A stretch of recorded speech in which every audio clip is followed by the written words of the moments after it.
Welcome to the 2024 update of the complete bug bounty course that I have here on YouTube. If you are new to the channel and you are really new to ethical hacking and penetration testing and you don't have a virtual machine set up, this is going to be a little bit different. In this specific course, I actually took that out to save some room for other things. So if you do not have a virtual machine installed currently on your computer, then you can click in the first link down in the description and it will take you to a video where I will walk you through how to set up a virtual machine, and then you can come back to this course and get started. So a lot of you probably want to know what is new, what has been updated from the 2023 course, and there's actually quite a bit has been updated. I updated pretty much the entire section on SQL injection, cross-site scripting. Some of the IDOR section is still pretty old, but I also updated parts of it that I thought was lacking. I also updated part of the Recon and the fuzzing, as well as the file upload and the server-side request forgery. So actually, in all, probably about half of this course has been updated with new information from the previous one. If you've gone through the previous one, then you probably know what you're already interested in and where you need to be working on to get better. So you probably don't need to go through this course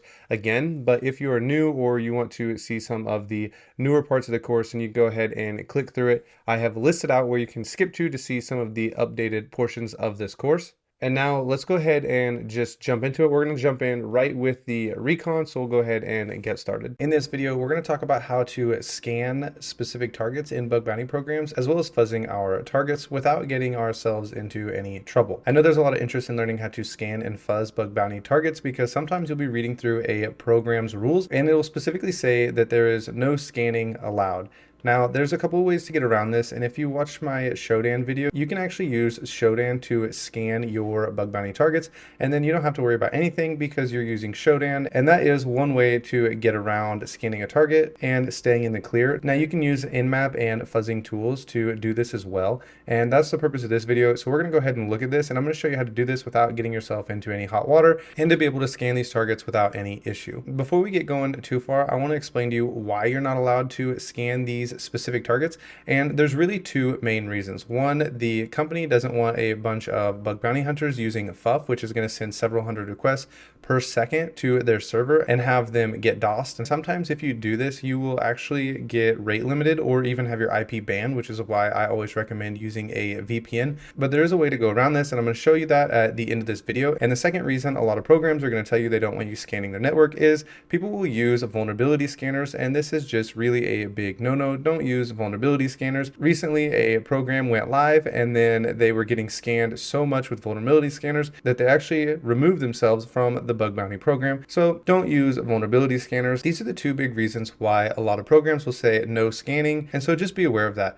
If you're going to fuzz for directories, make sure to slow down the amount of requests, which I'm going to show you how to do, and don't use vulnerability scanners. Now first, I want to show you how to use Nmap without getting yourself into any trouble. I've gone ahead and opened up Tenant from Hack the Box here. If you follow my channel at all, you will know this is my go-to box for web app education. And the first thing we are going to do is run an Nmap scan. So we have opened up our terminal here, and you're probably familiar by now with an Nmap scan. Now this is the typical Nmap scan that I like to run. I'm going to change the IP right here. So if you would like to jot this down, this is how I run an Nmap scan if I'm doing a capture the flag, but we are not doing a capture the flag. We're going to be scanning a bug bounty program, and it's going to look a little bit different. So we still want this -A, we will want a -F, and this is only going to scan the top 100 ports. The reason I'm telling you to use the -F is because if you're new, you're probably not going to know which ports you want to look at. So I have a list of ports that I use when I run an Nmap scan because you don't want to scan all 65,535 ports. I think that's how many there are. You want to scan just a specific number of ports. A lot of networks are not going to want you going out and scanning their entire network, but it's okay to go out and scan the top 100 ports. They're probably not even going to notice, and I'll show you how to make it so that they're not going to notice and you're not going to cause any kind of intrusion and they're not going to care. So we want to run the -F for our ports, and then you're going to want to run a -t and then a 1 or a 2. This is going to really slow down your network scan. I think that Nmap runs on a T3 automatically, and if I'm in a hurry and I just want some ports to shoot at, if I'm in a CTF, I'll run a T5. That's as fast as you can go. But if you run a T5 in a CTF, you can actually miss some ports. So if you're really nervous about running any kind of scan, you can go ahead and run a T1, and they're not going to notice that you're scanning their ports. This is going to really slow down your Nmap scan. And then this -v right here will tell you the open ports as it hits them. So this is going to run a really slow scan on the top 100 ports, and nobody's going to notice. So you can go ahead and run this, and it says that there are 2 ports, and it's going to pop down with the ports as it hits them. And so eventually you're going to see port 80 pop up, and I'm not really sure what other ports are open on this program, but this is how I would run an Nmap scan. And so you can see right here, it tells us that it's scanning the top 100 ports. All right, so I decided to go ahead and add in this Nmap network scanning legal issues page. So if you have any questions about using Nmap legally on your specific targets and you're still worried about it, you can come and read this right here, and it's going to give you a kind of the legalities of using on different networks. I am not a lawyer, so I decided to go ahead and add this disclaimer in there that you are using this at your own risk, and you should check with the laws in your specific state on port scanning. So this is how I would run an Nmap scan if I'm running one on a bug bounty program. This is going to be a really safe scan to run, and it's going to tell you the information that you want from these specific ports, which ports are open, what versions are running on your target. So you can go ahead and play around with Nmap. This is how I do it though, and now I want to show you how to fuzz for directories in a safe manner. And you may still end up getting rate limited, which is fine, especially if you have VPN. You can just switch your VPN. So we're going to go ahead and run fuff now, and this is the syntax for fuff. I'm going to show you this with this common word list right here, and then we'll go ahead and download seclist, and you can see a better word list than what is default on the Kali machine. We can actually see what we have as options here, and you will see that I'm using the FC to filter out specific codes that I don't want to see. And I think I had a 402 on here, a 403. I don't want to see the 403s, but you can leave those in if you want. And then you can filter with other ways, but we're looking for that -p, and it is right here, and it's going to tell you how to delay your requests, and you can slow them down by however much you want, from anywhere from 0.1 seconds to 2 seconds in between requests. Okay, so we have this request here, and let's say we really want to take our fuzzing really slow. You can run this with a 2-second delay or a 1-second delay in between requests. We don't really need to filter out by the not founds, and then we're going to run our word list, and we're going to run the common word list .txt. So if you want to, you can go ahead and run it just like this, and you will have this word list. So if we run this, you can actually see right here the progress. You can see the number of requests that are being sent, and so it's sending 37 requests every second, which is actually kind of a lot. One of the things about fuff is it is really fast. We'll actually show you how fast this will run without slowing it down. And you can see right here, it's sending around 600 requests per second, and that is really fast. You're definitely going to get yourself rate limited or picked up running requests that quickly. But fuff is my go-to tool. I often tell people that you can run derb just like this, and you shouldn't find yourself in any trouble because derb is pretty slow. But I like to use fuff because of the options that are available with it. Now I want to go ahead and show you how to install seclist.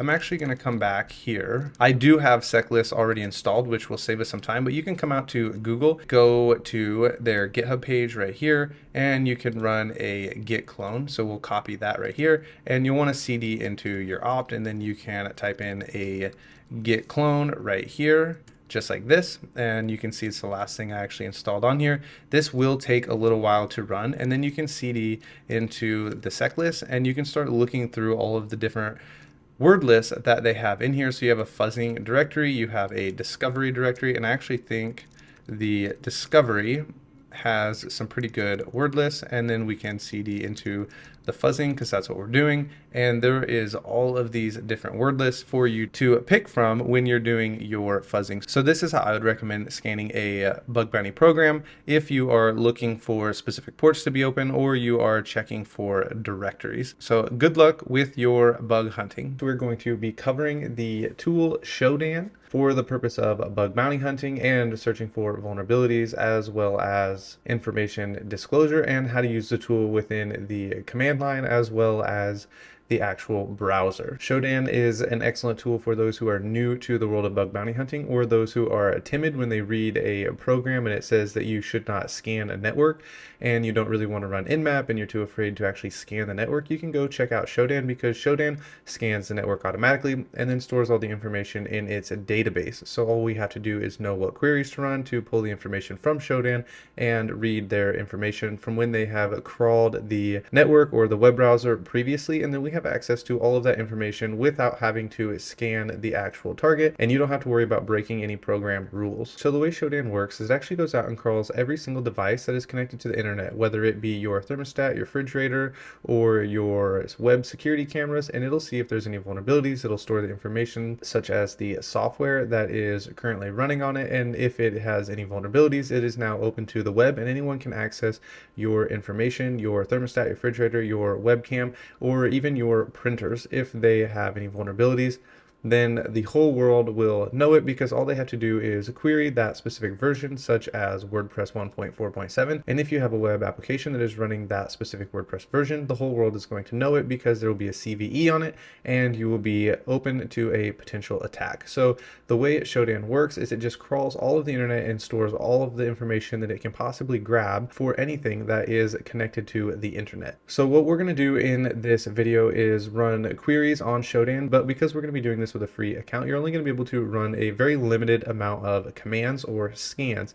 If you're actually wanting to use the Shodan scan feature, you're going to actually have to pay for it. I think it's $70 a month, which is kind of steep. I personally would rather just scan it myself with Nmap and look at the ports I specifically want and read the information that comes back that way.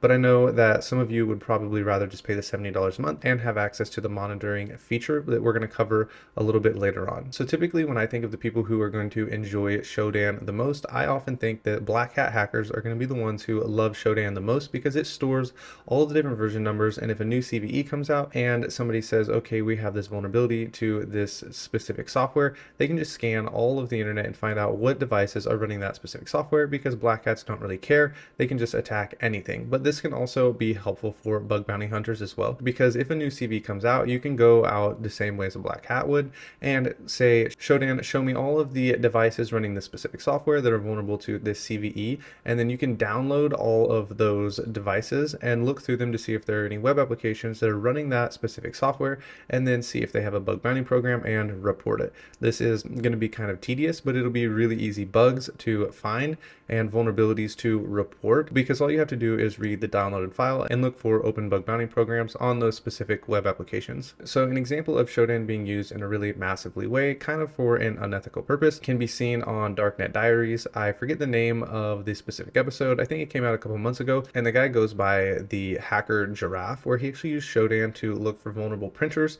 and he printed subscribe to PewDiePie to over 50,000 different printers. He was able to do this really easily and really quickly because he was able to just use Shodan to look for vulnerable printers. And so in that episode of Darknet Diaries, I think you can just look up Darknet Diaries Hacker Giraffe and listen to it if you want. All that guy did specifically was go to Shodan and look for vulnerable printers, and it seems like that's kind of one of his go-to tools, is to go to Shodan, look for some vulnerable software, and then look at all of the devices that happen to be vulnerable to that specific software or CVE. So let's go ahead and jump into it. Here we are. I have gone ahead and opened up a terminal, which you will want to do, and then you will also want to go to shodan.io. I'm already logged in. You'll click login over here. I personally just log in with Google, and this is a non-paid account, so we are going to be looking at basically the exact same setup that you're going to have when you first open up Shodan. The first thing we're going to do is be using Shodan from the terminal. So if you just come in here and type in Shodan and hit enter, you're going to get a bunch of options. Now these options are going to be default, and Shodan should already be installed on your Kali Linux machine.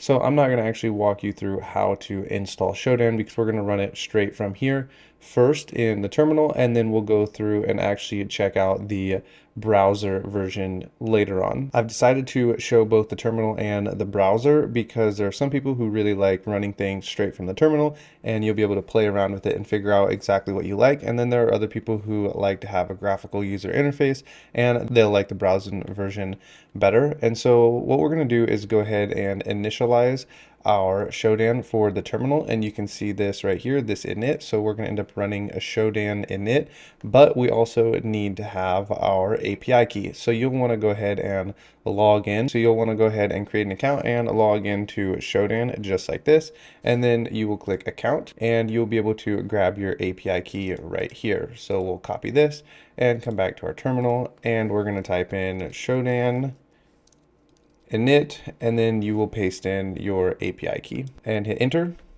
and it tells us that it has successfully initialized. And now we are ready to start making some Shodan queries. So the first thing we can do is just run a Shodan info right here and see what it tells us about our account. So we can type in Shodan info and then hit enter, and it's going to tell us we have 0 credits available and scan credits available. And that is probably because I have already ran some queries with this over here on the website, but it's not really going to make a difference. I'm going to show you how to run these queries. I just might not get the results back that you will. Every time you make a request, whether it is over here on the actual browser or it is inside of the terminal, it is going to use one of the credits that you have, but you can always pay and subscribe to Shodan and have more credits. Most of the bug hunters who are successful will have a paid subscription to Shodan, and they really like using Shodan, and we're going to cover why it's helpful.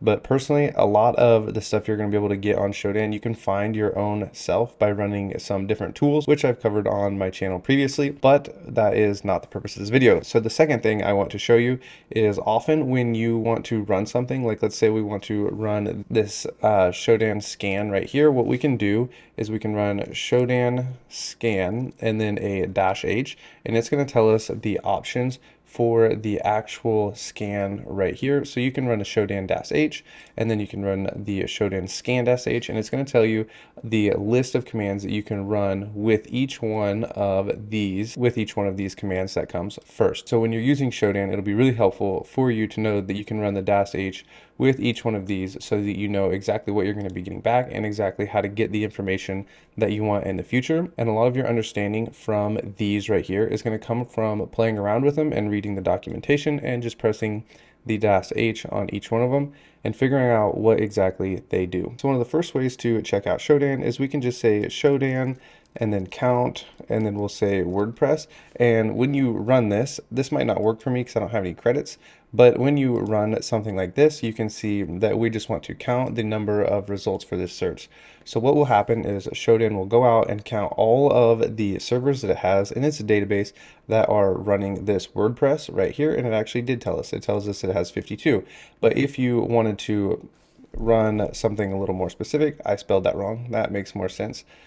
So 500,000. So if you were to run something like this, you might want to say you're looking for WordPress version 1.4.7 because that's what your target is running, or there's maybe a new CVE out there and you just want to see, okay, what web apps are running WordPress 1.4.7, and then Shodan will give you a list of those actual web apps that are running that, and then you can see if any of them have a bug bounty program and then report to them, hey, this new CVE for this WordPress has come out. So it saves you from having to go out and actually find a specific target and then looking to see what it is running, because Shodan will actually do the heavy lifting for you. And so all you have to do if you are a bug bounty hunter is say this is the version, a brand new CVE has come out for it. So you'd say Shodan 1.4.7, which I actually don't even know if this is a real version. You would run this, and it is, and you would say, okay, there's 7 web apps that are running this version currently in the Shodan database, and then you would just go out and look to see if any of these 7 have a bug bounty program, and if they do, you can report, hey, the CVE came out and you're vulnerable to it. And so that's a really simple way to find bugs, and it's all based on Recon, and you really don't have to do any heavy lifting. Very simple. You've seen how fast this has gone, and you could potentially have found a bug if this version were vulnerable to a CVE that had just come out. So if you're familiar with Nmap, what Shodan does is pretty similar. It goes out, scans the network, and it crawls all of the internet and pulls the banners, the versions, what's running, if it's Apache, if it's Windows, if it's got WordPress running, and what ports are open. And so with Shodan, we can just query all of this, and it stores this in the database. And that's how it already knows that there is 7 web apps running this WordPress 1.4.7, because it is already, all it has to do is check its database, and it doesn't actually have to go out and scan. But we can scan with Shodan, and we're going to look at this in a little bit. But I just want you to know how Shodan works, and it already has stored all of this information on there. So now you can see how this is kind of a go-to tool for the black hat hackers, because they don't really care if these 7 web applications have a bug bounty program or not. They just are going to attack it and see what information they can get out, because they don't really care about following the legal rules and the law. But as a bug bounty hunter, you need to make sure that these 7 web apps, if they were vulnerable to a CVE that could attack WordPress 1.4.7, you would want to make sure you do everything legally, that you actually don't exploit the CVE. There's no need to actually go and try and exploit it. You can just report it. Hey, there's a CVE that came out and you are vulnerable, and you should be rewarded for it. And so as a bug hunter and a penetration tester, we're looking for very specific targets, and then we can just run through these 7 real quick and see who actually is vulnerable. So now if we actually want to see what these 7 web applications are that are running this WordPress right here, we can use the download feature within Shodan. Now, I personally, if I was attacking a specific target, would just run Nmap instead of using Shodan for this. But I want you to be aware that you can actually pull down version numbers of web apps with Shodan itself. But personally, I would run Nmap just to grab the banners and the version of a specific target. This is something that you would be using if you were just looking for a CVE that just came out, like we were previously talking about. And we would use the download function for this. So we would just grab Shodan, and then we would say download, and then we're going to download the file as, let's say, WordPress file. And I'm not actually sure if it will work with this version number. I've only ever ran it without the version number. So maybe we can throw this inside of quotes and see if this works. If not, we will just run it without quotes and see how that runs. So we'll run this, and it has saved 5 results into our WordPress JSON file .gz. And we can unzip this and grab the file by typing in g-unzip, and then we want to run our WordPress file. And then if we ls, we should have our WordPress file.json. And I do not have gedit installed because this is a new machine. And if you don't have gedit installed either, you can sudo apt update. And I've already done a sudo apt update recently, so I'm going to sudo apt install gedit, and this will only take a second to download. And now we can gedit our WordPress file right here, and we can look at the contents, and this looks really messy. So what you can do is actually just copy this, hit a Command A and a Command C, and then we can come over here and we can just type in beautifier like this. And we can just click on the top one and see if it will work for us. Paste in the JSON for us and type, you can click beautify, and now we have our results right here. So it actually looks the same over here. It actually didn't make any difference. So maybe this one doesn't work for us. It tells us we have an error. Okay, we're gonna just look at it right here.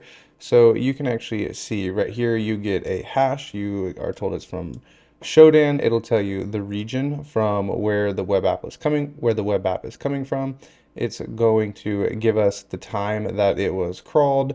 We get the server that it is running on, and we have all of this different information here that Shodan has crawled from this specific target. We actually grab an ASN number. If you were looking for a specific target and you needed to pull down a version, and you were looking for a specific CVE and you wanted to download, so you could actually see what the Shodan databases have stored for the WordPress 1.4.7, instead of just seeing, oh, there's 7 of them, you would download it into a file just like this right here.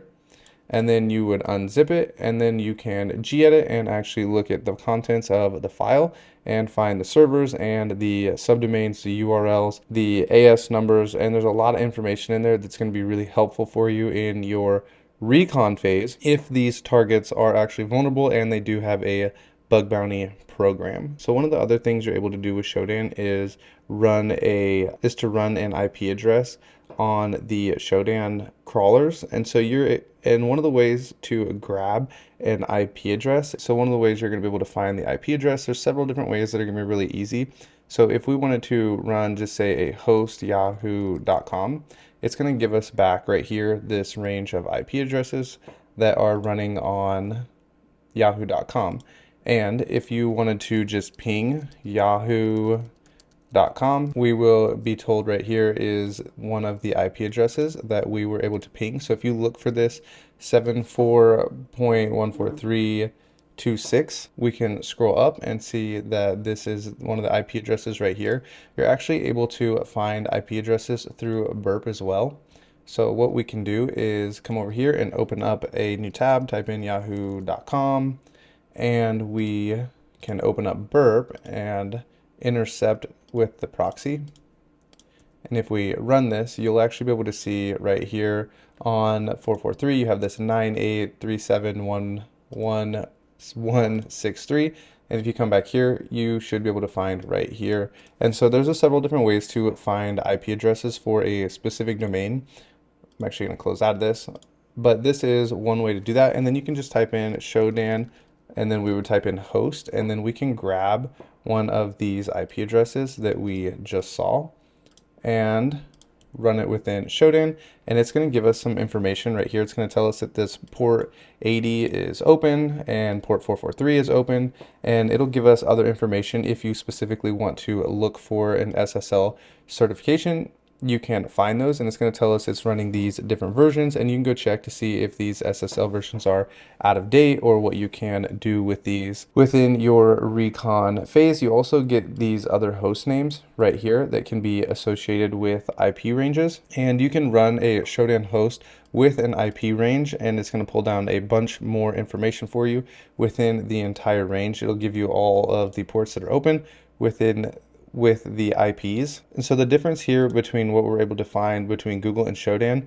is Google goes out and crawls the pages to see what is reachable, but Shodan crawls all of the internet connected devices, and this is why you would find a refrigerator that might be connected, or a webcam, or somebody's property cameras, or literally anything that is connected to the internet like a thermostat. And Shodan actually crawls everything that is connected to the internet and stores the data. So one of the good things about running Shodan like this is sometimes you are going to come across bug bounty programs.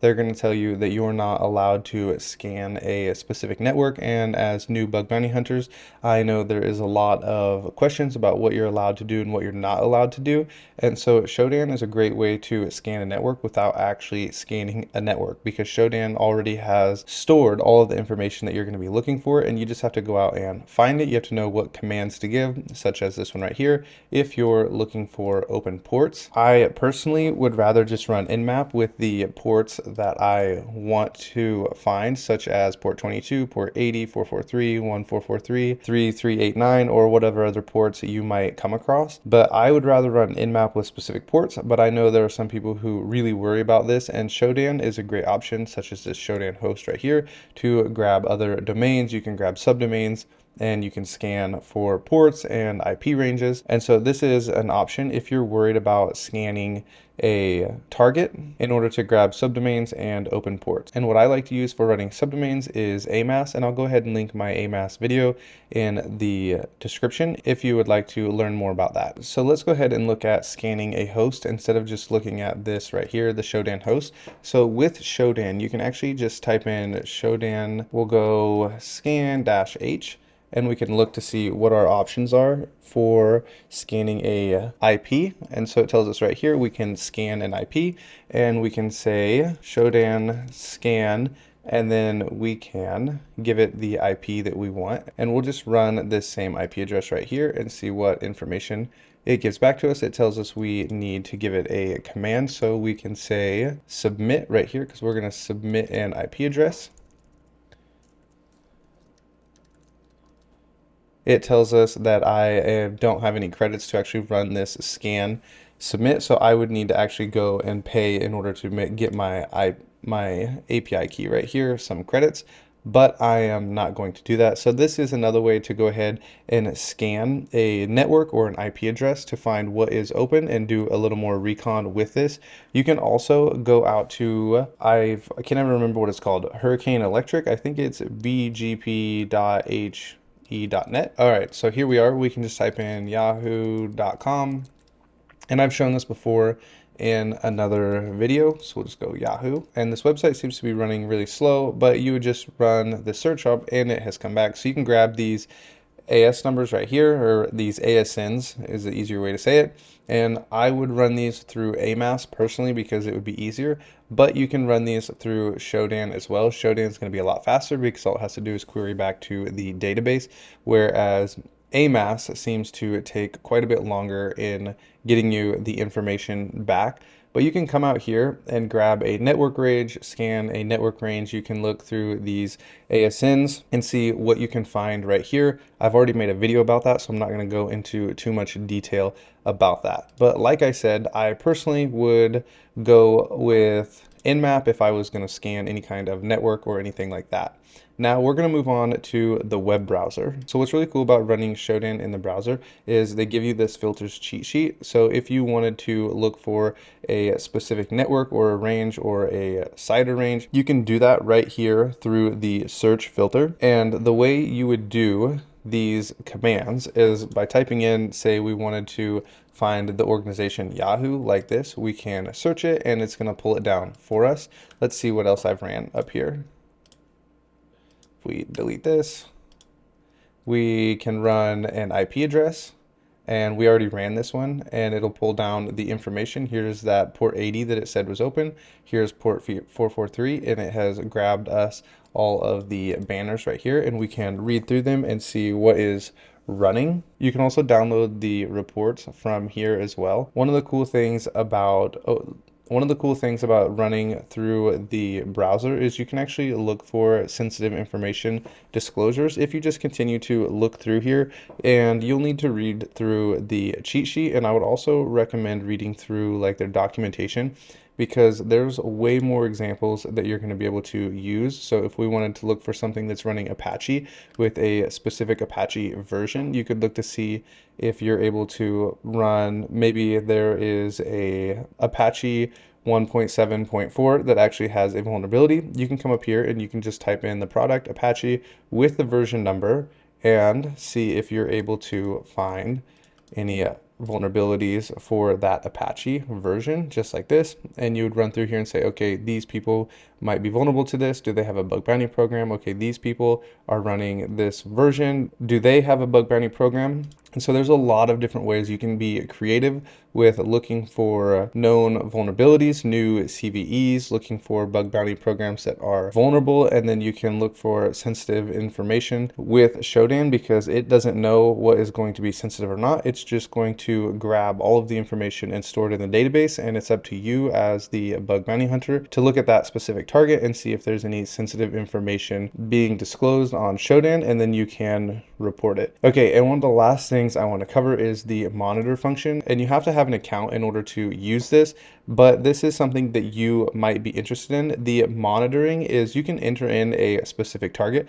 such as yahoo.com, and it will update you whenever a new software comes out or whenever there's an update made to the program that you are trying to monitor. It'll let you know, and you can be one of the first ones to go and check out that new subdomain or domain if it is in scope, or if they update a software, you can be one of the first ones to go see if there are any CVEs out for that specific software that they have updated. So the monitor is one that bug bounty hunters really like to use because you are able to get notifications of when things change on a specific target, and you'll be one of the first ones to know, one of the first ones to be able to go out and test it. But you will need to be willing to pay $70 a month. I personally don't think it's worth it, but I know there are a lot of bug bounty hunters who do think it's worth it. So it might be worth it to you to monitor and just pay the $70 a month so that you can follow specific targets and be one of the first ones to go out and check those targets for vulnerabilities. So that concludes our video on Shodan. One of the things I want to make sure you understand is that when you run a Shodan scan and you're thinking about trying to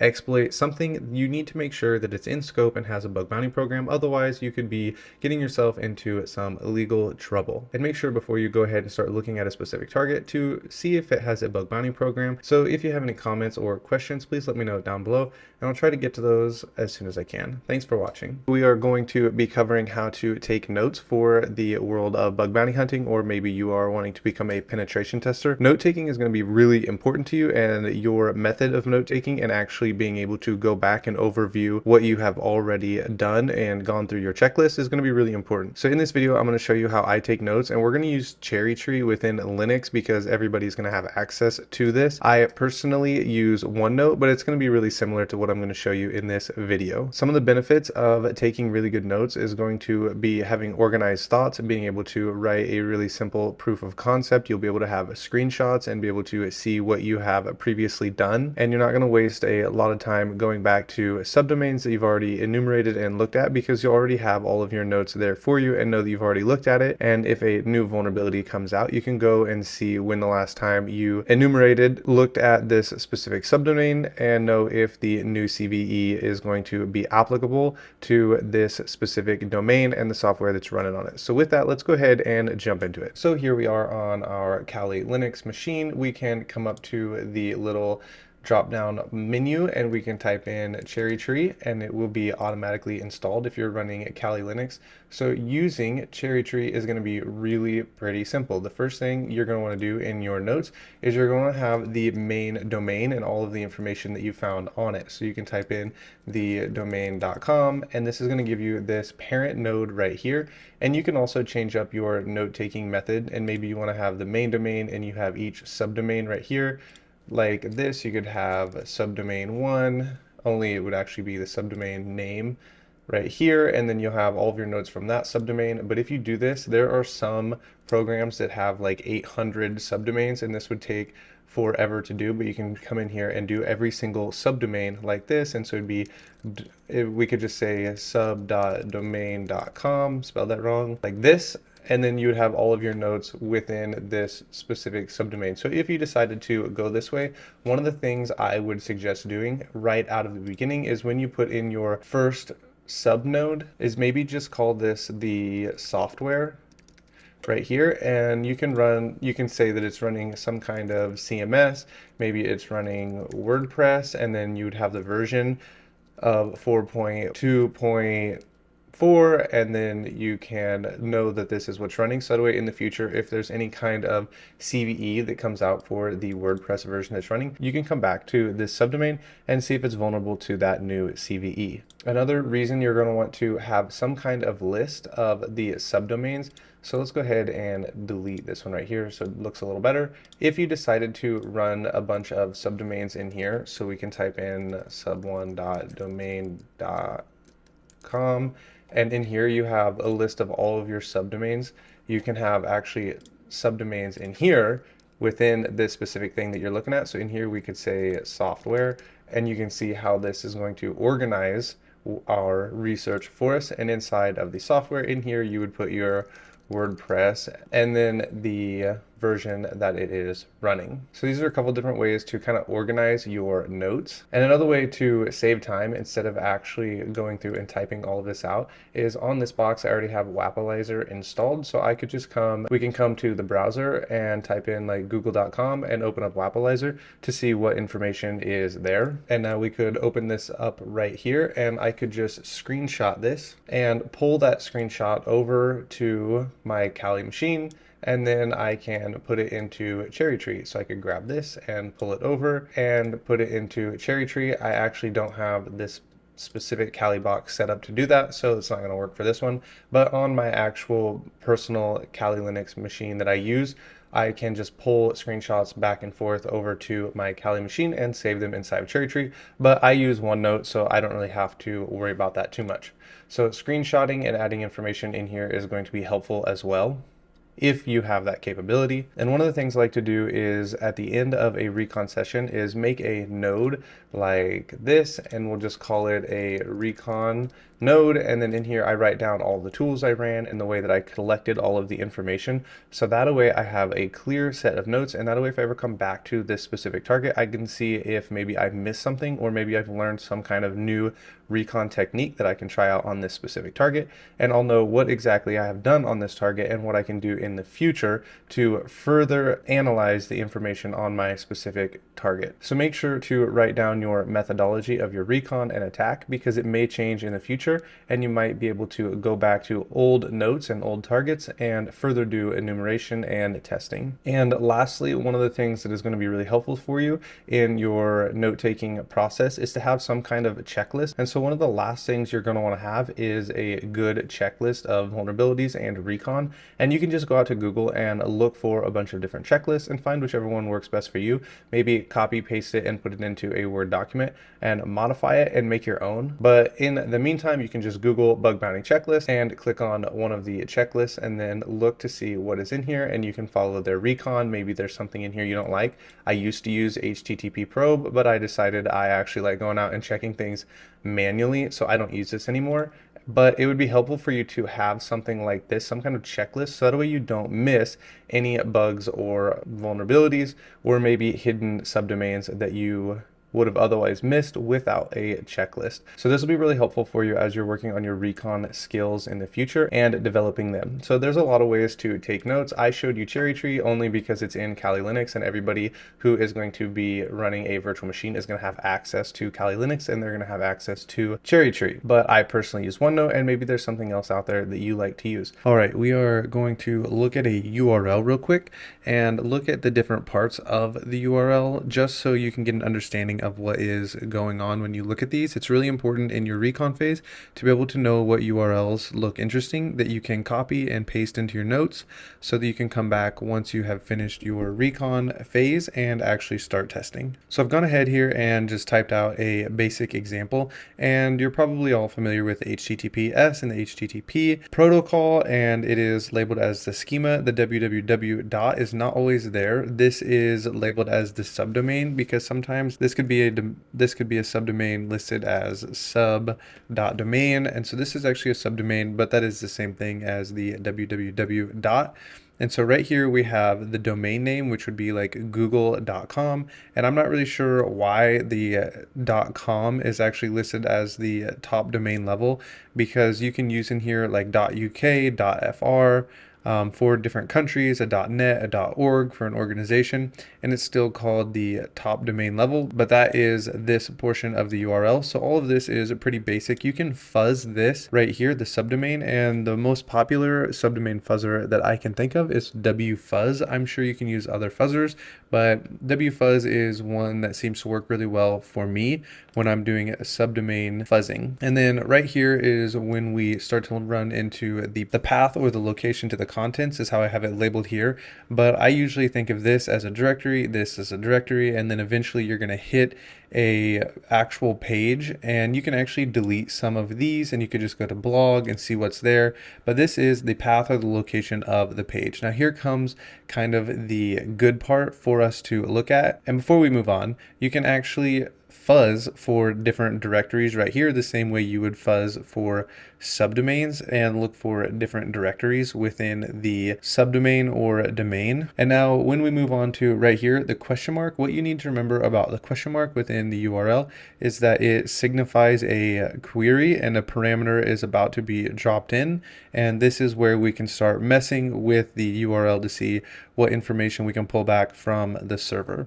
So you can try and look for an LFI, an RFI, an SSRF, and actually right back here, you can look for directory traversals, but you have a parameter. Usually it'll be labeled as something other than parameter. One of the ones that automatically throw up a red flag for me is when I see a parameter that says URL and then this query. You're going to look to see if this is querying the actual server itself, and if it is, you can start to look for a server-side request forgery or something along those lines.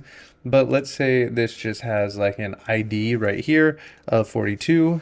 and you can go ahead and start changing this 42 to other numbers and see what information you can come back and maybe see if you can access some information that you're not supposed to. So this is a URL, and one of the reasons I wanted to show you this is because when you're in your recon phase and you're not yet testing, to remember to save URLs that look really interesting to you with different parts that you're able to change or fuzz that you think might pull back some information that you should not have access to. In this video, we're going to talk about how the DNS works, or the domain name server.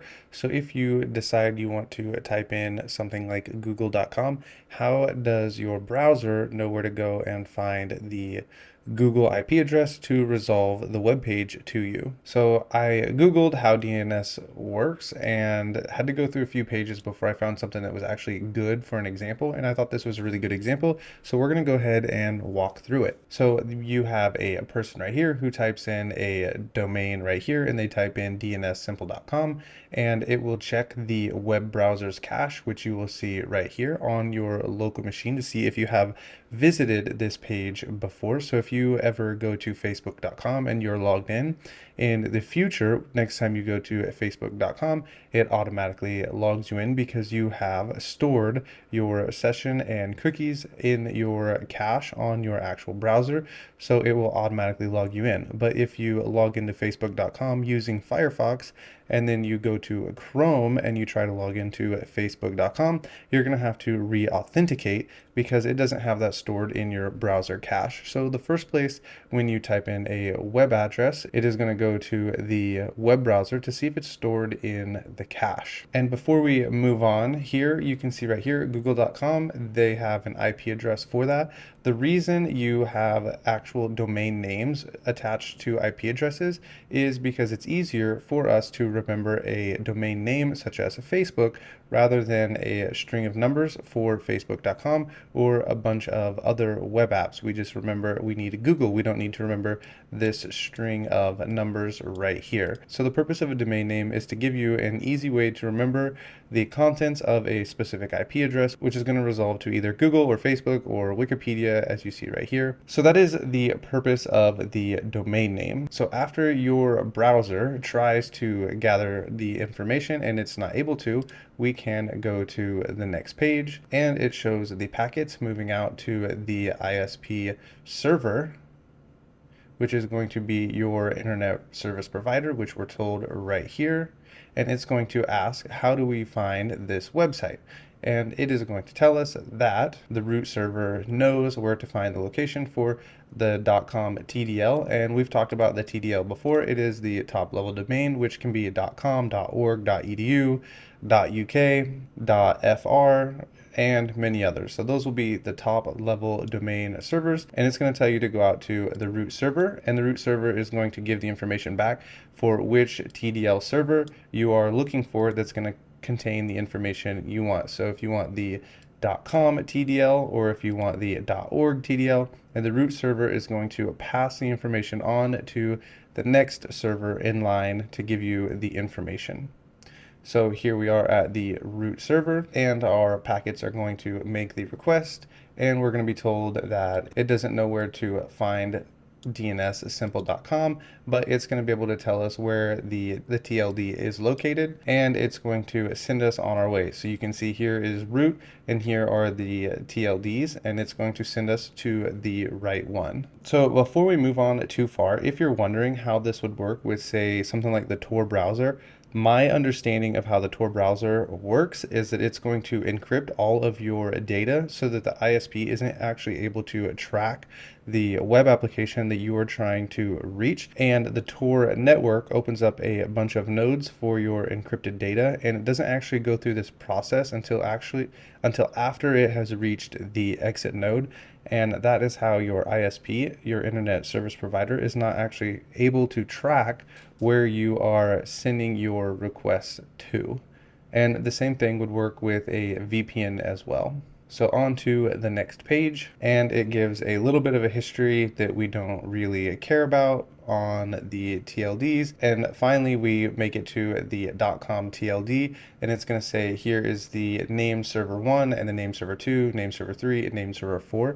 I'm not actually positive, but I think all domains will have 4 name servers. So if you host with Cloudflare or Google Domains, and I'm pretty sure with any other hosting companies, you're going to have this in S1 and S2, and you're going to see this when you're actually setting up your domain to resolve to a specific IP address. So it's going to send you to the name server at this point, and you get sent on your way to the next page. And here you make it to the NS1, and then S1 says, I can give you the IP address, and then you get the IP address and you're able to resolve to that specific IP address that you queried in the beginning, such as google.com. So I hope this made sense. If not, you can watch it again, or you can read through this. You can see the URL is right here for you to go to, or you can Google around and read maybe something else that explains to you how DNS works if this was too confusing. And if not, you don't necessarily need to know all of this information to move on into the world of ethical hacking, but I thought it'd be helpful for you to understand how the web works. All right, in this video, we're going to cover a tool that is called Dig, and it will check for zone transfers. You're going to hear about zone transfers. It is a great way to find additional subdomains. You can use FUF and GoBuster and WFuzz and try and brute force for subdomains and use Sublister, but you can also use Dig. It's really quick, and if there are any subdomains, it's really helpful tool because you'll find them right away. So a DNS zone transfer is supposed to replicate a DNS database between DNS servers, which means if it is vulnerable to a zone transfer, it will give us information like subdomains and some other information, which we'll see in just a second. So we'll go ahead and run this. I have opened up the box friend zone from HackTheBox because it is vulnerable to a zone transfer. And if you find a bug bounty program that's vulnerable to a zone transfer, you're not actually able to exploit it and hack per se the web application. But when you find a zone transfer and something is vulnerable to a zone transfer, you can report it as information disclosure because it's something that should not be open to the world. So the easy way to test this is with a tool called Dig, and we'll just type in Dig. So we'll go Dig AXFR, and then we will say @ and then we're going to use the IP address, and then we'll use friend zone because that is the domain that we are after, .red, and then we can run this and see what it spits out for us. We have friend zone, and administrator 1. So this would be something that would be worth checking out. We have this HR. We have an uploads, which would also be something worth checking out if you're doing a CTF or if you find this information out in the wild. And so you can actually save all of this into an out file, and we'll just call it zone, just like this. And then from other recon that is done on this box, you also find another domain called friendzone portal, just like this, and we can run it, and we find admin, files, imports, VPN, and you have all of these files as well. And so if you double caret, it will just append to our file. So if we cat out zone, we have all of this information. And now if you have taken my little bash course, you know that we can cat out the zone, and we can go like this, and we can say grep friend zone and make sure that works. And so it'll point out, it'll give us all everywhere that friend zone is located. And then we can say grep in, and then we want to awk for our cut, and go ahead and put in our curly braces and quotes, and we can say print $1 because we only want what is at the front of this file. And then we will see what happens. Yep, that's what I thought was going to happen. It gives us what we want, and then we can say sort -u, and this should get rid of our replications right here, and it does. It sorts it out for us, and we get rid of a lot of the repeats. And now you have this nice little happy file with just the subdomains that we have pulled down from the zone transfer. So zone transfer is something you should always look at. And if you're in a Hack the Box, you might have to add more of these to your Etsy host file. But out in the wild, these would be really good targets to go ahead and try to attack and find exploits on. So this is the zone transfer with the dig tool. You'll want to remember it whenever you see a port 53 that is open. That is the port that is used for a zone transfer. So a few things to remember about this specific tool. If you run an nmap scan, port 53, if it's open, you can always try for a zone transfer and see if you can pull down additional subdomains. It's a great place to grab subdomains. You can also report it as information disclosure if you are actually able to pull off a zone transfer. So with that, we will move on to the next tool. All right, I want to cover two more tools that are Recon tools that you're going to hear about, but I don't really use a whole lot because I don't think I get a whole lot of helpful information from. But you're going to see these in pretty much every penetration testing textbook, every certification course you ever come in contact with, and they are Whois and NSLookup.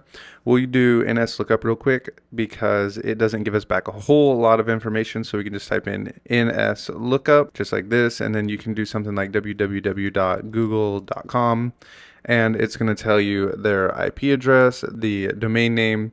You're going to get the IPv6 name back, and it's going through port 53, and so this is a tool you would run if you see port 53 open, same as dig, and you can get just a little bit of information back with NSLookup. So you'll hear about this and you will definitely see it in the future. This is what it does. But then there's another one that you're going to hear about and see regularly, and it's Whois. And so if you type in Whois google.com, you're going to get back a whole bunch of information. And if you're ever doing like a penetration test, this is actually a good one to run because sometimes you can get back email addresses and a phone number and things like that about the company, but you can find out a little bit more about the company. So right here, you see they're using the Google domain servers right here, which isn't that surprising being from Google. But if you look at this right here, Whois Google registered with, it's not even registered with Google domains, which is kind of ironic that Google does not have their own domain name registered with themselves. I'm guessing they must trust this Mark Monitor more with security than they trust themselves, which I mean is saying something. I think Google should probably switch that. But anyway, if you know why they're using Mark Monitor instead of Google domain names, then you can feel free to let me know in the comments. Maybe they're just using it just because they've never changed it once Google domains came out. Anyway, this is Whois, and it just tells you more information about the domain name and where it's registered and the kind of the security behind it and who's running it, and you can look up to see if there's any vulnerabilities or anything like that. You're probably not going to find a whole lot from Whois other than just about the domain name, where it's registered, who's it registered with, an IP address, and basic information like that. So these are two tools that you're going to hear about for sure in the future and would be worth remembering, but I don't use them all that much because I don't find them to be that helpful. I wanted to let you know about them because you will see them and hear about them in the future, and now you know what they are and what they do. Another tool that would be worth your time investigating is the Harvester. It looks like this, and this tool will go out and look for other domains and subdomains, and it will also find email addresses if you're a penetration tester for you to try and target. And the usage is really pretty simple. You just type in the Harvester, and then you would pass in a domain with the -d, and then you can pass in the source that you want to look for something. So you would just use domain.com, and then let's say we wanted to use Google, you can put in a -b and then google.com or any of these other options down here for the source, and it will go out and it will try to look for domains, and it will scrape all of these search engines for subdomains, email addresses, and things of that nature. So the Harvester is a penetration testing tool that you're going to hear about from time to time, and it's one to be aware of and know that it exists. You're probably not going to use it in any pursuit of certifications or CTFs, but it is a really great recon tool and one you should know about and be aware of. I'm going to be looking at CertSH. I've gone ahead and pulled it up here. This is actually the second time shooting this video because I forgot to press record the first time.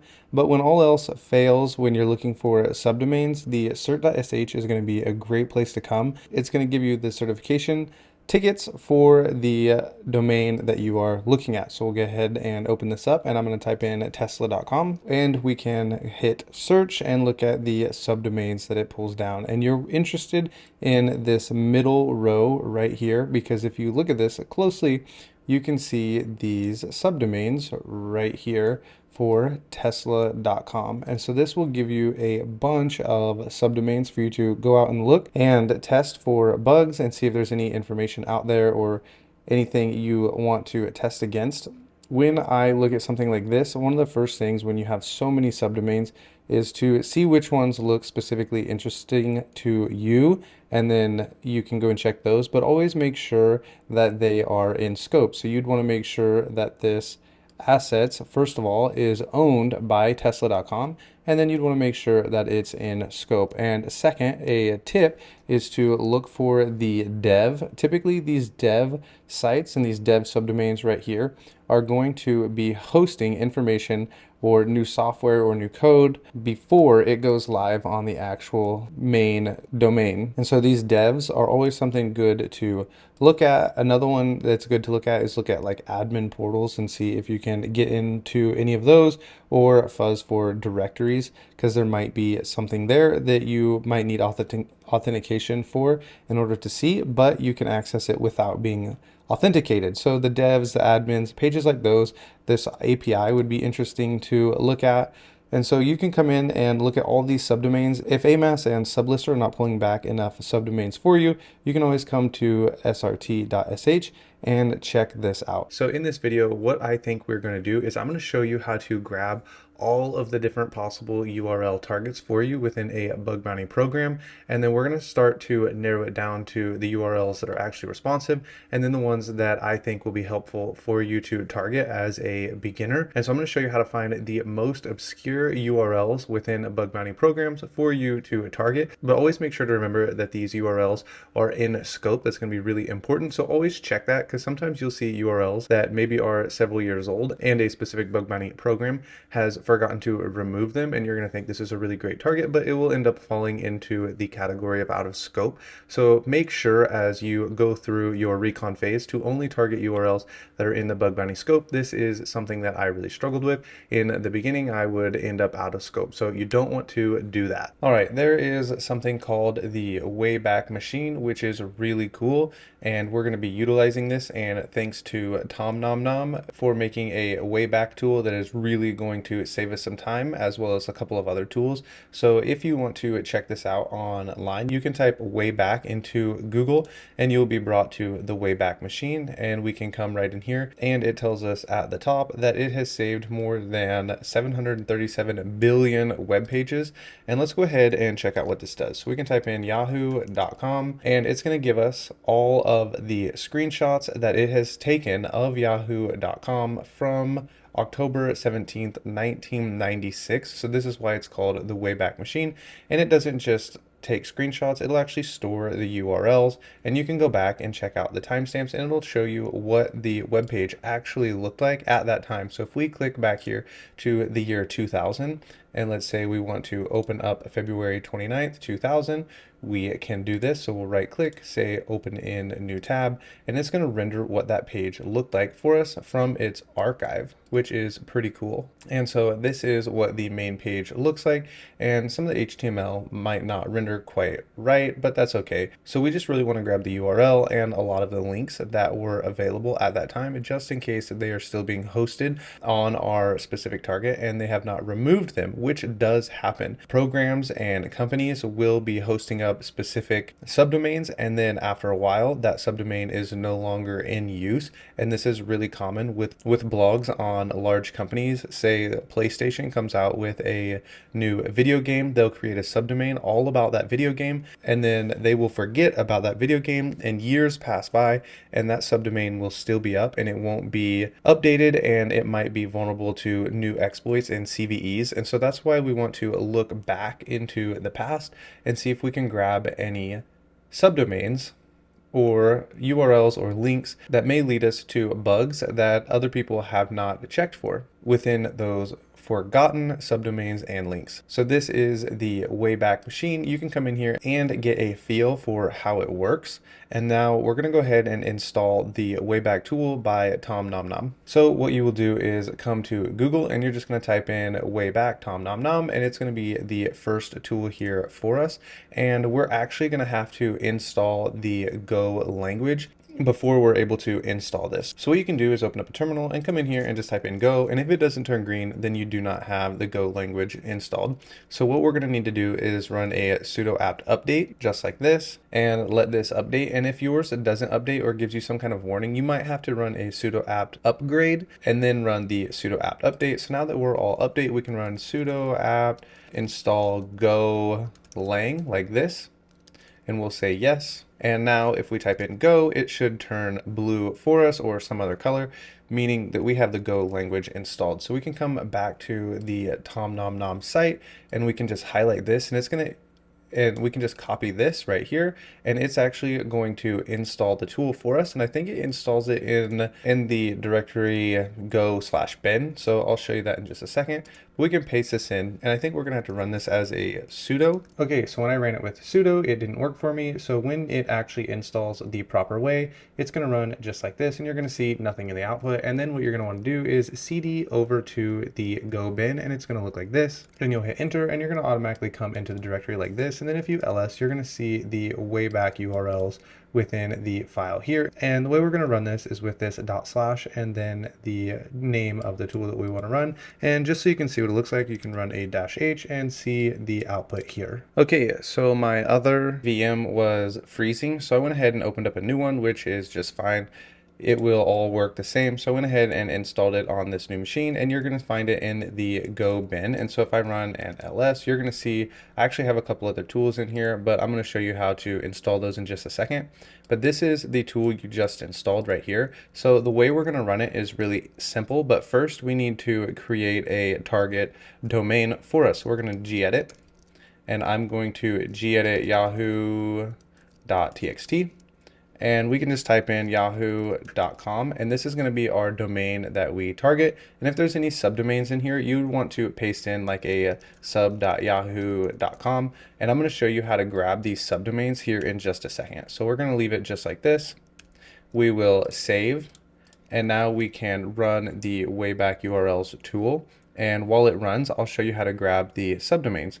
So what we'll do is cat that file that we just made, and we're going to run it into the Wayback URLs just like this. And then you can actually save all of those into an out file by pointing it over to the file you would like to call it. So we'll call it yahoo.urls, and we'll let this run. And now while that runs, we're going to go ahead and grab some subdomains. So we're going to run an amas enum -passive -d yahoo.com. And this might take a second, and it's going to give us a ton of subdomains that we would want to run the Wayback tool on. And so our goal is to find really old pages on these subdomains from the Wayback tool that are going to have some vulnerabilities. So we'll go ahead and close out of this. And what we're going to end up doing is just grabbing like 10 of these, because I don't really want to run the Wayback tool on all of these. You would run it on these if you were actually looking for any vulnerabilities within these pages. But my goal is just to showcase the tool for you. So we will copy some of these URLs and come back over here. And this is still running. So, oh, it just finished. So what we'll do is now we can gedit our yahoo.txt like this. And what you would do is you would run all of these subdomains in a file just like this. So you might want to save this amas right here into an out file so that you don't have to copy and paste. But that's okay that we're not going to do that. And we're going to save this. And now if we ran it, it would run and grab the valid URLs for all of these subdomains for yahoo.com. So now that we have that saved, what you would do is you would run this the exact same way you did right here, and it would run this wayback tool on all of those subdomains that we just put in that file, and it would save them over here in the URLs for us. So what I want to show you is if we run a word count right here on this yahoo.txt, it's going to show us that's the file that we made. So we'd want to run it on the URLs, and it'll show us that we have more than 128,000 valid responses from the wayback tool, and we don't necessarily want to visit all of these 128,000 URLs. And if we ran the wayback tool with all of these subdomains, I bet we would have well over 1 million different URLs, and we don't really want to check all of those. So now we want to see which ones resolve in order for us to know which ones to target. So what we would do at this point is you're going to run a sudo apt install http probe, and it's going to look like this. I already have it installed, so you can go ahead and run it. And then after you run it, you can type in http probe to make sure that it's installed, and it should turn blue for you, just like this. And the way we run it is the same way we would run the wayback, just like this. So we're going to go ahead and cat out our Yahoo URLs, just like this. And I'm going to actually delete the valid URLs. You can save it into an out file if you want. I'm not going to. I'm just going to let it spit out to the console and then cancel it. And so we would go ahead and run this. And I think this is URLs with an S, like that. And it's going to go ahead and start running this, all of those 128,000 URLs that we pulled down from up here. And it's going to start printing the valid ones out down here in the terminal for us. So I'm going to go ahead and cancel that. The valid URLs are going to get printed out just like this into the terminal, or you could save them into an out file. And then once you have the valid URLs, you can start to look through which ones you think are juicy and you want to target.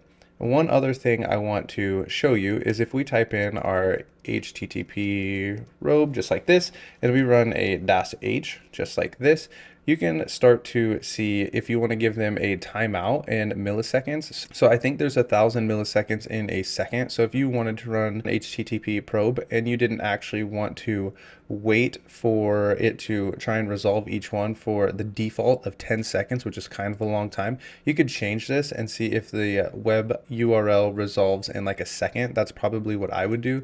So I would run a -t and I would say 1,000 instead of 10,000. So that way it only takes a second before it moves on to the next URL. So if it went to this URL and it didn't resolve, by default, it's going to wait 10 seconds to go to the next URL. And if you're running over 1 million subdomains, that's going to take forever, especially because a lot of them are really old and are not going to resolve.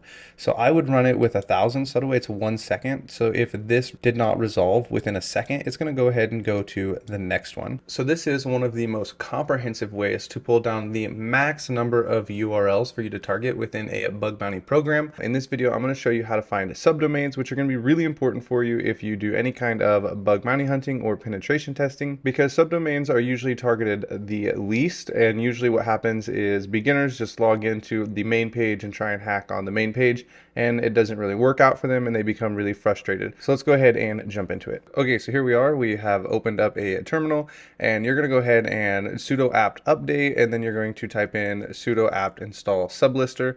And I just want to show you sublister because it's really popular, and I used to use it a lot, but I've really stopped recently because it's not pulling down as many domains as I would like. So if we just type in something like sublister and then yahoo.com, we'll see what it pulls down. So you'll type in sublister -d for the domain. Actually, we can type in a -h for help, and you can see what all it's able to do. So we're going to type in a sublister -d, and then we'll just type in yahoo.com, and it's going to go out and search all these different search engines and then bring back the results. And remember, when you see all of these subdomains that it brings back, that you need to check to make sure they're in scope. Sometimes I'll show you what I do is I just open this up and I'll be like, okay, here's a subdomain, and let's go through these subdomains, and I'll show you what I think is the best way to do this. So if you're in Firefox, you're going to want to download something called Open List plugin, and we want it on Firefox. So we'll just go ahead and add this, and it's telling you right here what this is going to do. It's going to open multiple URLs, at a time, which becomes really helpful for us. It says we want to add. We're okay with adding, and here it is. So we now have this right here. And what OpenList does is when you have all of these subdomains and you want to see what happens, you can just copy these and then you can paste them in. So we'll just grab this one because I don't think it's going to have anything on it. So we'll copy this one. We can come over to OpenList and we can just paste in a bunch of URLs. So what we would do is you'd really just copy a bunch of these instead of the same one over and over. And then when you hit open URLs, it's going to open all of these tabs for you. It's going to be a lot faster than having to open one at a time. So here they are. It opened all of those for us. So that's one way to check out the subdomains you do find, but that's not the purpose of this video. That was kind of just an afterthought that popped in my head as we were shooting this video. So you have sublister, and here's a list of subdomains that it's brought down, and you might be able to say, well, that's a decent sized list. So we'll scroll through it here. It's fine, but it's not as big as we would like. So one of the tools I've been using here recently is AMAS, and you can just type in AMAS-H and you can see exactly what it does, and it's going to tell you it's an in-depth attack surface mapping and asset directory. AMAS is really cool if you can get it to work. So sometimes AMAS can be a little bit finicky, but it'll work for us for what we're about to do. You just type in AMAS, and then we want to use enum because we're going to do enumeration right here. And then if you hit a dash, if you just hit enter with AMAS enum, it'll tell you everything you can do with the enumeration. And we're actually going to scroll up, and we're going to run a -d, and we're just going to give it a domain. And sometimes I like to run a -IP to grab the IP addresses for the discovered names, which can be really helpful. So we're just going to run AMAS enum -d, and then we'll just run yahoo.com. Actually, now that I see this is running and it's actually taking a little while, let's go ahead and close out of this. I want to run an AMAS enumeration, and I want to run a -passive, and then the domain right here, and then run this, and this should run a little bit faster than what we did have going. Okay, so AMAS is still running, but I want to show you, look at all of these subdomains that it has pulled down for us. This is going to be way more. It's so many that my terminal is actually lagging. So we'll go ahead and close out of this so that way it stops. And if we just scroll through here, look at all of these subdomains. This has way more subdomains than we had with sublister. It is an insane amount. So all of these subdomains you'll want to check to make sure that they're in scope, but look at all of these Yahoos. Like, this is a crazy attack surface. If you can find a program that has a really wide scope, then most of the subdomains you find will be in scope, but make sure to always check.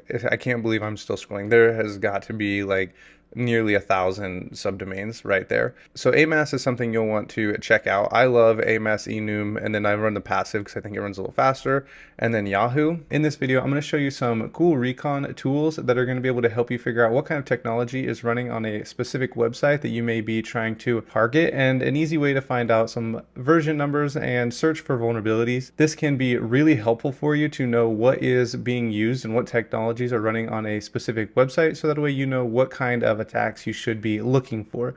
So with that, let's go ahead and jump into it. All right, so here we are at tenet.hgb. This is a box from Hack the Box. I decided to use this because if there was something vulnerable on a live web application, I didn't want to accidentally show any information. So a few ways to find out what tech stack is being used is with a tool called Wapalizer, and it is right here. I already have the extension installed, and you just come up here and you can click this extension and it'll show you what it is running. So you're running WordPress 5.6. Go to Google and type in WordPress 5.6, and then you can type in exploit or vulnerability and just read to see if there are any vulnerabilities or anything that needs to be patched with this specific vulnerability. Sometimes inside of here, you'll see something like this database. This is really helpful for targeting SQL injection. So you have a MySQL database. So if you find any places for any inputs, which I'm not sure if there are or not, you can try to pull off some kind of SQL injection. The Wapalizer tool is really helpful in giving you the programming language. So if we're on a web application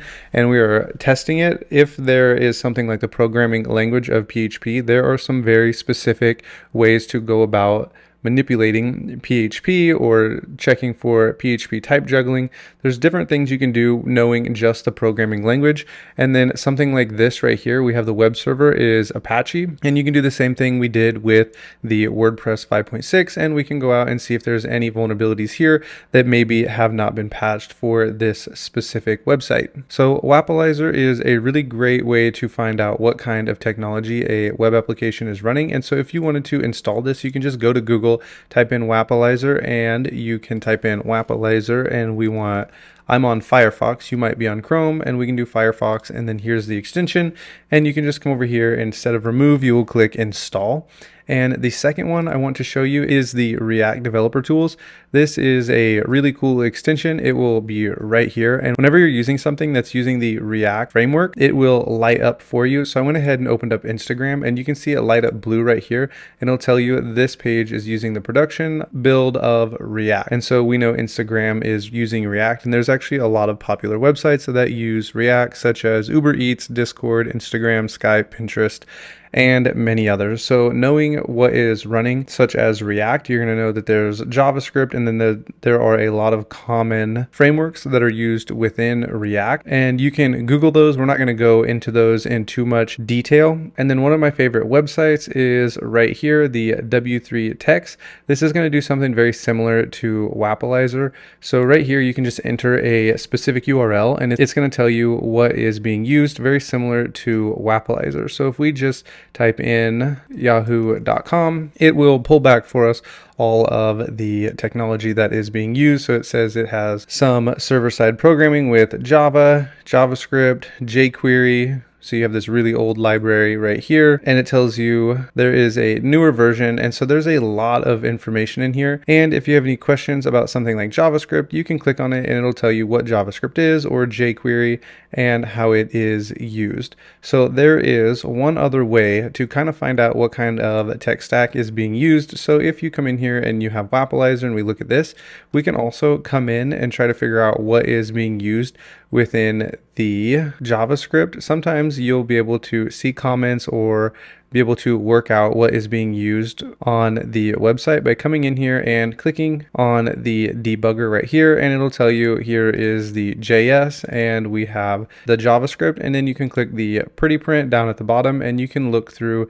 this JavaScript and see what you are able to find inside of here. So these are some of the common ways to find out what technologies are being used on websites. They can be really helpful for you to know what's going on and exactly how to attack a website, and these can be really helpful for you in your recon phase and maybe even lead you to some kind of vulnerabilities just because you have a version number given to you. Okay, so now I want to show you the tool Nmap, and if you followed my channel for any length of time, you're familiar with the tool Nmap, but I want to show you how I like to run this tool and the information I like to look at and pull back from my targets. So Nmap is a port scanner, and if we run nmap-h, it's going to spit out for us all of the things that we can do with Nmap. One of my favorite things to do is run the -v with a -a. This is going to tell us about the open ports as they come back, and this is going to give us all the information. So it's going to tell us right here, enable OS detection. It's going to do script scanning, and it's going to look for different versions as well.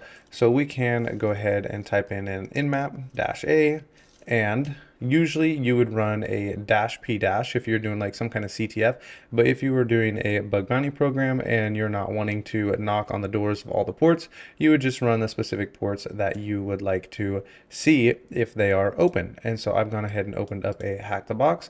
And so if we run this, this is what it's going to look like, and the -v is going to give us back the ports as it finds them. So it says a port 80 is open, and it has finished, and it tells us about the open ports. And one thing to note about Hack the Box is it says it did not follow the redirect, so it went out to see if port 80 was open. We were redirected to academy.htb, and if I actually wanted to open that up, and I keep getting this not found right here, that is because I need to add this to my Etsy host file, but we're not going to do that right now. That's not the point of the video. And we are told we have the Apache version, and it tells us our methods, and it gives us these ports are open as well. So this is how I like to run Nmap, and so we will continue on. There is one last way to search for subdomains and directories that I think will be helpful for you to know. Specifically, subdomains, we've seen this before dealing with directories, but we're going to use the tool fuff, and this is the syntax that we're going to use. We're going to go ahead and fuzz for subdomains on yahoo.com. So the tool is pretty simple to use. We just type in fuff, the URL, which is going to be right here, and the location that we want to fuzz, which is for subdomains before yahoo.com. And this is going to brute force for us any subdomains that come back with the status code 200.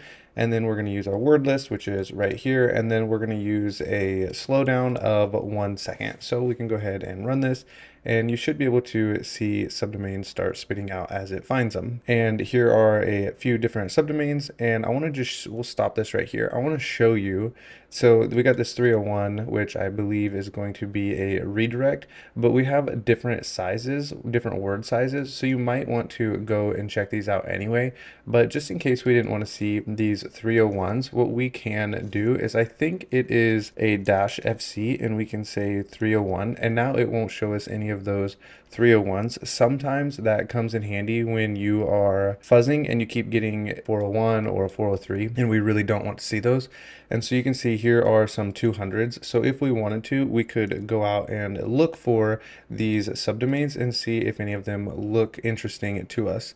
Now, I have mentioned this before. You can also fuzz for directories, and you can use the fuzz like this in this location, and now if we run it, it's going to look for directories. And lastly, one thing I also want to mention is when you are fuzzing for APIs, fuff is also a really great tool for this. So we'll go ahead and delete this, and if we were going to be looking for, let's say there's an API that looks like this, API.yahoo.com, and we wanted to fuzz for valid endpoints and see what we could find, we would just go ahead and run fuff like this and look for endpoints, and then go out to the web page if we are able to and look at the JSON. If not, I have a tool that will fuzz APIs for us and actually give us the JSON right here in our terminal, and you can go check that video out. I'll link it in the description if you would like to build that tool. It'll save you some time having to go out and look at the JSON itself, and it'll just print it right here in the terminal for you. So with that, that is fuff and how we fuzz for subdomains and directories. All right, so it is always good to have a couple of tools in your tool belt. So you can go ahead and run derb like this, and we can run a yahoo.com, and we don't really need any more than just this right here. So it's just an HTTPS, and then we'll run yahoo.com, and it'll automatically start fuzzing for us just like that. It's really simple to use. So sometimes fuff might give you some errors or it's not working quite right, and it's always good to know of other tools. One of the cool things about derb is you can run it recursively, and so once it runs all the way through your word list, and let's say it found yahoo.com/football, the next time it runs, it'll run yahoo.com/football, and then it will look for more directories within that football directory, which is really cool. So derb is also a backup fuzzer just in case fuff isn't working for you. Another helpful tool that you're going to use, especially inside of CTFs, is WP Scan, and you're going to use this with WordPress sites. So I've gone ahead and opened up Hack the Box, and I have a tenant running here. And if you have a Hack the Box subscription and you're wanting to follow along, you will need to add tenant.htb to your Etsy host file, which I have already done. So the WP Scan tool is going to go out and look at all of the plugins on the WordPress site and see if any of them are vulnerable, if any of them are out of date. It's going to check the actual theme and see how old it is and how long it's been since it's had updates. And we can go ahead and check out WordPress Scan right here, the WP Scan -help, and it will tell us all of the different flags and everything that we are able to use.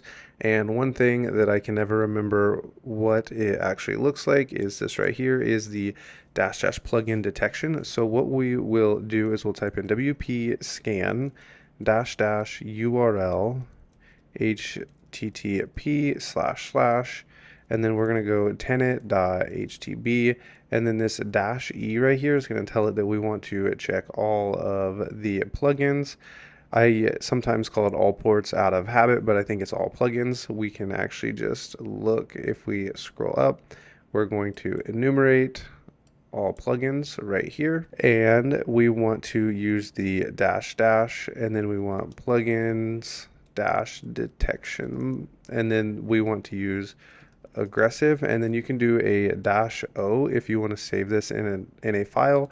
I pretty much never do that. I'll just open a new tab and come back. Sometimes I'll have a whole bunch of tabs open up here, and it's not always that helpful. So it will flag things like this and tell you that a version is out of date. And I told you this in the last video, but I especially am really bad with WP scan because you get a lot of information, but you should read all the way through all of this. I remember doing a CTF about 6 months ago, and I ran a WP scan and I just like skimmed through it, and I ended up missing a vulnerability that gave me remote code execution, and I wasted several hours of my time enumerating when I should have just read the entire scan. So make sure you read the entire scan when you run one. It might take you a little bit of extra time, but it will always be worth it because it will give you information even if you think it might not be helpful. Like right here, it doesn't flag this, but it might be worth going out and checking this version 5.6. It's insecure on this specific release, and you can go and check these different version numbers, and this might take a little while because we're running the aggressive, but that is okay. So this is WP scan.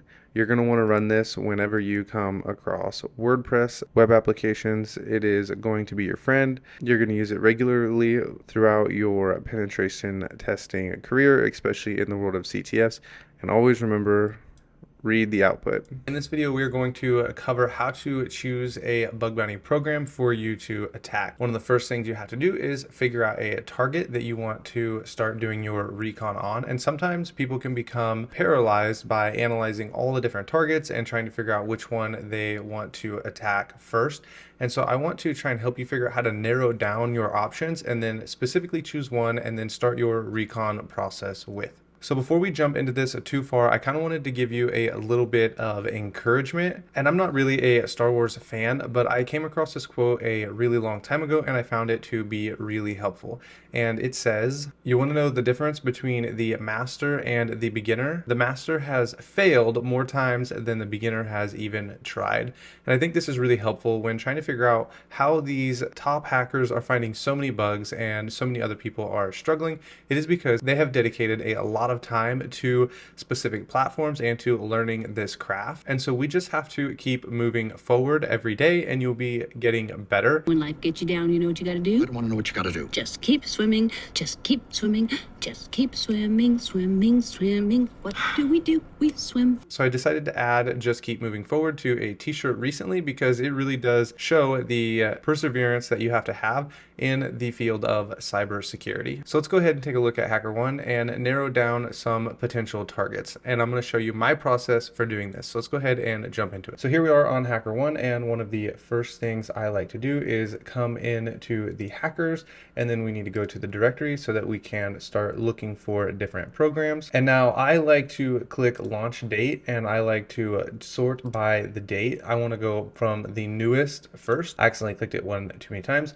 and I actually believe you have to be logged out of HackerOne to have this feature work. So if you're logged in, go ahead and log out, and then you can look through here. And then once you have them all sorted out, one of my favorite things to do is open them up and look at the scope. I like to see how big the scope is and make sure that there is a really large scope, because one of my personal biggest struggles is I will open up a program and I'll get started, and then in 20 minutes I find myself out of scope, and this can be a problem. So I really like to have large scopes. It also means you have a lot larger attack surface, and there's going to be a lot more diversity in where different bug bounty hunters have been looking and testing, and so you're more likely to find a bug. So let's go ahead and scroll through some of these, and let's look at some of the scopes. So maybe we can look at this link tree. I have actually never looked at this, but you can scroll down and look to see how large their scope is. And it seems like they have a pretty large scope. And then you need to make sure you stay away from these specific ones. And so make sure when you are searching for a target that it has a large scope. And one of the second things you should search for is something that you're really familiar with. So I've noticed that there can be a lot of like currency trading programs on here, and I'm not familiar with a lot of the online currency trading programs, so that's something that I'm going to just avoid. But maybe you're into shopping and you're like, I want to check out Fossil, I want to see what kind of scope they have, and you can come in here and read about it. Maybe you're really into gaming, and I'm pretty sure here's GameStop. There are quite a few game style programs on here, and you can go ahead and attack those. I'm pretty sure PlayStation is on here, GameStop is on here, and if you're familiar with those websites already, those are going to be something you're going to want to attack because you're going to already know how the web app functions and what should be happening when you click on different links or log in. And so pick a program that you personally are familiar with and are already interested in. And a subpoint to this is pick a program that you're really interested in, because you're going to be interested in clicking through the website, seeing what's happening, what products there are, and maybe you'll be interested in looking at the projects, and it's going to help you figure out how the website functions, just because you're going to be a normal user and there's going to be things on the website that you want to look at and click through and check out the functionality, but you're also really interested in what they have to sell. This is going to really help in keeping your interest. And so pick a program that you're familiar with, or one that offers some kind of service that you're really interested in, or products that they're selling that you would be a potential buyer of. Now, the reason I told you to sort the programs by date is because the newer the program, the less likely they are going to have already been tested by a bunch of different penetration testers or bug bounty hunters. And this is really going to help you land a vulnerability before anyone else, because the web application just hasn't been picked over as much as the older programs. And another tip to this, and is really popular and probably really common knowledge, is to choose a program that is unpaid. So you can come down to one of these unpaid programs and hack on one of those, because the top hackers are going to be going after the programs that offer rewards and financial gain, because they're doing this for a living. And if you're just trying to get that first bug, then you can go for the unpaid programs, and then also the newest unpaid program. And the last tip is kind of an OSINT tip, and I think this is really going to help you in your ability to find bugs based on what the developers are posting. So go on to all the social medias and follow the developers that work for a specific company. So if I was going to come over here to MongoDB, I'd want to find the developers that work for MongoDB on Twitter, find their GitHub pages, follow them on any social media that I can, because developers will often brag about the different software that they're using and they're implementing into different projects. And then lastly, they're going to be pushing their new code to GitHub. And if you are following them on GitHub, you can go and check out the code that they have published before anyone else and see if you can find any vulnerabilities within there, or maybe they have pushed some sensitive information to GitHub that they otherwise shouldn't have. And so following the developers is going to be really helpful. And one last thing the developers will often do is when they launch a new subdomain or a new area of the web application that wasn't previously launched, they'll often post about it and they'll tell you what is going on that specific page. And following the developers is one of my last tips in trying to choose a program. If there are a lot of developers that you have the opportunity to follow on a specific program, this is going to help you be one of the first ones to find new pages as well as code that is being pushed to GitHub. Thanks for watching. I'm going to be installing a few tools here, and it won't take very long. But the first thing I want you to install is gedit, and I already have installed it just like this. So if I hit enter, it will pop open this little text pad for me here, and I can write information and create files. I like to use it instead of Nano or V or Vim because it's just a lot easier to move around. I can actually use my mouse to click around inside of the text file. So the way to install this is type in sudo apt install, just like this, gedit, you'll hit enter your password, and it will install for you. And then the second thing I want you to install is sublister. So if we type in sublister like this, not like that, like this, you can see that it doesn't do anything for me. But if I type in sudo apt install and I hit enter, type in your password, it will go ahead and install sublister for me. And now if I type in sublister like this, it will turn blue and now be ready for me to use. and we will install FUF. I don't think FUF, oh, it is already on the Kali box, so we don't need to install any other tools. Those are the only two we need to install, and we'll go ahead and start looking at how to use the most common tools for the world of bug bounty hunting. One of the most popular tools for finding subdomains, and the way you use it is just type in sublister, just like this, and then you will type in the domain you want to pull down subdomains for. So we'll type in www. We need actually a -d in here, so we type in -d, and I think we can actually just type in yahoo.com and hit enter, and it will automatically go out and start searching for subdomains for us. One of the important things to know is that when it pulls down subdomains for us, not all of them are going to be in scope, and you should definitely check to make sure they're in scope, and some of them may not even be owned by your target. So in this case, we're looking at Yahoo, and some of these might not even be owned by Yahoo. So one of the things I like to do is, if I was to open up this URL right here, and at the bottom I like to look to make sure that it says it is owned by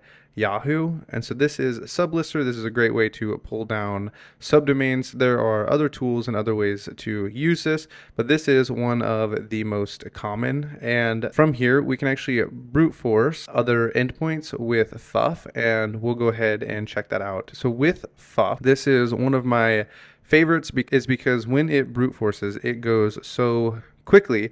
I actually like to slow it down, or if I do run FUF, I always use a VPN just in case my IP gets banned.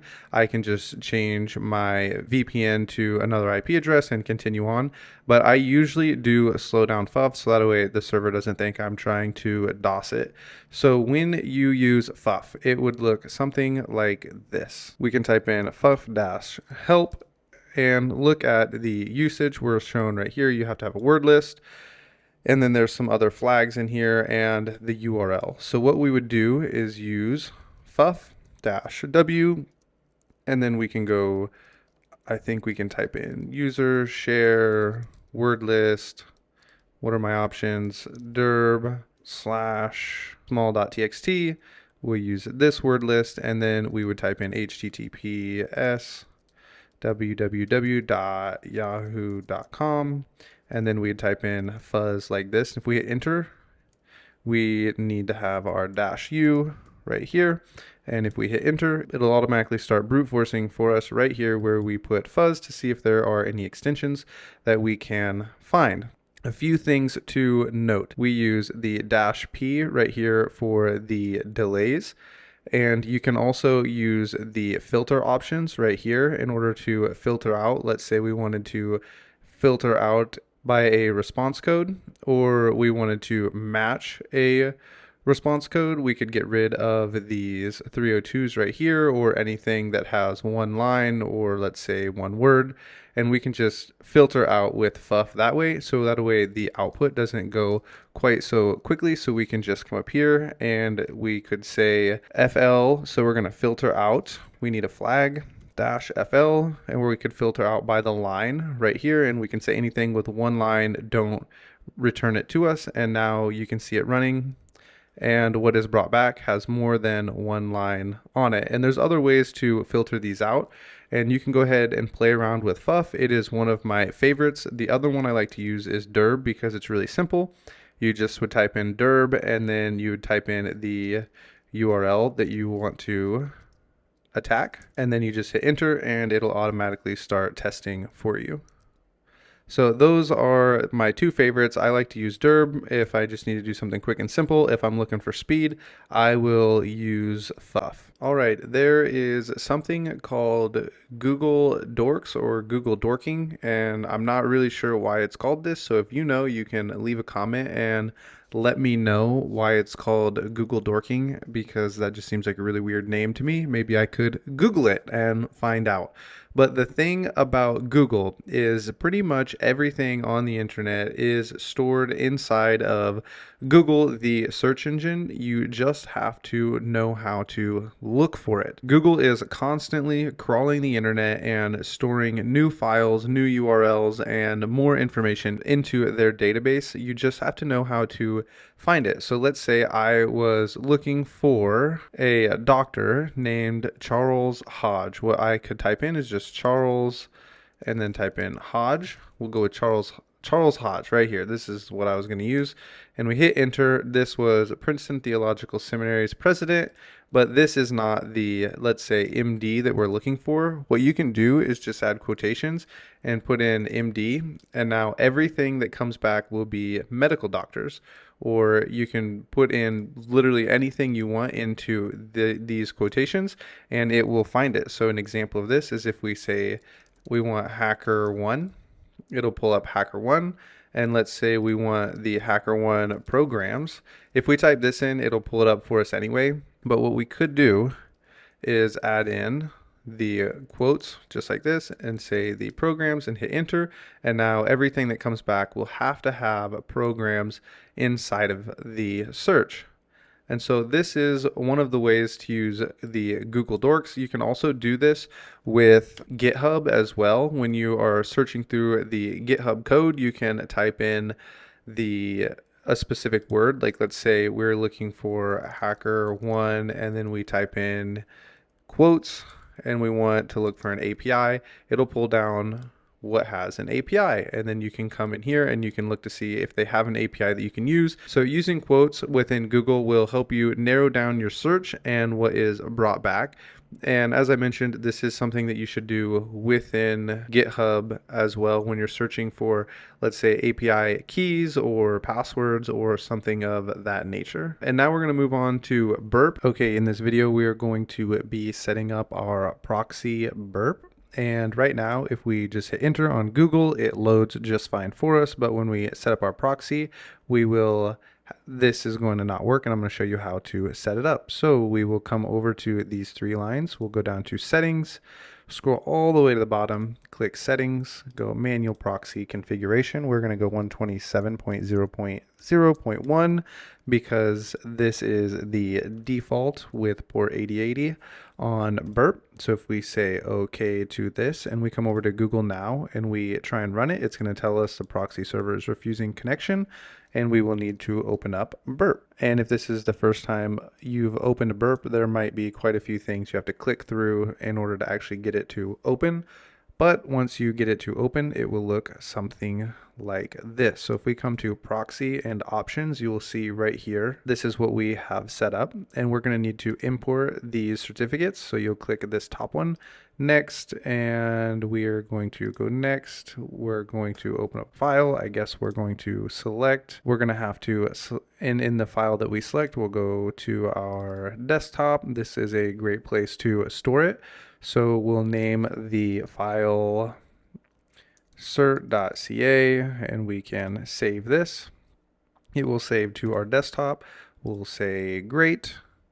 And now that this has saved, we're going to need to add this into our security.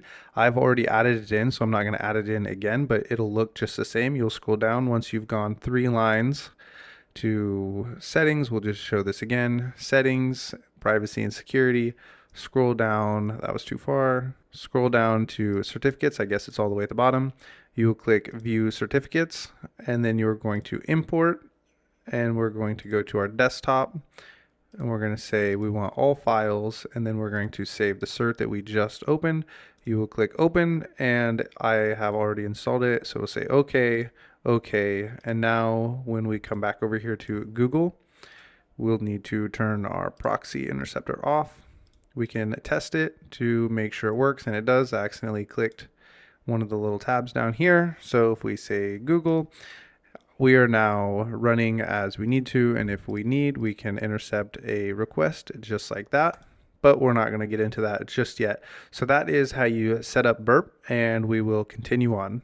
Okay, we are going to be starting our URL portion of this course, just what exactly we can learn from the URL, what we can do in the URL, which is actually quite a bit. The URL is actually something that you can learn about how the website functions. You can look, sometimes you can see information, personal information, sensitive data can be stored there. So for example, if in this URL it had an ID of my name or my email address, those are things that you wouldn't necessarily want in a URL, or specifically if a password was in there, those are things that you could actually report if you had sensitive data in there. But we're basically going to be looking at how we can manipulate the URL to our advantage and what we can do specifically with pages. So I remember when I first started down this path of wanting to learn web app pen testing, sometimes you'll go to a capture the flag website and it will be just a blank page. And I remember coming to the blank pages and thinking, oh my goodness, I have no idea what I'm supposed to do. But for you, we've already gone through the Recon portion of this course, and you know to go to Derb and just start looking for directories. And then also, we're going to be looking at the source code. I mentioned it briefly earlier, but it's something that can be really helpful, and I'll show you why. So I made this very, very basic HTML website. What I'm about to show you is something that Derb would probably find, but if it doesn't, you can kind of see how this is going to work. You can come in here and you can just go page 1, and then you can go, okay, well, if there's a page 1, is there a page 2? And then you hit enter. Oh, page 2 is blank. And then you go page 3, and then you hit enter, and we hit a forbidden page. And so if we have this forbidden page, there's something on it that we're not supposed to be able to access. Well, how can we get there? And this is when remembering looking at source code can be really helpful. And so we can come over here and we can go view page source. And you can look through and see just how basic this really is. And you can see that we have something hidden, and you can go, there is this directory or this file for more information. And so you can come here and you can copy this and you could paste it in up here. Another way to come across this is you can see that this is hidden. We're going to cover this in more detail as we go through the course. But as you go to the source page, one other thing that's really helpful to look through is to right click and just go inspect. You can inspect what is on the page.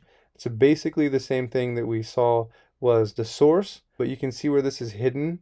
Sometimes you will have login pages and there will be hidden fields that you can open up and try and manipulate. And you can just actually type this into text and it'll actually show up on the page as plain text.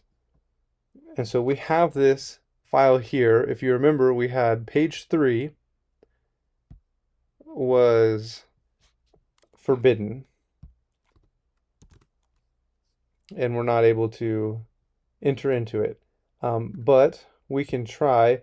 This HTML actually won't be on any websites. I just didn't take the time to remove it. And so we'll ignore it and act like it isn't there. But if we remember from this right here, we have this edit 3, which I'm guessing is our page 3. And then this is the forbidden page where you can access files. Now, we're actually going to go and practice something very similar to this. And when you do this, what you're going to need to do is go to Google. I would encourage making a new Gmail account and then going and signing up on HackerOne. And then we're going to be using Hacker 101 to practice what we just saw for us to be able to gain some practice. It is a CTF.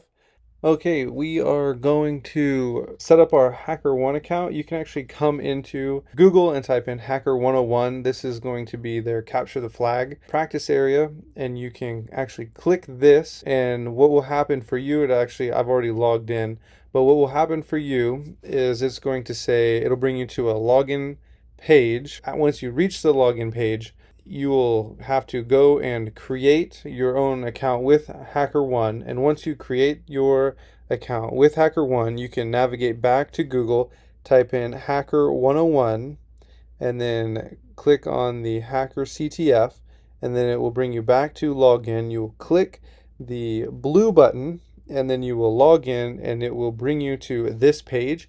And if it doesn't bring you to this page, you'll have a navigation bar very similar to this one, and you will just click on CTF, and then you will be at this page. But you're going to have to register in order to reach this page. And then what I want you to do as we begin working with actual vulnerable websites is go ahead and click go. This is going to be the very first challenge I have for you. Once it loads, you're going to be brought to this page, and the way HackerOne has set up their training program is that you will have flags, and then it'll have a bunch of random numbers, and once you reach that flag, you will know you have found the area of the website that you were not supposed to find or is supposed to be vulnerable. And so with that, I want to have you pause this video and see if what you've learned in the last lesson, you can figure out how to find the flag all on your own. So with that, pause the video and give that challenge a go. Okay, if you got it, that is great. If not, I'm going to go ahead and reveal to you how to find this specific flag. Before you do, I would challenge you to go back and watch the previous video and just see the steps that I walk through, and then go ahead and come back here and give it a try, because I am certain with what we have covered, you can find this flag on your own. So the way we find this very first flag is by coming in here and just right clicking and then going to view page source. And then we can look at the page source and we can see what is in here. And it has a background image, and then here it is, background.png. Just a little bit ago, I actually came in here to try this, and my guess was this is going to be a file that we were not supposed to be able to access. And so copied this, came over and pasted it at the end of our URL. We're going to paste it and then hit enter, and then here is our flag. We're going to move on into the next video, and I'm going to help you get set up on what you're looking for, and then I'm going to turn you loose and see if you can find the next flag on your own. Okay, we are ready for challenge number 2. We are going to come into the first easy program we can enter. We're going to only find one of these 4 flags. We'll actually come back later. We're going to go ahead and click go and pull open this vulnerable website, and I'm going to turn you loose once this loads, because everything that we have done so far, that we have covered, should give you everything you need to know to find the flag that we're looking for in this specific capture the flag. And so with that, I want you to go ahead and click around in the website and see if you can find the flag. And so we can go ahead and pause the video now and see if you can solve the first challenge. I believe we've covered most everything you need to know to find this flag. And so the first thing that we would do is just start clicking around, and you could maybe make a page and see what happens. We've got a page here. We're on page 9. And so we can go back, we can edit this page, and we can see we can edit our page 9. We can go back, we can click on the markdown test and click the button. It doesn't really do anything. Can come in and view the page source. And we can look around. There's not really a whole lot here for us. And so we can go back and we can go to home, we can go to testing, and just as we continue to click around, a couple of things that stand out to me in our URL is that we have this page. So we can come into, let's just go into the page that we created. We can come in here and just go page 1, page 2, page 3, not found. Well, we know there has to be at least 9 because we have created page 9. So we'll go to 4, 5, and then we hit the forbidden page. If you remember in the example that I showed earlier, we have seen a forbidden page before, and then we'll keep going. We'll go all the way up to page 9 and look at every single one, every single option we have, because we know that's how far we are as we've created. So we have all of these, and then page 9 should be the one we created. So what page was that? that was forbidden. It was page 5. So how do we access this? We can go view page source. It says we don't have permission, and it is forbidden. Well, there is another way to view this page. And if you remember from the example website that I made and showed earlier, you would know that we can try and get around this because we have the option to edit this page. And so if we edit this page and we know we can edit the page that we made, maybe we can edit the page that was forbidden. So we can come in here and put in 5, and there it is. There's the flag. So I hope you found this. I think by now we've covered everything needed to find a flag like this in the URL. I have a few more challenges for us to go ahead and try. They're going to be on a website called Over the Wire, and I will actually help you navigate to that page and get logged in. We don't actually have to make a user or create a user, which is very nice, and so it's very easy to access and to practice on. And so with that, I'll see you in the next video and we'll get that all set up. Okay, we are ready for a few more challenges. And so we're going to go ahead and head over to a website called Over the Wire, and you can click on it or type it in. And we're going to go ahead and click on Nodus. This is where we're going to be working out of. We can click on that and it will pull it open. And this is where we're going to get started. I'm going to go ahead and open a new tab to keep this one open. So we're going to start on level 0. Password is going to be level 0. And so all we have to do is copy this URL and paste it in, and then hit enter. And our password is going to be Nodus 0 and Nodus 0. And then we'll hit enter. And every time you find a new flag, you will come up here and you will change the 0 to a 1, the 1 to a 2, the 2 to a 3, and it will prompt you and say username. And so we have Nodus 0 right now. The next username will be Nodus 1, and then the flag that you find will actually be your password for the next level. We have gone over everything needed to find this first flag, and I want you to go ahead and try and do that now.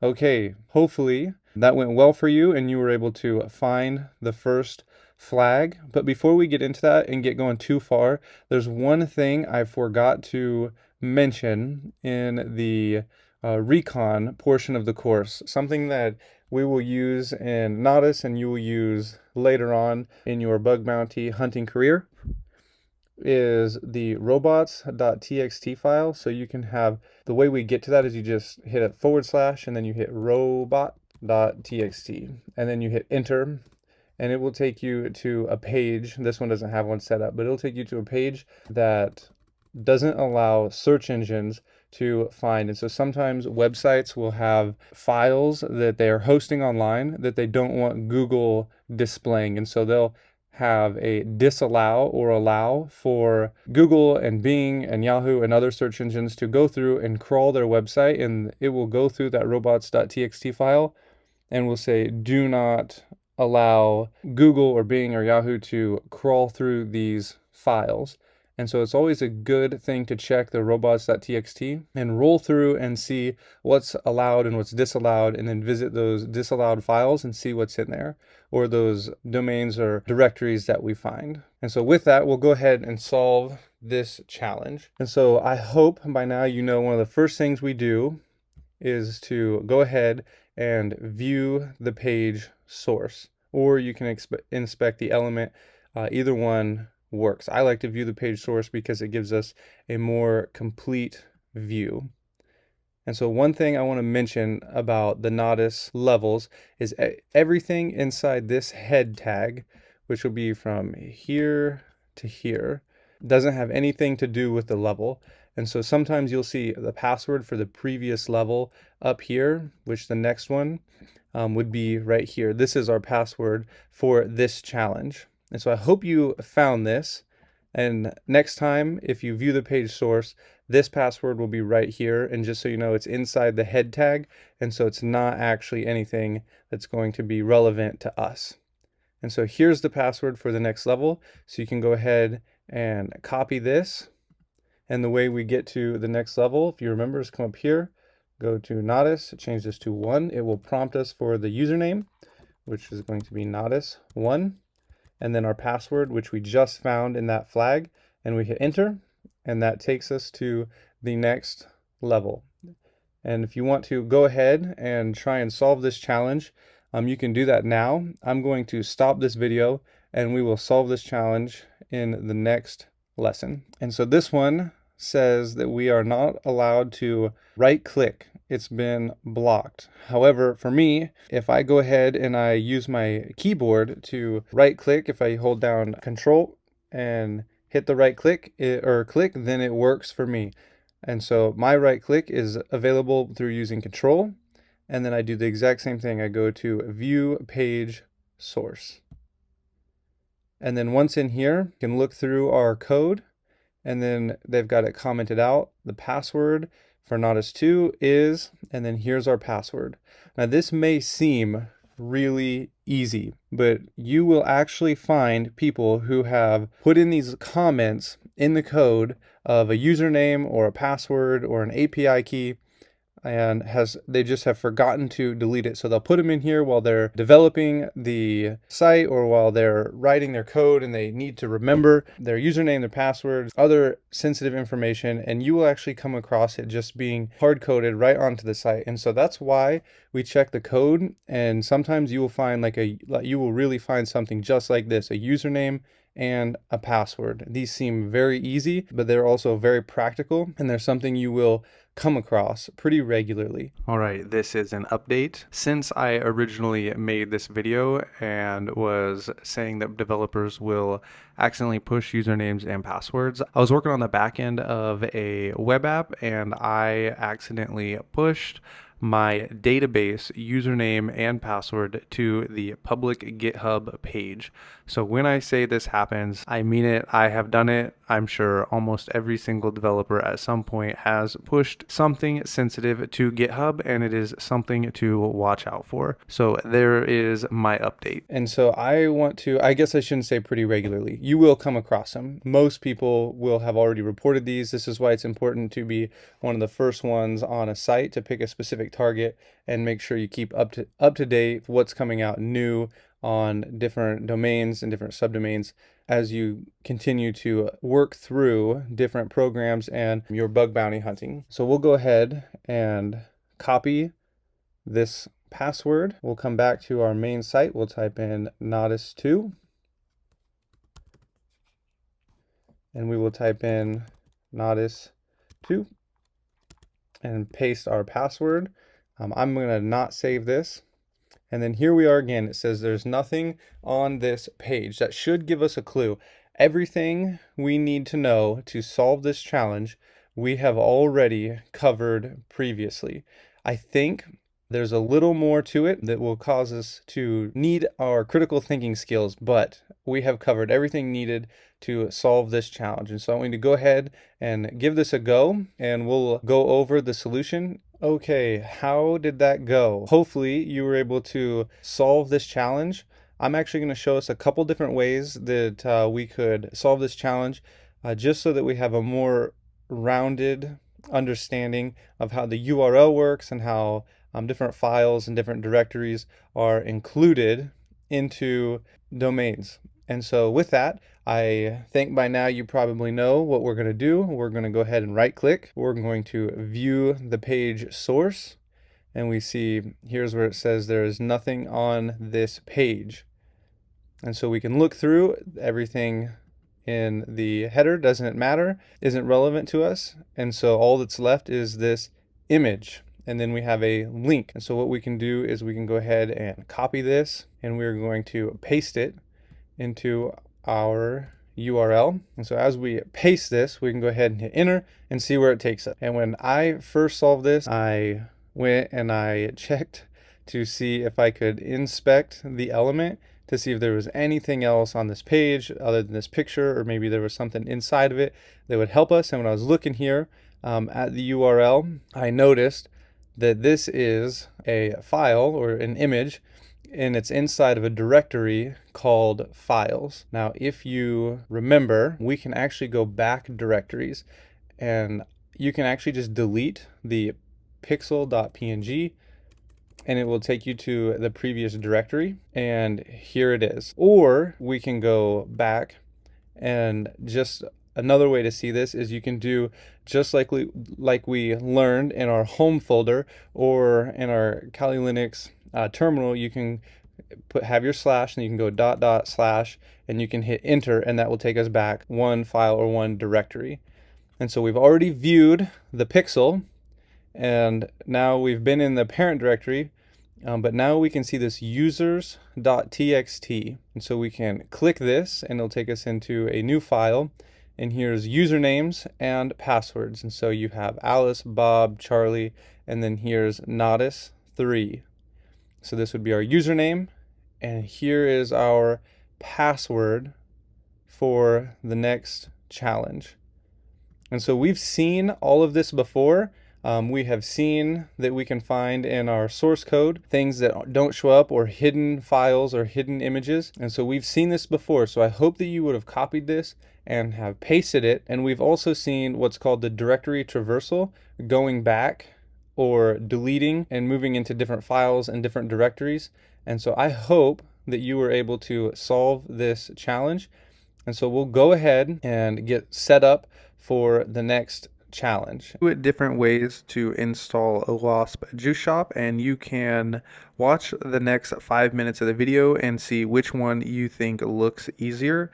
I personally think the Try Hack Me OWASP Juice Shop right here is the easiest way, but I'll show you how to download and install OWASP Juice Shop onto your local machine, and you can decide which way looks easiest for you and you would like to run. So I'm going to show both of those to you now. Since I originally have made these videos, OWASP Juice Shop has now been put on Try Hack Me, and it's really simple to just go to Try Hack Me, make an account with them, and connect with their servers, and then open up a Juice Shop box. So you can either install it the way that I have already shown in the previous video, or you can come to Try Hack Me. It is free to make an account and open up OWASP Juice Shop, and from there everything will be the same. You will just click Start Machine, and it will open up a machine like this, and then once this gives you an IP address, you can copy it to your clipboard and open up a new tab and paste in the IP address, and it will open up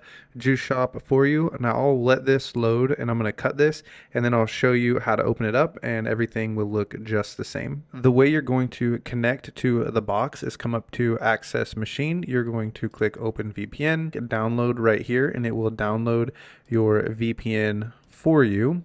You'll come over here, you will CD into your downloads, and then you will type in sudo open VPN, and then whatever your VPN download name is, and you'll hit enter in your password, and it will connect you. I'll go ahead and do this now. Okay, I have connected to the VPN, and now we can copy this, and with our new tab, paste this in, and we will be brought to the Juice Shop web app, and we will accept the cookies, num num, and then we are ready to start. So it's up to you which way you would like to install Juice Shop. Okay, we are going to go ahead and install a vulnerable web app on our local machine. It's a great place to practice. It's put out by OWASP, which is going to be a great resource for you. Rather than just seeing me show you how to do something or listen to me tell you about it, this is going to be a place that we actually go out and practice. And so we're going to download it by going to sourceforge.net, and I'm going to have this linked for you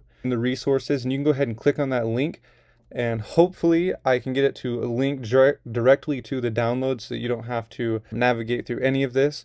And this is actually my second time trying to download it, because the first time I downloaded the wrong version, and I don't want that to happen to you. And so hopefully that link will work for you, but if not, you can follow along and I'll show you how to get to the proper download. So we type in Juice and we click on Juice Shop. It was the second one in the search engine. We'll go ahead and click Files, we want 9.1.3, which is right here. We're going to be installing Node 12, and so we need to make sure that we get Node 12, and it's on Linux, which is way down here at the bottom. This is where I went wrong the last time. So we have Juice Shop Node 12 with Linux. This isn't the right file. That's not the file we want. This one right here is the one we want. We want the TGZ. And so we'll go ahead and click that. And after you click this, it might take a little bit for the download to go ahead and take place, but you can go ahead and click it. Your download will begin shortly. And then once it downloads, we'll go ahead and save it, and it will automatically save to our downloads. And so I'm going to go ahead and pause the video, and I'll resume it once the download has popped up. Okay, there's our download. We're going to go ahead and click Save File, and this is going to save it to our downloads. We can go ahead and click OK. I'm going to go ahead and close out of SourceForge because we no longer need that. And then we're going to navigate over to our terminal.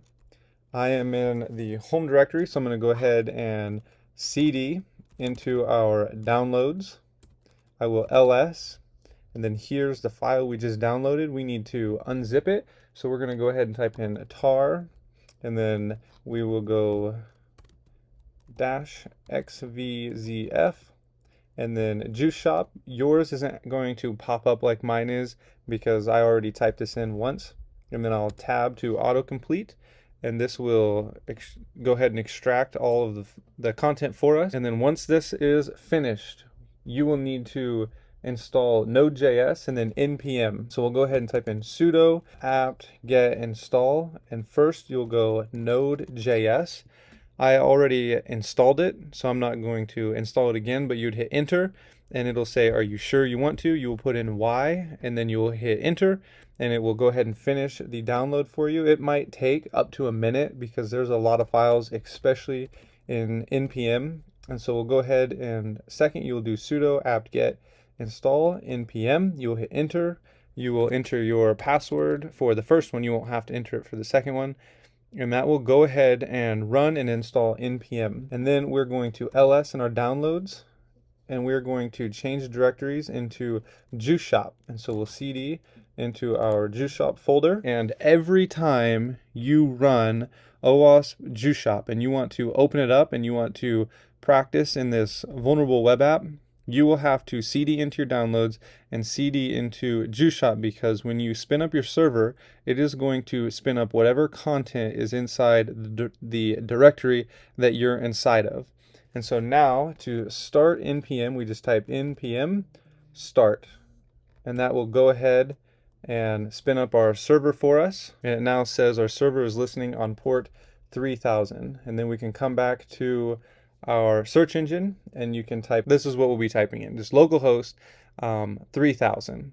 And you'll type that into your browser, and this is now our vulnerable web app that we're going to be practicing on in the future lessons. But before we get to practicing and seeing what we can manipulate and what vulnerabilities we can find, I want to walk us through a little bit of what we're going to be looking for and how to identify different vulnerabilities and how we're going to use burp to help us find them. But you will notice that if you have burp running and you turn your proxy on and you start clicking on things and you refresh the page, burp is not intercepting anything. It is not working for us. So we need to configure our traffic so that it goes through our proxy. And we're going to do that by going over here, opening a new tab. We will type in about config and hit enter. And I will warn you to proceed with caution, because this will change how your browser functions. So you want to accept the risk and continue.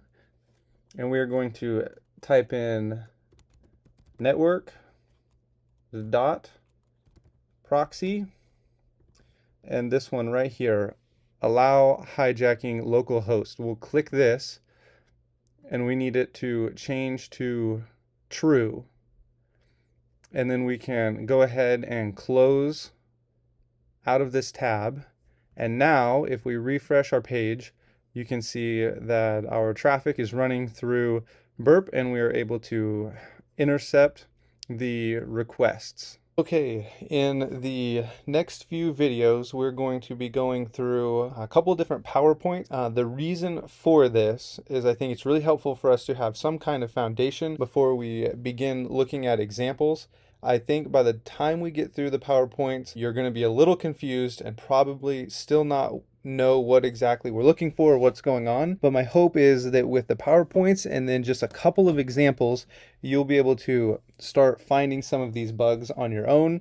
And we're going to be practicing on Hacker 101 as well as Juice Shop, which we just downloaded. And we're going to be looking at how to use Burp before we begin looking at trying to exploit some of these vulnerabilities. I think that you will be using Burp a lot, and so it'll be helpful to go through and kind of look at how it works and explore just a couple of its functionalities before we begin our exploitation of some of these vulnerabilities. And so we're going to be looking at IDORs, business logic errors, and we are also going to be looking at manipulating user input and cookies and tokens as well as we continue in this course. And so we're going to begin by looking at insecure direct object reference. These are called IDORs. That really doesn't tell us a whole lot, but they're really simple to understand once we get going. These IDORs are going to be just parameters that we can change, so that we can bypass specific functions on a web app. With IDORs or business logic errors, you can bypass payment options, you can reverse payment options so that you're the one getting paid, you can put things into other people's carts. There's a lot of different ways you can use IDORs, and when you're out hunting on your own, you're going to have to be creative because there are many different ways that you can exploit IDORs. You can skip login pages, you can access someone else's account. I personally, one of the first bugs I ever found was being able to write on someone else's social media platforms. It was actually just one platform, and there was just one specific area of the web app where I was able to change an ID and write on someone else's wall of their news feed.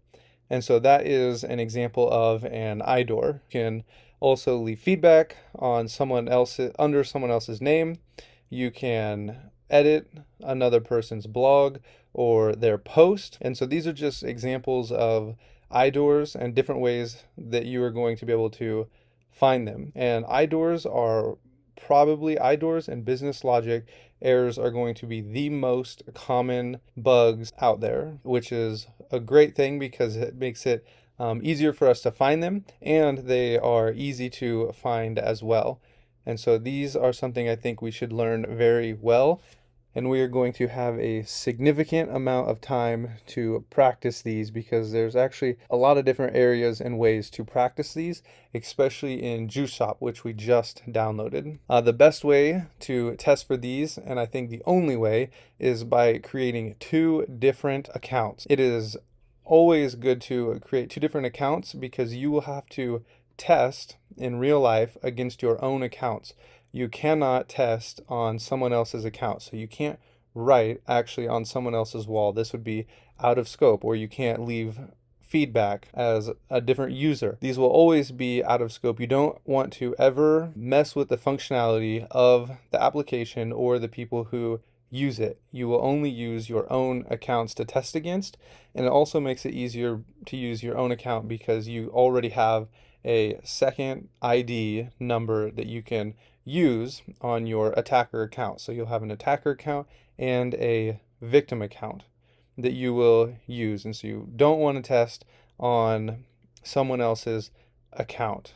An example, or a simple example to remember, is to look for hidden inputs. You'll actually see this as well in Burp. When you create an account, it won't say input type hidden, but you will see such as a name and your username, and it will say, are you an admin? And then it'll say value no.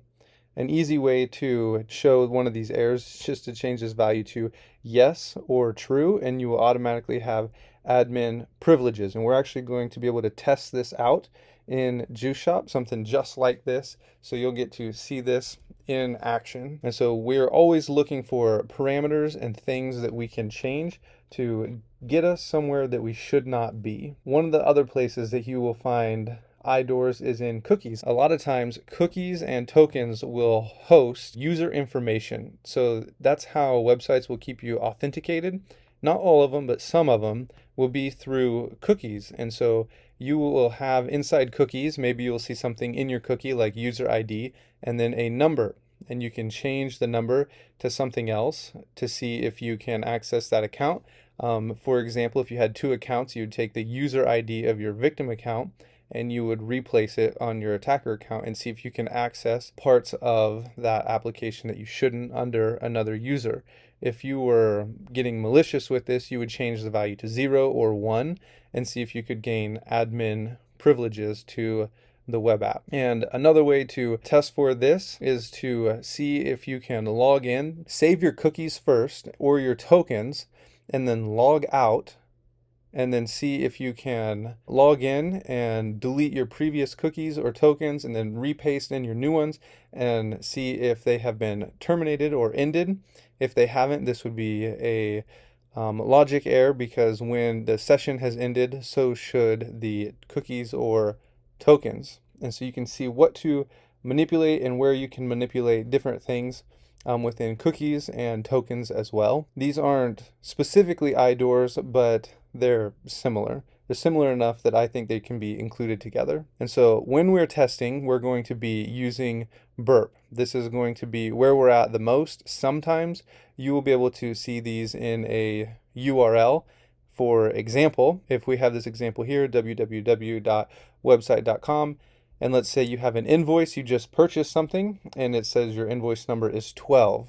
In a URL, you can just change this 12 to an 11 and see if you can access another customer's invoice.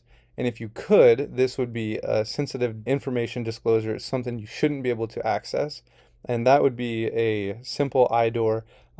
I think they're easier to test for in burp because it's all laid out for us, as we'll see in the coming videos. And so also another example would be you can upload images or resumes, like on Indeed, you can upload a resume, and you can see in the URL, if you pull your resume, so let's pretend this is Indeed and it says www.indeed.com and then it's got a slash and it says resume equals 87, and that's your resume. You could change this and see if you could access someone else's image or resume just like you would have with the invoice and see what you can access. But remember, out in the wild, we are testing our own accounts. And so I actually have an example here for us. I pulled off of HackerOne of an IDOR that somebody actually has found. And so we'll walk through exactly how he pulled this off. And so he goes to the website, remember, creating two accounts. He has a victim, logs in as the victim.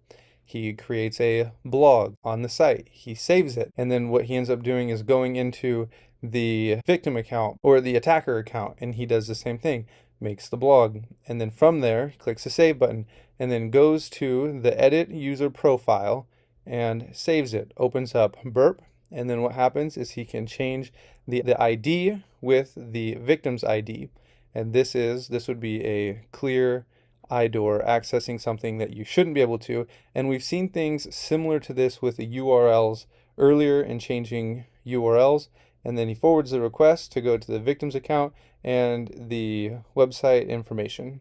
And you can see that it has changed. And so this is an example of an IDOR. I think we'll be able to make this sound a whole lot easier once we're actually walking through them. And so I want to go and talk a little bit more about cookies and the URL and what exactly we can do with them.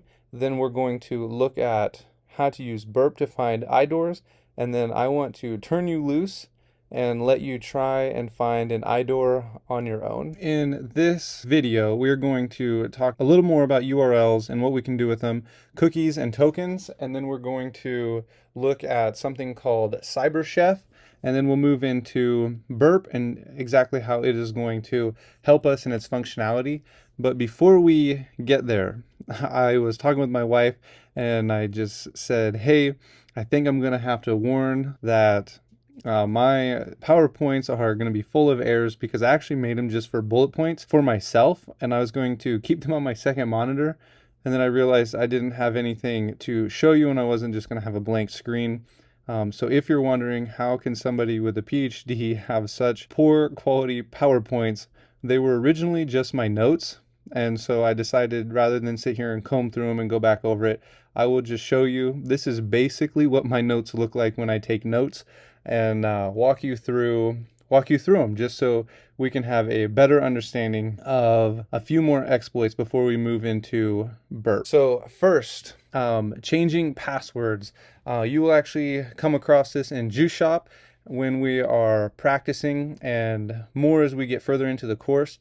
Sometimes you will see a URL that looks similar to this, or in burp, it will pop up at the bottom of a post request, and we will have something similar to this, like a change password. You will have the username, and then the new password will be stored right here. And in something like this, you could actually grab someone else's username, and on your victim account, try and change the password to it and see if you're able to pull that off. Or you can go ahead and see if you can maybe delete your victim account by, instead of having change password, you'd have delete account or delete user or just delete, and then you can put the username here, and you would obviously not have the password. You will also in burp be able to have delete instead of you'll have put, post, delete options, and you can try and delete the account through burp. And if you are unable to, even if you aren't able to pull any of that off, if you have a URL that has a username and a password in it, even if it is encoded with something as simple as base64, this would be an information disclosure. And we'll get to why this would be an information disclosure in just a few slides. We talked about this a little bit in the last PowerPoint, in the last video. If you have a website, something similar to this, which I actually just copied this out of the OWASP guide and the OWASP pen testing guide, as well as another image that we're going to come to here in a second. Sometimes you'll come to something like this. If you are logged out, and you copy and paste in a URL that requires you to be authenticated, and it says authenticated no, and it does not allow you to view the site, you can just change this authentication here to yes or true and see if you are able to access the site and see what you can gain access to. And then we can check the logout functionality. And this is why it is an information disclosure if you have a username and a password in the URL, because it is possible for you to log out on your computer and then close the browser, and you'll be able to open up the browser, and it has cached the previous page that you were in, and you can go back into the history and open that page.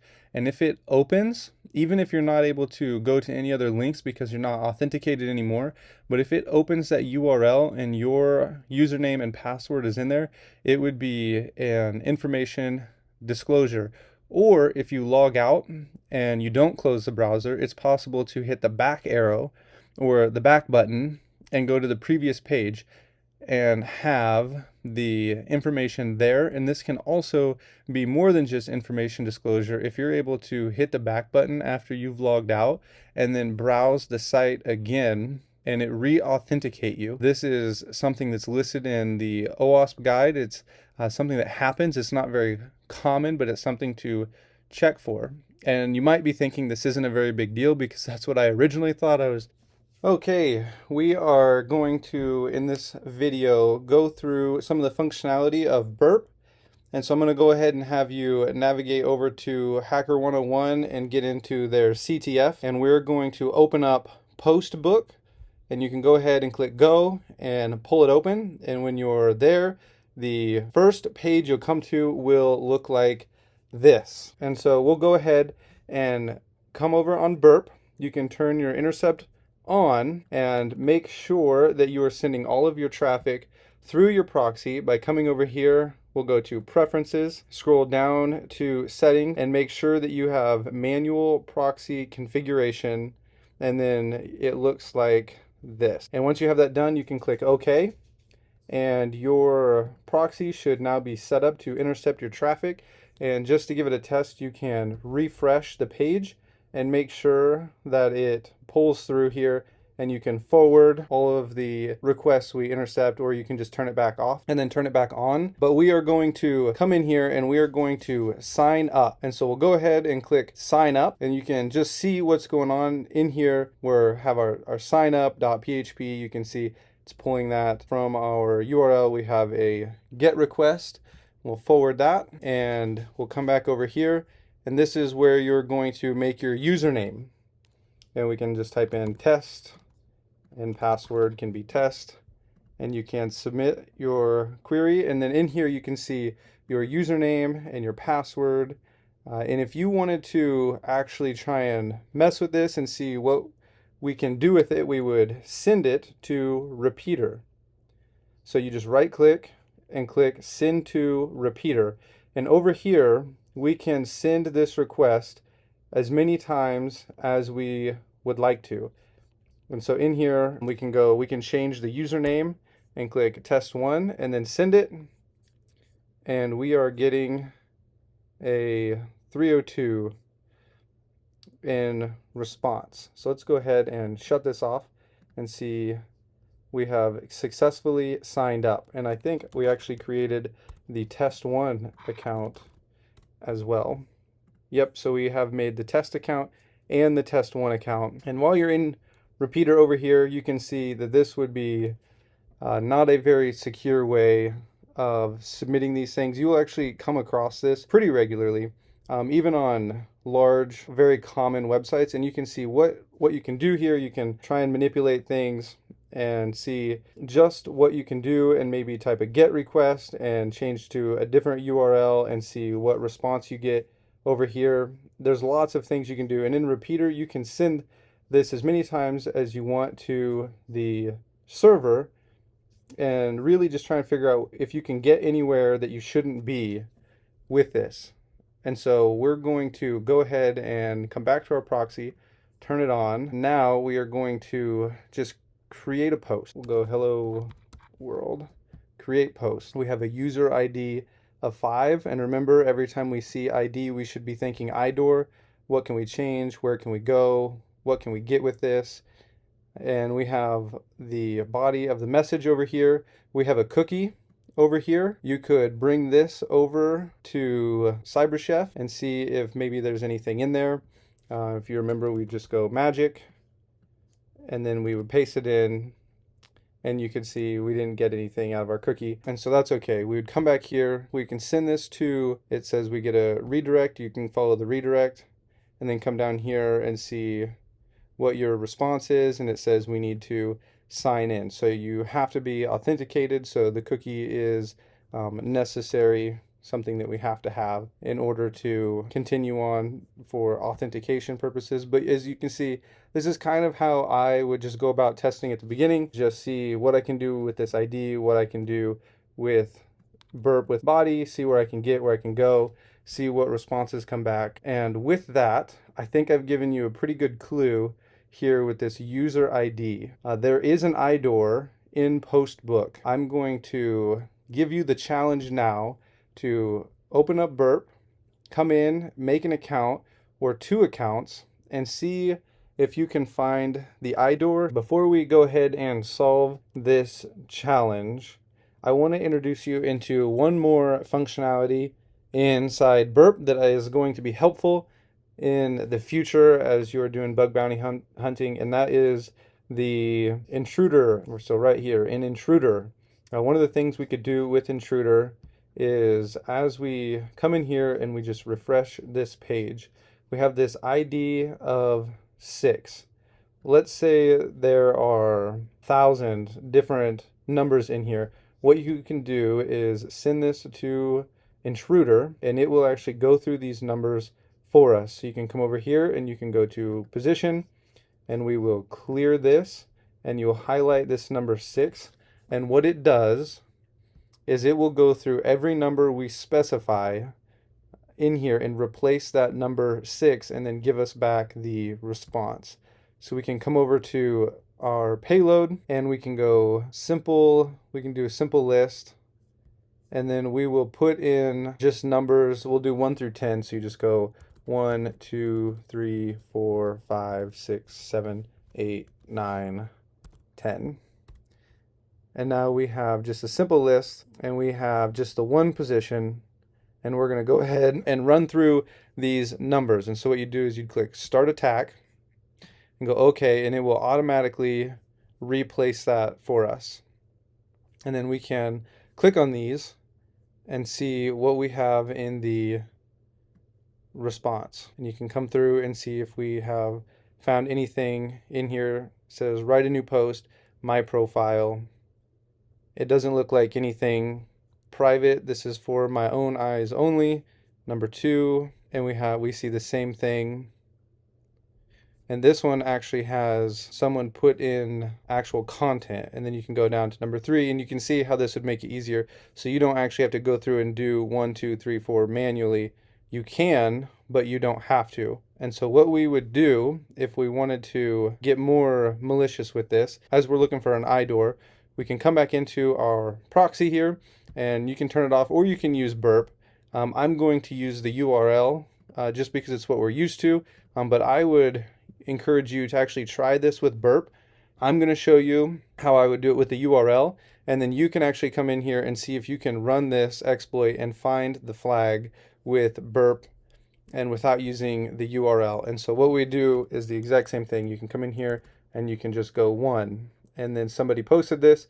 It's not private, it's to the public, and you can come here and you can type in 2, and this actually has the checkbox. Yes, this is my own eyes only. And so this would be something that is not supposed to be seen by everyone, and so this would be considered an IDOR. If this was an actual program, you could report this as an IDOR. And not only that, you can write inside someone else's entry here, and then you can save the post. And in saving the post, I am not actually sure why there are 2 flags, maybe one for writing on someone else's wall and one for the IDOR. I'm actually not entirely sure, but you can see the author was also an admin. So we made it beyond just a regular user and into an admin. And so this is how IDORs work. We're going to be moving from Postbook into Juice Shop.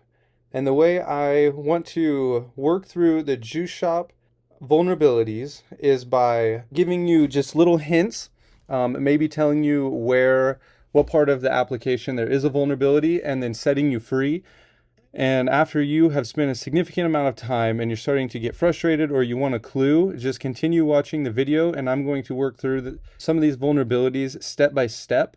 But I want you to give it a shot and try and figure out where the vulnerability is and see if you can solve the challenges on your own. And only if you're really struggling, come back and get another clue, and then pause the video again and see if you can figure out the rest of the challenge on your own, kind of like we have been doing. But from this point on, it's going to be a lot more difficult for me to show you very specific vulnerabilities on multiple websites, because at this point, Juice Shop is going to be our main place of working, because there's not a whole lot of options when it comes to practicing specific vulnerabilities and then me showing them to you.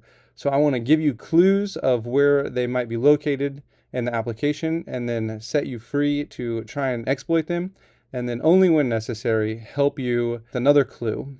And so with that, you can actually continue playing around in Postbook and see just what else you can do in finding IDORs. Okay, we are ready to find our first IDOR on our vulnerable web application.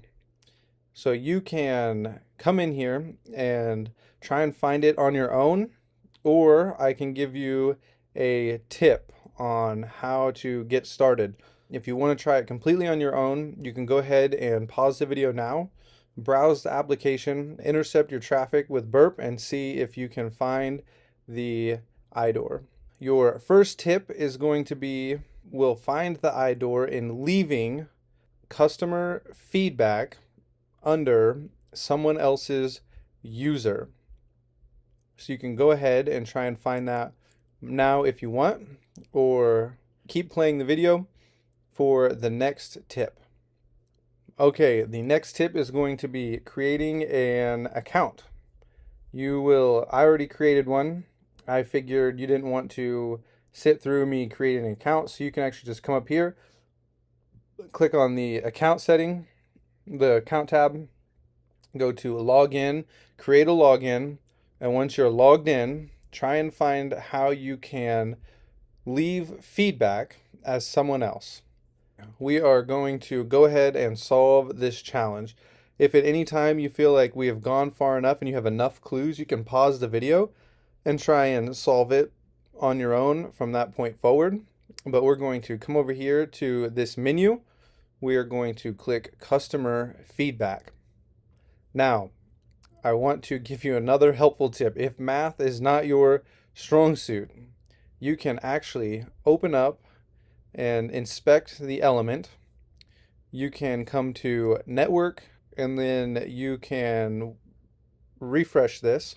And in our network, we will get a whole bunch of GET requests and we will look through and find the one. Since this is called CAPTCHA, we're going to find the one that is labeled with CAPTCHA. And in there it will have for us the answer. And you see this request. We are going to look at the scoreboard at the end of this video, and I'll kind of talk through what this is, but we're going to go to this as soon as we solve this IDOR. But as we continue scrolling through and we're looking for the CAPTCHA right here, you can go to the response. Our answer is going to be 11. So it will solve for you whatever math problem you have. And that's the easiest way to get through these. And so our answer is going to be 11. It has our username. We can leave a comment. I like to just leave hello world. We will give it a rating and then make sure to intercept when you submit this. And so we'll hit submit. And now we have our user ID. If you want, you can go ahead and pause the video and see if you can figure out what to do from here. What we will do is we're going to send this to the repeater. We can come up here, open it up. We can send this request to make sure it goes through. It says it was created, so we have successfully left feedback. But we want to leave feedback as someone else. And so what we do is we can change our ID to, let's just go 14. Just pick an arbitrary number that's less than the one we were using or the one we were assigned. And then we can send it and it says it was created. So now we should be able to turn off our proxy intercept, come back to our web application, and it tells us we successfully solved the challenge of forging feedback. So this is an example of an IDOR where we are leaving feedback under some other user's name. And now I want to go to the scoreboard real quick. This is where you can see the challenges. And you can see all of the challenges that are available on this web application. All right. I was playing around with the comment section in the products, and I realized you can actually leave feedback as someone else other than coming over here to our customer feedback. You can actually leave feedback from a different user right here on these products, and maybe you actually figured that out in the last one, and if you did, that's awesome. And if not, you can go ahead and try and solve this challenge on your own, and then we will go through it together. So if you want to give that a shot, you can go ahead and do that now. Okay, we are going to just open up one of the items that already has a review so that we have a name that we can leave feedback under. And what we'll do is come over and turn on our intercept and type in some kind of message, and then we will submit. We'll come over here and see if we can find it. And here it is. We can send this to our repeater. You can come over here and send this. And it says it was created. So we have the message, and then we have the author. So instead of having our name in here, we can put in Bender at Juice Shop. Was it dash? I think that is how it was written. And then we should be able to send this, and we'll actually just put in something else here and send it, and it says it was created. We'll turn the intercept off, and you can see here it was created under someone else's name, and it actually says we have successfully completed the challenge again. Okay, our next challenge is going to be one that we have talked about, but we have not actually seen, and I have not come across any vulnerable web apps to actually test this on and show it to you, but we have talked about it, and you might have to use some of your Googling skills, or just if you get stuck, follow along with the video and get a hint before you move on. But we're going to create an admin account, and this is something that is very possible that you will come across. It's not very common, but it does happen that you can find ways to create an admin account or escalate your privileges. So we're going to go ahead and make sure our intercept is off. And what I need you to do is go ahead and create an account and see if you can figure out how to get the account enrolled as an admin. And so you can go ahead and try that now. I think what I will have to do is log out, and I'm going to make a new account just the same. And I will come in here and go not yet a customer. This time we'll go John at john.com. And as soon as you get this done, we will turn on our intercept and we will register the account. Now what we're going to do here is we're going to send this to repeater, and over here is where we'll work on escalating the privileges to an admin. So we'll send this, and just to get a response to see what we have here. So our role is a customer, and this tells us that we're going to need to change the role. And so I actually just did this a few hours ago. I was just working through the application, and I'm going to show you exactly what happened to me, because this will give you a really good idea of just the trial and error that we go through when we're testing applications. So I came in here, I typed in role just like this, and I typed in admin. And if you send it, since this user has already been created over here, we're actually going to have to change this to 1. And if we send it, we can see we've now created another user, but the role is still customer. And so I changed this to administrator, and it still didn't work. So I tried to change this to user admin, and then change this over here again, and we are still a customer. And I've tried user, I tried admin, I tried administrator, and finally what happened was I deleted this,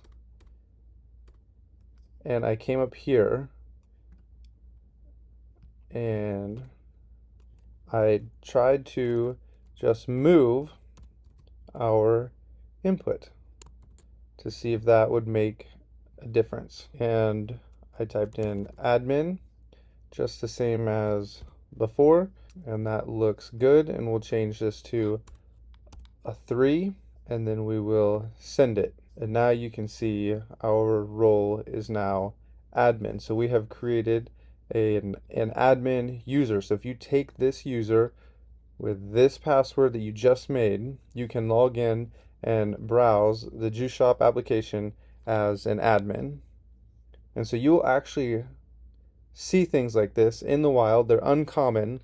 You can actually go on HackerOne and read the hacktivity and see where people have actually got this to work. And you can see, just read the articles and read the submissions to observe how people have pulled this off. Some of them are going to be more complicated than this, but some of them really will be this simple. Okay, what I need you guys to do for this next lesson is go ahead and open up a new tab. And up here, we're going to go to Portswigger, and you can go ahead and search for it. It should be the first one.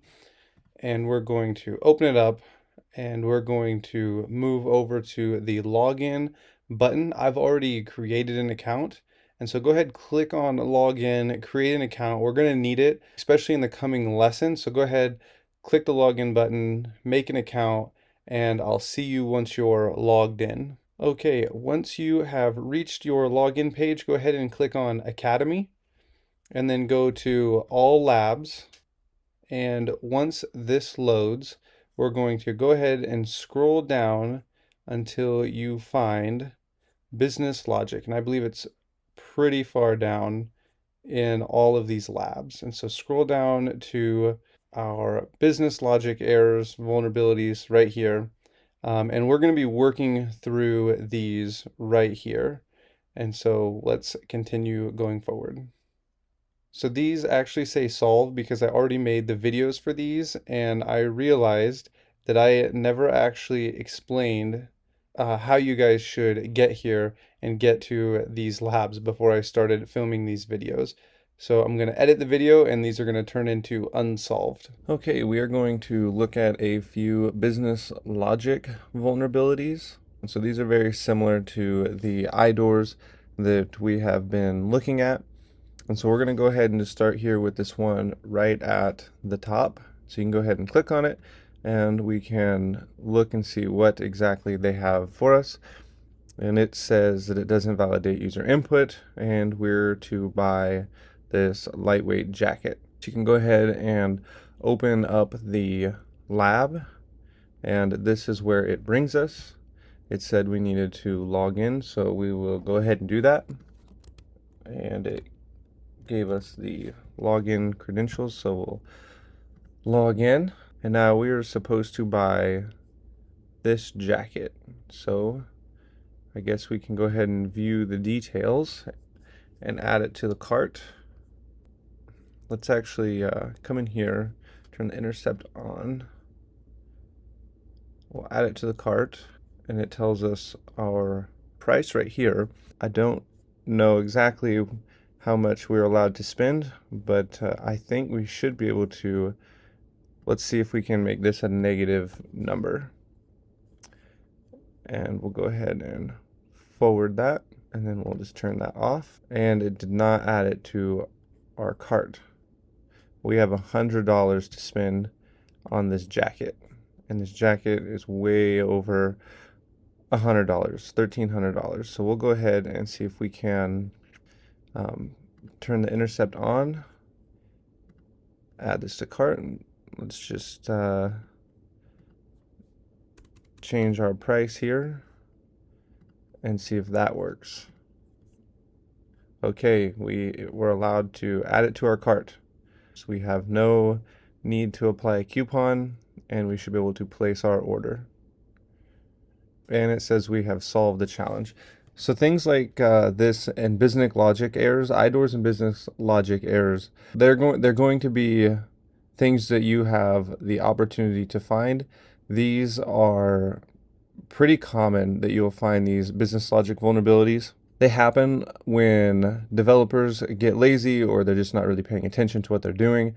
I've actually seen really advanced developers make very simple mistakes that made their web applications vulnerable just because they weren't paying attention. And so you can find these. They're pretty common. I know there's at least one bug bounty hunter that this is all they do. They look through Burp, they look for business logic errors and what they can change just to find stuff that they shouldn't be able to. And Vulnerabilities, these are pretty simple and they do take a long time to find, but you can find them just by doing really simple things, by just changing numbers and inputs. Sometimes you will find stuff that has been encoded. It'll say, like, you'd have the lightweight jacket. Let's actually go back. I'll just show you. Sometimes we will add things to our cart like this, and you would have this, it'd say price, and it would look like this instead. We'll encode it, base 64. You'd have this sitting inside your price instead of that number. And so what you have to do, if you see something like this, you'd have to take this and you'd come to your decoder, or you can go to CyberChef and you can put it in and try and decode the price. Rarely going to see it where it's just a plain number, but this is way more common, that you would just see a number here and that you would have to decode it. Sometimes these prices will be stored in places other than just something plain and simple like this. And so it's something that you're going to have to look for and poke around. They do take a while to find, but you can find them right off as a beginner who knows very little. And we're going to look at one more, and then I want to send you off on a challenge and see if you can find a business logic error on your own. Okay, we are going to continue with the business logic vulnerabilities. We're going to go ahead and open up the second one. And after this one, I'm going to set you loose on a challenge. So what we'll do is we'll go ahead and open this up. It looks like the same as the one before. We need to buy this jacket, and we have our login user right here. So we'll go ahead and log in, and we'll try and proceed with buying the jacket. Okay, here's our jacket. So we'll go ahead and view details. We'll add it to the cart. We're going to do the exact same thing we did in the last one, and I'm going to do it the exact same way by starting out. Oh, we don't have a price. So we got our product ID, our product, and here's our value. Let's get two of them. And I'm assuming we have the same amount of money in our cart as we had the last time to spend. So we'll go ahead and just put the negative sign in front of the 2, and we'll see if it allows us to put in a negative number. And we were. So in our cart, if we go look at it, it says we have negative $2,600. That means they are going to pay us. See if it'll go down by using these buttons. It does. So you wouldn't even have had to have done this in Burp. You could have just come over here and click this button, and it means they're going to pay us this amount of money. So when we place our order, we're definitely going to be able to buy our jacket, and our store credit is going to increase. Our price is not allowed to be less than 0. At least they have that in place. So we'll go ahead and, okay, made our cart empty. We're going to have to go back and put that back in our cart. So what I think we'll do is we'll add this to our cart as well. I'm not sure how many of these we're going to have to add. We'll go ahead and add one in, so that way we can buy our jacket, because that is our challenge. We'll go ahead and make sure that's negative. Forward, turn that off, and now we should have 2 negative items in our cart. It has to be above 0 but less than 100. So what we can do is we can just continue to subtract these. Oh, we'll add these. We'll go ahead and add these until we hit our price. Okay, it went back to 0 and removed it from our cart. So we'll go back over here. Back over here. Let's find something a little more expensive so we don't have to add that so many times. We'll go with the pool. Come to Burp, turn our intercept on, and this is exactly how this would happen if you were testing it. It's just going to be a lot of trial and error. We're going to need, I'm going to guess, at least 15 of these. We'll just go ahead and add them to the cart. We don't need to intercept that. And go back to our cart, and there our total is now $76. So what we did is we just added 15 of these pools, which got us close to $1,500, and then $1,500. Then what we did is we went ahead and added our jacket in at a negative price because it wouldn't let us purchase anything at a negative number, and we only have $100 to spend. And so this should solve the challenge this time. So we'll go ahead and place our order. So I just wanted to add that you saw me make a lot of mistakes and a lot of trial and error in this video, and I want to thank you for being patient, but I also decided not to edit out all of the clicking that I had to do and the failures from this video, because I wanted you to see what it's realistically like as you test web applications and as you're on the hunt. You will be doing what I just did the majority of your time, just trying to see if things work, and as they fail, you just go on and you try something new, and you try a different way to try and exploit the application or the vulnerability. And so I want to just encourage you that as you become frustrated or things aren't working, to just keep pushing on and see if you can find that vulnerability. Okay, it is time for your challenge. So if you navigate over to Juice Shop and get it running, what I want you to do is try and solve the challenge to where you actually are being paid $200 or $300 or $400 or more from this application. We just worked through 2 labs that are similar to this. So you can go ahead and try and solve this challenge, and when it's done, you should get the green bar at the top of your screen that'll tell you that you have completed the challenge. So I want you to go ahead and pause this video and give that a try. Okay, how did that go? We're going to go ahead and walk through this in the same manner in which I would solve this. So go ahead and add something to your basket, and then we'll check our basket.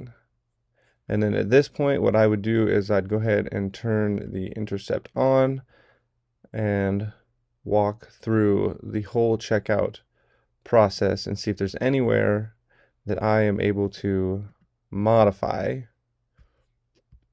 and see if I can modify this in any way, shape, or form. And what I think I'm going to do is I don't actually want to walk through and have you watch me put all of that information in just to solve this challenge. So we'll go ahead and see if we can actually modify this before we get there. So it says we have basket ID of 5.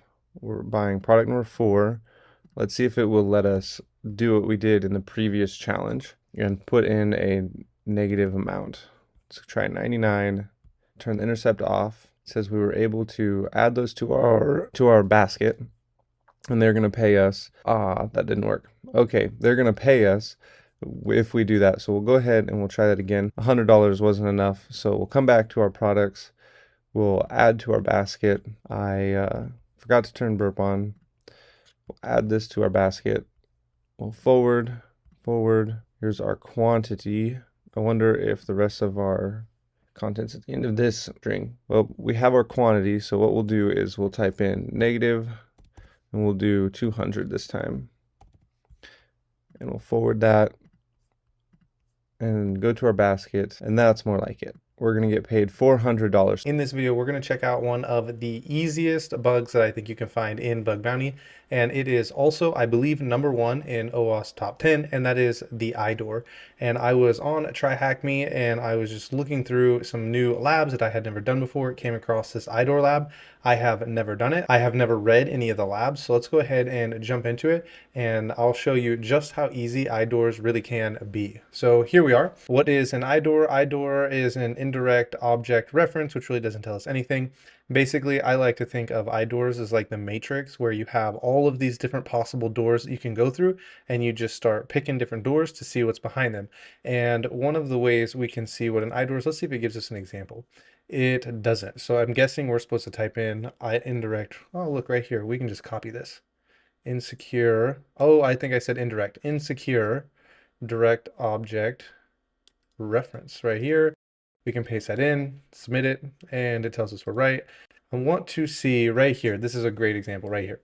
So an ID is going to be a good place to look for a IDOR, and instead of having like 1000, we could just change this to like 99 or 9999, and you get to change those and see if you can find something else there. So we have this view site, and what are we supposed to do?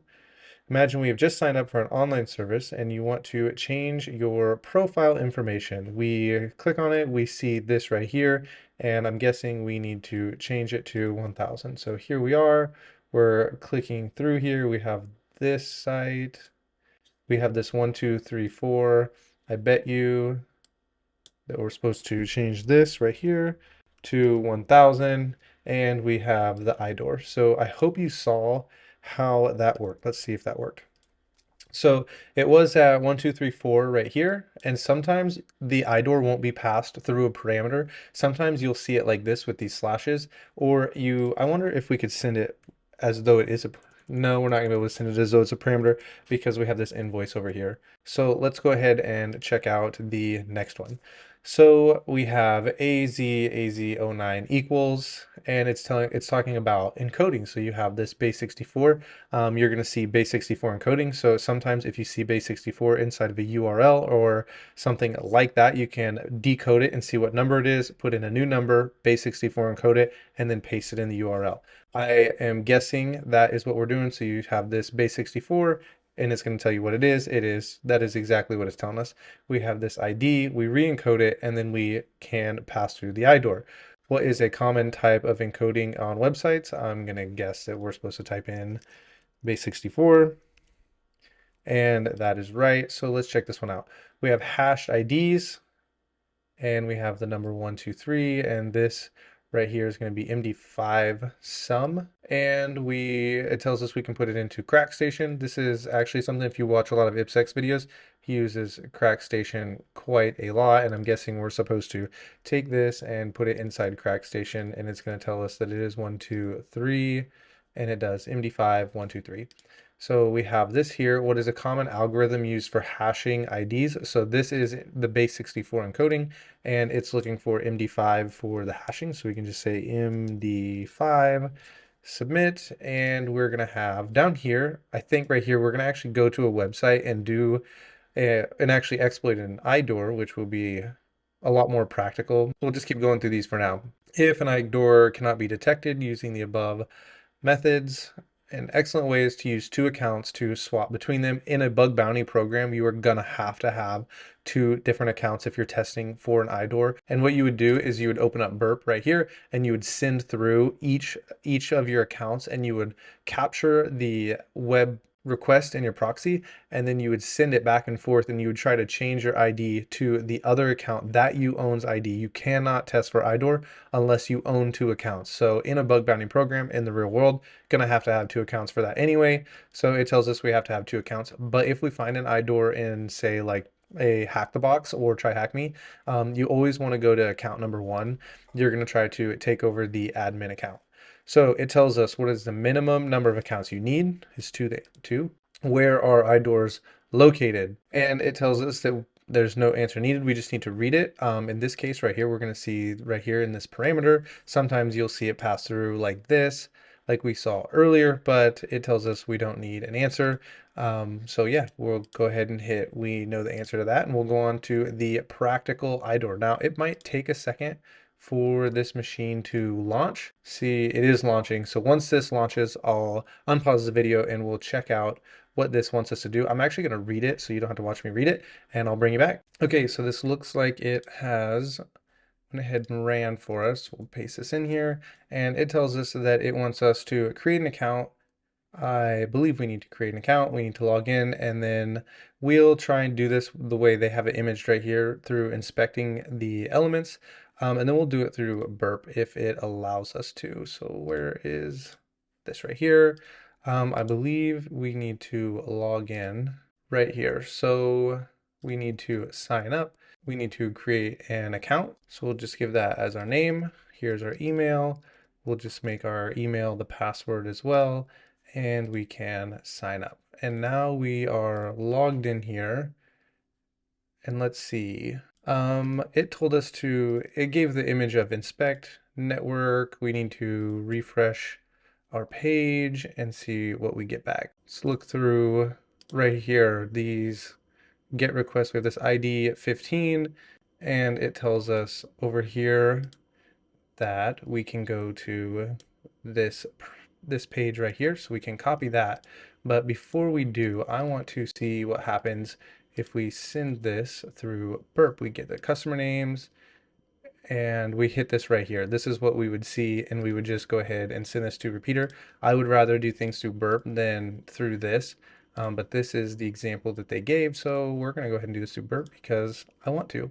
So if we send this, here is our response. It gives us our email and our username. What are we looking for? We're looking for the user ID of 1. So the IDOR would be right here, and we would just send with the user of 1, and we're going to grab Adam84 as the username, and then just paste that in. That did not work, so Adam84, submit, and we need the email address for user number 3. So what we would do is say this IDOR now we want is number 3, and I accidentally hit enter, so we'll send this, and we'll grab this email right here. So this is how IDORs work.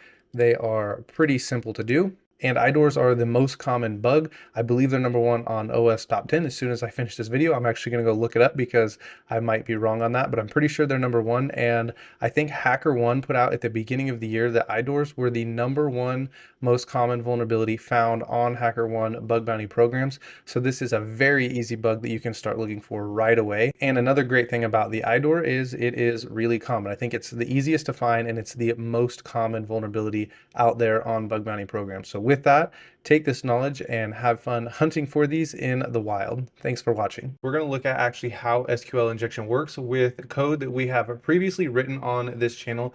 So if you're curious where this code or this website that I will be referring to as our portfolio build is located, I'll go ahead and list that as the first link in the description. We actually make a website from start to finish that is going to have a server, a front end, and a database link to it. And then in that project, we go ahead and make it vulnerable to SQL injection. And I'm going to walk you through that code at the beginning of this video, so that way you can see the secure code as well as the vulnerable code. That is kind of why I'm going to be walking you through that. But if you want to know how SQL injection code in the backend looks and works and functions like in its whole with the API, the server, and the database, you can go ahead and walk through or just watch that portfolio build, and you're going to get to see me code out the entire thing and talk through what exactly is going on. So we're going to check out like a 4-minute bit of that video of me walking you through what vulnerable SQL injection code looks like. Then we're going to move over to a port swigger, and we're going to start working through several different labs of SQL injection. They're going to be super basic and very easy.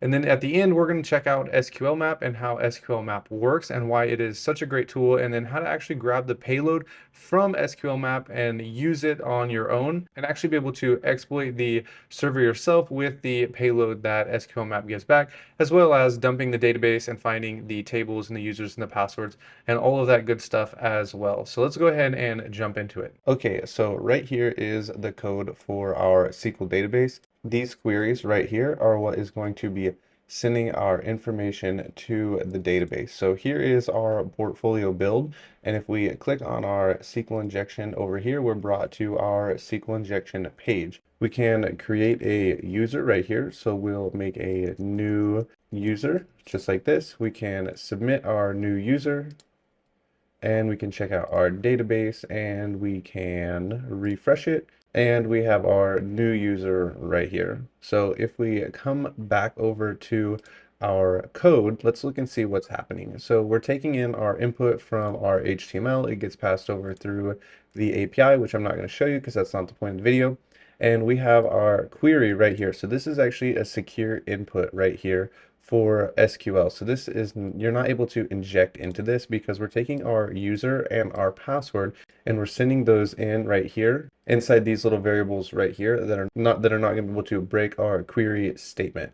So if we come back over here and we create a user with all of the bad characters, so we'll just say bad, and we'll throw in some of the bad characters, and then we can actually just copy this and send it over here. And if we submit this and we come back to our database and refresh it, we have all of our bad characters inside of our username because it doesn't break our statement, and our server picks it up right here with no problems at all through the API.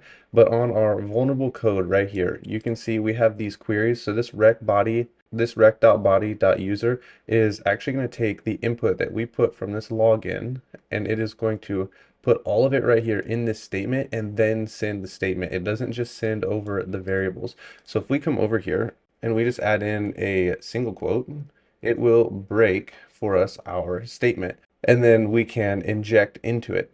So I want to show you what this looks like. So if we come over here and we put in these bad characters and we submit this, we're getting this error, and it's actually going to tell us like right here is we got this error, but more importantly, we crashed our server over here. So we actually need to restart our server.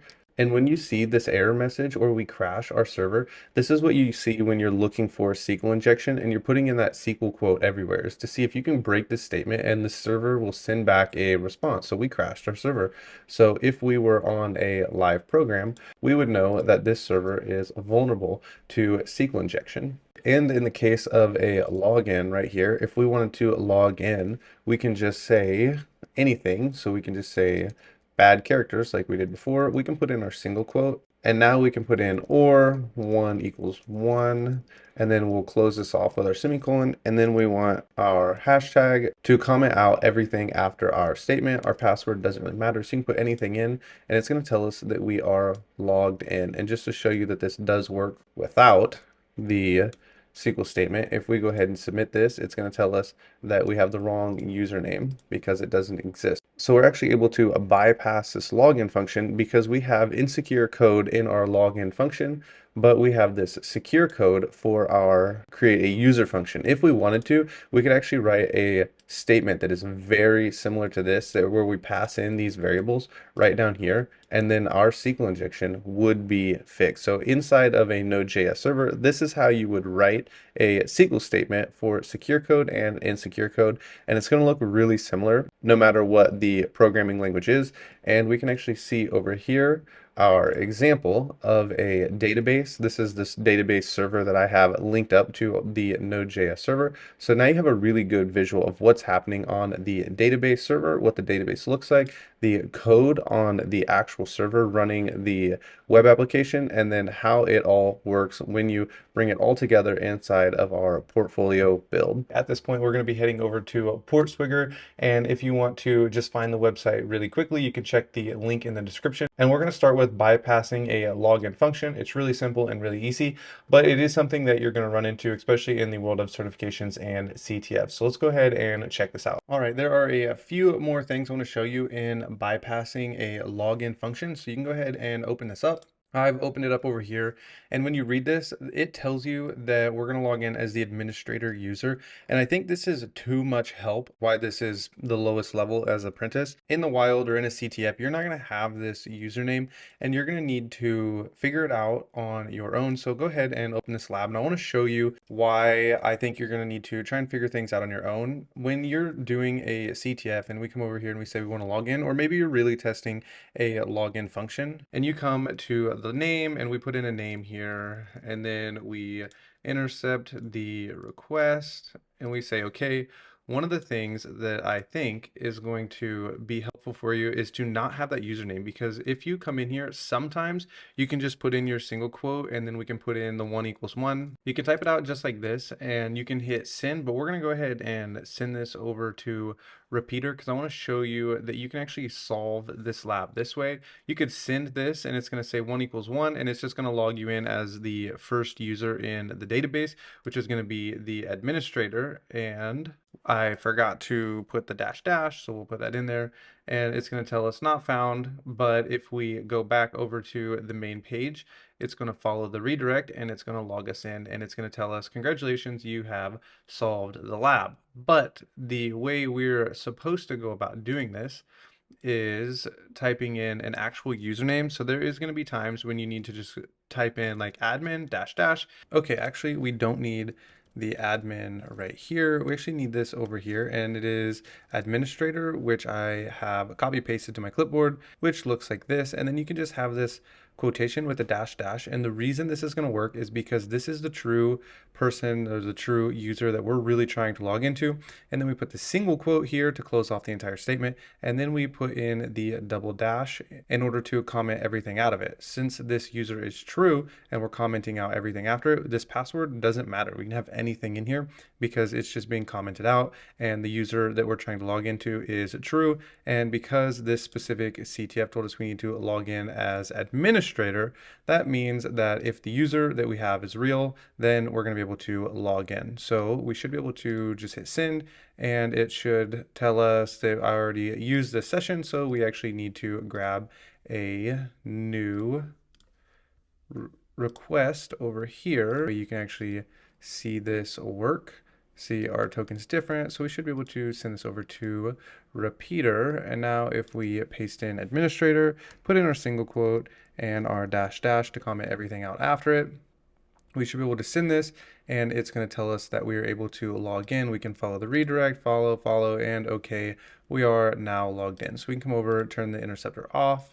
And if we wanted to actually get this to say problem solved, we would do all of the same things, only this time we would not send it to repeater if we want this to say lab solved. So we could intercept this, turn on proxy, get that out of here, come back over here, paste in administrator, quote, dash, dash, and forward, turn interceptor off. And it tells us we are now the administrator and we have been logged in. So that is a couple different ways to bypass the login function. Now let's continue on. Okay, so we're gonna go ahead and open up this lab right here. And once this is open, you can go ahead and access the lab, and we'll let that load. We're gonna pull down the number of columns that are returned from the query. So what we're essentially trying to do is get a true statement back from the server or the database saying that there are this amount of columns. So we're going to see if we can find the number of columns.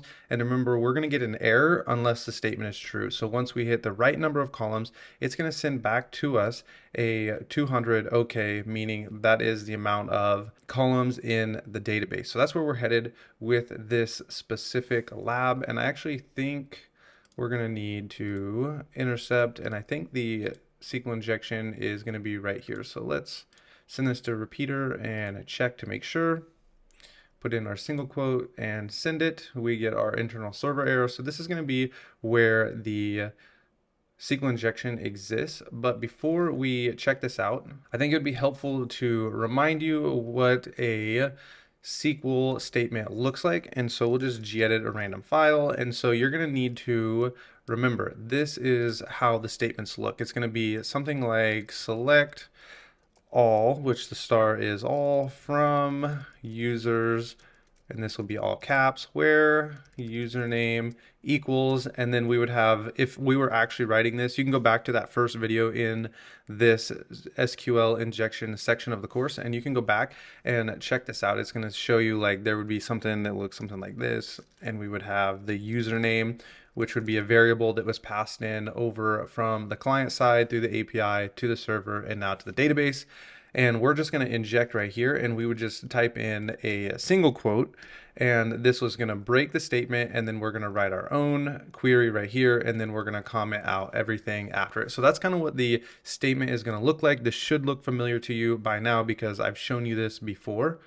So we can just close out of that. We can close without saving, and we can come back here and we can actually write our union statement in order to get this to work. Now, when I do this, I usually write my union statements in all lowercase because I don't understand why SQL programmers, everything is in caps lock. So I just like to use lowercase because it's easier and it's too much work to hit caps lock and then start typing. So I just write it in lowercase. So we're going to go union, and then we're going to type in select, and then we're going to type in right here a row. So you can actually put in like null. You'll see sometimes people put in like 1, 2, 3 for the numbers of rows. Either one should be fine. So we'll just type in null, and this is going to test for is there one column in the database. So we should be able to highlight all of this, Control U to URL encode it, and send it, and we're going to get back an error. So then in here you just type in comma null, and you can send it. We get an error, comma, null, send it, and we get back a 200 OK. This means there are 3 columns in this database. So if we come over here and we just let this proxy go, it's probably going to tell us that we solved the challenge because we were able to find the number of columns in the table, which is going to be 3.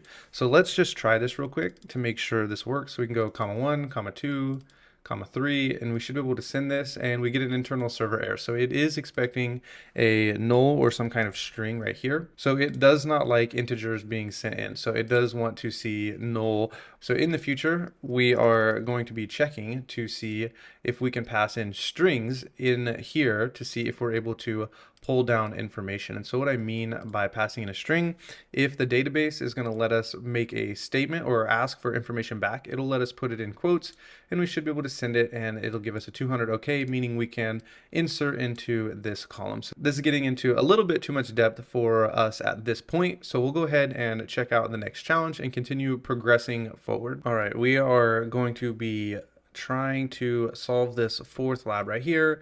So it says we are going to find a column containing text, which I kind of showed you a little bit of how to do this in the last video. So we'll go ahead and open up the lab, and we already know where the SQL injection is. If you want, you can go ahead and try and see if you can find how many columns are, just like we did in the last video, and then see if you can figure out how to insert a string in order to get back text. So what we're going to do is send this to repeater. We can go ahead and shut that off actually. We'll send this, and if we read our output over here, it tells us we have a hint. We need to make the database retrieve a string, and it wants us to send this very specific string right here in order to solve the lab, and we'll go ahead and copy this. So now that we have it, we can put in our single quote, make sure we get that internal server error just like this. And now we need to find the number of columns just like we did previously. So we can just type in union select, and then we're going to need to type in our nulls. So we can say null, and then we'll put dash dash. And I'm just going to go ahead and put in a second one because we pretty much always know there's going to be at least 2 columns. And you know what I forgot to do is URL encode that. So let me type this back out. And now we can highlight, Control U, and send this. We still get an error. So let's see if there's 3 like there was last time, and we get this 200 OK, but we still need to submit this string right here. And what you can do with this is you can just put it in each one of these nulls, send it. It says internal server error, so that is not where that's going. So we can put it in this one right here, send it, 200 OK, and congratulations, you have solved the lab. But what I would do is I would keep checking this because we're going to need to pull down a username and a password, which means we're going to need to inject into at least 2 columns. It's going to tell us, okay, so this line right here would be able to accept an input from us. So it says we have solved this one, and now we're going to keep going, and it's going to keep building on top of this. But if you would like, you can come back over here and open up the 5th lab. Which one are we on? 1, 2, 3, 4, 5. Right here, and we're going to do all of that same stuff in trying to receive data. And you can go ahead and try and get this far and see if you can figure out which columns allow you to have input, and then we will pick up from there and solve whatever challenge it has next for us. All right, here we are. We are going to be doing this lab right here. We're going to be retrieving multiple values from a single column. So we're just building on top of the previous lab where I showed you that we're only able to inject into one of the 3 columns. This is usually pretty uncommon. Usually you'll be able to inject into more columns, but in this case, it wants us to only inject into 1 column. However, I believe we need to pull down the usernames and passwords, which means we're trying to get data from 2 columns, but we need to get it from 1 column. It sounds really hard, but it's actually extremely simple, especially once you know that we're just using a simple SQL database. And even if you didn't know what database we were using, such as like Oracle, it's still pretty easy to figure out just by doing some guesswork. So I've gone ahead and opened up the lab, and you can open it up too, and you'll be brought to a page that looks like this. And we're going to be trying to do a SQL injection in the same place we have been doing. So you can click any one of these tabs because that's where the SQL injection is going to be. We will send this over to Repeater and we can send it, make sure it all works. Looks great, and we'll check to make sure this is where our SQL injection is at. Send it, and we get our internal server error, which is good for us. So we can type out our payload like we previously have, and I'm gonna go ahead and skip it this time, and then I'll bring you back once I have it all typed out. Okay, I have it all typed out, and I actually put in 3 nulls, and this time we find out there's only 2 columns, and I accidentally messed those up. So we have 2 columns this time, and we need to see which one allows us to insert a string. So if we put some quotes around that, we still have our internal server error. So we'll take those quotes off and put them around this null over here and see if that's where we are supposed to insert our payload, and it is. So we get this 200. Okay, now at this point you're probably thinking, how do I pull down the usernames and the passwords? I want to show you a little trick that if you're ever stuck and you know what you need to do but you can't figure out how you need to do it, some SQL injection payloads can be insanely complicated and they can look like a mumbo jumboed mess. And one of the simplest things you can do, if you know you need to run a SQL injection but you don't know what you need but you don't know exactly the right syntax, you can just highlight this right here and we can copy it. We need multiple values from a single column because we're able to have 2 columns, but we need multiple values, meaning the username and the passwords, which right here, we need the username and the passwords from a single column. So what we can do is go to our great friend, the Google machine, and we can hit enter. And we're going to need to turn our proxy off if we actually want to get any information back from our requests, and we are going to just click on this first one right here.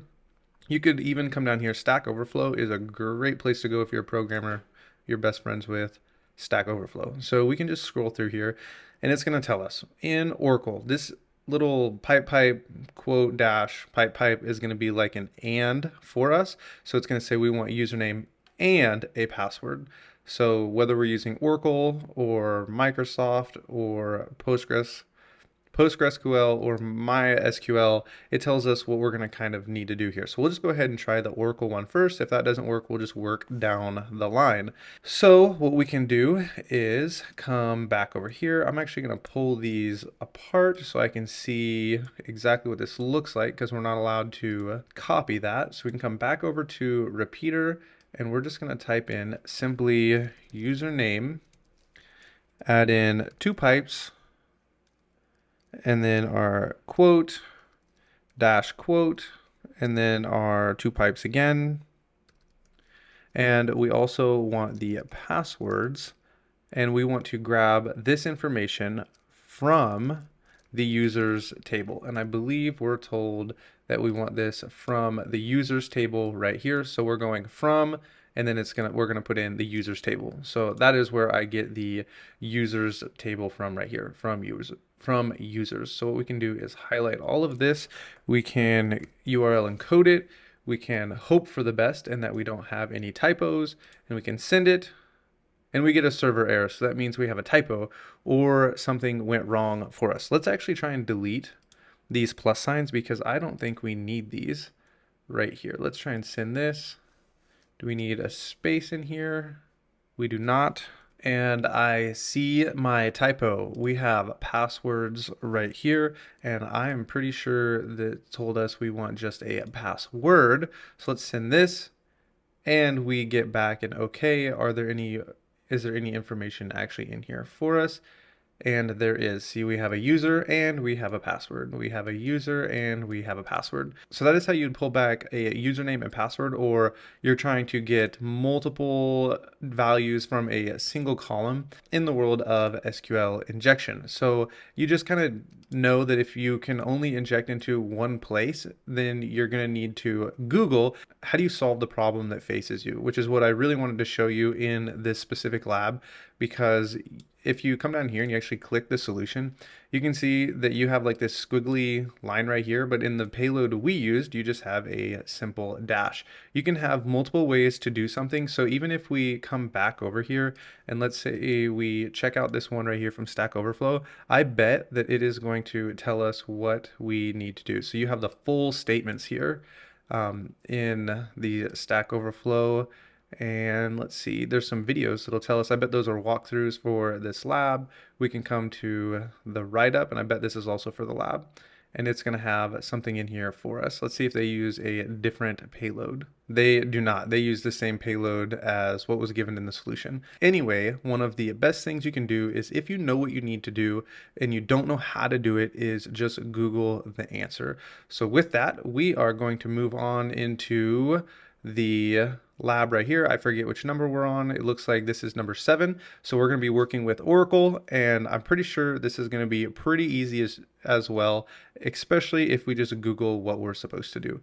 So let's go ahead and open this up and get started with it. All right, we're going to go ahead and do this SQL injection, finding the version for Oracle, and then we're going to check out this one right here for MySQL with Microsoft, just because I want you to see the difference in how you craft the payloads, and then we might do a blind SQL injection or two, just because I regularly get questions on blind SQL injection. And then we're going to go check out SQL Map and do some try hack me or hack the box and how to find SQL injection with SQL Map. So that is where we are headed. You can go ahead and open up this lab right here. I have already opened it up. You can click Access Lab and you're going to be brought to a page that looks like this. Now we're going to do the same things we have been doing. We're going to intercept the request, click on one of these buttons over here to refine our search, and send to repeater. We can shut this off, repeater, send, make sure everything is working, put in our single quote and send it. Now we get the internal server error, but before we start crafting our payload, I think there is something you need to know. In Oracle, it is going to be a little different to craft our payload. We're still going to be doing a union select statement. But with Oracle, we need to pass in strings right here. So you can just pass in to strings. It doesn't really matter what you put inside of the strings. You just need to be able to see if we can get back a true statement. But with Oracle, we need to select the table we're going to be pulling from. And so we would say from dual. And if you are curious, you can just copy this right here or type it in. We can go over to Google and we can just type in dual Oracle database and we can just hit enter so you can see what this is. And actually we'll just type in what is dual Oracle database and it'll tell you. Dual is a table automatically created by an Oracle database. So when we type in this dual that you see right here, we need a table that actually exists in order to get our true statement back. So that's why we put this from dual in here, and we hadn't been doing that previously. So we can go ahead and click Control U, URL encode it and send it and see if we get back a 200. We don't, which means we have a typo, and I see that we don't have our dash dash, and we send this and we get back our 200 OK right here. So now we're trying to get back the version of the Oracle database. This is pretty simple. All you need to do is come back over here to Google and type in getting version SQL injection Oracle, and we'll see what comes back. Pentest Monkey is really great, so we can click Pentest Monkey and we see version right here, right at the top, and we just need to type in from this version right here like this. So we can actually just copy that so we don't have to type out that $version. We can come back over here, and because we have these 3 columns, we can delete 2 of them. And we can paste that in right there. So we have a column right here. We're gonna have this plus show up right there. We can URL encode it and send it and hope for the best. We get an internal server error, which means we have a typo. And if we come back over to our payloads, we need to have from select this banner right here. So we can actually go union select banner, and then we're going to have our null from the version over here. So we'll need to come back over to crafting our payload, and we can just type in a plus, and we can just type in banner. So now we have this union select banner, our empty column from version right here. We don't really need that plus right there. And then we comment out everything after it, and that should work for us. And it does not, because we have to have a comma right there. Okay, so my typos ended up being there needed to be a comma right here, and we had to delete the comma after our string right here. So now we get this 200 okay. Let's see if we go back to the lab, it tells us we have solved the lab. So that is how you can go about crafting your own payload in order to pull down the version. And I'm not entirely sure this is how the proper way to do it, if this is what Port Swigger was looking for. But this is how I would go about crafting my own payloads. So you can see ours looks a little different than this, but there are many ways to solve a lot of hacking challenges or problems that you're going to face in the future. And so this is kind of how I do it. I would just Google around and craft my payload based off of the responses that I am getting inside of Burp. So with that, let's go ahead and check out the MySQL. So you can go ahead and open this up. We can access the lab just like this, and we're going to go about doing this the same way we did the other one, but you're going to be able to see that our payload is going to be a little different than what we have over here. So we can come back over to proxy, accessories, send to repeater. This should be really familiar to everybody by now. We can shut that off, put in our single quote, make sure this is where the SQL injection is, and we get our internal server error, which means this is where it's at. So now we can just go union select just like we would have previously. And if you didn't know that this was Microsoft, you can actually just type in how to craft a Microsoft payload for SQL injection and read through Google, and you'll be able to figure it out. So we should be able to go null dash dash. I'm actually not sure how many columns we have, and I do this every time. I forgot to URL encode it, so select, not selection, null comma null dash dash, URL encode it, and we're gonna need another plus right there. Send it, we get an internal server error. Let's try, are there 3 columns or is our payload wrong?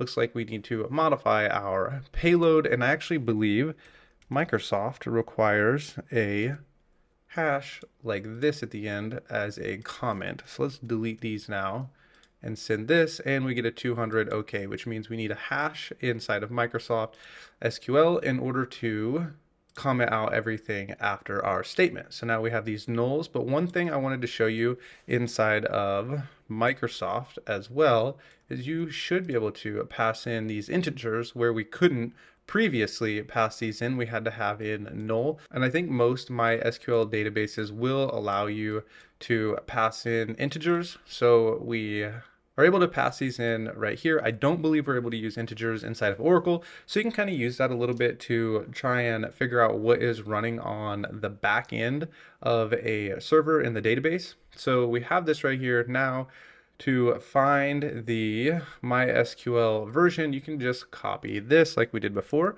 because we need to know what payload we need, but we might be able to find it in here. It doesn't look like it's going to show. So let's just see if MySQL will work for us. So we're going to do a select at version. So we can just copy that, come back over here, and we'll just put it in this first section. I don't believe we need any quotations or anything. So we'll send this and see if this works for us. Does not say that it is solved. We have a server error. Let's check and type this over to null. I see I copied too much of it. So you guys probably caught that in the video. We don't need 2 selects. Let's send this, and we get a 200, and it says we have solved the lab, which means in our response, it's going to tell us what the server or the database is running on the backend. So this is how you would go about doing a Microsoft SQL Injection. Now let's go check out a blind SQL injection and then move on to some SQL map and enumerating on a CTF on Hack the Box, and then maybe we'll do some with Try Hack Me as well. All right, so we are going to be looking at this lab right here, and I decided to go with this blind SQL injection lab right here because it is pretty simple to solve. And some of these other ones require you to craft a payload, and blind SQL injection can be really hard, and I'm going to show you why. So go ahead and open up this lab right here. You can open it up. It's going to tell us that the application uses a tracking cookie for analytics. So we're going to guess that this time our SQL injection is going to be in the tracking cookie. And if they hadn't told us this, this lab would be very hard. So I'm going to show you why this is. If you come over to the lab and you open up your proxy and we intercept the request and we click on one of these like we normally would and we send it to repeater, we turn our requests off and we're over here in repeater. What you can do is if you put in a single quote all over the place and you send this, you're going to get back a 200 OK, which means we're missing our internal server error, which means we have no help in crafting our payload. So if we delete these little single quotes and send this payload again, we're going to get the same thing. Now, if I was on a live program, I'm going to show you that I would end up wasting a ton of time with this. If I was on a live program and I was just putting in single quotes and I put one in right here at the end of this category where it has been, you can see down here our bytes are 3,443, and no matter how many times I send this, it stays the same. But if I delete my single quote and send this, we get back 4,999. And if I was out in the wild doing this, I would be wasting my time trying to figure out what is different over here in the response, trying to find the error or trying to figure out how to exploit something right here, because there is a difference. Our little single quote does something, but that is actually not where the SQL injection is. So we have this 4,999 bytes. And if we come over to this tracking ID, which is where we're told the SQL injection is from over here, we have this tracking cookie. If we go ahead and put this single quote in and send it, it comes back with the same amount of bytes. So in the real world, I would just assume that this is not vulnerable and I wouldn't want to waste my time with it. So this is why blind SQL injection is so hard to find. But we know this is where it is, and we don't know what version it's running. So what we would do is we would come back out to Google and we would come and we could just start at Oracle, and you can just hit command find, and we're looking for a time delay, and you could just start copying these and pasting them in over here until you get something to a time delay. This would be a massive waste of time if you were in the real world and you were trying to find a blind SQL injection. There are a lot better things to look for rather than just waste your time doing something like this. But because we are supposed to be solving this challenge, I believe this one is PostgreSQL. So we can hit command find, take us down to the time delay. We're going to be using a select statement, which means we're going to be using union select, and then we're going to run this pg sleep 10 right here. So we can copy this, come back over to our tracking ID. We're going to use a double pipe, and the double pipe in PostgreSQL, and I believe also in Oracle, is just a concatenation onto the previous statement that is going to be made from the server to the database. And if none of that makes sense, you can go back to the beginning of this where we actually write the code for a database and you get to see how the server works. It's just concatenating onto the server code and sending that to the database. So we can paste this in and then comment out everything after it. And this should sleep for us 10 seconds. And it is going to work for us. And then I'll bring you back once that works. And so we should be able to come over here and it tells us, congratulations, the lab is solved. So that's how you'd go about finding a blind SQL injection. It takes a ton of time if you're going to do this in the wild. They're really difficult, especially if you have no context and it doesn't tell you like it's in the tracking cookie. You could spend a lot of time, like I would have, searching up here for an SQL injection, because our single quote actually causes our server to send back a different amount of bytes to us.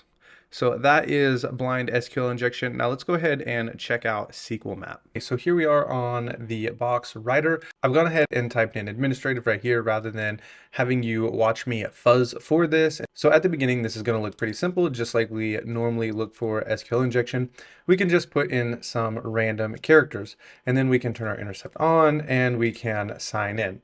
So this should look pretty familiar to you. Let's go ahead and send this to repeater. If we come over here and we put our single quote in these different places and send these, it doesn't appear that there is any SQL injection. Those are not single quotes, so that would probably be why you guys are thinking I've lost my mind. We still have no internal server error, which means if there is SQL injection, it's going to be a blind SQL injection. Now, just to be straightforward, you can type pretty much anything right here and then just do a dash dash and then space dash, and it's going to comment everything out after this. And if we send this, it will actually allow us to log in to the admin panel, I believe. Let's go ahead and try this just to make sure that this works. We can shut this off, come over here, paste something in,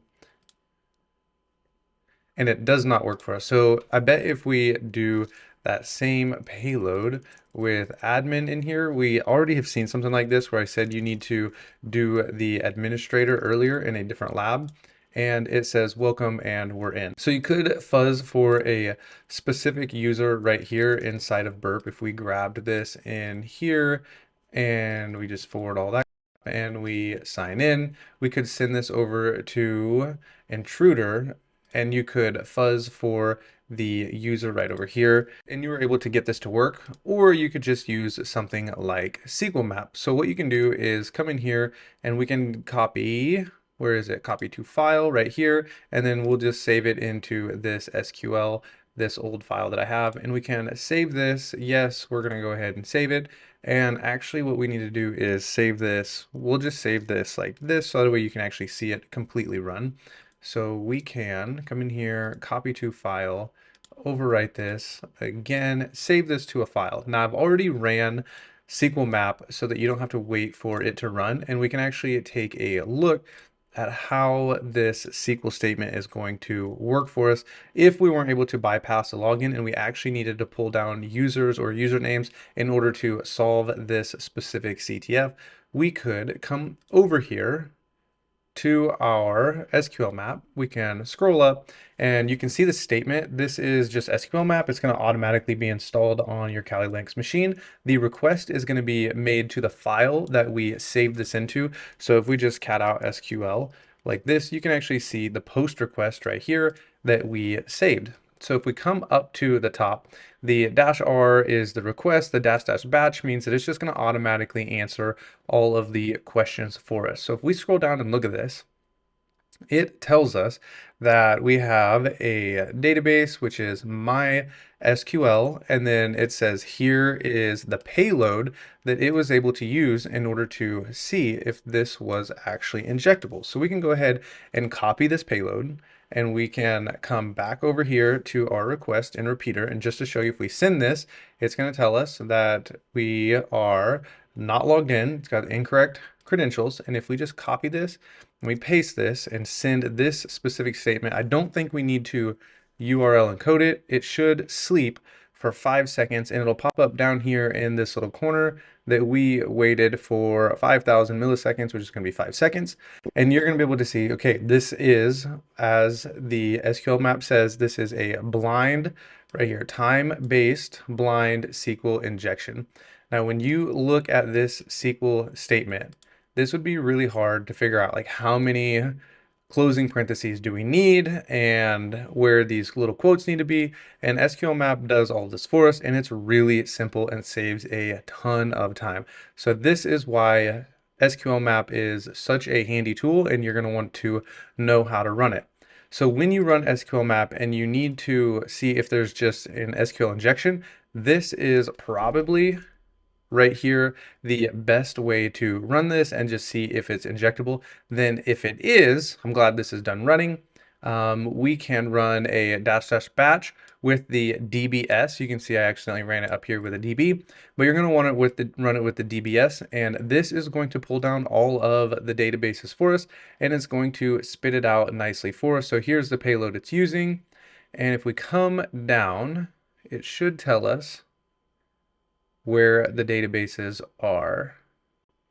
We have information schema which is going to be default. You're going to see this on almost every database that you try SQL injection on. And then we're going to have this writer right here, which is going to be the database that we want to attack. I actually have not ran it over here, so you're going to be able to see what this looks like. We can just paste that in right there. So we're going to run this dash dash batch with a dash D, and this is going to be the database writer, and we want the tables. And I think this is a dash dash tables. It's going to tell us if we're wrong. And it looks like I must be wrong, and I accidentally put in an extra one instead of deleting. So delete, and run. I'm in the wrong directory. That's the problem. CD over to desktop. And now we should be able to run this, and it's going to pull down all of the databases for us. So this will actually take a little while to run, and then it's going to be pretty simple. Once we get that, we're going to move over here, and we're going to run the tables, which we actually have. Right here we have the database, and then we're going to pull down the table, which I'm going to guess is going to be something like passwords and usernames, because that is typically what we want to target when we're doing some kind of SQL injection. So you can actually see right here, it's running the time delay, and it's going to try to retrieve all of the tables for us, and then we'll be able to pull down, I don't actually know what's in here, the usernames and passwords, hopefully. And then I guess while this runs, there is one more injection payload that we are going to want to run. So we can copy this. And once we know what we're going to be using for a table, like let's just say there was a users table, we would run something like this, and we're going to type a dash dash dump, and this will dump all of the users inside of the users table. And then you might have to delete this and come back and say, okay, now we want to dump all of the passwords within this table that is found inside of this database. So that is how SQL map works. This is going to be really important for you to know. You're going to want to know it, and you're going to want to use it. So we do have a users right here. So we could just come back over here, and we would say we're going to dump from the users table. Make sure it was users and not user. It is users. And then we would just let this run, and it's going to spit out everything that's inside of the users database, inside of the users table for us. So it says fetching columns for tables, the table users in the database writer. And so you can see just how easy this is for us when we have a very tricky payload that looks like this right here to pull down the information. And you can see it's actually retrieving. It's going to have the IDs. It's telling us it's making good time. And hopefully it looks like we're going to have IDs. We're probably going to have a user, and we're probably going to have a password. So I'm going to go ahead and let this run, and then I'll bring you back once it is finished, and maybe we can log in as one of the users that we pull back. Okay, so rather than have you guys watch this run, this is how SQL injection works. And in the real world of a CTF, you would be able to take the ID, the username, and the password, and then you could come over here and you could log in as any of the users that you're able to pull back from this database.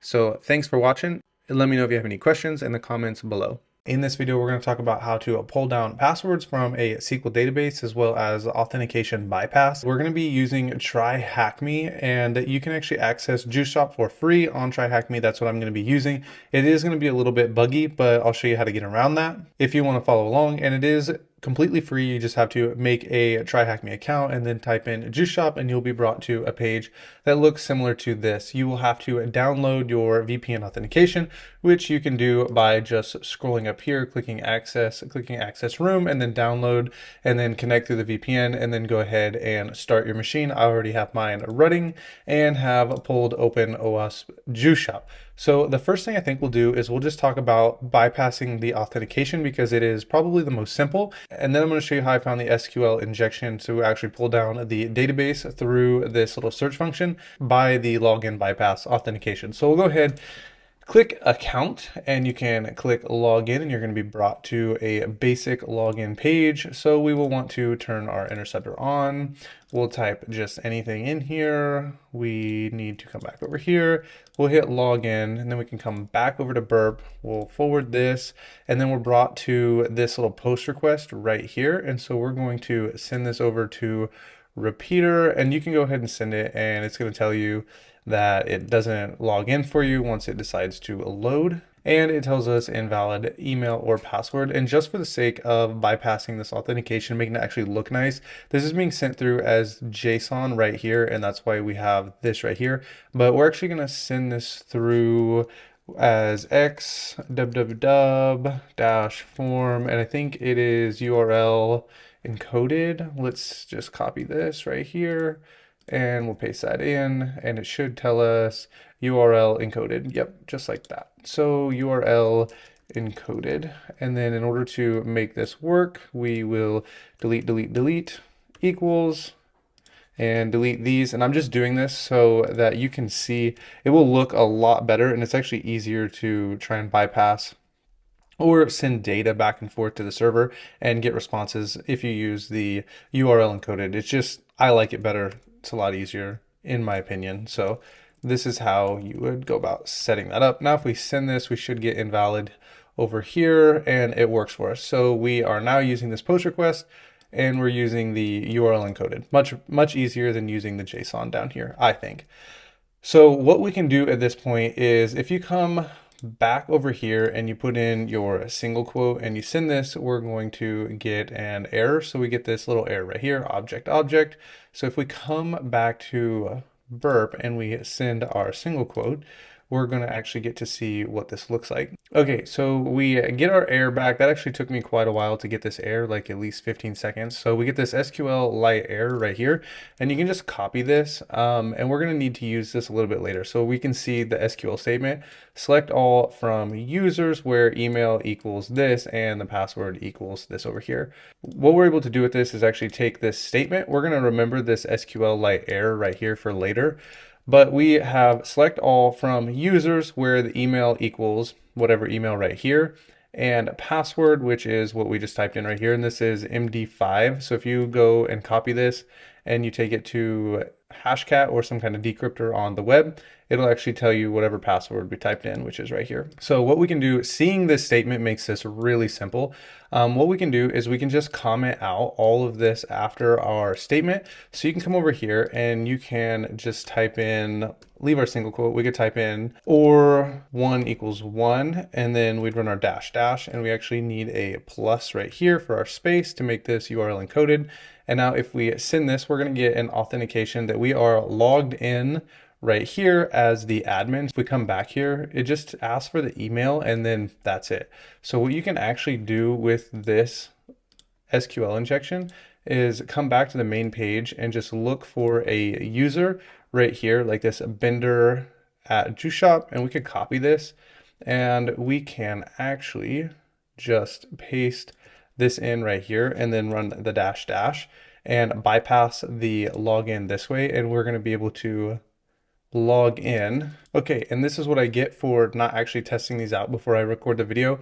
So what actually works here, now that I am thinking about it, is we can delete this and we need our single quote over here. So that way we're closing off the statement and commenting everything out. So if we look at it over here, we're going to get rid of all of this. So we're going to put in the proper email, and then we need to close off our statement over here. So that way it works and we can comment out everything after it. So now if we send this, we get logged in right here as this user. So we should be able to come back over here and paste this in. We got our single quote, and if we log in, it should work for us. And now we are this user over here. So that's some authentication bypass right here.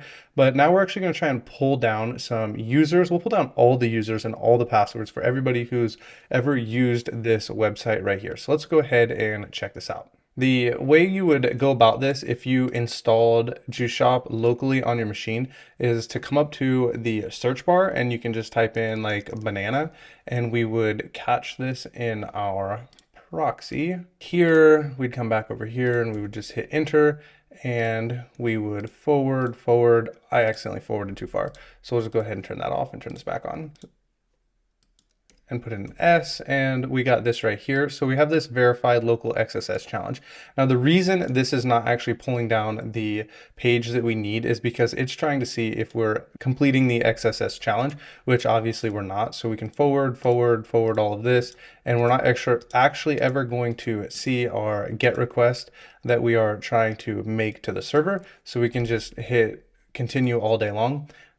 But what we are able to do is come back to our login page, or our login that we was looking at over here, and we see we have this REST right here. This means we're running a REST API, and we have the users, and then we have the login. So what we can do is come back over to this page, and what we can do is come to the front here, and we can just type in REST, and then you will see that we are using the products right here. So if we type in REST, and then we type in products like this, and you can also find this by fuzzing the page, and then we can now intercept this and see what it pulls back for us. Because we see this REST right here, we're actually going to get JSON in response, which is going to be really nice for us. So if we send this to our repeater, shut that off, actually we might even get an error message over here.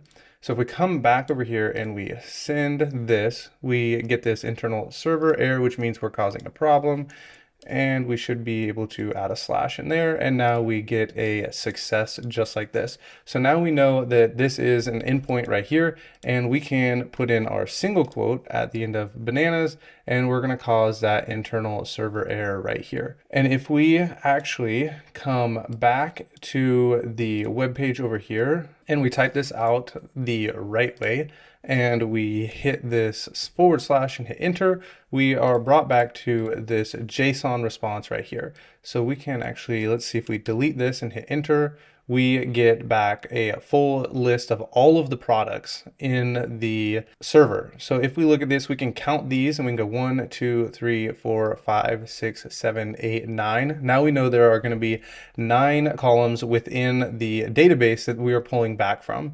So because we know there are 9 columns, we can just leave this. This doesn't really matter because we're going to be injecting right here, and we're going to be using a union select, just like this, a union select, and then we're going to put in our columns right here. But because we know there are 9 columns, what we can actually do is just start out with our 9 columns.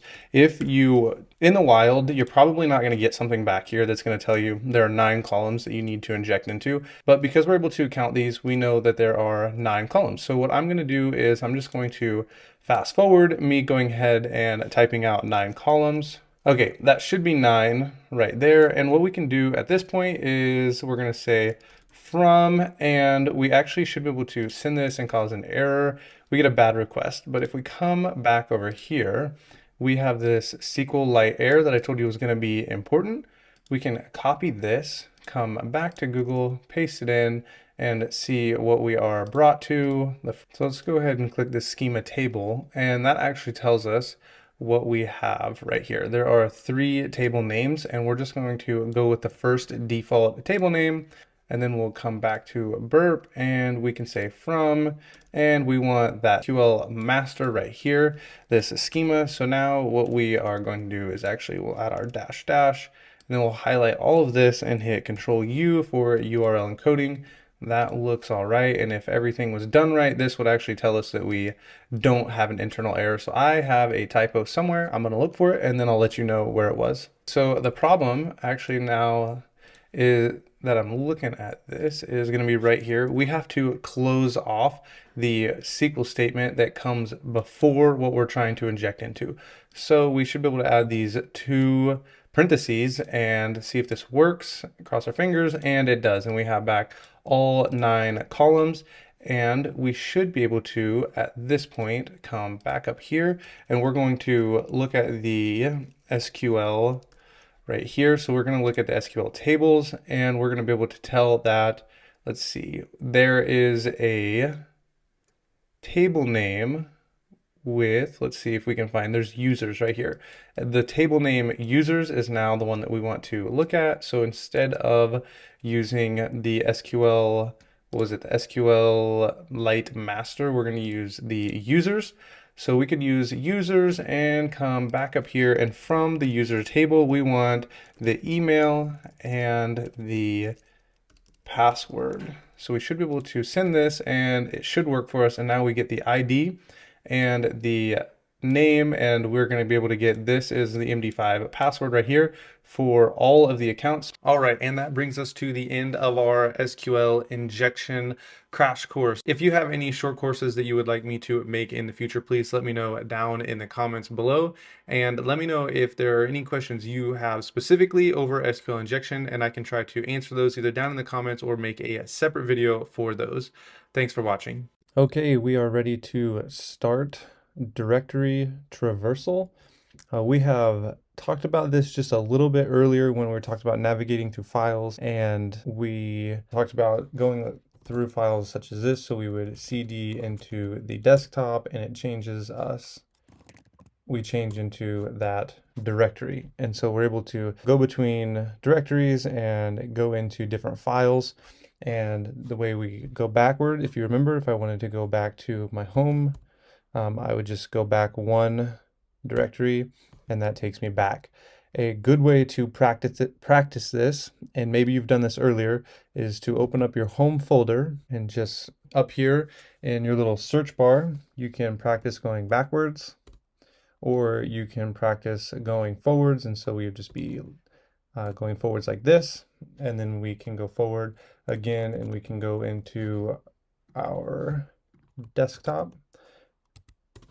And then if we wanted to go back, we would just do 2 dots and a slash. And so in directory traversal, we will be going through files only in our browser. So we would be going backward through here. And we talked about this a little bit in the previous lessons. And so we're going to go ahead and open up our Portswigger in our labs, and you can scroll down until you find the directory traversal. And then we're going to walk through a few of these manually, and then I'm going to show you a tool that does this for you. And I will pull up a directory traversal that is found on HackerOne, just so you can look at it and you can see just that these are not something that's lost out there and somebody's found them all. Actually, recently, I would say within the last 2 years, someone found a bunch of directory traversals. They were able to pull down files that they should have never had access to on the Department of Defense. And so if you would think of any organization that's going to have good security, you would think it would be the DoD. And these were found recently within the last 2 years, directory traversals on the DoD. And so it's out there and they happen. I've actually found a few of them, and we'll go through them manually, and then I'll show you a easy way to fuzz through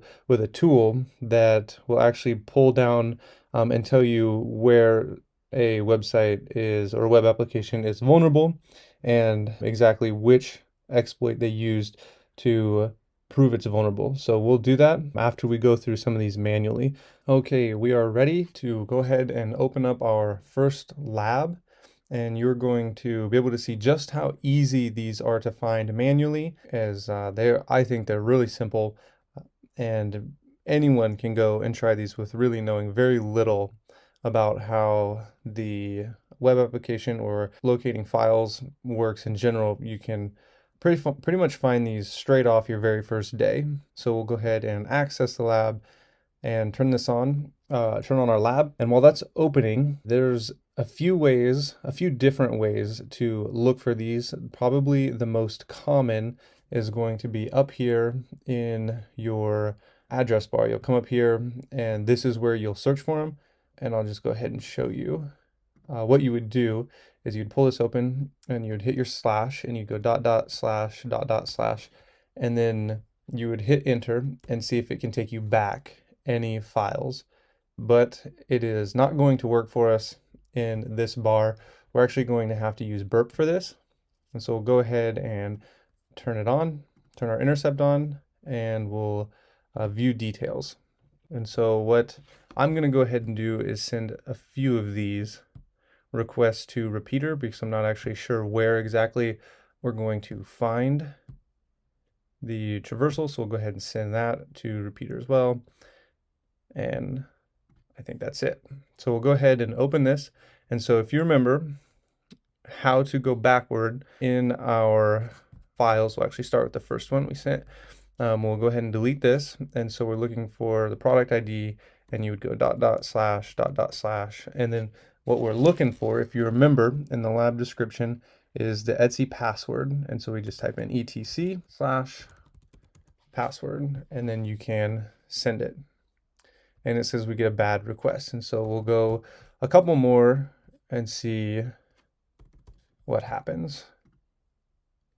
Okay, so we're getting a bad request. What we'll do is we'll go over to our other get request, and we'll go ahead and do the same thing. I like to go ahead and start out just like this, and then add to the path traversal as we go. And so I just go just like this and see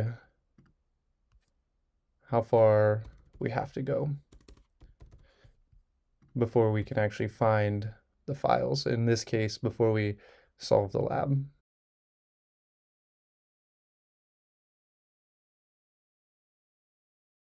Okay, so there it solved it.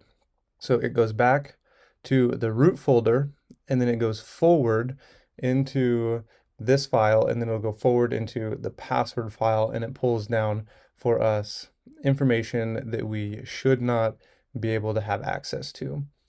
And so for us, this should solve the lab for us. So each one of these just goes back one file, and it goes back until it hits the root folder, and then it'll go forward into this directory, into this file. And that will give us information that we should not otherwise have access to. Okay, we are ready to go ahead and solve our second lab on path traversal. So you can go ahead, I think with what you have learned so far in the very first lab, you should be able to solve the second lab on the directory traversal. So if you want to go ahead and give it a try, you can open up the lab, which I've already done. And you will be looking for the same file we were looking for last time, the Etsy password file, and that will solve the lab for you. And so you can go ahead and pause the video now and see if you can solve this challenge. Okay, how did that go? Hopefully you were able to solve it without any trouble. If not, we're going to go ahead and walk through it now. We'll go ahead and turn on our interceptor, and we will click one of the view details just to make sure we can pull down the same get request we had last time, which was not the product ID. It was the image file name. So we'll go ahead and send that to repeater. And while we're over here, we're going to start out just the same way we did last time. We're going to come in here and start with our Etsy password. And then as necessary, if we need to, we'll go ahead and add in the dot dot slashes. But we always start at the beginning and go forward or go backward if necessary. So we'll go ahead and send this. And it came back on the first try. So hopefully you were able to solve that challenge, because they're going to get a little more challenging to do manually, but not all that difficult for us. Okay, we are ready for the third challenge that we're going to be looking at for the path traversal. And this one, we're actually told what's happened. So go ahead and open up this lab, and we'll see our instructions here. And we're told that the sequence is stripped away non-recursively. And so what we will have to do is modify the attack just a little bit, and pretty regularly, especially with cross-site scripting, you will see developers that know of a way or maybe a few ways that an attack can be performed. And so they'll just go ahead and strip out just specific elements or sequences within an attack or a payload so that they won't go through. But there's almost always another way to pull this off. And so actually in this lesson and the next one, we're going to be able to observe just how you change payloads. And really in bug bounty hunting, what you're going to be doing is a lot of trial and error until something works. And so we'll go ahead, open up this lab, and once you're in here, you will click View Details after you've turned on your intercept. We'll go ahead and turn that on. And my son would think this is the coolest toy ever. And so we'll go ahead and view the details. We'll get our GET request. that we need right here. We'll send it to repeater. We'll turn the intercept off. And once we're in here, we'll go ahead and we can start out with the Etsy password. And then we'll send this, and it comes back with a bad request. And so you can go ahead and try going back, and it comes back with a bad request. And I actually know what is going on because we're told that the traversal sequence is stripped away. So what we'll have to do is try something different. And so what you can actually do is go 4 dots with 2 slashes. And then this is going to be a different process in pulling down the Etsy password file. So we'll send this, and then we will 1, 2, 3, 4 continue going, and we are able to find the file we need. Now, when it comes to remembering all of these different ways that you can try and find a directory traversal, it is not necessary to try and remember these. I'm going to show you a tool that actually does all of this for you with hundreds and hundreds of different ways to pull down an Etsy password file. And so I'm just showing you manually how this works so that you know what's going on and you know how to find these. Just in case you're not allowed to run a scanning tool or anything like that on a specific web application. But you do not need to try and remember all of these different ways to pull down the Etsy password file, because you will have sources available that can do it for you or remind you exactly how to pull off these attacks. Okay, we are going to be working through our final path traversal before we look at how to do this with the automated tool. And so you can go ahead and open up this lab, and in here we can read our instructions and exactly how to pull this off. And so we're told that this has URL decode in it. And so this is actually very similar to a exploit that was pulled off. And I came across this not too long ago when I was looking through path traversals and how they were pulled off on the Hacktivity. And so we have, this was done June 9th, 2018. So quite a while ago, a couple years, but this is going to be pretty much the exact same exploit we're going to be doing in this lab. So just to show you that these labs aren't just theoretical, but they actually do help you perform these exploits. And so you can see here, this is the URL encoding. And so a simple way to look at URL encoding is you can come over here to the decoder, you can type in some gibberish, and then you can encode it as URL, and you will see the URL encoding pull down here. And so what we are going to be doing is doing something very similar to what this guy has done here. And you can actually see he actually pastes, it pulls down the file that he should not have access to.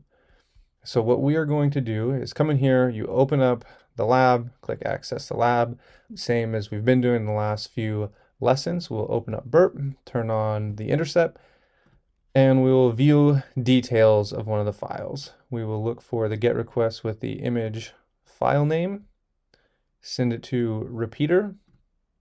And now what we're going to do is very similar to what we just saw. So we'll start out just like normal. You can go ahead and send this, and then we are going to type in the URL encoded version, because it's going to decode it for us, which is %252F, and that should pull it down for us. And we'll go ahead and delete that because it's encoded in there, and so we can send that. I'm going to do, rather than type this, is I'm going to go ahead and copy it and then paste it, and then send it, and then paste it, and then send, and there we found the file. And so you can actually really easily see how this is very practical. Here we're practicing it. Here someone actually pulled it off on a live website. And so if we come in here, and we turn our proxy off, we should solve the lab. And so in the next lesson, you are going to be required to open up Juice Shop, because this is the URL we're going to be using to pull off the attack on our automated tool. So you can go ahead and open up Juice Shop and get it running. Okay, we are going to be looking at the automated way to find directory traversal exploits. And so you can go ahead and open up a terminal and have Juice Shop open and running. And just to make sure you have the tool installed, you can come down to your terminal and you can type in sudo apt-get install. It should look exactly like this. And then you will hit enter. It will require your password, and you can go ahead and type that in, and it will run, and it might ask you, are you sure you want to install? And you can press Y and then hit enter or return if you're on a Mac, and it will install. And so the way to run this tool is very, very simple. You would just type in .pwn, and then we will give it the parameters that we want it to follow. So we'll just type in .pwn, and then we will go -m. And this is, I actually already ran it just to make sure it would run on our local server. And so this is what you will type in. You will type in .pwn, and then you'll flag im, HTTP, and then you'll flag h, and it's our local host. And so I actually just came up here and copied and pasted the page I was on. And when you hit run, it will run for us. Oh, it did not run for us because we have to run it as sudo, as our super user. And now it is running, and it'll ask us, press enter to start the testing, and then we'll go ahead and hit enter. And now you can see, look, it is running all of those for us with the ///, and then it encodes it, and it just runs through, and it tells us even where it's vulnerable. Now this web application is vulnerable, I think it's vulnerable to all of them. They did not do a good job when building the web application for making it secure to this attack. And it will run, and there are hundreds of different ways to send. There's the one we just saw with the %252f, and it is runs it for you, and it'll tell you. For us, it would have been right here. We would have had 3 paths to go back before it goes forward into the Etsy password. And so it would have found it right here. It would have flagged it as vulnerable. So now you can see just how easy it is to run this with this tool. And you can go ahead and hit Command C to close out of it so that it'll stop running. And it might have actually went ahead and solved a challenge for you. If it didn't, you can go ahead and type in //// really any of these, because it says it's vulnerable to them, and then type in etc/password, and it should pull down. I think I already solved the challenge. It should pull down that we have accessed a file that you should not have had access to, and so that will solve that challenge for you. It's pretty simple. Running this tool is really easy, and it takes a lot of the manual testing that we just did out of account for us, and it will run hundreds of different ways to find a path traversal. Okay, we're going to start by looking at the XML injection at this point, and we're going to start a really easy XML injection. This is one that you're going to see that's probably the most common. And then from here, we're going to look at some more uncommon XML injection methods, but they're going to be a lot more severe. And so this first one is really simple. You can go ahead and open up this lab on PortSwigger right here. And I want to walk you through, we'll go ahead and click Access Lab. I want to walk you through what is happening. So when we look at this XML injection, I want to focus just on these 2 lines. When you see this XXE right here, we can change this to be anything we want, and we see it down here. It is the same thing. This is the XXE being called and telling the XML file that we want it to do something right here. So we're going to tell the system to open up the Etsy passwd file. And so I will show you what this looks like. When you come up here and you click View Detail, we will need to turn on burp, and forward this to repeater, and we can now turn this off. And we're going to need this right here, so we can copy, and we'll paste it in right here at the top. And now we're going to delete this first part right here, and we're going to change, we can leave our, I guess we'll leave our doc type as foo, and we're going to change this right here to XE, and this right here to pass WD. And then down here where it says the product ID, what we're going to do is we want to call this right here to tell the system we want it to do something. So if you remember what this looked like over here, we have the and XXE with the colon, we need burp, and where that product ID was, we can paste this in. And now we'll send it and see if we have any errors, and we do not. And it provides for us the XE pass WD file. This is a pretty big vulnerability. This is something you shouldn't be able to look at. This is something you shouldn't be able to look at, and it will give us users that are on the system. So from here, we're going to move on to Try Hack Me, and we have a Juice Shop, which is a really great place to practice a lot of web application vulnerabilities. And we will hop over here and pop open a machine, and I'll show you a file upload XML injection. We'll come over to OWASP Juice Shop. You will need to click on login and create an account. So I'm going to create an account, and then we'll be back at the home page, and I'll show you where to start from there. Okay, so we are all logged in, and we are now at the front page. We'll come up here to the 3 lines. We're going to say we want to file a complaint, and we'll just say a bunch of gibberish. And now we're going to need to upload a file. So we will create our XML file by coming over here and gedit. And this is what we'll just name our file, so that way we know what it is. I'm going to make this on my desktop so that it's easy to find. And now we need our code to inject with. So we'll copy this. We can move it over here to our file, and then we'll just change this to XE pass WD, and save it, close it, and come back over here to Juice Shop and click Browse. We go to our desktop. We want all files, XXE, open. We need burp to intercept this, so we'll come back to our proxy, intercept, and submit. Send this to repeater. I actually don't remember which one this is, so we're going to send a couple of them.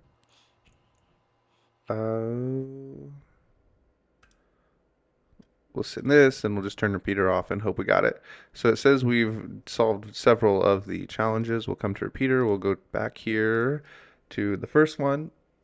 We'll send it, and right here is the pass WD file. It doesn't come back in quite as nice a format as our original one that we had done on Portswigger here, but we have the XML injection worked, and we have the pass WD file, and here's the root user. So this is a file upload XML injection, and now we're going to cover a XML injection that's going to lead us to remote code execution. And you can actually see right here, they tell us remote code execution. If we are lucky and the PHP accept module is loaded, we can get remote code execution. And we're going to go ahead and try this, but this is on Hack the Box. And if you don't have a subscription to Hack the Box, that's okay. This would be something I have never seen outside of Hack the Box, but it's something to be aware of. So we'll go ahead and I'll open up Hack the Box, launch the box, and get all set up, and then I'll walk you through an XML injection with Hack the Box. All right, I have popped open here for us the Hack the Box machine. This is the landing page, and if you run a Dirtbuster or FUF, you will find this db.php, and then we have the portal.php, and we click this, and we are brought to this page. Now, if we go to test it, grab our interceptor and we just put something in here and we send it.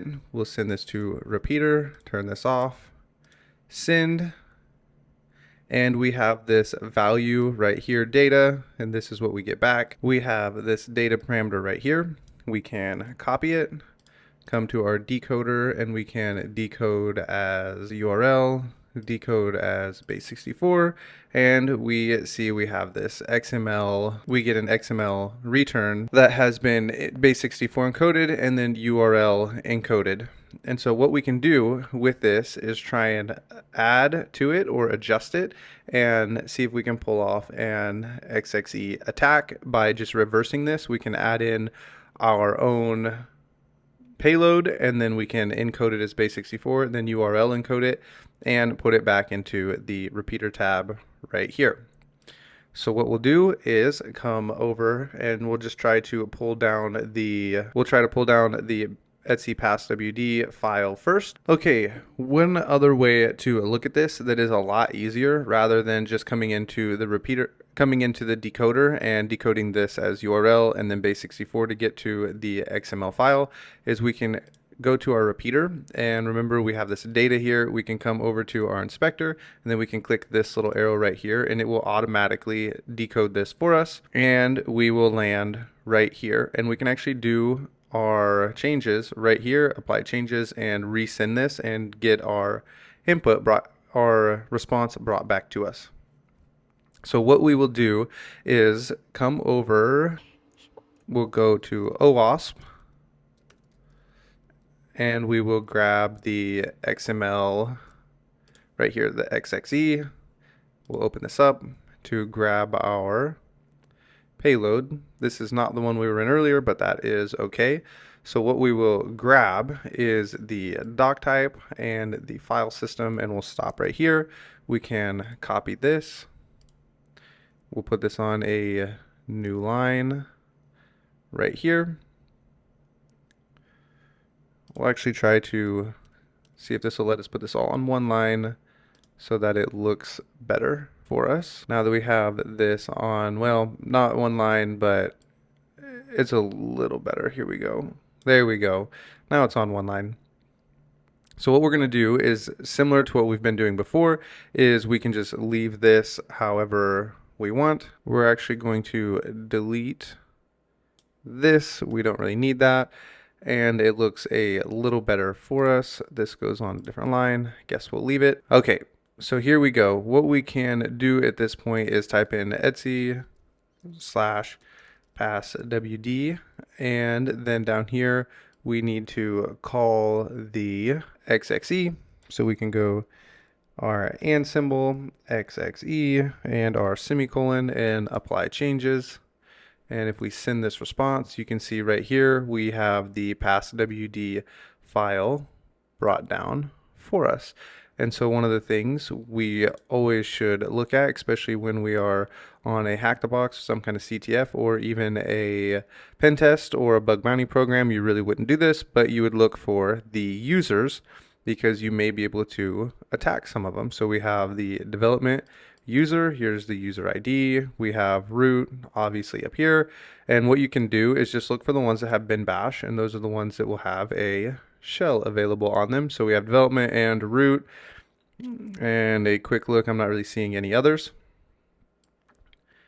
And now what we can do is try to pull down that db.php file, but in order to do that you will have to use a PHP wrapper, and those are something I would suggest learning because you will see them every now and then whenever you see a PHP system running. A lot of times you can think PHP wrapper and see if you can pull down information that you should not be able to. And there's a lot of different places you can use those PHP wrappers, but one of those places is going to be right here. So instead of pulling down a file, what we're going to do is we're going to type in here PHP, and we can delete all of this and type in filter/convert.base64-encode/resource equals And instead of the etc passwd file, what we're going to be looking for is the db.php. And you can find this typically if you're familiar with doing CTFs or any kind of pen testing, you will know that you can find the files you can find the files for a web application inside of var / www /html /db.php, and this is pretty standard for where you're going to find files on a Linux system. And we can apply changes. We can copy this. We can go to the decoder, paste this in, and as we decode it with base64, it tells us that we have this in our response. So this would be what was brought back with our PHP filter, and we have a username right here. We have the database name, we have a password right here, and we should be able to SSH in as the development user using this password right here, because we know it's really common for people to reuse their passwords, and this will actually lead to remote code execution. So if we come over here and we say SSH, and then we say, make sure we had that user right. I think it was development at 10, 10, 11, 100. We might have to grab that user again. We'll say yes. And come over to the decoder, grab the password, and paste that in. And it worked. So this is how you can get remote code execution on the box on a server using XXE. And so with that, this one was really complex, but XML injection is something you should look into and try to learn. I would suggest going back to Portswigger and maybe practicing a few of their XXE challenges as well as Juice Shop, and just play around with it until you feel like you are comfortable and you understand what is going on. So there are 3 different ways that you can use XXE in the cybersecurity testing world. Hey, thanks for stopping by my channel. In this video, we're going to cover everything I think that you need to know as you are starting your bug bounty journey within the realm of HTML and JavaScript. This is just an introductory course, so if you find this video helpful, please let me know if you'd like me to expand this course into a full HTML and JavaScript course for the purpose of bug bounty hunting and ethical hacking. My goal for you in this course is to come away with the ability to read HTML when you inspect the source code or you view the page source. I want you to be able to understand what's going on, what are all the tags and the links that are within the HTML, and I want you to be able to understand how it all fits together. And so I'm going to walk you through how to actually write some HTML, and then from there we're going to move on to view the CSS and how it organizes and beautifies the HTML. And then after that, I'm going to cover some very basic JavaScript. My goal isn't to teach you how to code in JavaScript, but rather just be able to understand what the JavaScript is doing when you see it. I want you to be able to recognize the variables, the for loops, the while loops, and what exactly the JavaScript is doing when you come across it. So with that, let's go ahead and jump into it. Okay, so here we are at CodePen.io. We're going to be starting out with basic HTML and how to understand it. So you can come over here and go to this web application and click Start Coding, and it will load up for us what we need. You might have a display that looks something like this or this. I like it all the way over here to the right, so that way my actual website will look similar to the way you would see it in an actual browser. So we can come over here and minimize this, and we can minimize this because we're not going to be dealing with CSS or JavaScript just yet. And basic HTML and tags, I want to show how HTML tags look. So HTML, what is HTML? It is the hypertext markup language, and it's the language of the internet. There's also XML, which is another markup language, but we're not going to deal with that just yet because we are on HTML. So when you come to HTML, you can make static websites. They won't look very nice, but you can make them, and you can do this with just HTML. And so let's just start coding along, and you'll be able to understand it as we go. So let's say we're making a journal entry to a book, or we're just making a table of contents. You could start out with just a basic H1, and then you'll make another H1, only you're going to put a /, and we're going to close it out. And then in here we can say this is a title, and then it will render for us over here. And we have this closing tag, and this closing tag is actually really important because let's say I had by me, and as it loads this, it's going to put all of this in here, and it puts it all in big font. And when we close this out, like we already saw and the way you're supposed to do, it will load it differently. You can see the H1 makes the text really big, and let's say we want to enclose this. Actually, we'll enclose the me down here with an H2, just like this, and you can see this has changed right here. And you can see that it is smaller. And if we make this, let's say we want to make this an H4, you can see as the numbers go up, the size of the font gets smaller. So the H1 is for the top heading, and everything gets smaller. And then you also have a paragraph tag that looks like this. And in here would be what you would consider a paragraph. So you can just write in here something, and then we can close this out just like this, and you'll be able to see that it renders just the same. And now we have this paragraph tag. So you have headings and paragraphs, and you can format the text and the style with a CSS, which we will do later. But right now I just want you to have a basic understanding of how HTML works and get to understand and be familiar with these tags. You can actually go to a documentation website for such as W3 Schools. And so for now, I want you to get an understanding of these tags, and you can go to W3 Schools and read the documentation about all the different tags. And we're going to see quite a few different ones as we go along, but these tags become really important for cross-site scripting and other vulnerabilities because we're going to have to learn how to break out of these tags in order to insert our own malicious code in the future. Okay, so now that we are familiar with a closing tag, there are some kinds of tags that do not require a closing tag, and these are typically tags that do not have any input. Like these all take some kind of text that they render on the page. There are some tags that are self-closing, such as a break tag, and this tag does not take any text or input, and what it does is it spaces out these gaps right here. And there is also another tag called an HR tag, and this will place a line underneath of the text. This is usually done in like basic resume style HTML websites. You won't really see a whole lot of this in actual web applications.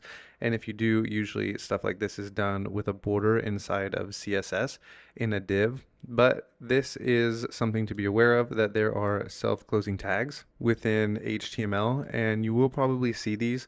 I want you to be familiar with all the different kinds of tags you are going to be seeing when you're looking through source code and you're looking for vulnerabilities, as well as trying to figure out how to get a cross-site scripting to work. And it is always helpful to be familiar with the tags because some tags may be blacklisted while others are not, and they can be helpful in helping you break out of an HTML element in order to get a cross-site scripting to work. And another thing to be aware of, if you see something like we just saw with the HR and we see this pop up on the screen and we decide we want to add a size to it and we want to make it bigger or smaller, and you can see this is running in pixels, so if we do 39, that's going to be really big. I meant to make it just 9. You can see that our line shows up, and I think you can also add a shadow, but I don't remember how to do that with an HR tag. If you ever see this and you're wondering, wow, I really like how this looks, I would like to be able to make a tag that looks just like this one on a web application. You can inspect and you can actually just look to see exactly where it is at. Let me see if I can. We'll grab this, inspect, and right here you see the HR size 3. And it's really important to be familiar with inspecting specific things, because it's possible in the future that you're going to have an input field and you are able to search. It renders within the HTML, and you're going to need to be able to inspect to see where the word is within the HTML so that you know exactly what you need to do in order to break out of it to get your malicious code to run. We'll get more into that in the future, but for now, let's continue with HTML and what it looks like and becoming more familiar with it. We're going to move on from here, and we're actually going to install a text editor. I'm going to have you install Visual Studio Code if you're new, or you can use whatever text editor you would like, but I'm going to be using VS Code. So what we can do is come over here and we can just type in VS Code just like this, and you will come to this page right here. You can click download, and you can download it for whatever OS system you are using, and you can go ahead and download it and then install it. It's pretty simple to install and open up. And when you are here, you will want to make a new folder. And I'm just going to leave it.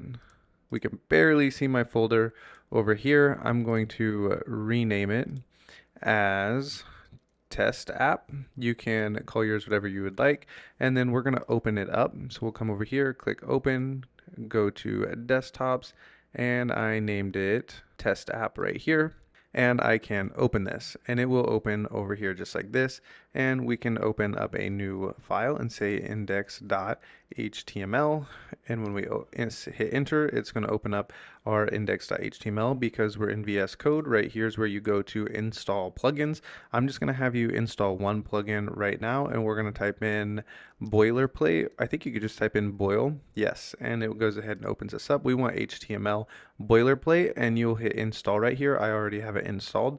And then when we come back to our index.html, if we just type in HTML, we can go down to this 5 right here and hit enter, and we'll be given the boilerplate. And now you can delete this right here. This is how we want to keep this, so we can save this right here. And a helpful tip to render what we have going on in a browser, we can just right click and we can just say we want to open with Google Chrome, and it will open up a page for us like this. I actually want to put this page over here so you can see it. And if we just come over to our body right here and we just type in, and let's make it in H1, and we'll just say hello world, save this. And if we come over here and refresh our page, it will render for us our hello world. So now that we know everything is working, we're going to begin looking at a little more in-depth advanced HTML that we will need to know in order to break out of our HTML to perform cross-site scripting and insert JavaScript. So with that, I'll see you in the next video. All right, so we have our own little web application running over here, and now we're going to enter a little bit in here. So instead of this H1, we can enter our name, and we'll make like an entry that we would see into something kind of like a Wikipedia page. So you have a name, and then you're going to want a title, and the title is going to be what goes on up here, like create a plan or a React app. We're going to go ahead and name it, and this actually goes inside the head tag. And so we can open this up, title. I guess I probably shouldn't open that up, because if I close it off, I think it'll automatically close it for me. And we can say Ryan's site, and then we'll save it. And then if you come over here and refresh this, it should refresh for us. We got your site and your name, and you can add in a paragraph tag. So we can say, what do we want to say about ourselves right here inside this paragraph? And we can say, I am learning to become a hacker.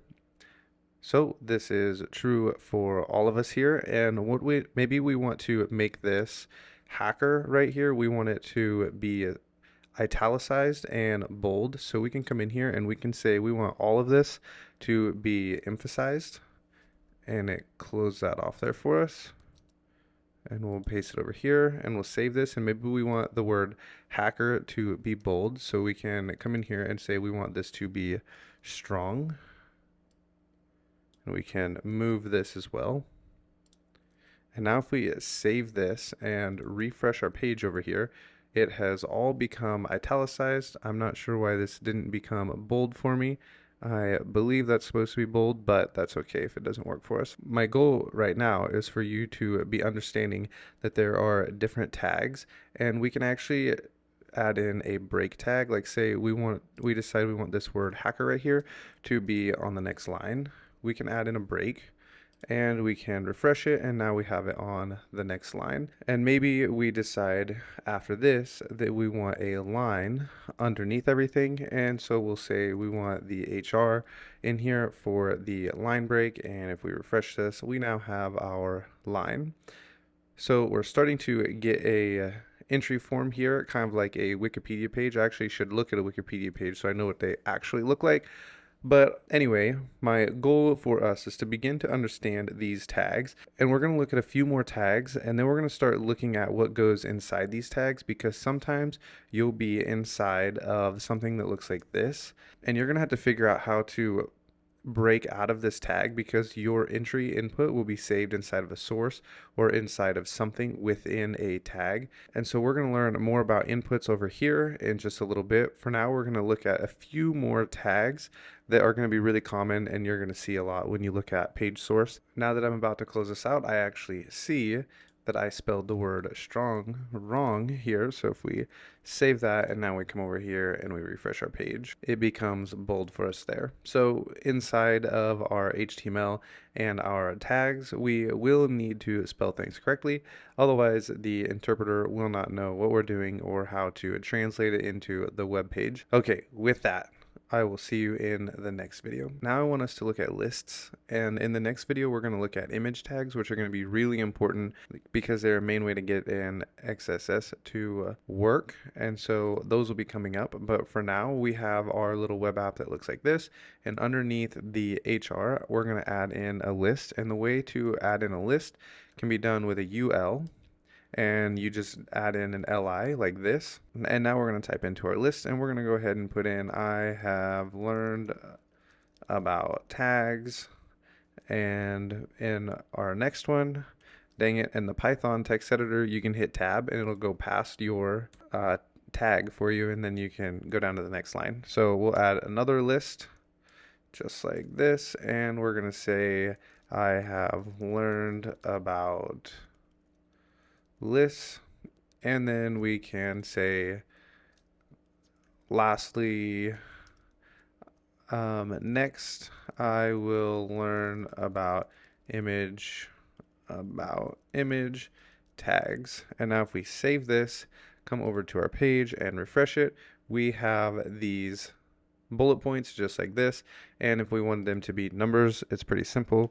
You just would change this to an OL like so, and I forgot to save it. And now we can refresh the page, and we have 1, 2, 3. So these are lists and tags. You'll see these sometimes.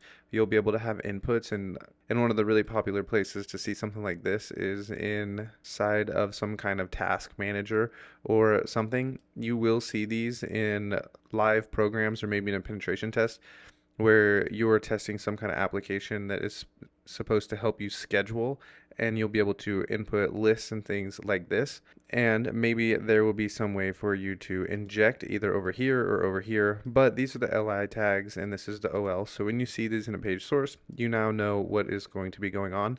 Now we're going to move on to the image tag, and we're going to pop our first cross-site scripting, only we're going to use an alert because we're not going to be injecting it into anything. But I want you to see how it works, because you're going to see these image cross-site scriptings a lot in the future. They are really popular if you can get one to store for the cross-site scripting to pop every single time the page loads.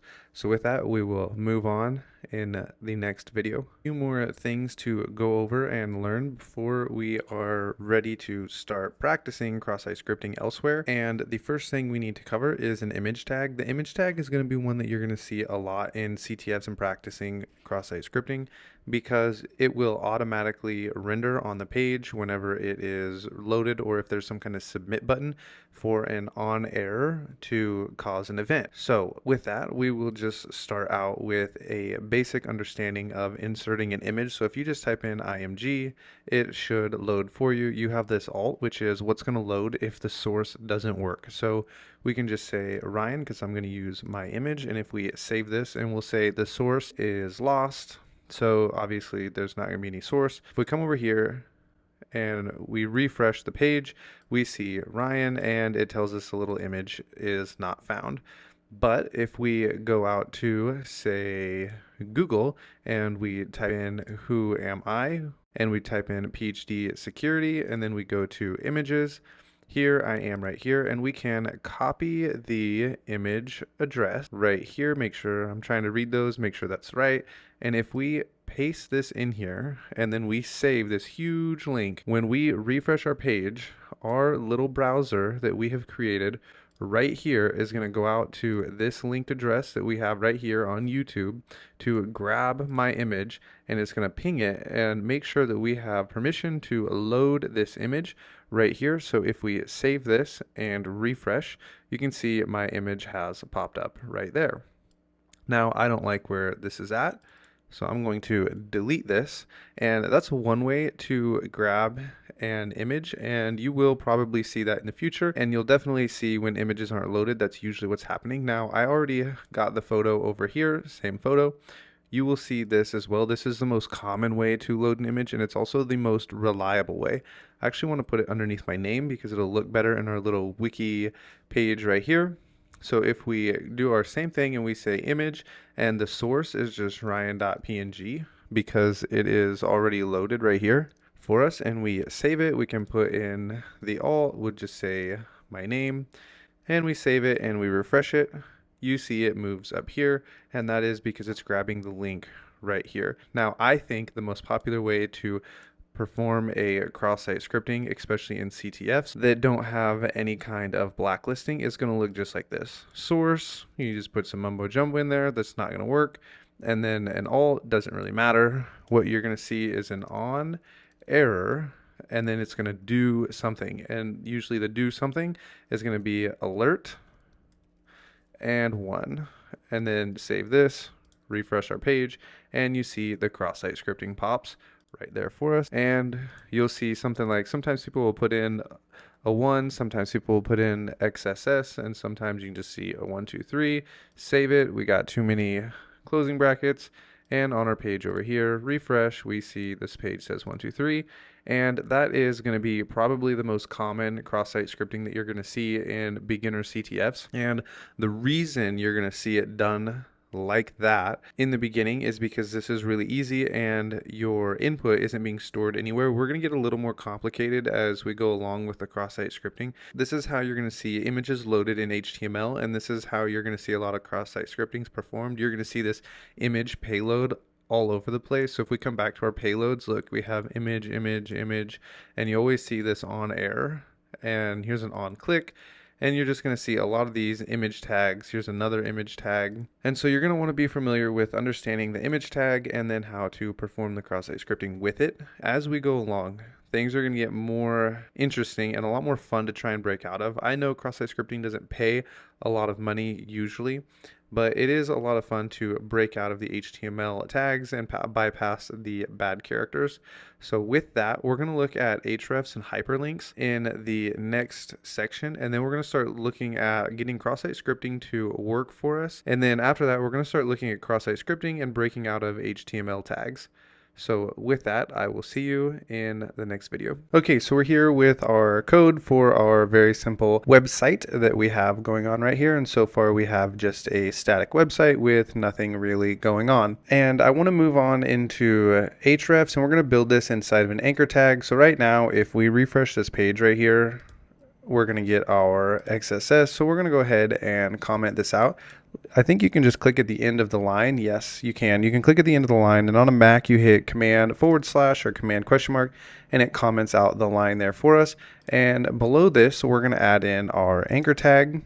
which is just going to make us have a clickable link. So we're going to go href, which this is going to be the link that we are actually wanting to add to our website. And we're going to just give something very basic like google.com. So we can go https:// and then we go www.google.com. And if we save this and then we come over here and refresh, you will see our link when we add it in over here, Google. I forgot to add that text in and I forgot to save it. So we'll save it, refresh our page, and now we have this link right here. And if we open link in new tab, we are taken to Google. So this is really simple, and you can I've actually been seeing these little anchor tags also inside of the source right here become a place for cross-site scripting. I'm not really sure why developers have been making it so your user input, say there's like an input box, or you can just come up here and you would do something like this and just add in a parameter of something equals and then XSS or script right here. I've been seeing at least twice in the last month that right there, that XSS would get stored either right here or right here. And all we have to do is break out of these little links or the source or the href in order to get our cross-site scripting to work. So we'll just pretend for now rather than actually build an input, because that's going to require some JavaScript in order to get it to be saved inside of this link.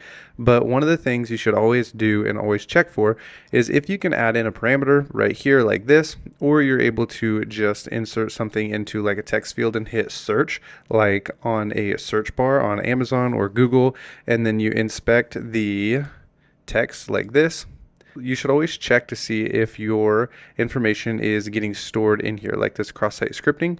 You should always come in here and look for the cross-site scripting or your keyword that you were able to put into the input. So I want to just show you like how to break out of this for cross-site scripting. Let's say we're able to add a parameter and it adds it into this google.com. The most recent one that I saw, it was actually appending what I put in as a parameter down inside of a page one. It was like something like this, page one equals, and this was at the foot of the application. So it would have looked something like this right here.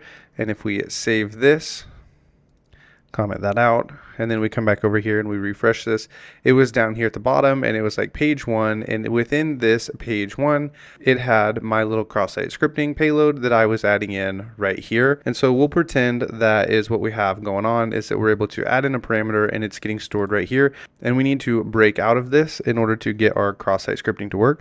Because if you just come in here and type in script alert and then you close this out, nothing is going to happen. And I'll show you, we might even get an error. We come over here, we refresh it, and nothing happens. You click on it, nothing happens. We're not able to, because what's going on right now is we're not breaking out of the current HTML. And there's a couple of different ways to go about this, and this is all going to be trial and error. And sometimes when I come across something like this in the wild, I'll just copy this and I will paste it into a text editor just like this, because the colors are going to change when the payload is ready to work. So you should be aware of copying this and bring it into a code sandbox or some kind of text editor to play around with it. But I think this one is going to be pretty easy to break out of. You just add in some quotations right here in order to close this out, and then you can add a closing tag. And now if we save this and we come over here and we refresh the page, we get our cross-site scripting to work. And they really are this easy to find in the wild, especially if you're off the beaten path where payloads have not been tested and people haven't been looking for cross-site scriptings like this. The one that I found really was this simple. All I had to do was come up here into the URL and I just added in a random parameter. So you can just add in, for the sake of example, a CB, like a cache buster, even though we're not doing web cache poisoning. And then you can just add in a parameter of payload, and then we would say equals. And the way you would get this to store is you would type in our script that we put in just like this in order to close off this anchor tag. And then we just add in our payload. And so you'd go like this and you'd say script, spell it right, script, and then we would have alert, and then we would close off our payload just like this. And then you submit this. This is how it worked for me. And this right here was getting stored inside of the href, just like this. So that is one way to pull off a cross-site scripting inside of a anchor tag. And sometimes you'll see these inside of something like this, because if you're familiar with Burp and you see the header tags and it sends a referrer header showing where you came from in order to get to the next page, it'll have in the previous website that you've come from. And I actually came across a website that was storing the previous URL inside the HTML in a hidden input field, and all I had to do was copy it and then basically do the exact same thing we were doing earlier and just add in our script just like this in order to get the alert to work. So you can look out for these in a lot of different places, such as an href or inside of a source. And just be aware that where you put things within the input may get stored randomly within the HTML, and then all you have to do is be familiar with HTML, such as closing off the quotes and then closing off the tag and then pulling off the cross-site scripting. So with that, we're going to move on and look at some more HTML in the next video. All right, so there's two things I really want to show you before we move on from HTML, and we take just a second to look at CSS, and then we move into JavaScript, and that is hidden information as well as forms. And so we'll just start out with forms, and it will naturally lead into the hidden elements.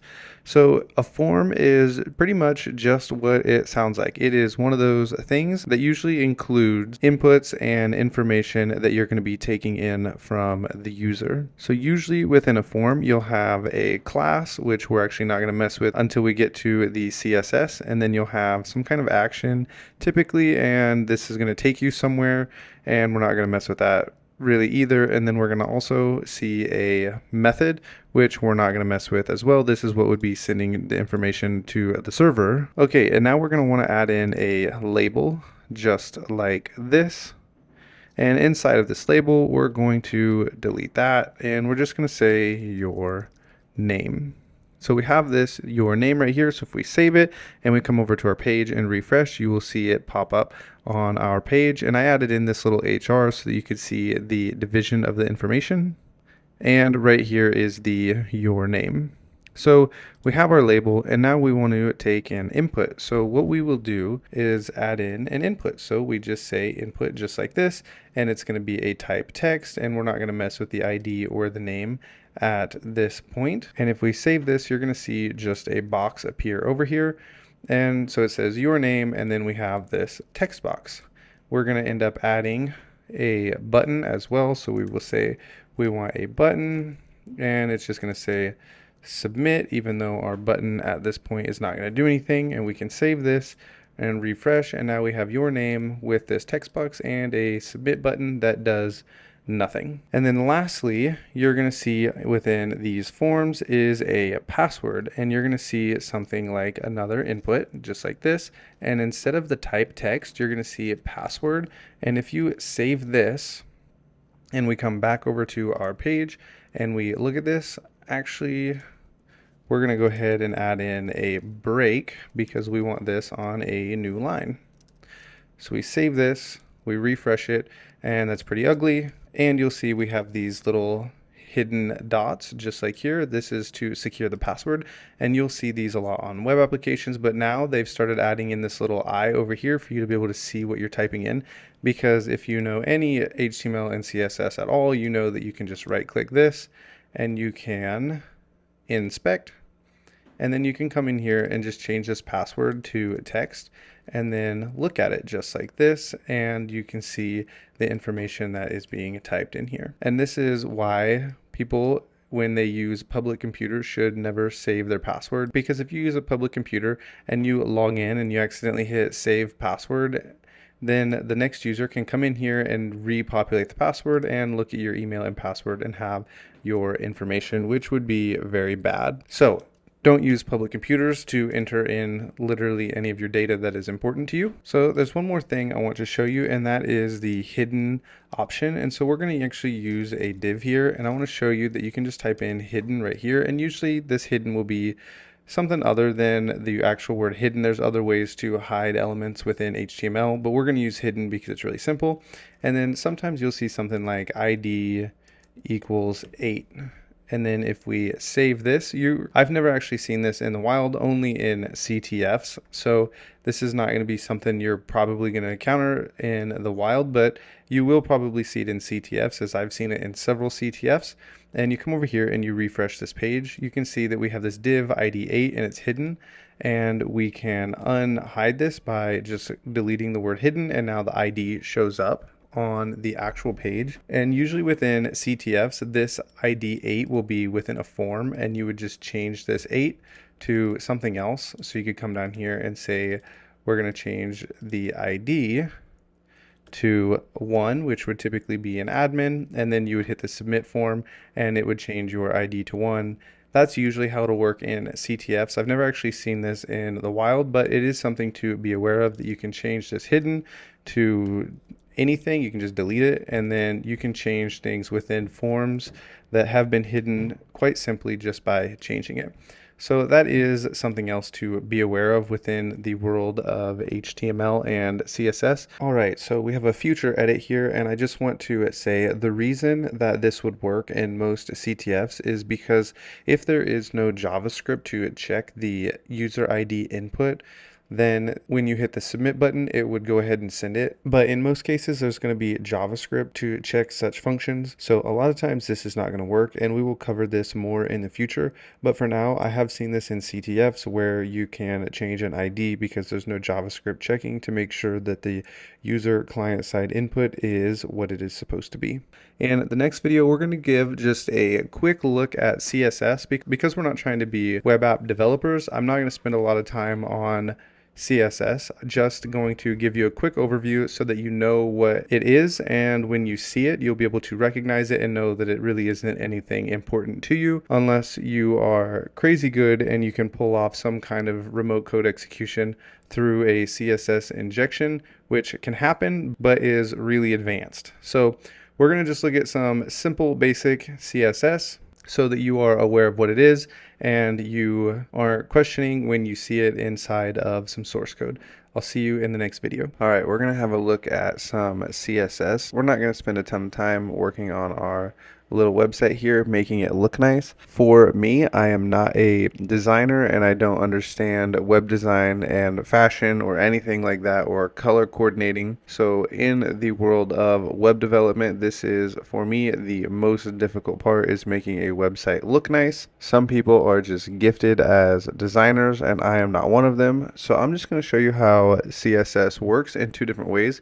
I'm going to show you internal CSS and I'm going to show you external CSS. So that way when you come across CSS, you know what you are looking at and you're familiar with it. I'm not going to actually show you how to design a web app because that is not my area of expertise and it's not my gifting. If we want to do some internal styling, we can just come in here and type in style and we can hit enter, and then we have this H1 right here that has our name in it. So we could just very easily just type in H1 and then we open a set of curly braces and then we can just type in color and then we can just type in aqua. Looks like a great color, and then we close it off with our little colon there and we save it and we come over and refresh our page. I see I didn't type in H1, typed in HR. So we type in our H1, save it, refresh, and our color changes to blue. And then maybe we want to change the word right here, hacker. There's another way you can go around doing internal styling, and you can just come in here and say that you want a color, and then we say we want pink, and then we can save it this way. And then if we refresh it, our color works. So there's several different ways you're going to see internal CSS, and this right here is the most common. This happens, but it doesn't happen very often. So when you're out in the wild, you will see CSS function like this, and you can also do a lot more with this. We're not going to cover it, so you could come in here to this H1 and you could type in something like padding, and you can say padding left, and then we could say like 200 pixels. And then if we were to save this and come back over and refresh it, you'll see that the name moved. I'm not sure if there is a centered option. Let's check it out. There is not. So there's something called Bootstraps that would really help you with your styling if you were trying to become an actual developer. But we're not going to spend a ton of time with that. So you can do things like the padding left. You could do a padding for the bottom if we wanted some space between our information here. And you could say 100 pixels. And you could save this, and if you came over here and refresh it, we'll get a padding over here. So this is a little bit of styling, and one thing to be familiar with is a lot of times things are going to be broken up into divs.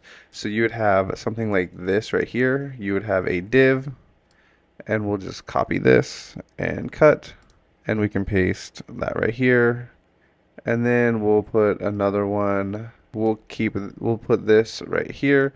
And then we'll put one down here between our list that we have right here. And then if we were to put something inside of here, like we say this div, we want to style it, and we say style, and then we want color, and then we're going to make this entire color red. It's going to be very bold. And then we decided to make a different div, and we wanted the entire color to be, let's say we'll make this entire color pink, and we save this and we refresh our page. You're going to see that everything within those divs actually changes colors, except this overwrites what was written inside the div. So we can actually just go ahead and close this out right here. And now if we come back and refresh, you can see everything becomes red and pink within the specific div. And so this is an introduction to internal CSS. You can style it either up here like this, or you can do some internal CSS. And so the divs are going to be like, you can, within HTML and CSS, you can think of everything as being inside little boxes. And there's actually a Chrome extension. It'll actually show you all of the boxes, and it's called Pesticide. And you can install it if you want. I'm not going to show it because the point of our course is not to learn how to be designers. The point is for us to understand CSS well enough to know what we're looking at so that we can figure out how we can exploit web applications when we come across it. So with that, in the next video, we're going to look at external CSS. Okay, in this video, we're going to look at an external style sheet, and then I'm going to show you why this was important for you to learn. So the first thing we're going to do is we can just go ahead and delete these inline styles that we put in right here, so that way we have our blank page like we did before. And we can just go ahead and delete the style altogether. And then if we save this and go back to our page and refresh, everything is back to how it was before. Now, what we are going to do is come right here, and we're going to add a folder just like this, and we're going to call it CSS. And then inside this folder, we're going to add a new page, and we're going to call it style.css. And you can see our Visual Studio has recognized it as a style sheet. Come back to our index.html, and inside of the head tag up here, we can type in link, and it tells us that it has this style sheet, and we have the href2, and we want to link our CSS style sheet just like this, and it auto saved for us, and we can now save it. And now you can come over to your style sheet, and if we wanted to do like we did before, we can type in the h1, and we can type in color, and we can say red.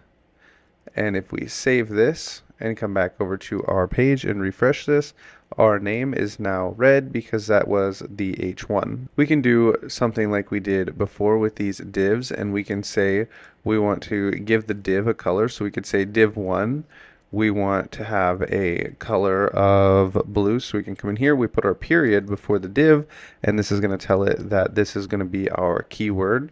And we can say color, and we want blue, just like this.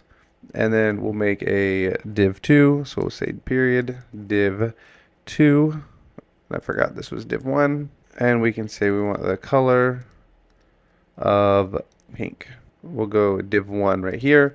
And we can say style div1. And I just realized that this is supposed to say class because we've given it a class name over here.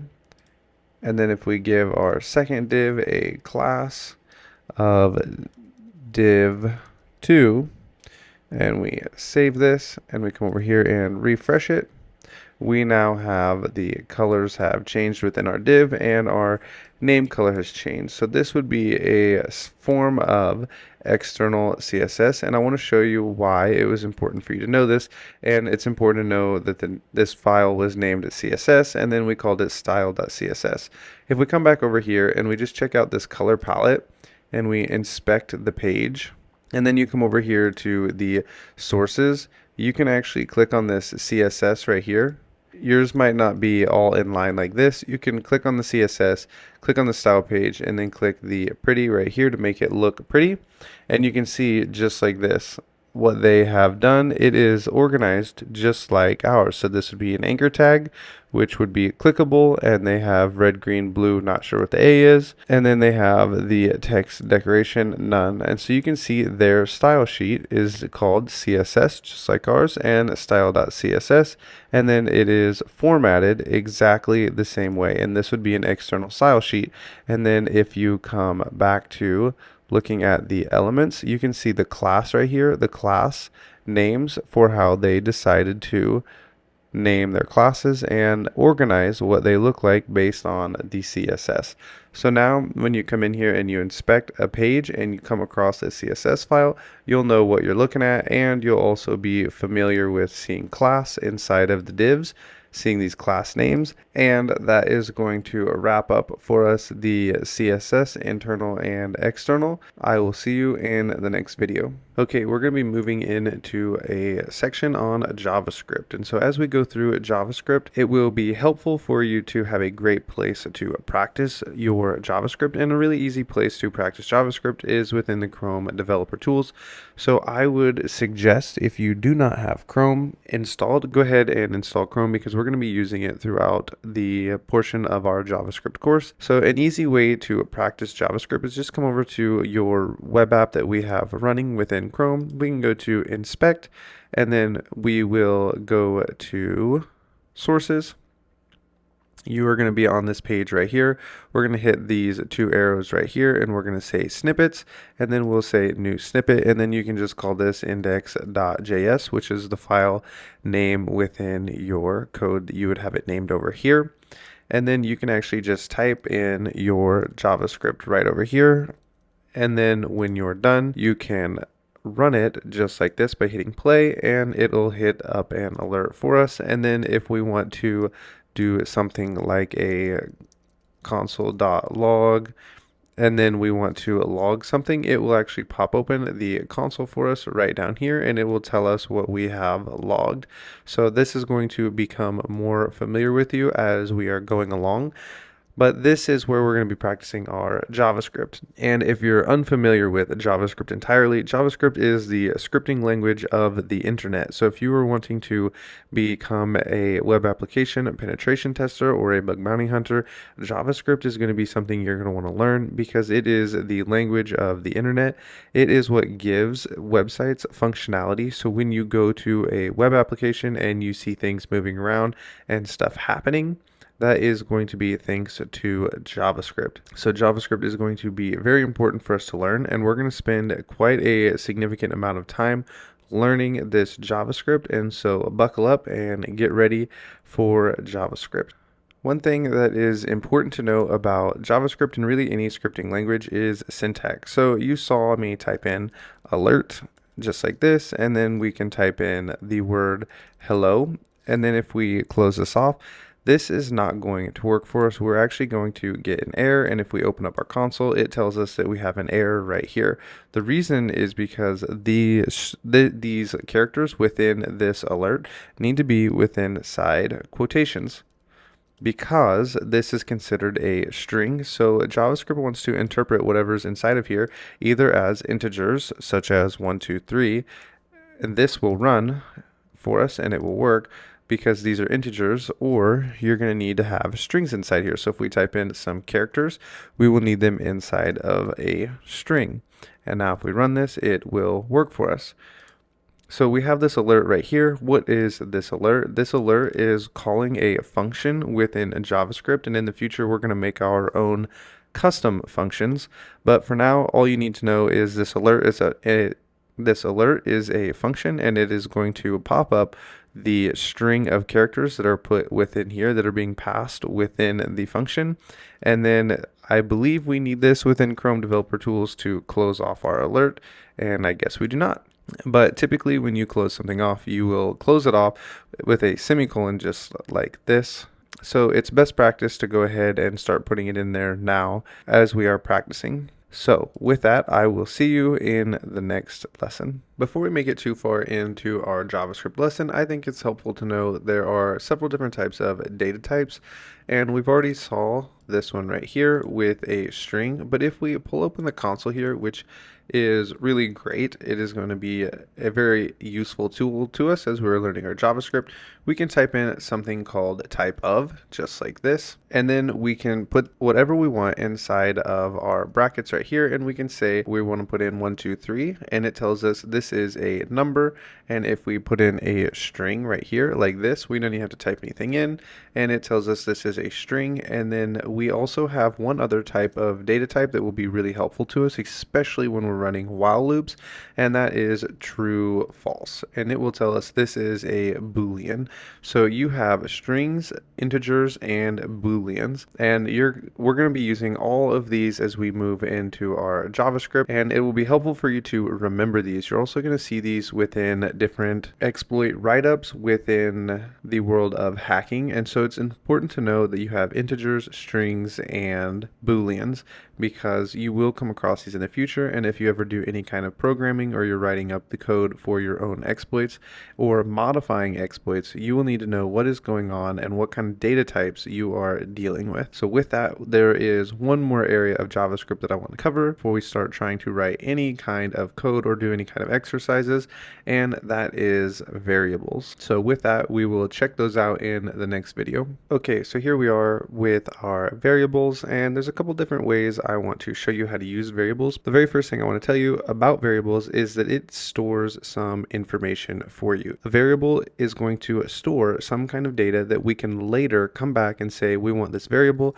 what information is within it, and it will tell us the information that is in it. So for example, if I say var equals 2 plus 3, and then we have to name our variable, and we'll just call it num. So we have this var num equals 2 plus 3. We need to close off our JavaScript here. 2 plus 3. There we go. Get rid of that error. And if we run this, it's going to tell us that we have nothing happening because we need to console log this. So we go console.log, and we're going to log the number. So this is our variable being passed through the console log function, and if we run this, we get the number 5 down here. So this number contains the information 2 plus 3, which is going to be 5, and the console.log just prints the variable down here for us. So we have this right here, and when we run it, we get our number. But how can we take information from the user and use it? There is a function called the prompt, and if you're very familiar with cross-site scripting at this point, then you have for sure seen this in cross-site scripting payloads. A prompt is also another way to view a cross-site scripting instead of an alert. And so you can say prompt, and then we can pass in our information here that we want, and we can say what is your name, question mark, and we can close this off. And if we run this, it should give us this little alert here, and we can say Ryan, okay, and then it prints down here for us. But how do we get this information that we put in here? We need a variable. So if you want, you can go ahead and pause this video and see if you can figure out how to store this prompt in a variable called name, and then get it to console log down here what our name is, or the information that we put into the prompt. And you can go ahead and give this a try now. Okay, this is a pretty simple challenge. All we're going to do is change this to a var name equals what is being put in the prompt. And then if we come down here, we can console.log, and then we'll put up our brackets and we'll say name. Just like this. And now if we run this, we're going to get a prompt, and this time we're going to say Ryan J. Okay, and it prints out for us Ryan J down here for us through our console log. I'm actually not entirely sure if it will print anything. If we don't put the console log, it does not. So the console log is necessary to be here for our name to be printed. So we can try this again, and we say name, and it prints name for us. Now there is another way to go about this without the console log, and we could type in like our cross-site scripting that we are familiar with, and we can say hello, and then we can pass in the name function. So we should be able to type in hello plus name, and if we run this and we say Ryan, we get an alert saying hello Ryan. So this is how an alert would work with a console log. The space has to be put right here. That was my problem on why I couldn't get that to space. So we just say like that, hello space and then name. And so now it should alert hello Ryan, just like that. Okay, so you just need this space in here to get the space in the alert. So this is a variable and a prompt.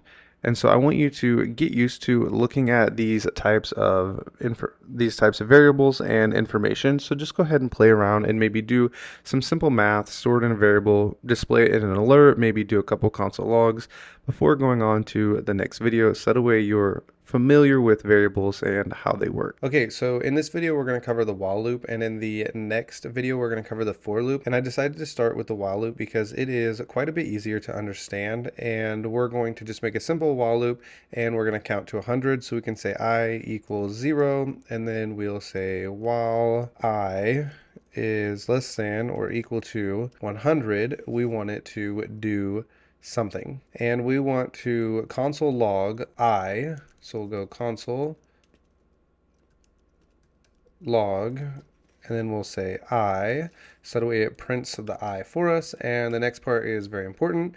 We'll say I plus plus, and this will add 1 to I every time. So the first time it runs, it'll be 0, 1, 2, 3, 4, and so on until it reaches 100, and then it will stop. If you do not have the I++, you'll probably freeze your computer and have to force restart. So this is very important. And so we can go ahead and run this, and it prints out for us that we have all of the numbers here for us, starting with 0. And so this is the while loop. It runs a function or whatever is inside of the while loop until it has reached the total destination. And sometimes you can have a while loop running with taking user input, and when the user input says to quit, you can shut the while loop off. But we're not going to go into that because I don't think it's something you need to know in order to be an ethical hacker. And with that, we will move into the for loop. Okay, so the for loop is going to look a little more daunting and scary, but it really isn't once you understand how for loops work. So if you're coming from another programming languages, for loops are really simple, but in JavaScript, they're a little more difficult because JavaScript is the language of the web. It's not made to run for loops in a simple manner like Python. So if we run a for loop and we're just going to run a simple counter like we just saw, we can say something like for, and it's going to ask us, do we want to run a for loop? And we're going to say yes, and it gives us the boilerplate for a for loop. So we'll just leave this index instead of I, and so we're just going to say that I equals 0, and as long as it is less than 100, we're going to go ahead and say I, or index in this case, plus plus, and then we can just console log this. And then we'll say index, just like this.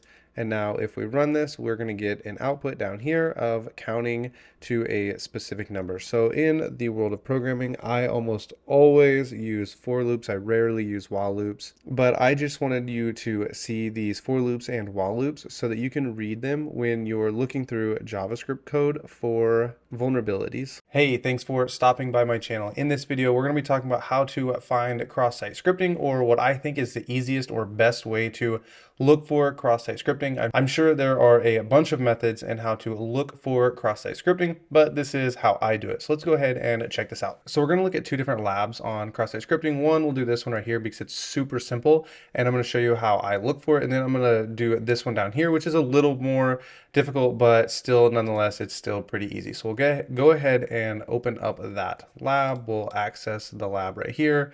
And this is going to go ahead and load, and it has loaded finally. So you'll have this search bar right here. And I like to open up Burp and go ahead and turn the proxy on and just type in something just like this and hit search. And so we have our search right here. I think it's a Control R, sends this to repeater, and we can shut that off. And now if we hit send, we can see our request. I come to this little search bar down here and I type in something, and it's going to tell you inside of this H1 tag what we type in right here is going to show up. So we can type in like something one and send this, and you're going to be able to see that something one pops in right here inside this HTML, which this is going to be super simple to inject into because you're just inside this H1 tag right here. You don't even have to break out of anything.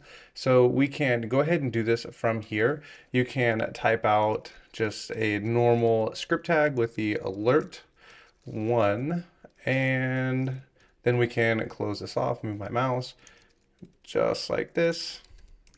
And now if we send this, this should send to the back end and just say, should pop up with our solved lab right here.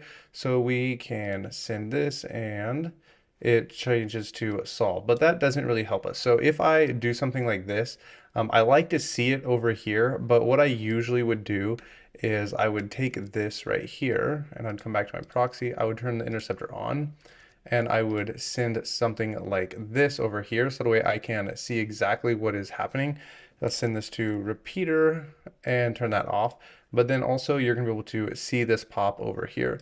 So there is another way to look at this, but I think burp is probably the easiest way to see this. So if we send this and then we type our payload in right here, you're gonna be able to see right here. So we could just type in alert down at the bottom, and you can see your script tags. Now this is going to be really important in the next one, and I'm going to show you why. It matters that we can find it inside of the HTML, because sometimes we're going to need to break this and it's going to take some debugging. Some people I know like to do this with the inspect tools over here. So you'd open this up and find where you're searching for over here.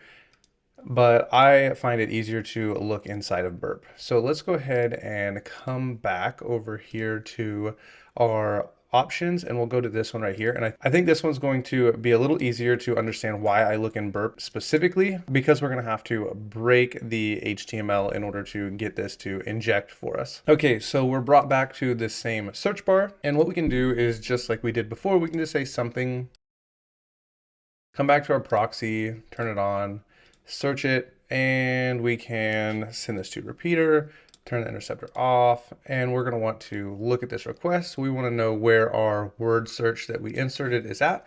So we can type in something, and we can see that it is right here. It's still inside the H1. And let's see what happens if we add in some special characters like this. Just throw some special characters in there and see if it does. It changes those for us so we're not able to break the HTML right here. So this is something that you're going to want to do when you're looking for cross-site scripting, is put in some special characters so you know what you can use and what you can't. And I'm sure you can go out to GitHub and pull open a GitHub page. It's just going to have the special characters in here. So what is happening is we're able to put this in here. It is going to change our special characters so that we can't break like we were right here. And then down here, it looks like our query is being changed into a function. So this is going to be our query, and we're going to see if we can inject right here. So we have this JavaScript. So we got this document.write, and it's going to go to this image source. We are going to be breaking this query right here. So you can see we're inside of an image tag, and our query is right here.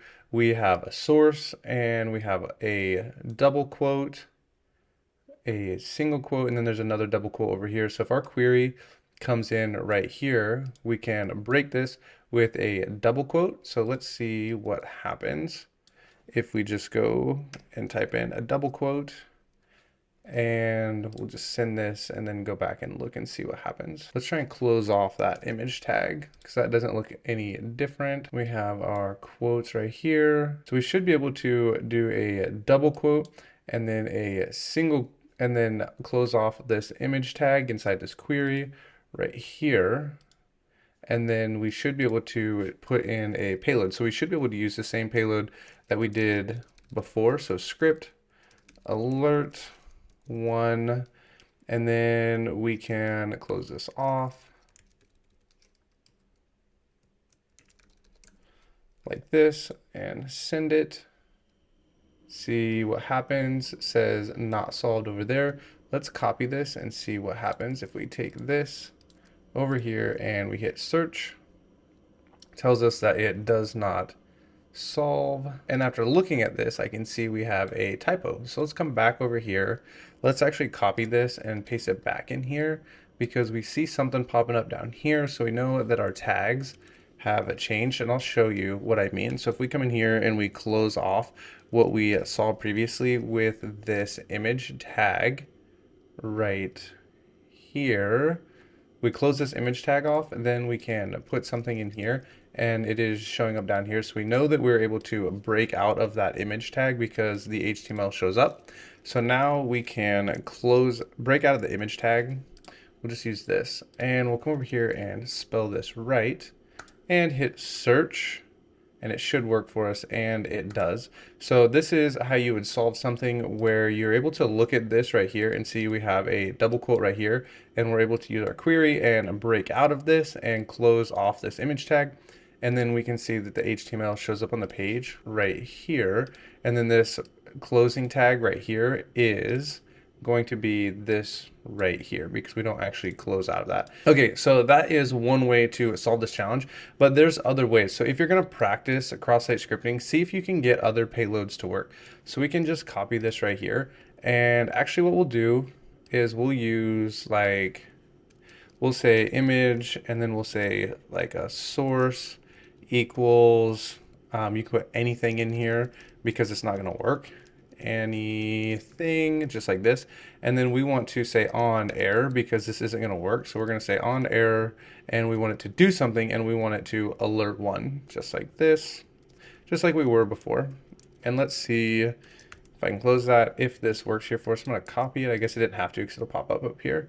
And that works as well. So you can play around with how to get cross-site scripting to work. And I actually think the solution, I don't actually remember, wants us to run this right here. So SVG file and then on air because it's not going to load. And then you can, so you could try things like this. I would recommend going to Google and just saying GitHub and then XSS payloads, just like this. And you can come out to Google and click on some of these cross-site scripting payloads and play around with these and see if you can get them to work.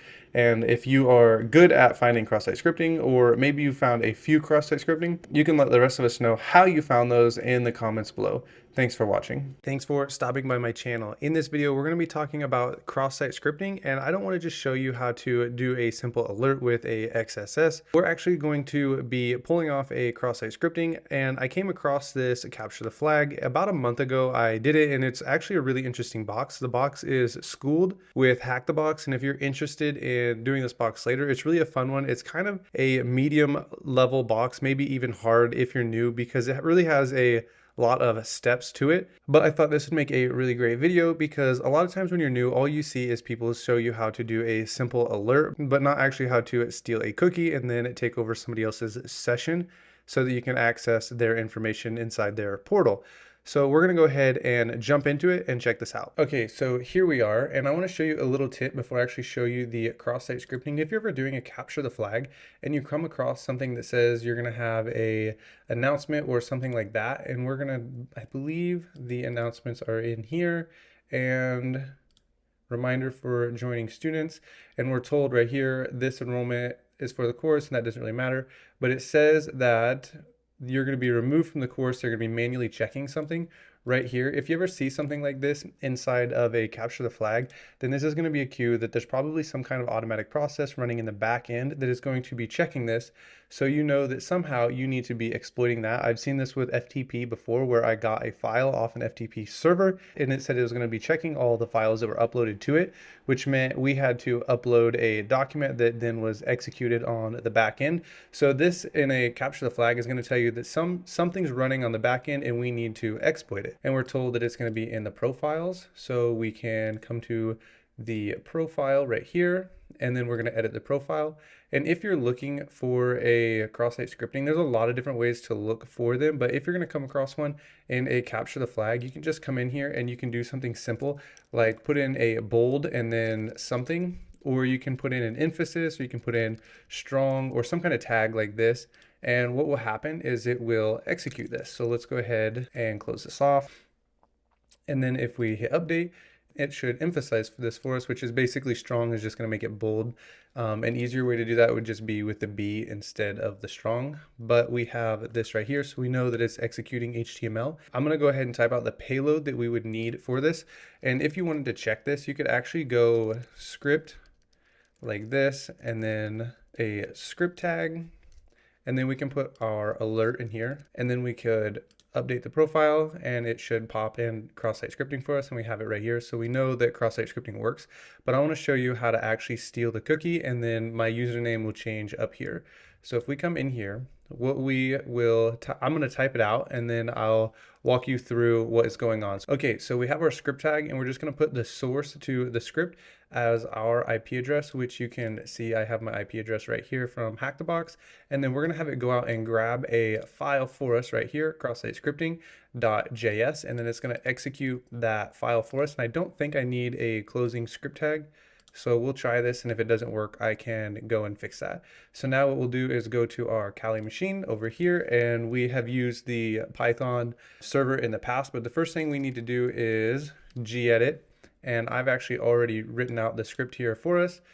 And we have a document.write. This is just JavaScript. So we're wanting the JavaScript to write something for us. It's going to use our IP address right here, and then it's going to send the cookie to us. So if you want to grab a bunch of different cross-site scripting payloads, it's really simple. You can just type in cross-site scripting payload into Google and then just search through GitHub pages, and there's going to be hundreds, maybe even thousands of different cross-site scripting payloads that you can try to see if any of them will work if you don't know JavaScript. And so we'll save this, and now what's going to happen is we're going to host this up with a Python server. So we'll type in sudo python 2, and then we'll run this simple server right here. And now we have it listening right here. So this file is now going to be accessible. So what's happening is this is going to execute. The server is going to reach out to our Python server right over here that's listening, and it's going to grab this file. It's going to execute the JavaScript, and then it's going to return us the cookie once it's executed on this server. So what would typically happen is you would put this cross-site scripting onto a server, and then you'd have to wait for somebody to come to this page and execute the payload or view the profile in this specific case, and then you would steal their cookie, and you could potentially use that cookie to hijack their session. So we can come down here and we'll click update profile. We can come back to our little server over here, and right here we have their session cookie. And for us, it's going to be the owner of this portal because he's the one that is checking the profiles to make sure they're updated. So what we would do is we would just inspect this, come to the storage, and paste this cookie in right here, and then refresh the page. I got ahead of myself, and this was me refreshing the page, and we were stealing my own cookie. What we need to do is grab the cookie after the program has looked at our page right here, and now we can go to inspect right here, storage, cookie, and paste in the cookie we just took. And now if we refresh the page, you can now see we're logged in right here as the owner of this page. And so now we have access to all the things that this individual would have access to in this session. So that is how cross-site scripting works in the real world. And now if you encounter this in a Hack the Box CTF, or really any CTF anywhere, you'll know how to pull this off and access somebody else's session. In this video, we're going to be covering some web cache poisoning, and we're going to be putting in an XSS payload. And this is something that you will find in the wild. It is something that I have come across in the wild. Sometimes it takes a little while in order to bypass some of the bad characters in order to get a cross-site scripting to work. So we're going to walk through this example on PortSwigger, but I'm going to kind of explain to you different ways you can find this in the wild and actually get some kind of payload to work. And in this case, it's going to be cross-site scripting. So let's go ahead and jump into it. So here we are on PortSwigger, and it tells us we're going to be doing this web cache poisoning, and it even tells us it's going to be unkeyed inside of a cookie. So we can go ahead and right click this and open it up in a new tab. Now I'm going to show you the way I did it, and then we'll come back and look at the solution, because the way I did this and the way the solution says to do it is different. So we'll go ahead and let this load up. And because it told us that it's inside of a cookie, we can just go ahead and turn our intercept on, and we can go ahead and take this and we can send it over to Repeater. You're going to make sure that the host looks like this and matches that right there. So that way you have the right request, and we'll send this over to Repeater. I didn't see that blinking, so I did send it. Here it is. So what I like to always do whenever I have anything in Repeater is I love to send it and just look at the response. And right here is what we want to see, this X cache hit, which means that this request is stored inside of the cache. And the way web cache poisoning works is right here, we make a request, which we've already made, and it will send the result back to the user. But sometimes there's this extra little server right here, and this is going to hold the cache. So that way, anytime this extra server has seen this exact same request, it can save it over here. And what that does is it gives a relief or some kind of break. So that way all the requests aren't actually going to this main server. Some of them are going to be on this other server, which is going to be the cache, and it's going to be sending them back and forth. So when we see this cache hit right here, it means it didn't actually go all the way back to this web server. It hit the cache, and then the cache returned it. So that way the server could save up some of its space. So that way the server's not getting bogged down with all of the requests. So yeah, that's why you have that cache. And so you see this cache hit right here, meaning we hit the cache. But if we come over here and we add in what's called a cache buster, and you can type anything in here, so we can just say test, and we can send this, and it's going to tell us that the cache missed, meaning that it was going to the cache was searched, it didn't have this specific URL being sent to it, and it comes all the way to the website and then renders that back. But if we send this a second time, it is going to tell us that it is hit on the cache, and it was 14 seconds ago that this has been saved in the cache. So we hit it the second time, and that's because our first request of test didn't exist. It sends it back to us, and then the cache stores it. The second time we send it, it hits the cache says we have this URL, and it sends it back to us. So the reason this is dangerous, let's send this again and see. So it says that it missed. This cache must be resetting every 30 seconds.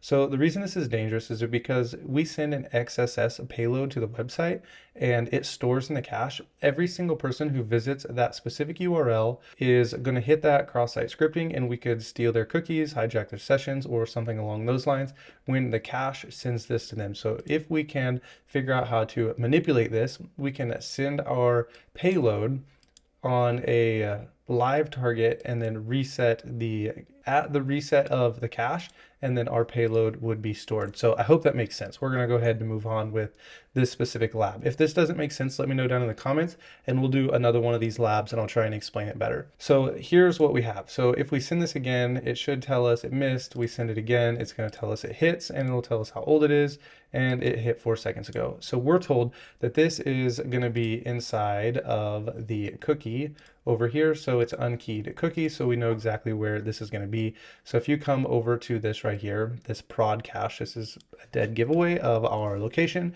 If we type in, let's just say something, and we send this, hopefully it doesn't hit. We have to wait 4 seconds, or we can just add a 1 up here, and then we send this, and we come down here, we can type in test, and that doesn't show up, and then we can type in something, and our something shows up right here. Now what's interesting about this is this right here shows up inside of this script tag right here, which means it's executing this.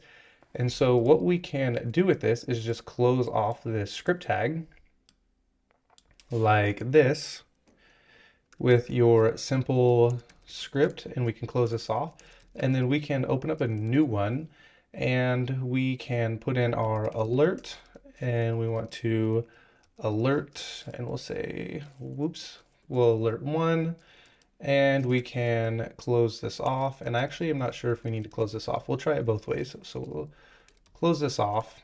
And now if we send this, it should miss and our text looks really good. The first time I did this, what I did was I actually left this off. Right here, we'll add another one up here so that way it misses. If you look at this, you can see that the text comes back. It didn't break the code right here. It didn't close this off. So this actually got sent as a string and it doesn't do anything. So we actually really need to have this little closing script right here so that way you can see the difference right here. And let's check. I don't think we even need this because we have this closing off. Maybe we do because it's got this parentheses. So let's go ahead and send this and it doesn't close. So we do need this closing script tag right here. So if we send this, it shows up right here and it tells us it missed. So if we send this again, it's going to tell us that it hit. So we have like 25 seconds to grab our cache buster and we can come up here and throw that in. And if we send this, it should pop a cross-site scripting for us. I sent that on the wrong page. We need to, no, we're gonna miss it. Send this and we should get our cross-site scripting, but we missed the cache. Dang it. And the reason that didn't work the first time is because I have this typo right here in our script tag, and I actually have a typo over here in our script tag, and it tells us right here we have this alert one, so we also have some HTML injection we could do, or what would be considered like defacing, because it's actually showing up on the web page. That is a side note. So we'll go ahead and send this again. I went ahead and sent it on the main page this time while I was trying to figure out where my typos were. And it pops for us our cross-site scripting. So sorry about the mess up there, but we got that to work. So one more thing about doing these cache busters. So you saw me type in this CB right here equals and this test. The reason you test with some kind of parameter right here is that a way you're not actually screwing up the company's website. Like if you actually got a cross-site scripting to work and the cache resets like every 15 minutes and you set that on the main page, then you would have a problem. And also you want to be able to test in these parameters right here so that way you can check down here what's going on, and nobody's going to be visiting this URL right here on a live target, so you can test your cache poisoning like this. But if we were to test it on a live page and we send this and it tells us it misses and we see that it hits, you can actually test this by going to this parameter like you saw me do earlier when I had those typos in there, and it should pop for us like this on the parameter as well. So you don't actually have to be sending this on the main page. This CB stands for Cache Buster. So now if we look at the solution, the way they did this was by closing off this what came before it inside of the cookie, some string, and they closed off this right here, which would close off this if you did that, and it should still be lit up for us. Okay, it's not going to let me edit this over here, but this little quote would close off what came before it, and then you can put in your alert right here and then something after it. So the way I did it is the way you would typically try to get some kind of cross-site scripting to work in like inside of like a post form, and it works. Sometimes you can send cross-site scripting right here. So when I typed in test right here and it doesn't show up, sometimes you can send over something inside of your parameter that you made up, your cache busting parameter, and you can get a cross-site scripting to work over here. So I guess I should type in test. This is actually how I found it when I was in the wild. You put in a payload right here and then it would save in the cache. And the reason this is dangerous is I could just send a bunch of links right here with my payload in it. And if somebody clicked on it, then it would execute and I could steal their session or their cookie. So you can test the cookies, you can test this right here, you can add in, I think some of the other ones you add in like an X forwarded host right here, and you try to send payloads that way. So there's lots of different ways you can play with this, but this is web cache poisoning with an example of cross-site scripting. In this video, we're going to be packing a lot into API hacking. We're going to look at several different ways to get information disclosure if you're doing a bug bounty program, and then also a way to fuzz for API endpoints, and then maybe even use those endpoints to gain access to the server, such as creating a username and a password, and then signing into the actual program and having access to files that we shouldn't be able to to access. And we're also not going to cover a lot of API endpoint enumeration because I cover that in other videos as well. And so I'm going to link all my other API videos down in the description. So if you're curious after this video, you can go and check those out. But this is a standalone video and I'm going to cover as much as I can without going into too much detail. So we're going to look at a JSON web token, but enough of that. Let's go ahead and jump into it. All right, so here we are. I've gone ahead and ran the nmap scan. And if you're doing bug bounties, you're probably going to want to run it something like this. You want to output all of the formats, which is going to give you this information down here. And then I like to run the -f, or at least tell people to run the -f if they are new and they are running nmap on bug bounty programs, because the -f is going to run for you the top 100 ports, which is going to save you from having any issues. And just in case you want to run really slow, you can run a -t1 or a t2, and that will slow down the nmap scan for you. Then you won't have to worry about knocking on the doors of your target too quickly, and you can slow down the nmap scan. But anyway, that is how I like to run the nmap scan if I am on a bug bounty program. And if not, I would just come right here and just run ap-p, and then that will hit all ports. So here is the nmap scan. We see port 22 and then we see port 80.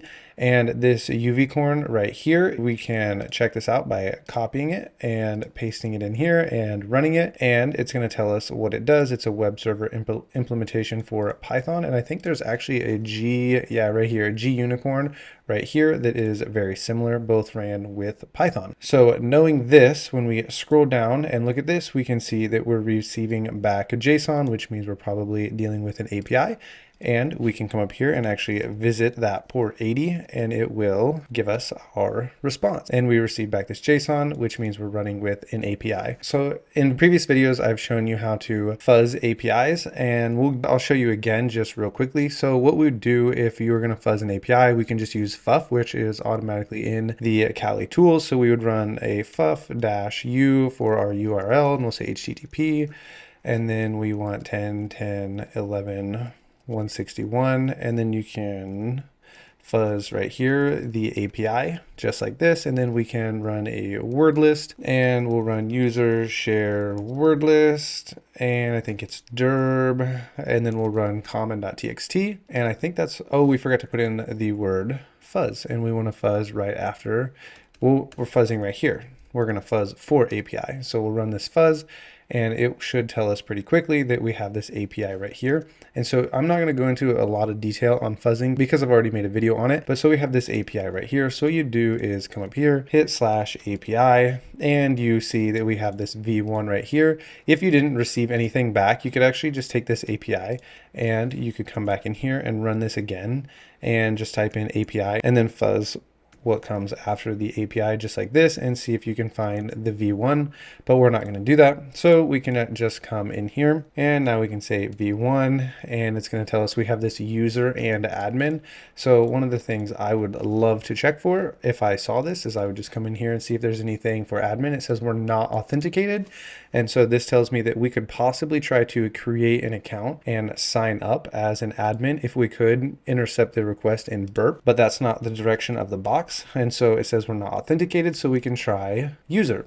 And it says the user is not found, but we know it is there because we had the admin. So what you can do is take this right here and go back to your fuzzer, and we can type in API v1 and then user and then fuzz what comes after user and see what we can pull back. And it says we are pulling back a bunch. I'm guessing that these are just IDs. So if we come up here and say /1, it tells us that we have an email right here. And if we run a 2, we'll probably get back a different email. Nope, it says null. Okay, so I decided to add in a little update here because I forgot to mention this. If you're in a bug bounty program and you're able to pull down emails, even the admin email, and if there were other users on here, you'd be able to use something other than just this 2 right here, and you'd be able to pull down emails. This could be an information disclosure and you would want to report this. So we're just going to get back information. So we actually know by doing this that we have an email right here of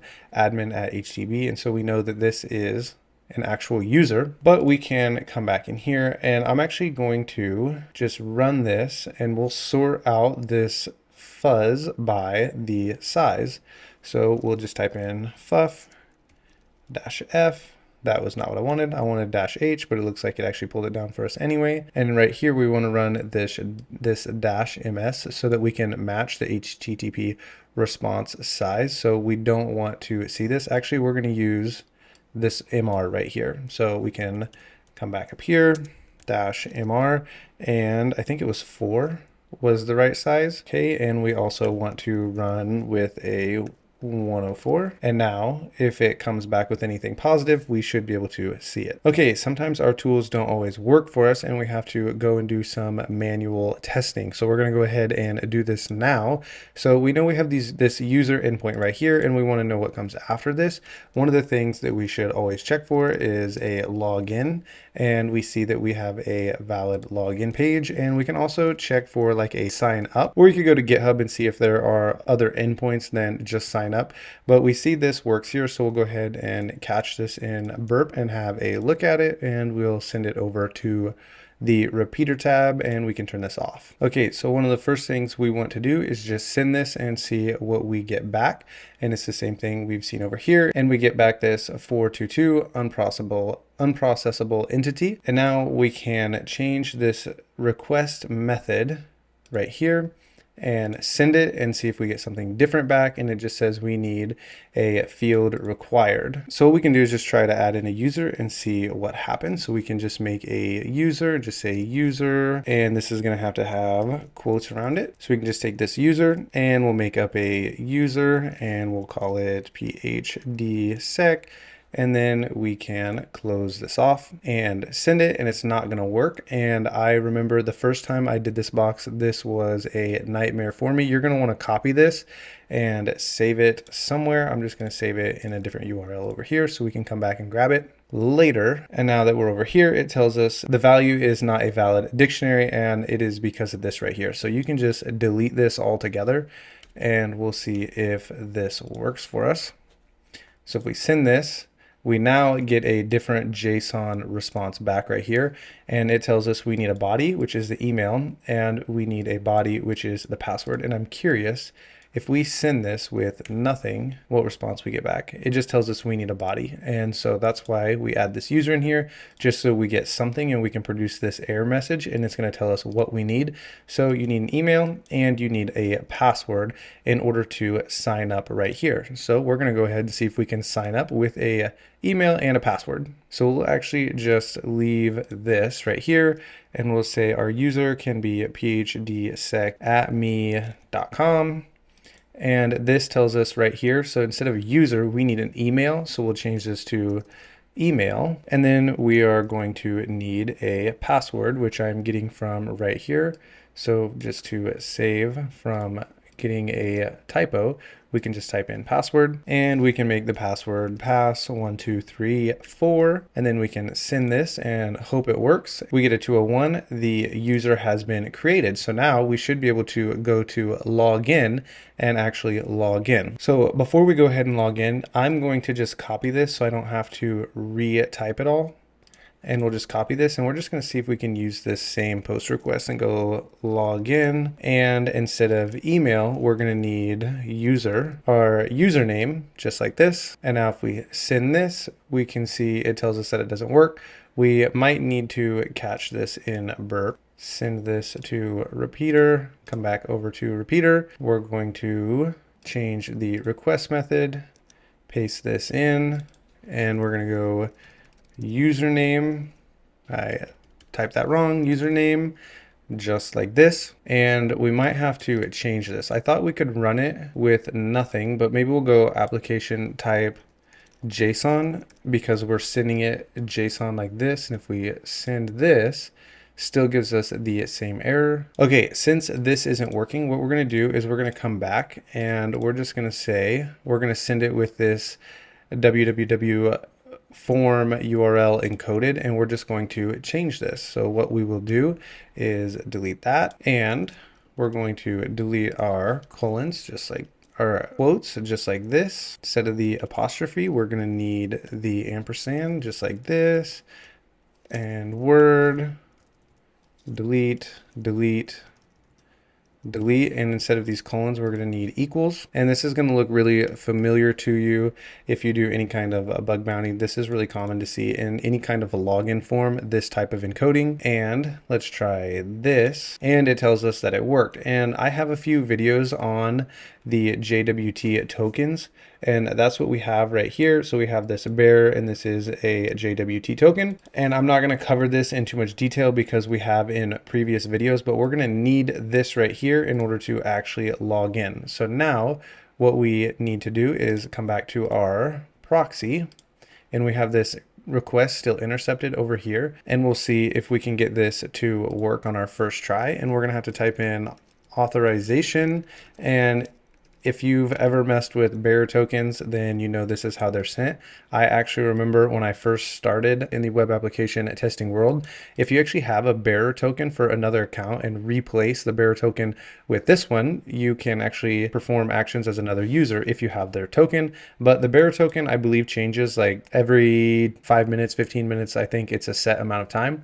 So we have this bearer token anyway over here, and we're going to copy it without the quotes, come back over to our interceptor, paste that in, and we're going to copy this because we're going to need it one more time and send, and it didn't work for us, so we're going to have to try this again. So the reason this wasn't working is because we're not at the right endpoint right here. We want to authenticate. We're not at the right endpoint right here. We want to authenticate, and there is another directory we need. So if we come back into FUF and we let this run, instead of closing out of it like I have been doing, we'll see that we have another directory, and we have the docs directory right here. So we can come up here, and what we're going to do is type in docs, and we want to intercept this because you have to be authenticated to reach this page.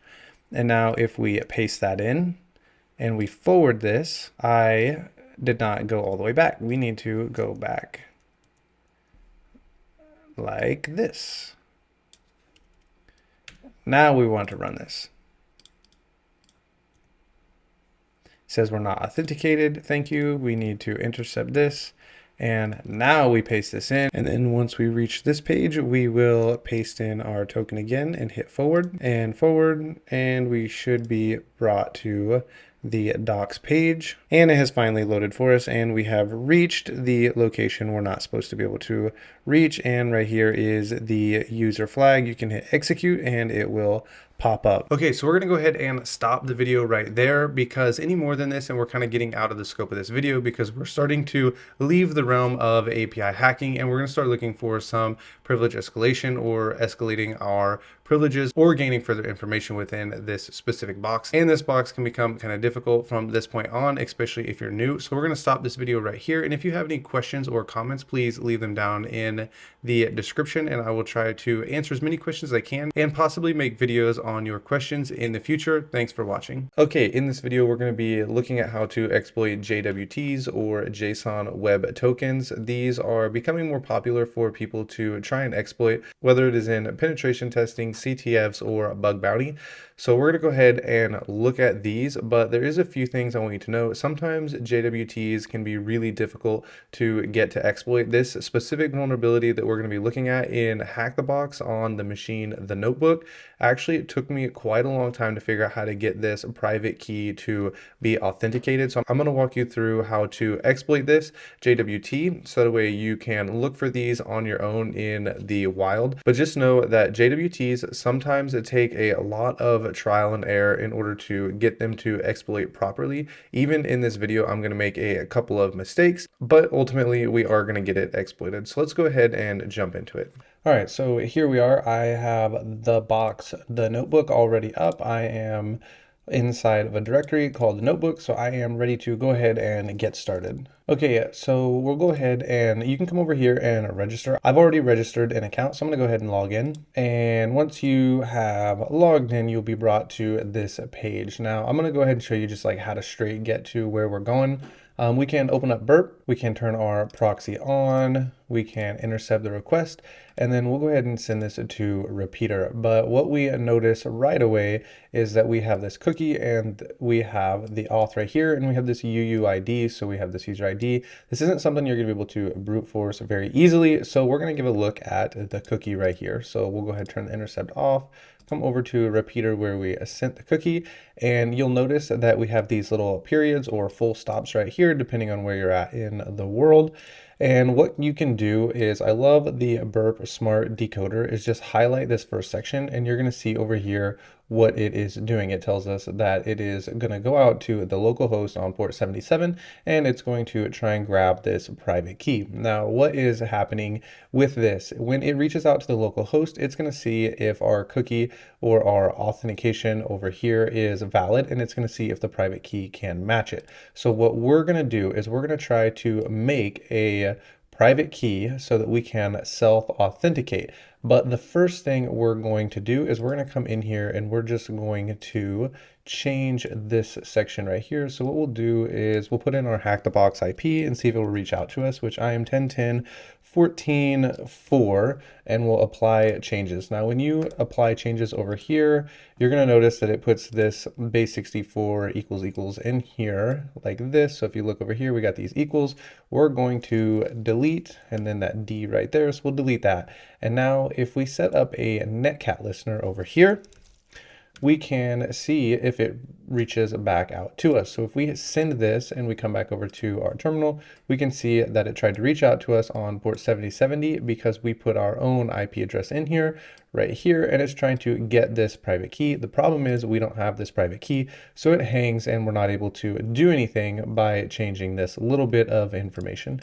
So what we'll do is close that. And now we can go to JWT.io and we can paste this in and get a full look at what is going on.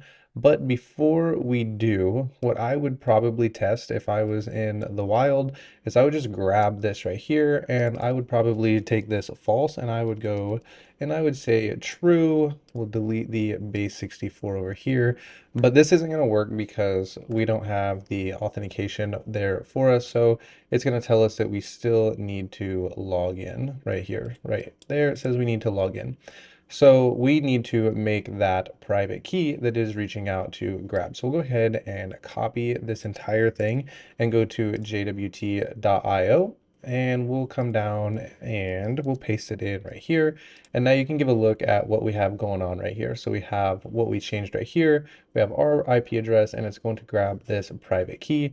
But if we scroll down, it's going to tell us we have an invalid signature. So we need to create our own signature in order to get this to work. So what we need to do is come to our terminal. I'm going to open up a new terminal. We'll make this big. We'll cd desktop, and we'll come over to the notebook, and we're going to have to create an SSH key. The difference between this SSH key that we're going to make and a normal one is we're going to end up having to change it just a little bit, and I'll show you that when we get there. So we're going to say SSH keygen with this -t, and then I'm going to type the rest of this out, and then I'll go ahead and explain to you what we have going on. So here we have the full SSH keygen that we're going to do. We're going to give it we're going to tell it we want the type RSA, we want block 4090. We're going to be using the method PEM, and you can go out to Google and check out the SSH keygen methods. I think there's somewhere around like 7 or 8, and I could be way off on that.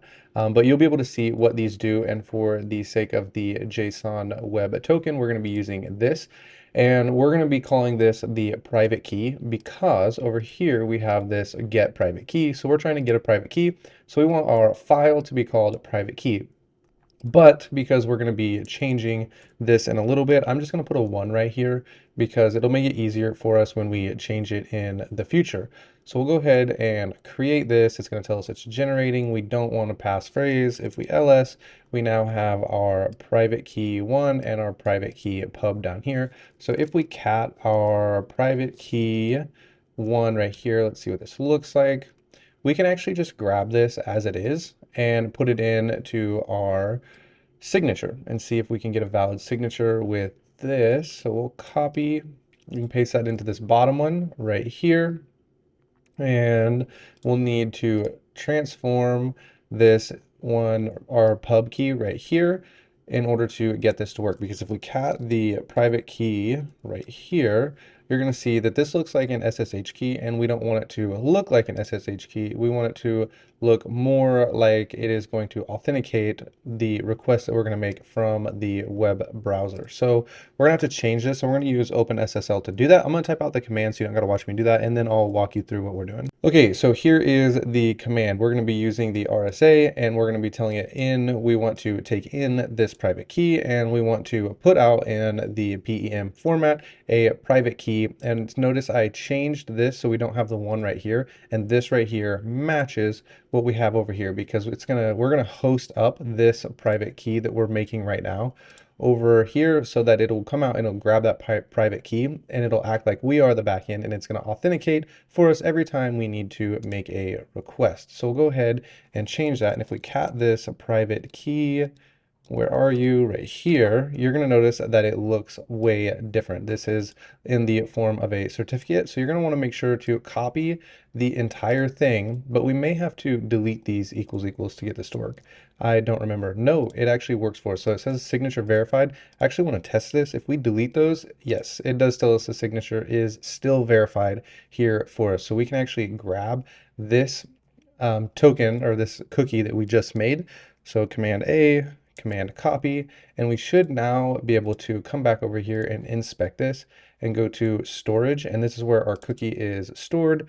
We should be able to paste in our cookie, but you might remember that we need to host this up. So we'll go sudo python2, and we're going to host it up on 7070. So that way, when we make this request, it's going to reach out to us and grab our cookie from our server that we just created over here and tell it that we are authenticated. So we'll go ahead and type in our password, and we are now hosting this up. So let's refresh this and see what happens. It did work. We were able to grab this admin panel, and for the sake of this box, what you would do is you would come over to the upload, and we'll find out through our upload that we do end up with the ability to upload a PHP shell to get a reverse shell on this specific machine, but we're not going to go that far because we're just looking at JSON web tokens. So we can come back over to our file that we're hosting up, and you can see we have our server, and it came out and grabbed the private key, and it worked for us. And our private key over here is in fact authenticating our account so that we look like the admin, which we were able to change right over here in this section. So let me make sure we get the whole section highlighted. Right here, we changed this admin capabilities to true where it was false. So now we're able to access the admin panel as though we're admin. And every time we click around in here, it should come and authenticate over here on our server, and it does. So now our server is acting as the backend instead of the local host. And we're able to access the admin panel and then ultimately get a reverse shell. And that concludes this video on JSON web tokens. If you'd like to learn more about JWTs, please let me know down in the comments, because there is a lot more examples and CTFs where we can go into more detail on how to exploit JWTs in the future. So please let me know if this is something you would like to see more of. Thanks for watching. We're going to cover server-side request forgery. The purpose of this video is to show you what is going on inside of server-side request forgery and walk through a couple of examples so maybe you can understand what is happening. So the way we're going to go about this is I'm going to show you a flowchart, and the flowchart might not make a whole lot of sense in the beginning, but I want to show it to you so that way you kind of see what is happening. And then we're going to walk through two different examples and then come back to the flowchart, and at that point the server-side request forgery should make a lot of sense to you, and you should be able to start looking for these bugs as you are browsing through programs, and you'll be able to submit a proof of concept that makes sense to the person who receives your bug report. With that, let's jump into it. Or with a very simple basic flowchart. I tried to make it as simple as possible so that you guys could understand exactly what's going on and that it wouldn't be too busy with too much going on. So this would be us, the user, and you could also change this to the hacker or the attacker. And so the attacker sends a URL request to the website. So we're manipulating the URL, and then the website makes this request that you weren't supposed to be able to make to the server. And then the server sends the data back to the website, and then you can view it as the attacker. So this is how the flow works. If you were just a regular user, we would just have user here, and you would send a request, and it just is any request that's going to the website, and the website would pull the information from the server, and the data would be sent back to the website, and you would see the request that the website made to the server. The problem with the server-side request forgery comes in when you have the ability to manipulate this URL request. So let's say it's the URL wants to reach back to the home or root directory, and you're able to grab a file off of the server instead of the actual directory right here. So with that, we're going to go ahead and move into an example. So we are going to be using this example from Love on Hack the Box. I'm not going to walk through all of the recon and what gets you to this point, but rather just what is going on with the URL. So in here, we have the web application that's going to reach out to the server through this URL form right here. And if you're ever doing a CTF or any kind of certification and you see something like this is a dead giveaway that there is a server-side request forgery anytime you see a URL right here. But most of the time, the URL is going to look like this up here, and you're going to have something like this, and then it will pass in a parameter like a URL equals, and then it'll have a file right here such as the root directory or some kind of file. So we could just put in here some file, and then what you would do is you would manipulate this right here, and you could pull down files a different way, but instead of having it right here inside of the URL, this web application has it right here. And because this is an easy box on Hack the Box, that's probably the reason they put the URL request down here in a submit format instead of being in the URL, and you have to deal with it inside of burp. So this is how you're normally going to see it. It'll be up here in the URL, something like this. And in the next example, we're going to see it's also not going to be up here, but it's going to submit a URL request, and we'll be able to see it in burp, and we'll be able to manipulate it just like we would up here, only we're going to do it in burp. So inside of this file scanner right here on this Hack the Box, if you ever want to test a server-side request forgery, it's pretty simple. You can just come over here to a terminal and you can set up a netcat listener on port 80, and it needs to be on port 80 because it's going to have to go through the HTTP protocol. Over here, you would just type in something like HTTP right here. This is my VPN with Hack the Box, and so we can hit scan file. It's going to hang for a second, we can cancel it, or you can just come over here and cancel out of this. You can see that it reached out to my little netcat listener here on port 80.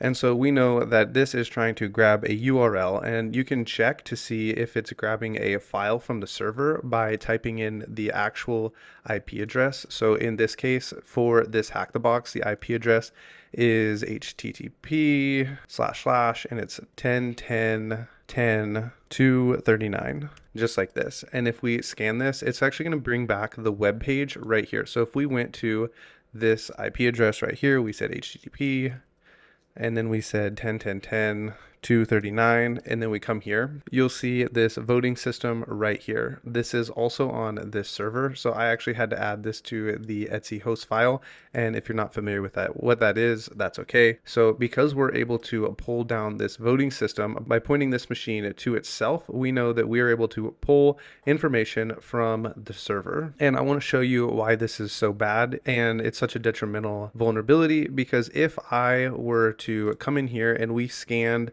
and we searched through all of these files like you would in order to get remote code execution on this box, you can grab files off of this server. And in the case of this specific box on Hack the Box, you're able to grab a password file. So you would have to go through and scan the network, but just to show you, we're not going to do that. We can grab, so this is the local host and it's on port 5000, and we can hit scan file. I was missing this dot here. We can hit scan file, and it's going to pull this information from the server, and it's going to tell us that you have the credentials for admin right here. So this would probably be the admin, and then you have the password right here.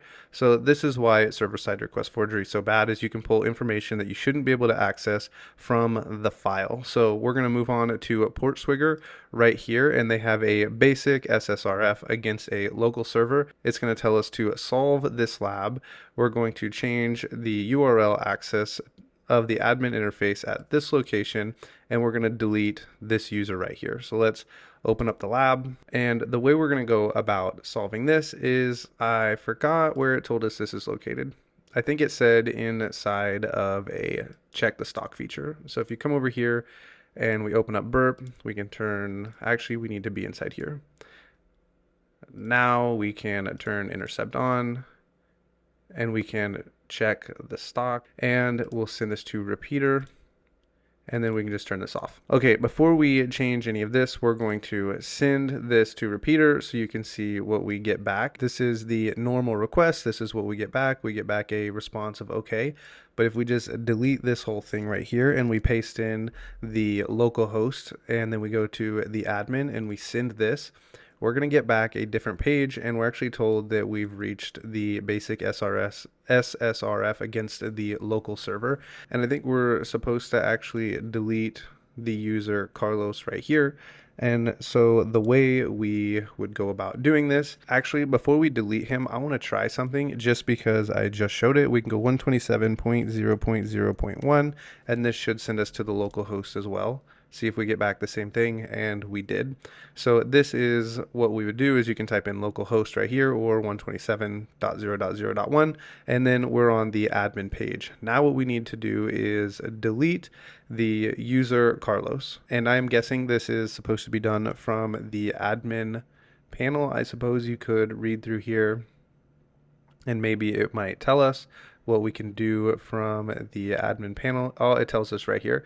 It says we need to delete the user Carlos. So you can actually just copy this right here. Look, it says we can delete these users. It actually tells us we can delete a bunch of users, and we can paste this in here. We got too many admins going on. We can delete that all the way back. Now, if we hit delete, this right here should pop up to solved. So if we send this, it tells us not found. I think we have to follow the redirect, turn the proxy off, and it tells us that we have deleted the user Carlos. So this is how a server-side request forgery works, and I want to walk you through this one more time. So now I want to bring you back to this flowchart right here, and now you understand that what we're doing when we are the user and we make a request through the URL, through something like this, and let's say we want to get a file. You would do this right here, and if you were on a Linux machine, it would look something like this. And you could try and pull down the XML XXE file. Actually, I'm not sure if there's supposed to be a colon there or not. So you can Google and check that. I can't remember. But it would be something like this to pull down the XML file. And on Windows, you're going to be trying to pull down some kind of Windows system file that would just be on the server to see if you can get files, but you wouldn't do this necessarily in a proof of concept. What you're going to do is, like I showed over here, with opening up a netcat listener and then making a request to the URL, which is going to be your own IP address right here, to see if you get a connection back. A quick tip to see if you're trying to figure out what the server is, if it's Linux or Windows and you want to know what kind of file to look for, you can actually just ping the server and see the Hack the Box is a Windows server and it's 239. Whenever you see this TTL of a 127 or a 128 or something in the 120s, it's going to be a Windows server, and when you ping a Linux server, it's going to be somewhere in like the 65 range. And that's one way to tell what kind of server you're going up against. You can just really simply ping it, or you can run an in-map scan and it will tell you. But this is server-side request forgery in a nutshell. You're the user and you make a request through the URL to the website, and then the website requests the URL from the server, and the server sends the data back to the website, and then you're able to view it as the user. And if you are able to manipulate the URL request to the server, you can grab files from the server that you shouldn't be able to access. Okay, so before we move on from server-side request forgery, I really wanted to show you one more thing that you might come up against in the future. So we're here on Forge from Hack the Box, and you have this upload from URL, and I'm not entirely sure how it's going out and grabbing the URL or an image from the URL, because this is apparently a gallery website and you can post images to the website. So we have upload an image. You can upload through the browse like this, or you can upload from a URL. So I imagine it's doing some kind of wget or something like that. And we know that we are on a Linux box, so you can try and do some stuff here. We'll just ping it real quick. So if we ping the IP address, you can see the TTL is 63. So that tells us we are on a Linux box. And so if you wanted to, you could do something like a file / and then we would go etc passwd, and we can try and pull this down, and it tells us that we're not allowed to do this. So we're on a Linux box. We're not allowed to grab files directly from the server this way. So I'm going to put this in burp and we'll play with it in there. So we can, and we know that the URL is working because if we come out here and we set up our netcat listener like we have been doing, and we put in our IP address, which I have up here, which is 10.10.14.6, just like this. And we hit that, it's hanging, and we see it reach out to our box right here. We can close out of that. So we know the URL is working. Now we just need to figure out how to get the SSRF to work. So we can come back over here. We'll put this in burp and then we'll play with it. So we'll just put in our own IP address right here. We'll turn intercept on and we'll submit this. We can send this to repeater. We can turn that off, and it's going to give an error because there's nothing for it to connect to, but that is okay. So over here in repeater, we have this right here. And if you remember to URL encode, it is Control-Shift-U if you are on a Mac. Not sure what it is if you are on a Windows box. So there's a couple of different ways to get this SSRF to work. And I actually want to try something real quick that I have not tried on this box before. I want to see if we can bypass the filter by going file / etc passwd, and I believe this actually needs 3 right here to work. And so what you see we did here is we saw that it didn't work with just etc password, but it might just have a filter on the box, and if we change some of the casing, it may work for us. And it tells us we have an invalid protocol, so it has to be an HTTP or an HTTP request. So we're not able to just pull down a file because it's requiring HTTP in order to be in the request. We're not going to try and grab the etc passwd file. So what we're going to do now is just try and make a request back to the server and get it to work. So in a bug bounty world, if you come across something like this and you're just trying to prove that you can reach back to the server with a request, what we're going to do is just try and query the server and see if we can get this to tell us something other than an invalid protocol. So if we come in here and we go to the actual URL, which we have right here, which would be forge.htb, and we send this, we get told it is blacklisted. So you're not able to go to the actual URL right here. But if you do like we tried with the etc passwd file, you can just come in here and type in forge, and you can just change a few of these characters. And now if you send it, it tells us we have reached back to the server. And we are not getting a blacklisted message any longer. So this is one way to try and bypass like a blacklist or something on a server. And if you come in here and you do a 127.0.0.1 and you send this like we were doing earlier, it is blacklisted.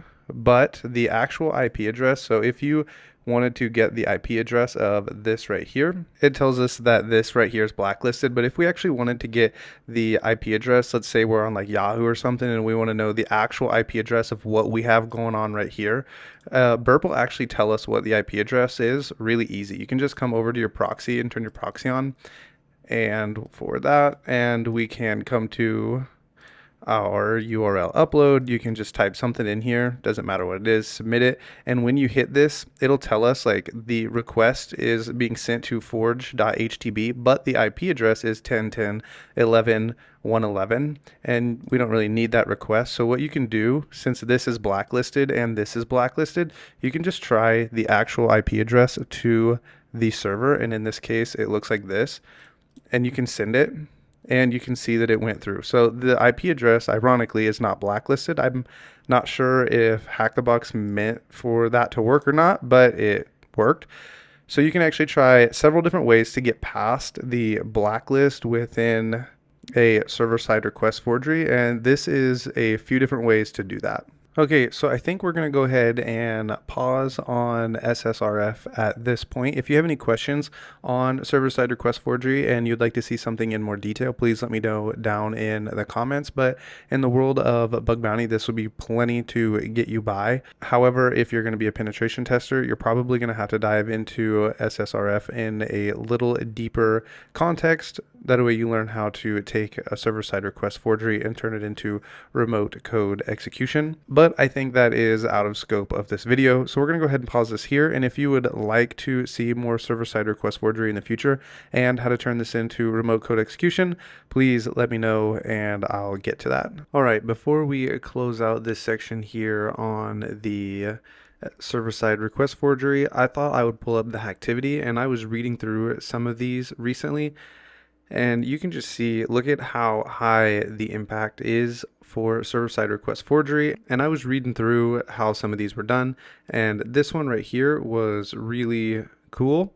And I thought I would show you how this actually works. And so I went and read through this, and I actually did learn a little bit about the exploit, and it was pretty cool. And I came back to the Portswigger Labs and was playing around, and I found out something I did not know before. So if you come in here where this server-side request forgery is, and you remember it's right here inside this stock API, we can send this over to Repeater, and if we do the unURL encode it, we have this right here, and we can see what's being sent, but we'll go ahead and put that back. But what you can do that I didn't realize we were able to do is you can just add in another parameter. If we were like breaking this right here and it wasn't working, we can just come in here, put the and sign, and type in stock API equals, and then we could just do the local host. And then we can go /admin because we're supposed to pull down the /admin panel, and we can send that, and we need HTTP // and it works for us, and it pulls down the information we needed in order to delete the user Carlos. So I didn't know beforehand that we can just add in new parameters right here. And so I thought this was something that was really cool, that you can add in extra parameters in here in addition to the one that's already there. So you don't actually have to delete this first one. You can just pull down a second one. And then also reading through the Hacktivity, I noticed, I think what we'll do is just delete this first one so that way it looks nicer so you can see it. And so we'll send this, and we don't get quite as big of a page back. When you're doing something like searching for an SSRF, I noticed a few of the Hacktivities were they had hit a line like this that's accepting in a parameter, or even up here in the URL. And what they just started doing was they would say and URL equals, and then they had put in 127.1, and then you could just leave it like that, and they were sending this. And it would be easier to test for this if you had it in Repeater. So we can grab this, send it to Repeater, not sequencer, send this over, turn that off. And then if you send this, you'll see it doesn't actually pull anything back for us. And you can search for the word delete over here as if we were going to delete the user, and there is nothing. But you could you can try this URL, you can try URLs and send that to see if this is a parameter that will actually reach out to the server. Usually it's going to be saved as a URLs or a URL, something like this. And this is not vulnerable. This actual lab is not vulnerable with the URL parameter because the URL parameter is not the one that's making the request out to the server. But you could very easily change this with a change the request method, and then delete this and just add in the stock API API, just like this, and this should work. I think we have to make it so it says it needs to go to the admin panel. It needed this up here, products, and then in the stock directory, and I forgot HTTP // So basically this is just remaking this request over here, but this should work now, and it does. So you can play around with these when you're in a live program and see if you can find a parameter that actually does hit the URL. So if you come over here and you open up this and you're reading through it, what's really interesting inside of this guy's explanation is there was actually a notification that says this right here is reaching out to the URL parameter, which just pretty much tells you that it's going to be vulnerable to a server-side request forgery. And when he tested it right here, it works. Now, this guy had to do a little more to it, and I don't want to read all this to you, so you can come out here and read it, but he had to do a little bit more in order to get this to work through a token, I believe it was.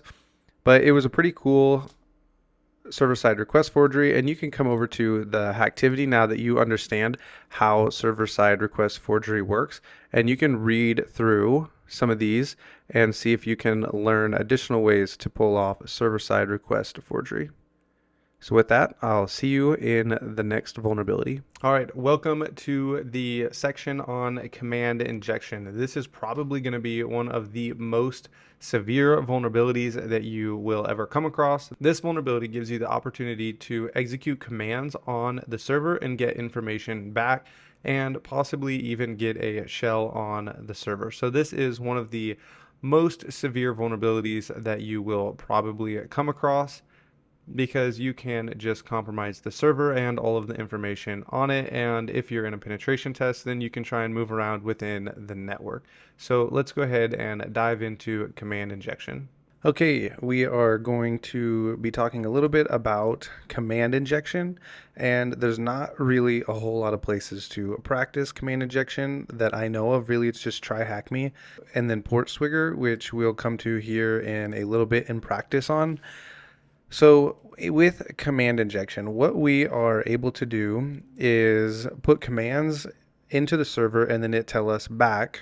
It'll give us the information back for whatever we sent the command in for. So if we send a who am I command, it will tell us who we're running as on the server.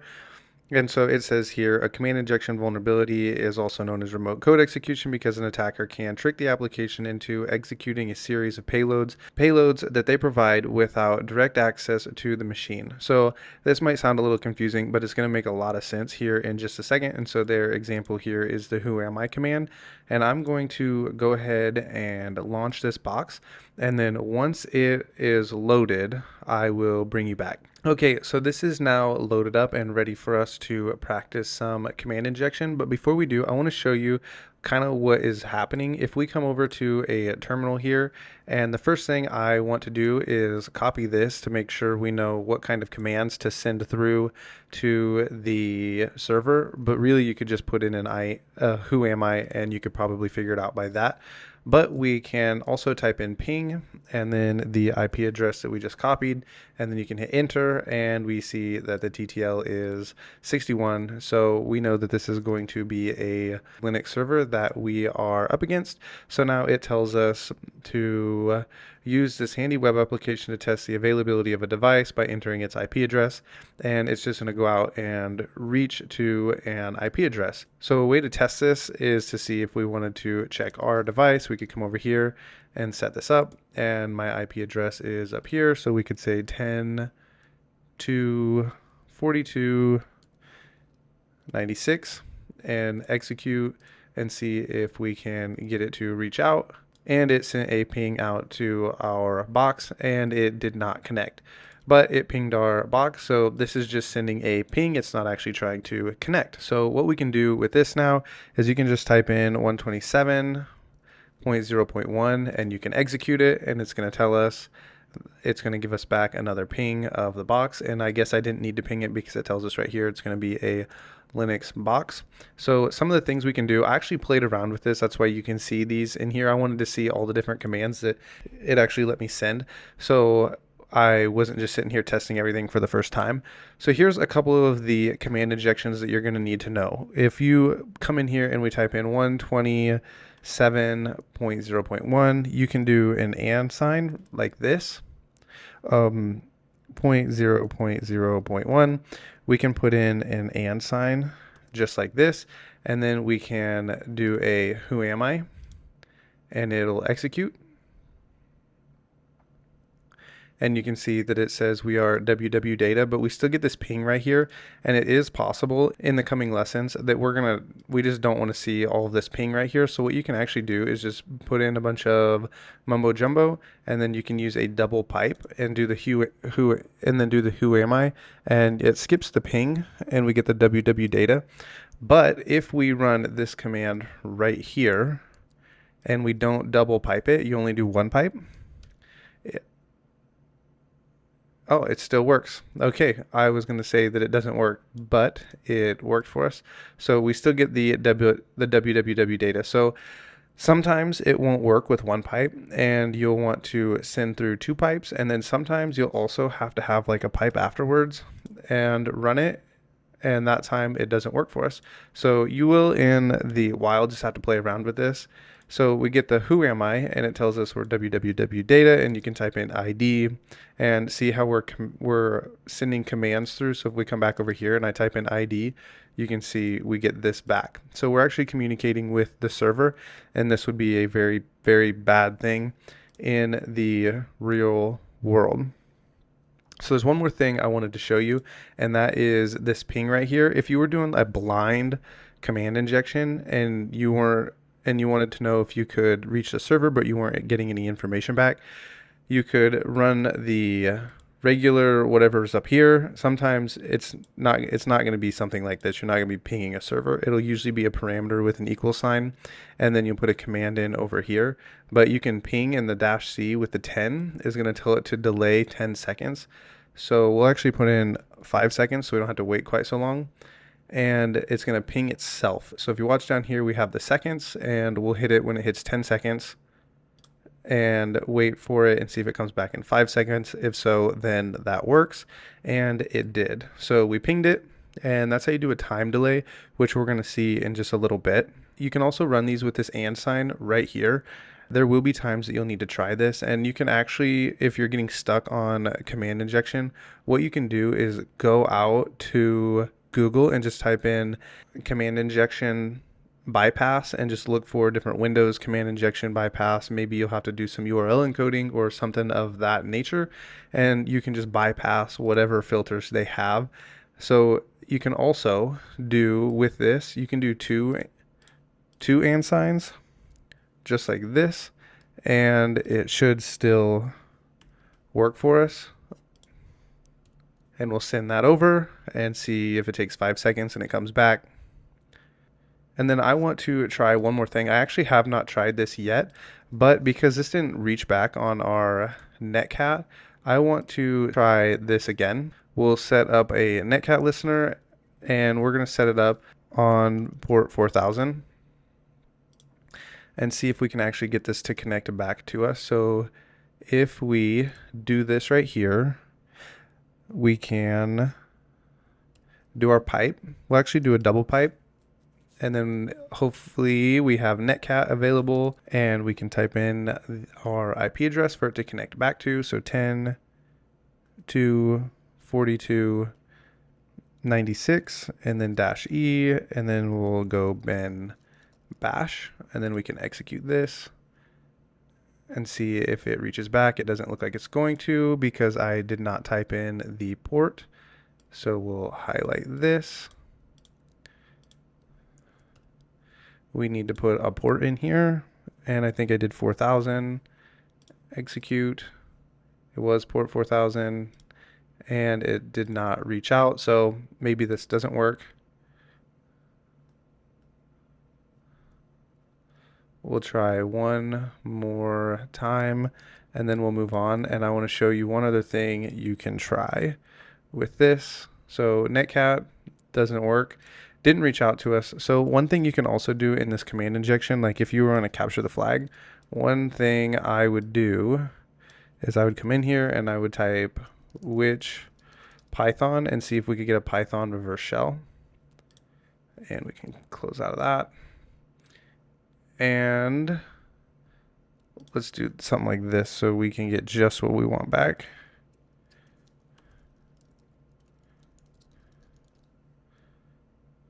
And we don't have any output. Let's see. So this box might not let us get a reverse shell on it. So I guess we're not gonna be able to figure out what kind of Python's on here, but this would be command injection in a nutshell. And I'm guessing we have Python 3. So we could try to get a reverse shell with Python. So you could come to Google and we would type in Python reverse shell. We can try Pentest Monkey, and we could try this right here. So we can set up our netcat listener. We'll go port 444. And we can type something in here. We got bin. I want bin bash. What do we have over here? And it's possible that this won't work either. And I would suggest typing something out like this in a text editor. Save some time. 0.96. And make sure this says we need Python 3 execute, and we get a shell back over here. So now if we say who am I, we are on the box, and if we type in ID, it'll tell us who we are. So you can get a reverse shell this way rather than just be sitting over here with command injection. And sorry, I kind of fumbled around there. I actually didn't try that before we did this little video here. So this is command injection in a nutshell. This is a great place to practice. So if you have a subscription to Try Hack Me, this is a really good place to come over here and practice your command injection. But if you don't, there's also a free way to practice command injection, and we're going to practice it here in just a second on PortSwigger. So let's go ahead, and I'm going to get things set up, and we will start command injection over here in PortSwigger. If you would like to go ahead and open up PortSwigger and get this set up so you can follow along or try them on your own, then you can do that. Okay, so here we are at PortSwigger, and we are on the OS command injection. We're going to do these first three right here because they're pretty easy, and I believe you had to have Burp Pro for this, and so we're not going to do these ones down here. But the first three of these are actually pretty easy, and you should be able to, I think, solve them. I think you probably could solve all three on your own, but for sure you should be able to solve these first two. So we'll go ahead and open this up. And it tells us this lab contains an OS command injection vulnerability in the product ID checker. The application executes the shell containing the user supplied product store ID. So we've seen stuff like this in the past. So we'll access this lab.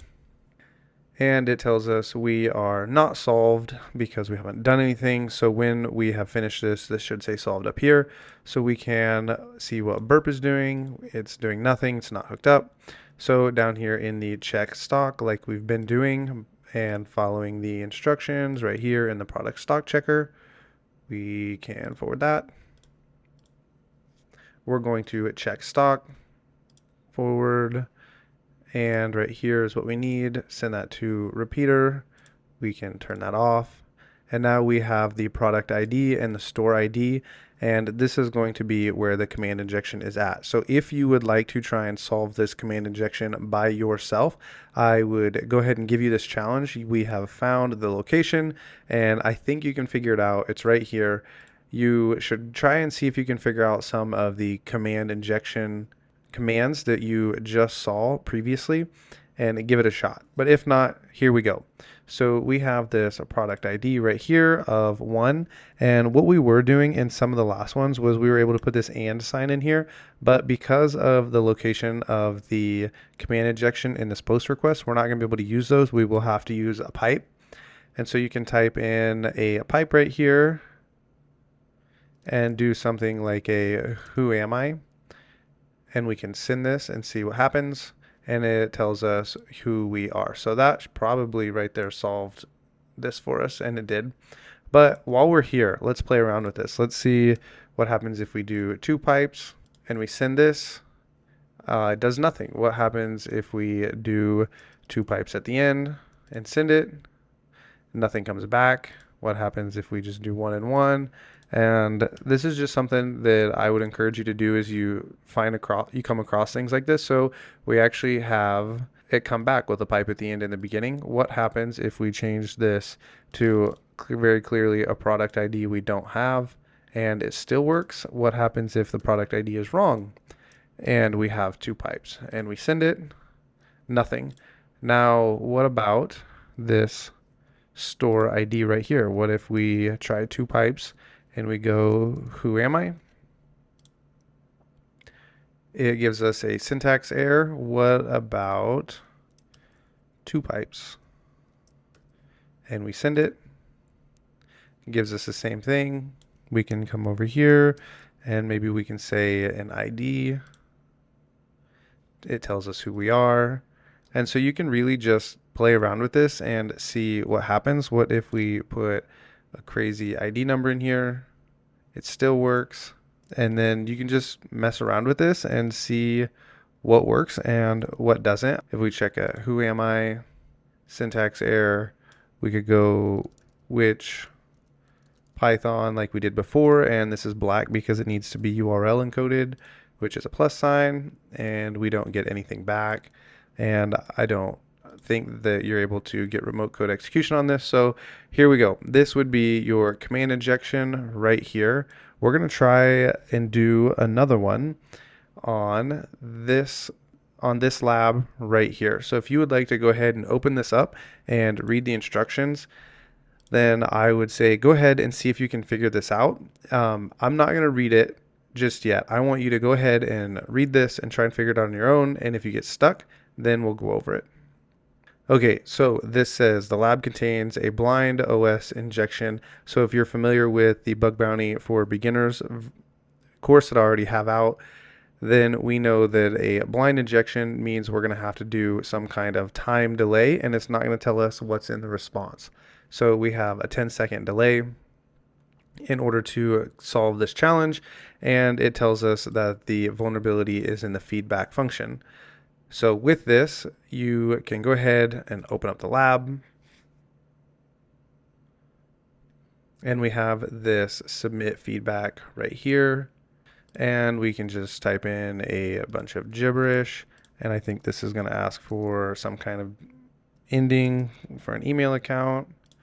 And we can come back and intercept this. Send it.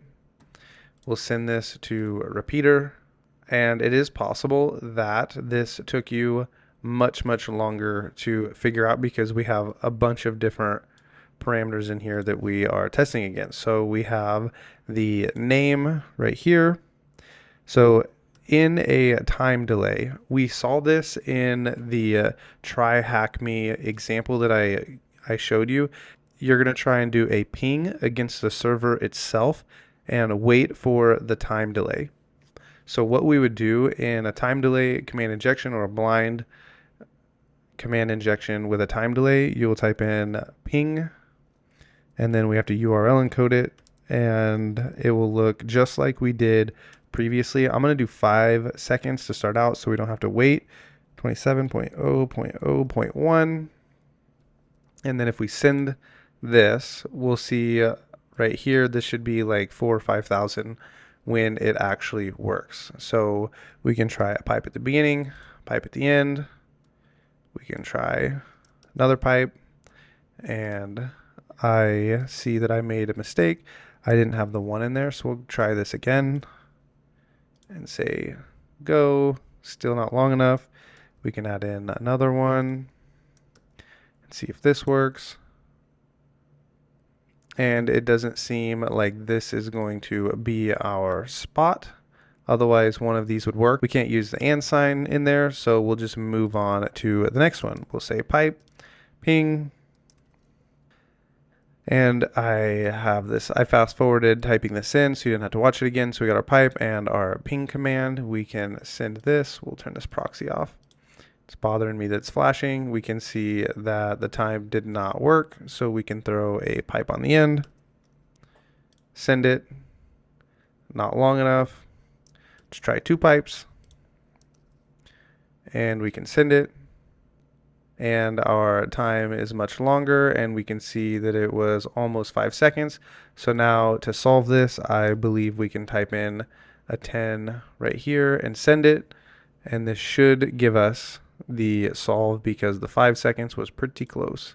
So it's not solved, and it just came back and it tells us that it has solved.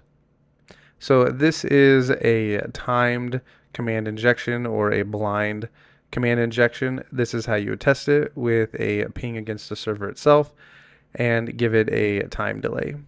So with that, we're going to move into the last one of our command injection labs. This one is going to be a lot harder. I think you can figure it out if you've done my bug bounty course and you've also gone through my free ethical hacking course, because the ethical hacking course is going to cover things that are kind of like this when you get into the actual penetration testing portion of that course. So if you've gone through both of those, I think you can solve this. If not, and you're pretty new, you're probably going to struggle with this one, but we'll go ahead and solve it anyway. So we'll open up the lab in a new window, and then we'll read what it says. So it has a vulnerability that is blind in the feedback function, just like we had before. The output is not returned in the response like before. However, you can use the output redirect to capture the output from the command. And it says that we have a writable folder. And then it tells us to solve the lab, we need to execute a whoami command and retrieve the output. So what we're going to end up having to do is send a whoami command to the server, and then we're going to have to save it in a file inside of this images directory. So it's going to be var www images and then the file with an output. So if you went through the ethical hacking course, I think you can solve this. If not, we'll go ahead and solve it together now. So I just had an idea. If you want to try this on your own, I can actually show you over here. We can make a directory and we'll call it test. We'll cd into test, cd to test. And then what we can do is if I type in who am I can send this command and I can put it in a file.txt. And now if I hit enter and then we'll ls, you can see this files here, and I cat out file.txt, it tells us that we are Kali, or if I gedit this file, it'll save the response in there. So we're basically going to be doing this right here inside of this directory right here. So what we're going to do is give a who am I like we did up here, only it's going to be in this right here. And so your command is going to look like this. And if it has to be URL encoded, you'll need plus signs right here. If not, you might be able just to delete this and do it with no space.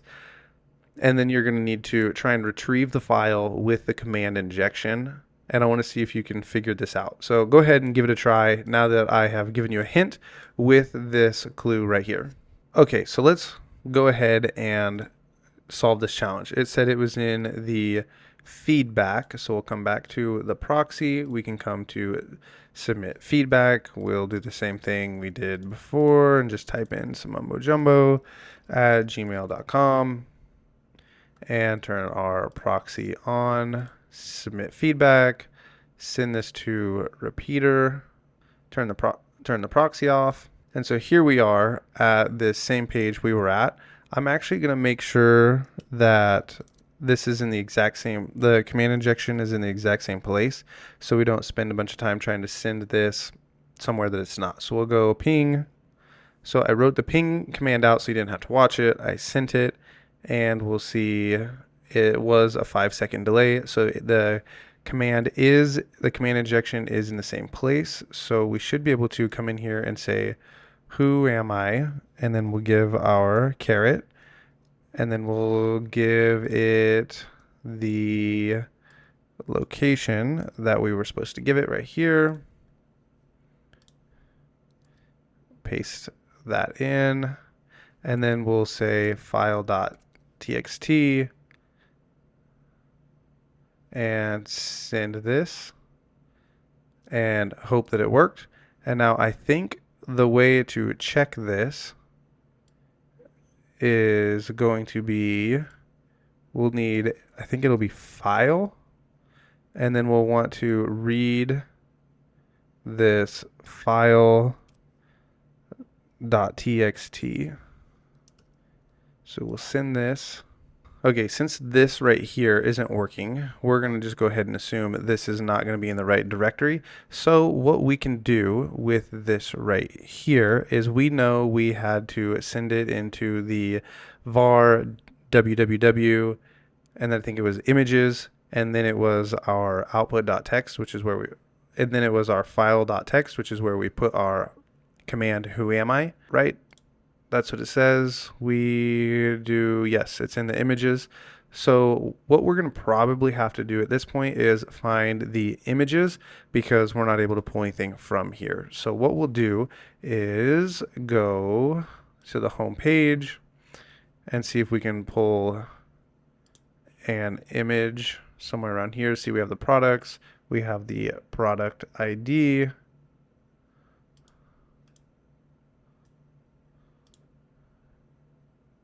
we have the image. Okay, so we right click the image and hit open image in new tab, and we have the image, and now we have a file name. I bet we can do this without burp, and then if we can't, we'll open it up in burp. So we'll type in file.txt, which is where we put the file, and it tells us who we are as the user. So that's one way to solve this challenge. It was a lot more, this one was a lot more difficult of a command injection. In the real world, you wouldn't do anything like this. The only time you're going to do something like this is in a CTF. Or if you were on a live pen test. In the real world, in a bug bounty, what you would do is probably just send a ping with a time delay and then submit that, and you would stop right there. But because this is a CTF, it wanted us to grab this user right here, and this is where we did it. We saved it in images, and we needed the file name and the file.txt. So that is the last of the command injection that we're going to be covering, and we'll move on to the next vulnerability. All right, in this portion of the course, we're going to be covering file upload. This can be a severe vulnerability, especially if the file is placed somewhere that you can execute what you have uploaded and get back a shell on the server. So file upload is one that you're going to see a lot in CTFs. They do happen in bug bounty programs. You can go and read on the Hacktivity about some file uploads, but in the world of bug bounty hunting, most of the time they're probably not going to lead back to a shell. But in the world of penetration testing and CTFs, or if you're going for any kind of certification to become a penetration tester, then file uploads are always a good place to look, and make sure when you're uploading a file to see if you can bypass any of the filters that may be keeping you from uploading a specific file with a payload inside of it. So with that, let's go ahead and jump into it. To the file upload. So we're going to be going through a few hack the box file uploads, and the reason we're going to be doing hack the box is there really is no great place to practice file upload, and hack the box really has the best systems to practice file upload. If you have a hack the box subscription, then you can open these up, you can play around with them yourself and actually test these out. If not, in the world of bug bounty, if you go to the Hacktivity, you can read about file uploads happening all over the place. So file uploads do happen. We're going to start really basic, and then we're going to have to go through bypassing different filters within the file upload. So this one is really one of the easiest, and if you want to, this box is called October with Hack the Box, and its IP address is right here. And I'm not going to show you how I got to this spot, because really we just want to see the file upload in action and what happens, and why this would be a really huge vulnerability in the penetration testing world. So the first thing we're going to do is we can click this file upload, and I tested it. You can upload a file right here. And so what we're going to do is we can just click the file upload button, and I'm going to show you two different ways to go about uploading files and testing this out. So the first is with a web shell. And what we can do is we can come over here like we did before, And what we can do is we can go to Google and just look for web shells, and I can just show you right here. I just typed in web shell and I scrolled down until I came to the Shushan 747, clicked on it, and we're brought to some PHP web shells. This one right here is one of my favorites. It's the one I use the most. And we can just say that we want to create a gedit and we'll call it web.cmd. And sometimes you might have to name this like PHP if that's what this server's running in order to get a web shell to run. But we're going to run with CMD and we'll test this out. We may have to change that to PHP, I'm not really sure. And so we can come back over here. We can upload our web shell just like this. And if we go to the URL, this is a good sign that it didn't give us an error. Now we had to pass in a parameter because we have this right here. It's going to call our web shell when we pass in the parameter CMD. So we can come over here, go question mark, CMD equals, and now we should be able to type in a command here. And if our web shell works, we will receive an output on the page. So we can type in who am I and run it. And this doesn't seem to work. So we will rename this. We'll just go move. So we will type in our web shell and we will just move it from WebCMD to WebPHP5. And the reason I went with PHP5 is because right here, I should have saw this the first time, it says PHP5. So we can save this and now we can upload and we'll re-upload our web shell just like this. And now we can click on it, click here, move that out of the way. And we can put our parameter in here. So we want a CMD who am I? And now it tells us we are WW data. And you can use this right here to try and get a reverse shell back over here. But I think what we will do is we will just use the Pentest Monkey PHP reverse shell. So we'll just say PHP reverse shell. And it should be the first one. And so what you can do is go to raw, Command A, Command C. We will come over here and we will just say gedit and then we'll call it shell.php5. We can paste this in and then we'll need to change our port because we're listening on port 444. And over here we are listening on 10. My IP address is 10.10.14.6. We can save this, come back over here. We could probably close that out. We'll upload this file. We want our shell open. And then we click this right here. It hangs, which means we probably have got our callback over here. And we now have a shell on our box. So I want to explain what is happening now that you've seen this. The way a file upload works. If you upload a file, you have to make sure that you know where the actual file is being stored, because when we upload our malicious code, if you can't execute it on the server, it does you no good. So let's say you can upload some kind of shell like this web shell right here or right here, but you can't find the location on the server of this web shell to execute it, it does you no good. So you have to be able to locate it. And for us, this is a really, really simple file upload. You just click here and it takes you to the location right here of where our file is that we uploaded. So this is a really simple file upload, and we have this right here. It tells us it's running PHP. Sometimes it'll just say like we'll have a backend. It'll say something like backend.php like this, and then you'll know it's running PhD. Or if it's Windows, you may try ASPX or ASP. And so you're just going to have to get familiar with the systems you're going up against and what you see on the server that you're attacking. But this is a really basic introduction into a file upload. We're going to do a couple more that are going to be a little more challenging, which is also going to be a lot more realistic. In the real world, the chances you just come across something that just says file upload in a bug bounty is almost zero. Maybe on a penetration test, it might happen, but in the world of bug bounty, probably not going to happen. You're going to have to bypass some sort of filters, and we're going to do some pretty simple filter bypassing in the next file upload. All right, we are here on the box popcorn. Same thing, I'm not going to show you how to get here because we're just covering file upload. And in this one, we're going to talk a little more about bypassing different filters. So if we come in here, we have this edit right here, and it tells us we can update the screenshot, which is going to be this image right here. And it tells us it allows a JPEG or a PNG. And I've never tried JPEG, so we might try that just on the fly and see what happens. But we can save this right here. We can go save image as, and we're in our test file right here, or test directory. So we'll save that. And if we come over here to update the screenshot,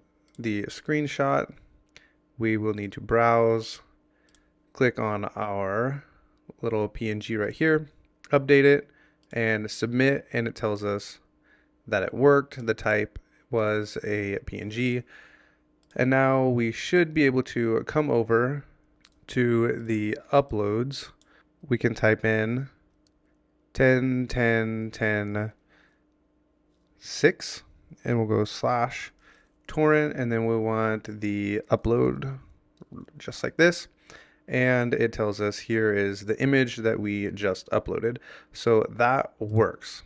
So what we will want to do now is see if we can upload some kind of shell. So we'll just use one of our PHP shells that we already have in this directory.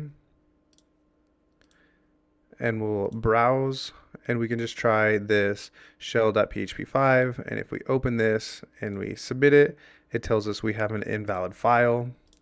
Let's come over here and we will move our shell.php5, and we'll just call it shell.php. And we can try this.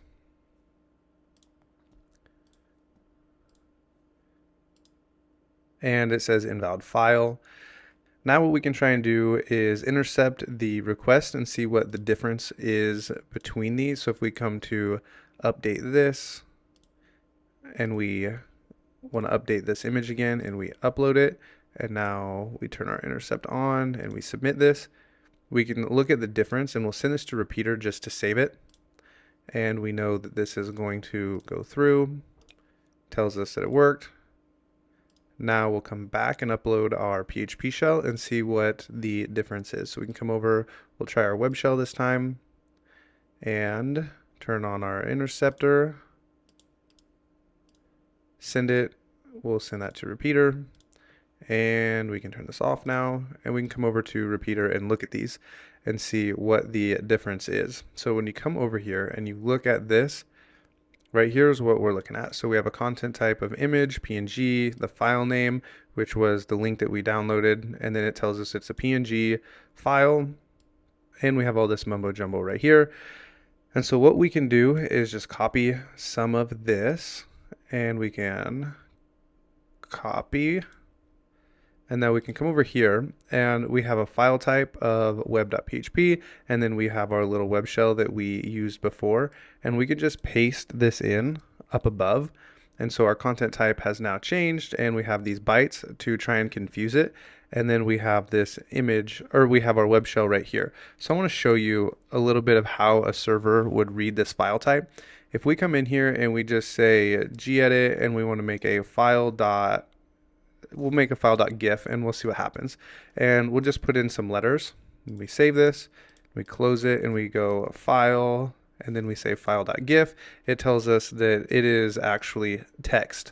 So if we then come into our file.gif, there is something called magic bytes that we can add in here to try and trick it. The way a GIF starts is with a GIF 89 or 87A. And if we save something like this and run file on it, now it tells us we have a GIF, an image type, and the version. So This is how a server would read this. If you upload something, it's going to run something like a file on it to see if it really is a GIF or if it just has text in it.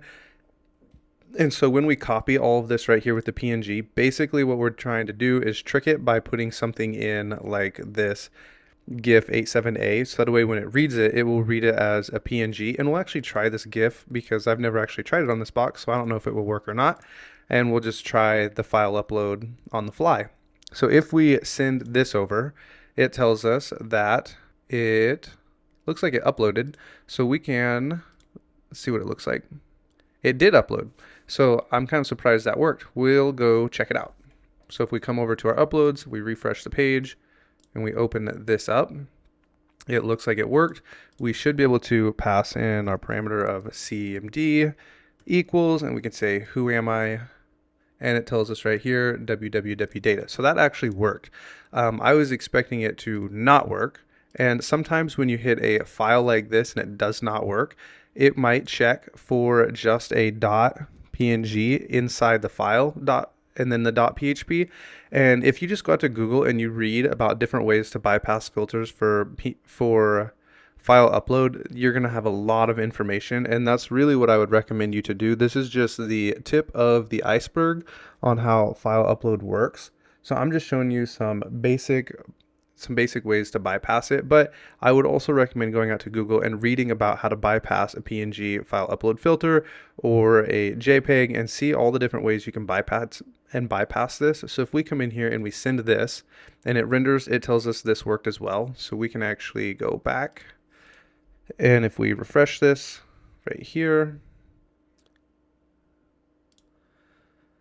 and it tells us that this worked. So there's one other thing. Let's play around with the JPEG. So if we come in here and we close out of this, let's actually just play with it in Repeater and see what happens. So if we say it's an image and we say, actually, let's try the GIF because we already have that set up, and we just leave this like this, and we delete all of this, and we just type in the 87A with GIF at the front. Let's see if this works. It says invalid file. So let's take our PHP shell. We'll copy this, and let's see if we can just say, let's gedit this file, and we'll call it file PHP, and we'll add in the GIF 87A, and then we'll put our PHP in here and we'll save this. And then we're also going to need our GIF file, so we have that in there too, so that way we can make sure that our content type right here is right. So we'll go to proxy, so that way it is ready. We can try this upload, browse. Let's upload the file with the GIF. We'll open, make sure that we catch this, send it to Repeater. It looks like that is how it goes. I actually want to turn this off. It says that it worked. Okay, so it does accept the GIF as well. Now let's upload our reverse shell that we saved in file.php. And we'll send this on over to Repeater, see how we have this application type is different. So we can turn this off and see if we can get this to work as well. So we'll send this, and it says invalid file. And when we send this, it says that it worked. So what we can try and do is just grab this like we did before. We'll copy it and paste this in. Should be able to delete this. Does that actually have a semicolon in it? It does, so should work like that. If we send it, it says that it worked. So let's go see if we can find that. Here's the GIF. It says it didn't work. That's not surprising because it's not actually an image. We need our other PHP shell. Here's our GIF with our PHP in it. So let's try and pass in the same parameter equals who am I, and if we send this, it tells us this GIF works and it cannot execute the command within the file. Let's try and just delete this and see if we can get a who am I this way. We'll send that, come back, refresh, check out this PHP, and it tells us we're www data. So it does let us inject a command with a GIF, but for some reason I wasn't able to get the web shell to work. But there's another way to go about this. So this would be a really roundabout way to do this. You could come in and we could try and upload like a Python shell in here, or because we know we have PHP, we could put inside of here, we could put inside of our command right here, instead of doing a system who am I, we could come to this web shell and we could execute a PHP reverse shell like this. But you saw us use this recently. Let's just try and upload this PHP shell and see if we can get this to execute a reverse shell for us. So we'll come back over here. We can edit this again. We'll put in our PHP reverse shell. We can open. We'll need to catch this inside repeater. Turn our interceptor on, submit, and send over to repeater. We can turn this off, come to repeater, it tells us we have an invalid file, which we expect. We have the shell.php, and we'll just use the one with the PNG because we know that it's going to work for us. So we can come over here and we can just highlight this, paste in the PNG. Now, if we send this, it tells us that this worked. We can set up a netcat listener over here, netcat, and I think we originally made that on port 4444, and now that's listening. So now when we open up that file, it should execute on the server, and it will give us a shell back. We can see our PHP file, we can see the size has changed. So we open this up and it's hanging, and we have a shell return back to us, and it's going to tell us I am www data. So that is file upload. So there's a bunch of different ways you can play with this. If you have Hack the Box, I would recommend coming into Popcorn because you have a lot of different ways to play with this. You have the JPEG and the GIF, the PNG, and so you can just come in here and play around with these and see all the different ways you can get a reverse shell from a file upload. And I would recommend, because we were not able to get the GIF web shell to work, you could play around with that and see if you could get a web shell rather than just executing commands one at a time. And then maybe see if you can get a reverse shell from the web shell, because there will be times that you have to do that inside of CTFs. But in the world of bug bounty, you really wouldn't be trying to get a reverse shell. You could just simply do a web shell and a who am I for a proof of concept. And file uploads are something you're going to see, so you can read about those in Hack the Box, and I would definitely recommend going out to Google and continuing your research on file uploads. But like I said, there's really not a lot of places to practice file upload, and it's because if there's a file upload that is going to be vulnerable on a server, you can get remote code execution. And for this reason, Hack the Box is really the only place that is really good for file upload. TryHackMe has a little bit of file upload, but I don't think it's as good as Hack the Box when it comes to practicing this specific vulnerability. TryHackMe is really great in other areas, but Hack the Box is really good for file upload. So with that, I will see you in the next vulnerability. Okay, welcome to the local file inclusion and the remote file inclusion, also known as LFI and RFI portion of this course. The LFI is going to be one that is more common than the RFI, and the LFI is going to give us the opportunity or the ability to read local files on the server, which could lead to a compromise of sensitive information or data that we're not supposed to be able to access, and files on the server that we should not be able to access. The RFI is going to give us the ability to host up our own files and then have the server reach out to our server that we make on our Kali machine and then execute that file, and will lead to remote code execution on the server. So we're going to jump into the LFI and the RFI now. Let's get started. Welcome to the LFI RFI, so the local file inclusion or the remote file inclusion portion of this course.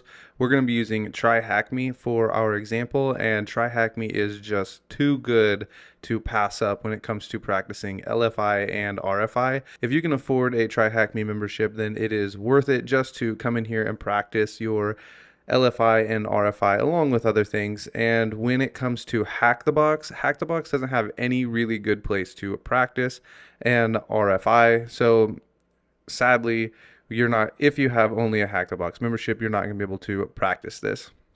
So what we have going on right here, this is a really great explanation. I'm really happy with how they have this all structured. So you have your basic web application right here. You have the HTTP, the URL, and then you have a get.php. And this PHP right here is going to be a giveaway of the way we're going to go about trying to pull this file down.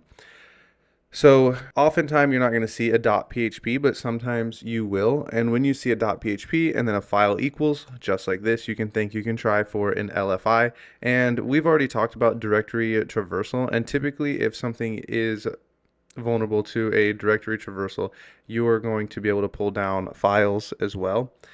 And once you have LFI, which is pretty bad, if you can turn that into remote file inclusion, then you have got something really, really big going on for you. So we have this URL is going to make a GET request to the server for a specific file, and it's going to equal the file that you click on.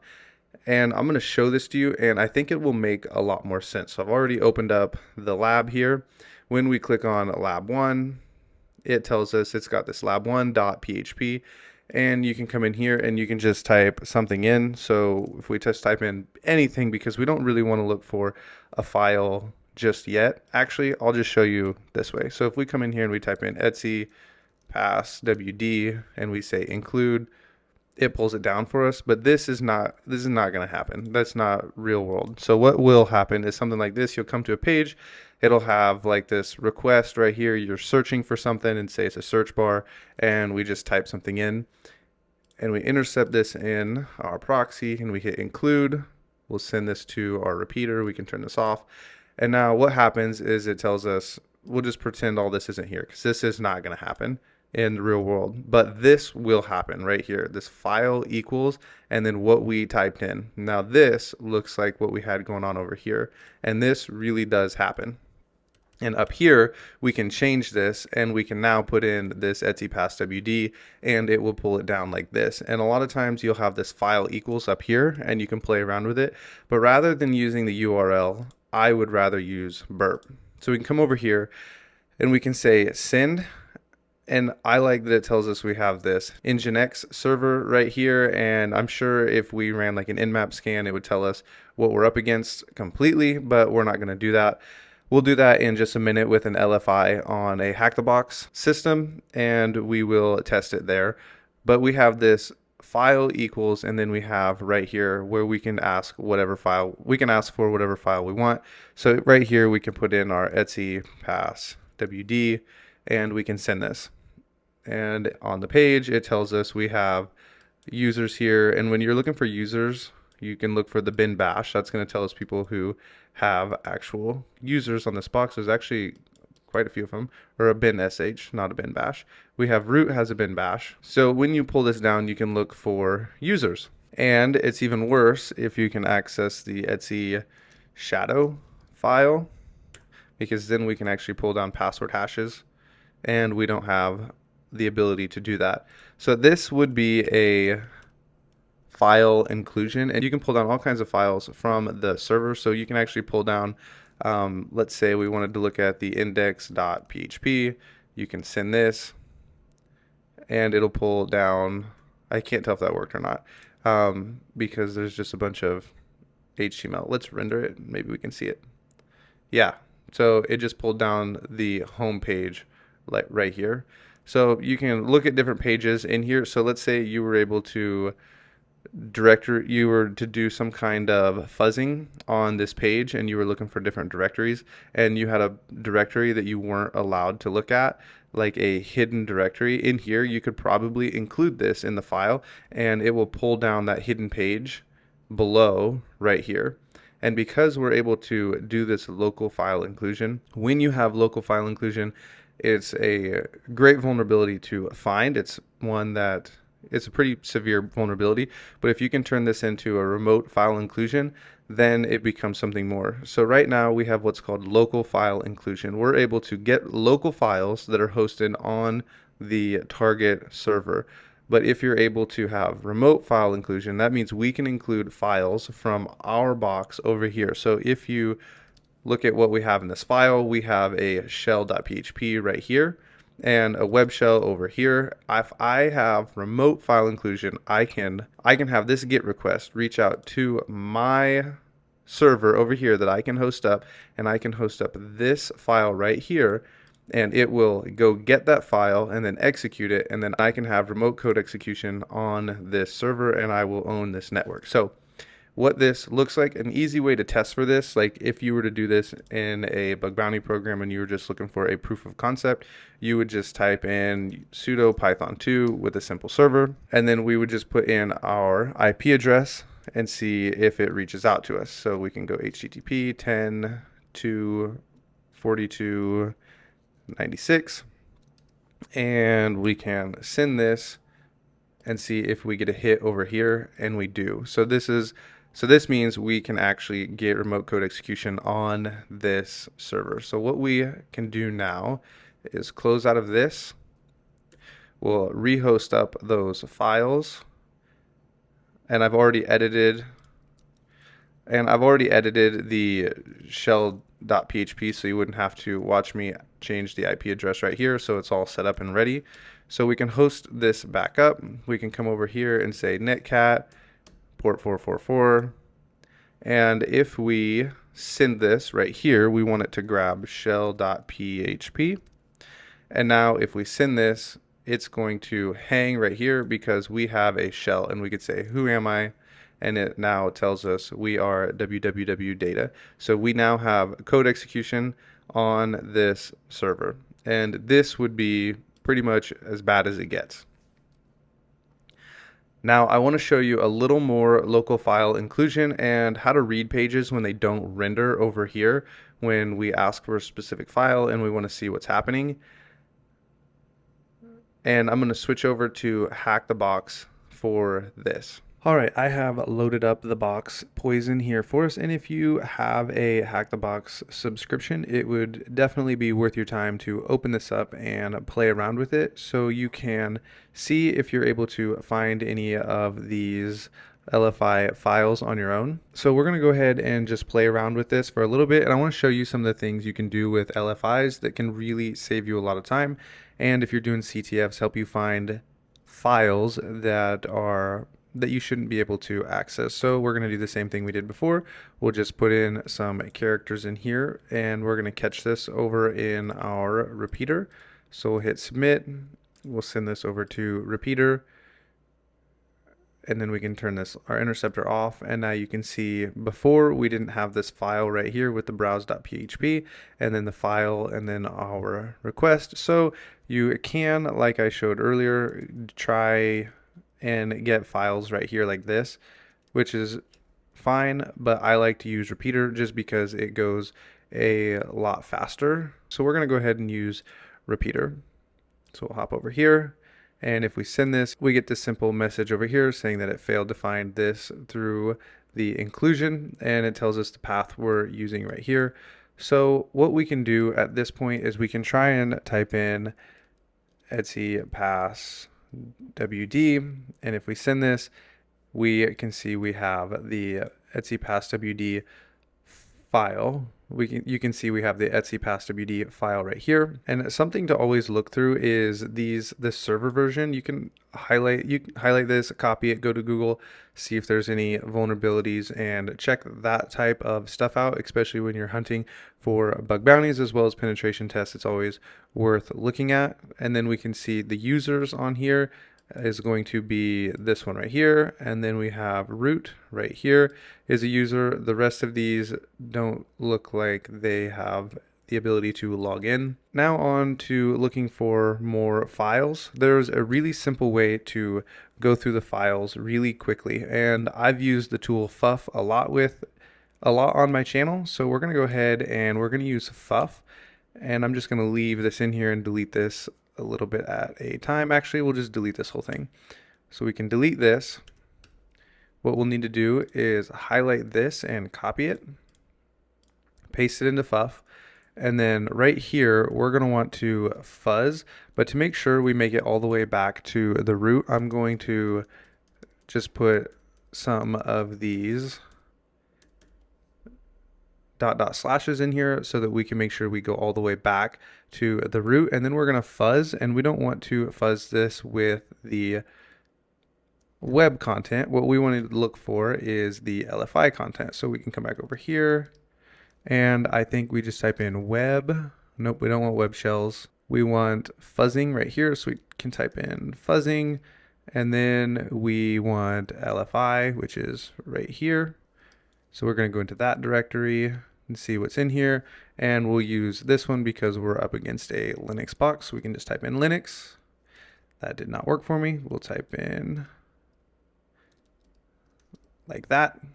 And now if we run this, it should work for us, and it does, but we don't want all of that output. So we're going to filter by lines, and we're going to say if it has 5 lines, don't include it. And it's going to give us all the files that we're able to look at. Now, if I was actually doing a CTF, I would look through every single one of these to see what we can find. Now, obviously, we tried the etc passwd, but you can come through and check out all of these files and see if there's anything helpful for you to try and get remote code execution on the box. And because we don't have an RFI, which I have not actually tried, so we'll go ahead and try it and make sure that this does not work. And we can put my IP address in here, which is 10.10.14.6, and it doesn't hang, no RFI. So we aren't able to include any of our own files to get a shell back that way, but you could look through all of these and see if maybe you can find some credentials or something, or maybe be able to SSH into the box. But this is a quick, easy way to fuzz when you have an LFI. And in a real bug bounty situation, you wouldn't want to actually enumerate any of this. You would only do something like that on a CTF. You would really just test for an LFI like I've already shown you and make sure that it is there, and then you would submit a report. Or if you were testing for an RFI, you would just do what we did right here and set up a simple server and see if you can reach out to yourself for an RFI. And that is the remote file inclusion and the local file inclusion. You can go ahead and play with these if you have a Try Hack Me and a Hack the Box subscription, and get used to seeing these. You're going to see them a lot inside of CTFs, especially LFIs. RFIs are a lot more rare, but they do happen. So with that, we will move on to the next vulnerability.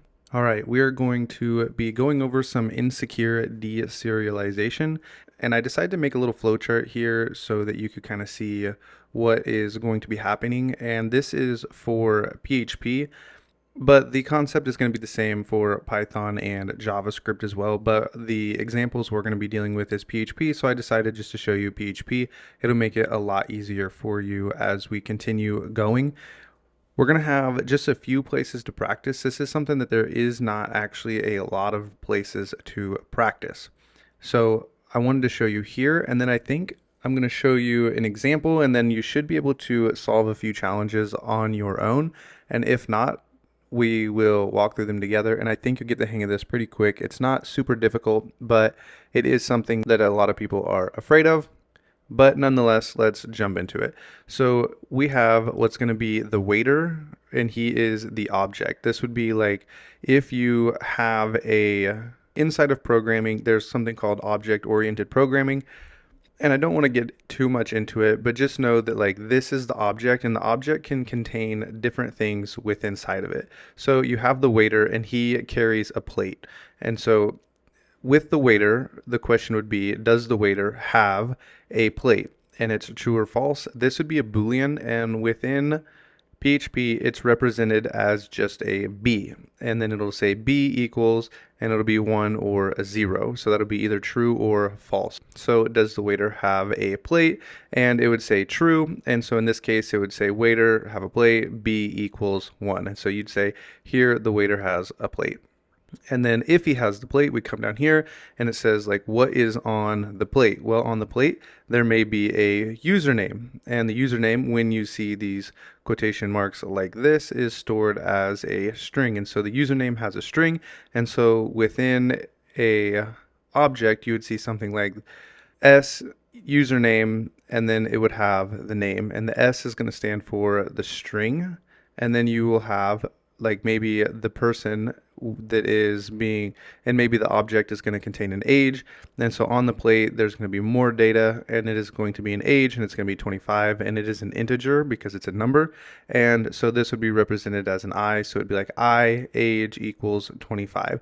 And it sounds confusing, but we're going to see what this looks like here in just a minute, and it will all make sense. And I'll come back to this and show it to you once we get a look at the full picture of what this looks like inside of a cookie. So let's take just a step forward, just a little tiny step forward, and look at how you're going to go about exploiting this, and then we'll go ahead and exploit some of these insecure deserialized objects. All right, so I have opened up a try hack me box here, and sadly it's not a real great example for an insecure deserialization vulnerability because I already created a username with the name.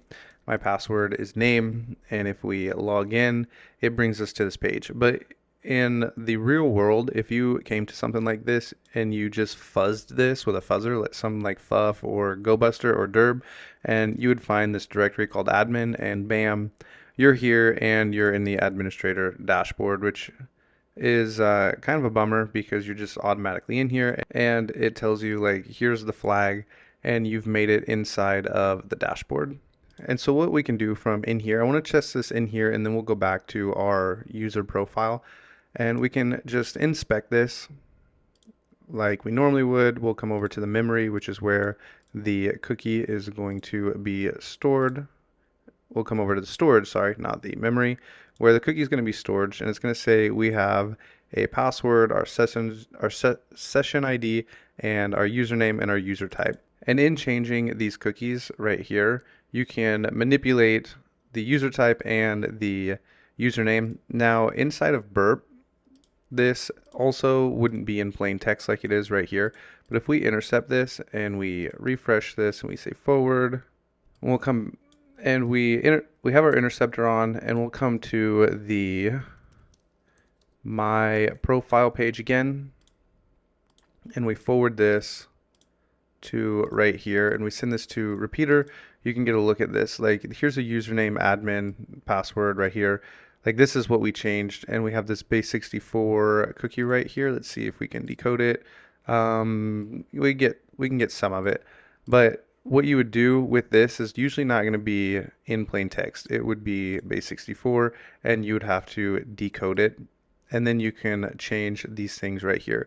So with that, I want to send you over to PortSwigger, and we're going to go to the insecure deserialization right here, and we're going to walk through some of these, and you're going to get the hang of them pretty quick. They're not as challenging as you might think. So we're going to do this first one right here, and if you want, you can go ahead and give it a try and see if you can figure out how to pull this off.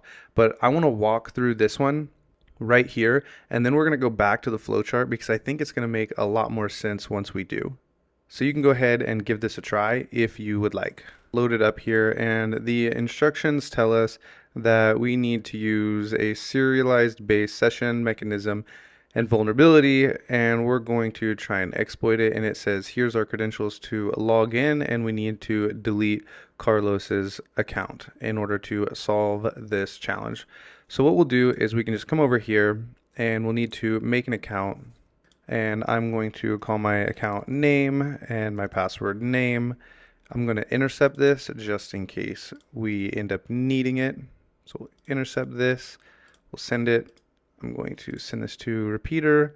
I don't believe we're going to need it though. So we'll leave that there. Come back over to our proxy. Oh, we need to log in with the username that it gave us. So we have right here our username and Peter. So we'll log in with this. And then it tells us we need to go to the admin panel. We need to use the session cookie to go to the administrator panel or privileges and delete Carlos. Okay, so what we can do here at this point is you're going to come to this my account, but we're going to need to intercept the request. It will look like this. You can send this to repeater forward. We'll send this to, I don't think we need that one, but we'll turn that off. We'll come back one, send this, and see what it looks like. And what we can do is, you might have this little interceptor thing closed. Open that up. We can highlight this and it'll decode this for us. And it's going to tell us, are we an admin? And if you remember, this is the object right here. So the object is called for, and it is a user. And then we have a string, which we have our username, and we have another string, which is our, well, right here is our username. And then it tells us we're an admin, which is also stored as a string. And then we have this right here, this Boolean, are we an admin? And it is set to false. But we can go ahead and change this to true. We can apply the changes. I'm going to highlight this cookie just in case this doesn't work. We can send it, and it says, okay, it worked. If we refresh the page, it didn't update our cookie for us. So we're going to have to manually come over here and update our cookie. And right here's the cookie, paste in the one we just made ourselves. And now if we refresh the page, we should have access to an admin panel, and we do right here. And you can delete Carlos if you would like this to say solved right here. The next one is going to be pretty similar and not really much more difficult than this. If you struggled, I struggled the first time with figuring out that I needed to actually copy the cookie and inspect and paste it in. That's okay. You're going to need to do that in the next one as well. But we can go ahead and hop over there and check that one out. All right, so we're going to go ahead and do this second one right here. And what you will need to do is, I just opened it up in a new tab, and I also opened up the lab so that way we don't have to wait for that to load. So we'll read the instructions, and it tells us we're going to need to gain access to the administrator account and delete Carlos once again. And we have the same username and password. So if we come over here, we're going to do the same thing we did before, and we will log in just like before.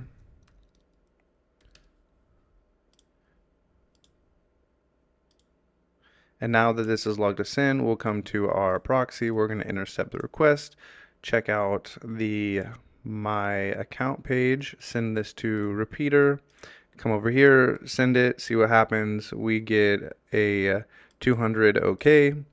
And now we're going to mess with this cookie once again.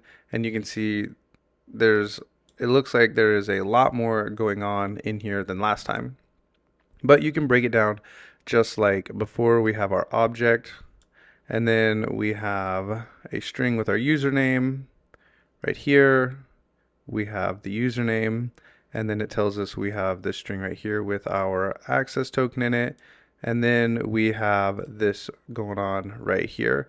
So what we would need to do with this at this point is, this access token is obviously going to be bad for us, because it is going to be telling us what we can access and what we can't access.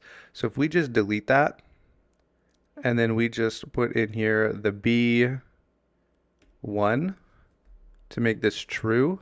We can apply the changes. We can actually send this to make sure we don't get an error.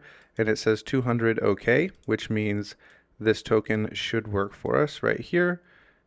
And so we can, I'm going to copy it out of the box just to make sure I don't get anything wrong. And now what we'll need to do is come back to our page. If we refresh this, nothing happens. Even though we sent it from burp, we'll have to inspect and check out the cookie over here. Change our cookie and then refresh the page. And we have the admin panel. So this looks really easy, but this one actually took me like, I would say almost 15 minutes to figure out what exactly was going on inside of Repeater. I am not I'm not real great with PHP. And so when I was trying to figure this out, I finally got this to go. I accidentally left this in a string the first time, which is something you may have done. And if you try and leave this inside of a string, it is going to give you this error over and over and over again. That's one mistake that I made over and over as I was messing with this. And then the other mistake I made was I deleted this and applied changes. And if you send it, you'll get the same error. And I forgot to delete this. So this is really finicky. And in the real world, you're gonna have to do pretty much what I did and just keep testing this over and over and over until you get a 200. And then you'll know that something has worked for you. And one of the other things that I didn't understand, and I don't understand still, so if you know PHP, you might understand this better than I do. I have no idea why this says we have an integer of 0 in order to get this exploit to work. Like this is not how I solved it. And I honestly don't have any idea why this access token is an I with a 0, but it does work. And the way I did it ended up working. So if you come over here and you change this to a 0 with the Boolean, you are going to get this error. And then if you come in here and you solve it the way the solution says with the integer of 0, apply the changes, you can send it. It works this way as well, and this cookie works.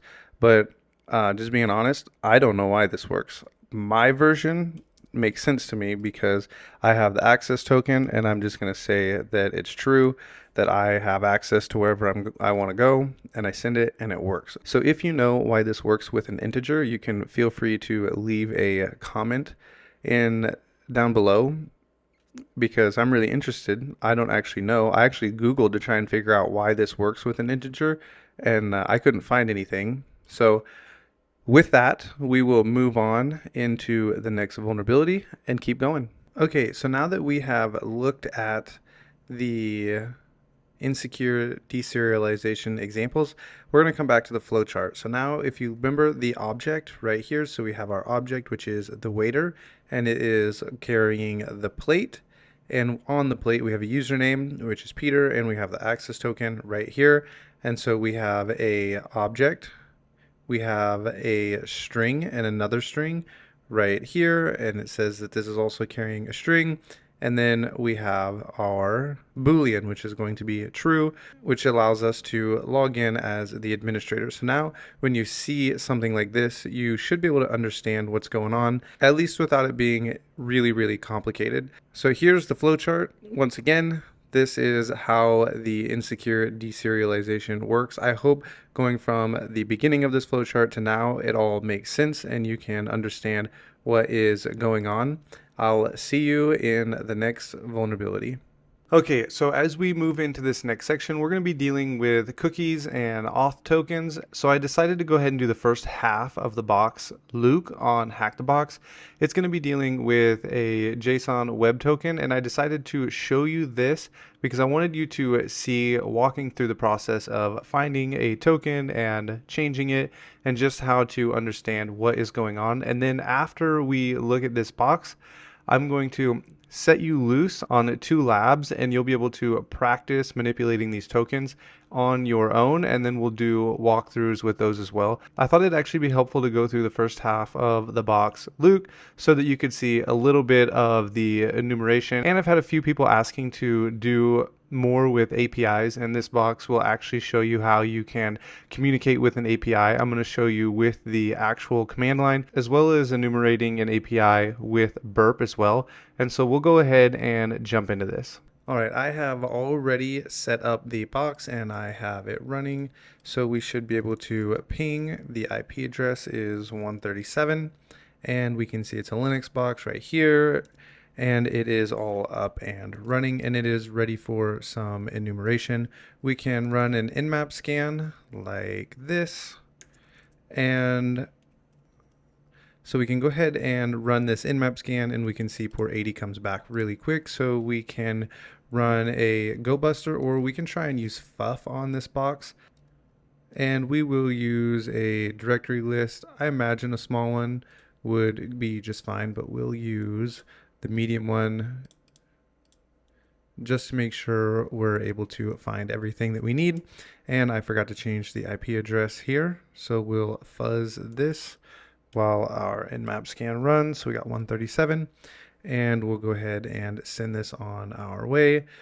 We can actually come out to the IP address by typing in 10.10.10.137, since we know port 80 is open, and we are brought to a web page like this. We can click around, see what's going on. You guys know I like to view the page source. I like to look at a lot of the hrefs and see what's in here. I wonder if it has a login in here. Nope. And we can come back and see if FUF has found anything. We got member, which was a redirect. We can check that out. See where it redirects to. And it doesn't tell us anything. And we can check our nmap scan is still going. We have port 21. If this was a penetration testing course, I would go out and check port 21 and FTP. But because it is not, I'm going to let these scans run, and I'll bring you back once they have finished. It seem to be taking longer than I anticipated. So what we're going to do is we're going to check out a GoBuster, because I like to use GoBuster when I need to run an extension such as PHP, and FUF does not allow me to do this. So what we're going to do is come back over here, and we're going to run our GoBuster with as well as FUF with the extension PHP, because this wasn't working for us, and we have a bunch of stuff coming back. So we can check out the login page. This usually is not going to work in a bug bounty program, but you can type in something like admin,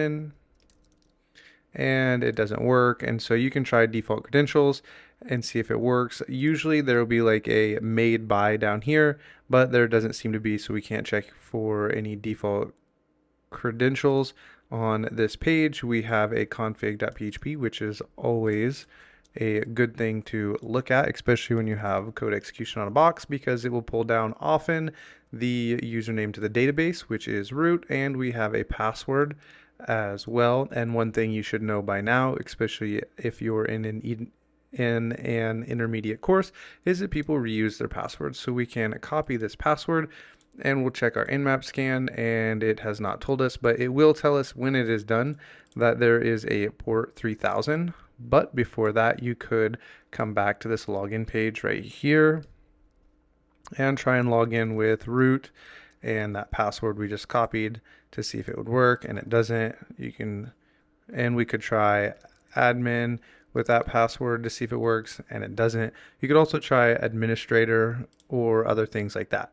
But we're going to go ahead and open a new tab, and at this point we are going, and before we mess with this new tab, let's go and check port 3000, and we find that this has that we are getting back JSON, and this is an API. So we are going to see what we can figure out. It says an auth token is not supplied, and we can curl this and see what happens and see if we can log in, because that is how we're going to have this auth token. So we can come over here and type in curl, and we're going to use a post, and then we will go HTTP and the IP address 10.10.10.137, and we're on port 3000, and we want to log in, and I can show you this right here. If we go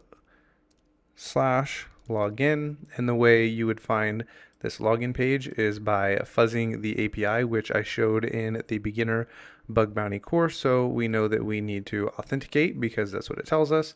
And we need this login page right here. And we need to pass in some parameters, which is going to be our username. So we'll go username, and we were told the username root. We can try this because that's what we saw on the config.php, and we'll need a password as well, and we can try the password that we found, and then we can close all this off and send it, and it tells us forbidden. It does not work. We're not able to curl it, so you could come over here and try admin like we tried before, and I spelled admin wrong. And we get a token in return, which is what we needed. So now what I would do is come back here like this. We're going to go to burp and we're going to intercept this request. We'll send this to repeater and we can let that go. If we send this, it tells us, let's try login and send this. Okay, and we get an okay back and it tells us we need to authenticate. Now, what we need to do is create a token. And so we'll need an authorization token, so we can go authorization, and then we'll use a bearer, and then we're going to paste in our token right here, and you can nice and easily highlight to see what's going on here. So because this is a JSON token, we have this right here, and this is going to decode this for us over here in our inspector. And if yours is closed, you can open it up and we can see that this is just telling it it's a token. Looks like it's SHA-256, and this is the algorithm for it. So you'll see this again later. And so this is about the token, and then this second part is going to hold the information inside the token. We have the username, admin. I think this is when it was created. I think this is the time that it would expire. And this right here would be the signing token, would be the signing key. And now we should be able to manipulate this. We'll send it and it says we need to authenticate. So what we can do is come back to our terminal and it says we have this token right here on the login page. So go back to burp, we have the login, we have the bearer, and I had to mess with my authorization here to get this to go through. We now have our JSON key right here with our username and our shared key right here. So now that we have this, we should be able to, now that we have this, we should be able to start enumerating the endpoints of the API, and we can check out. And if you remember over here, where did we run that? Over here, we have all of these different things. And as we enumerate these endpoints, one of the first places we should check is something like users, and we can send this. And it says we get the users back on the box. And because we have this right here, and because we now have control over what is going on, we can go users, and then we could try and see if maybe there is an endpoint with this person. So we can copy this, paste it in, send it, and we now have a password for this user. And we can also go back and maybe see if this person has a password. We can copy it. Guess we don't really need to copy it. I could just type it out and send it. And we have their password as well. And with these usernames, you could go out and try and log in to the actual web page and see if you can figure out how to get remote code execution. But this is the direction of the box. Now we're not actually trying to get remote code execution. What I wanted to show you was these auth tokens and what you can do with them. So now we're going to come over here to our Portswigger application here where we have the free labs to practice, and we're going to go all the way to the bottom because that's where these are located. And I think with what I just showed you, you should be able to solve this first lab all on your own. So if you would like to go and give this a try, then you can do that. And if not, we'll go ahead and walk through it. All right, so let's go ahead and read what we are supposed to do. It tells us this lab is a JSON web token based mechanism for handling sessions. Due to implementation flaws, the server doesn't verify the signature of any of the tokens that it receives. To solve the problem, we need to gain access to the admin panel located right here, then delete the user Carlos. So I've gone ahead and clicked access the lab. We can come open this up. We are told we have the good old same username that we have been using, and we can log in. We'll log in just like normal. We can come over to Burp and we will grab the proxy and we can refresh this page and we see our cookie session right here. We'll send this over to Repeater. We can turn that off. And now we can look at this token right here. We have this right here. We have the decoded portion of the cookie, and then we can check this out and it tells us right here it was issued by Portswigger and we are signed in as this user, so we'll change this to admin. We can apply changes, and now let's check out see if we can go to the admin panel, and it says, let's see, my account. So it looks like we are able to go to the my account admin. So actually let's copy this, paste it in right here, delete that, send it, not found, follow the redirect. Where does it send us to? It tells us we need to log in. So that did not work. Let's try it again. Let's go my account. It tells us we are still logged in. So let's grab this again right here. We're told that we need to go to the /admin in the instructions. So we'll come back to this, see what we can do with this token. We needed, was it admin or maybe it was administrator? Like this, we can go to the administrator, sign in. We'll try and sign in as the administrator, apply changes, and now we need to go to the admin directory, and this already looks different. We have the users right here. So if we wanted to delete the user, we could just copy this right here. And I think it should delete him. So if we send this, that does not work. So what we'll do is we'll just grab this entire token right here and we will copy it, come over here, and we'll just put it in place of that one.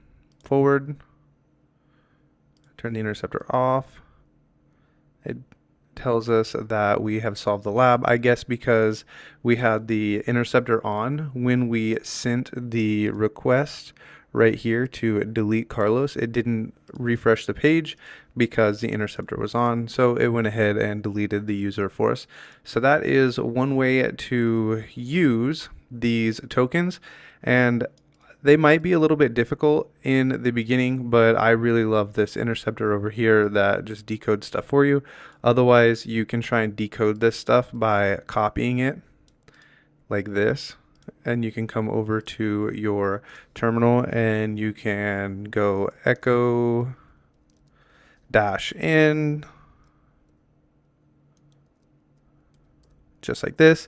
And then you would just paste in the token that you wanted to decode, pipe, and then we go base 64-D, and that will decode it for us. You could also just come over to the decoder, paste that in, and decode as base64, and it'll tell you over here as well. So those are different ways to look at these cookies. I'm actually curious now. This leaves it all as a jumbled mess, but I am curious if the decoder can figure this out. And I accidentally copied it.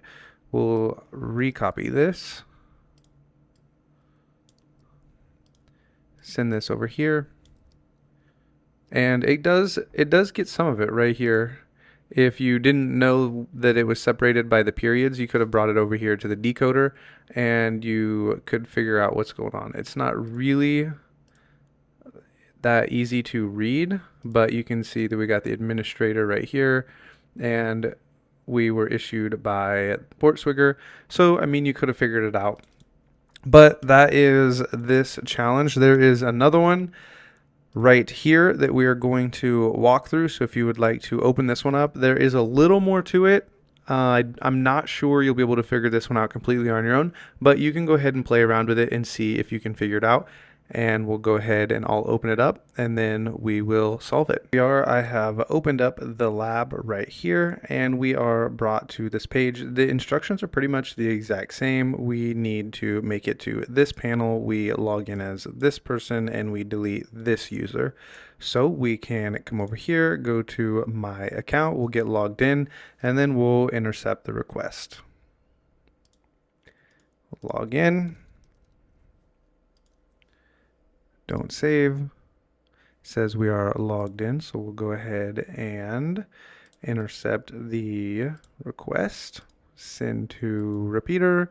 We can shut that off. Come over to repeater, and we can do the exact same thing we had just done before. And we're told right here that it's using SHA-256 as the encryption, which I'm guessing is going to be for our session key right here. And so what we can do is come back up here and we can change this to none, and then we can delete our session key, highlight this, and we are supposed to be the administrator this time. We're supposed to be administrator. Learned last time that it is not the admin. We can apply the changes and we'll come back over here and see if we can go admin and we can send this. It says we are unauthorized. Let's try and look at this again.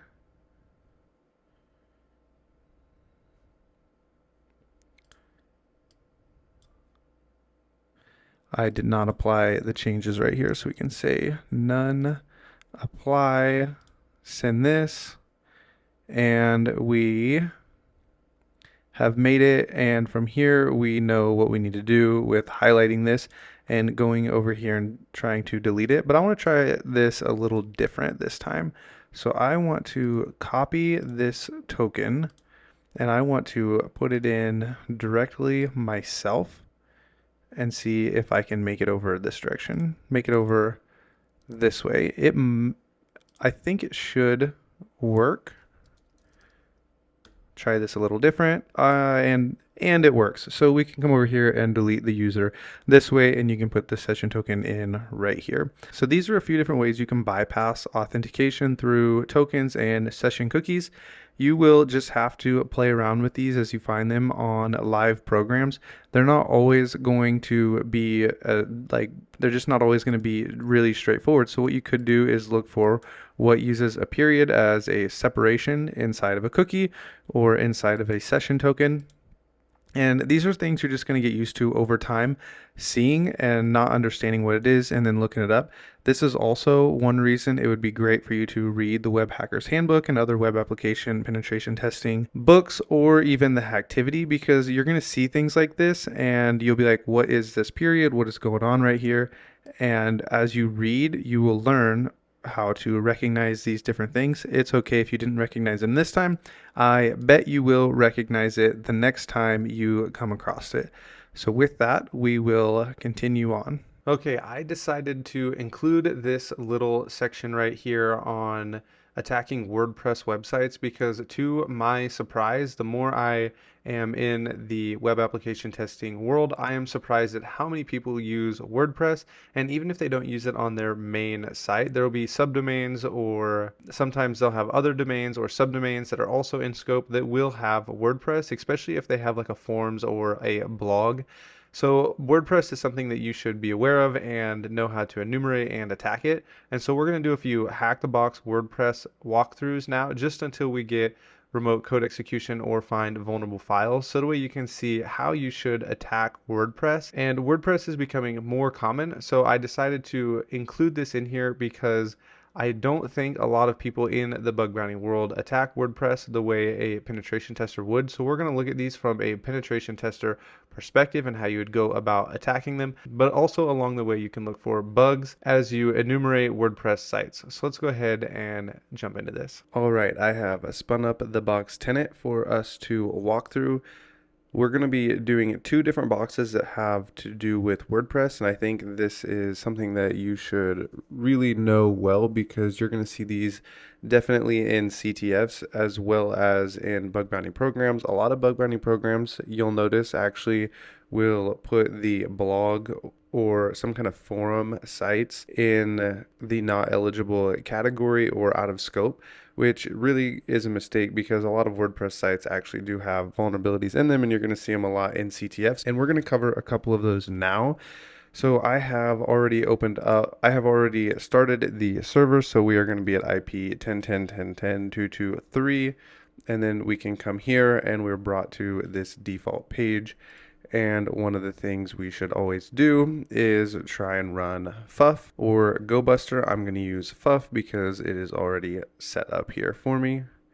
So we'll just change this to, actually, because this is going to be a WordPress site, we're going to run GoBuster because we will want to have this extension for the PHP right here. So we can come back here and set this up. 223 and let that run. All right, so I got GoBuster working. It turns out that it wasn't working because I had been disconnected from the box, but now it is up and going, and we see that there is a /WordPress. So we can come up here, type in /WordPress and see what we come across. We come to this page right here. We can view page source, see what is in here, and there is an href to this tenant.htb. And if you're familiar with Hack the Box, and then you know that you frequently have to add things to your Etsy host file. And the IP address is 10.10.10.223, and it is tenant.htb. Now we should be able to save this and browse out to this page. So tenant.htb. I want to go here, and it loads this page for us. Now, one of the first things you're going to want to do anytime you come to a WordPress page or a blog page in general is just look at these posts here, and you can see you have protagonist as an author, which could possibly be a user. We can look at this one, same user, same author, and we can look here, same author. There is a comment by Neil. You could put this in your back pocket as a potential user, and then it says, did you remove Seder PHP file from the backup? I'm not really sure why somebody would ever write this right here rather than let the person know elsewhere, but you could try and come in here and type in the Seder.php and see if anything is there. It doesn't look like it, but you could come over to where we know we have this WordPress, and we could say wp-login.php, and you could try and log in with admin or admin administrator. I think you actually can come over here and do an admin.php. Nope. Let's see if it's just /admin. And there is this login page. It tells us it just redirected us here to the login page. So not able to do anything with this, and we'll just come back to that main page. We can come back over here to this. There was no satyr.php, but we could try it over here. And we can run it, and it tells us that it's grabbing users from a text file, which would be interesting. I wonder if you can go users.txt, nothing, and you go back, and it just tells us success. We're not able to actually grab any of those users. So he said it was from a backup file, and often when you see a backup file, it's going to be a .back, and it works for us. So we can save that to our downloads, and we can CD to desktop. We can move. I'm not sure what that saved as. Saved as satyr.back. So we can come over here, move, and then we'll go. And we'll move this to the current working directory, which is going to be our desktop. Now, if we ls, we have it right here. We can cat that file out and look to see what's going on. Now, when I saw this, I had to go straight out to Google and look up serialization for PHP because I am not really familiar with it. And when you come out to Google and you just look up serialization for PHP, and then you can just click this top one. And when you look through here, it looks really similar to what we just saw. And then it actually walks us through how this works. So when I saw this, I was like, okay, this must be what is happening. And you're going to have a serialized object. And so you might even be able to go and type in object like this. And let's see what happens if we get it into a JSON. This is Stack Overflow, and you can just look through here. This is what I did to figure this out, remembering that you're going to have to use your Google skills, and this looks even more like what we just saw right here. So we know we're going to have to do something along these lines, and we have it getting a repo, and then it has this unserialized input being called. So what we can do is just grab this right here, and we can make our own serialized object. So we'll do this here. We'll cd into the desktop, and we'll gedit, and we'll call it mine.php. And now we will change this to fit our needs. So instead of going user.text, we'll go pwn.php. We can leave this because this is where this is going to be our object. And then inside the data, we can put in our little reverse shell that we have seen earlier. So we'll grab a PHP. Now we'll do a web shell first, and then we'll do a reverse shell to make sure that it works. For remote code execution, we can just grab this same one we've been using throughout this course. Where did my text file go? Right here. And we can just paste this in. And now instead of, we can delete this extra line here. And up here, we're going to say mine equals new. And then I'll just copy this so I don't have any typo. And this looks like it should work. Let's try it real quick. So we can just say php, mine.php, and it tells us we have a syntax error at the CMD. So we'll come back inside here. Okay, and thanks to the magic of video editing and much debugging here, I finally got this to work. I had left in here the public function to update the database, and I had spelled serialize wrong, which took a little while for me to figure out what was wrong. But now we get this output, and this looks really familiar with what we have just went through with our JWT tokens. So now if we copy this string right here and we come back to our page, we should be able to enter it in right here and pull down a web shell.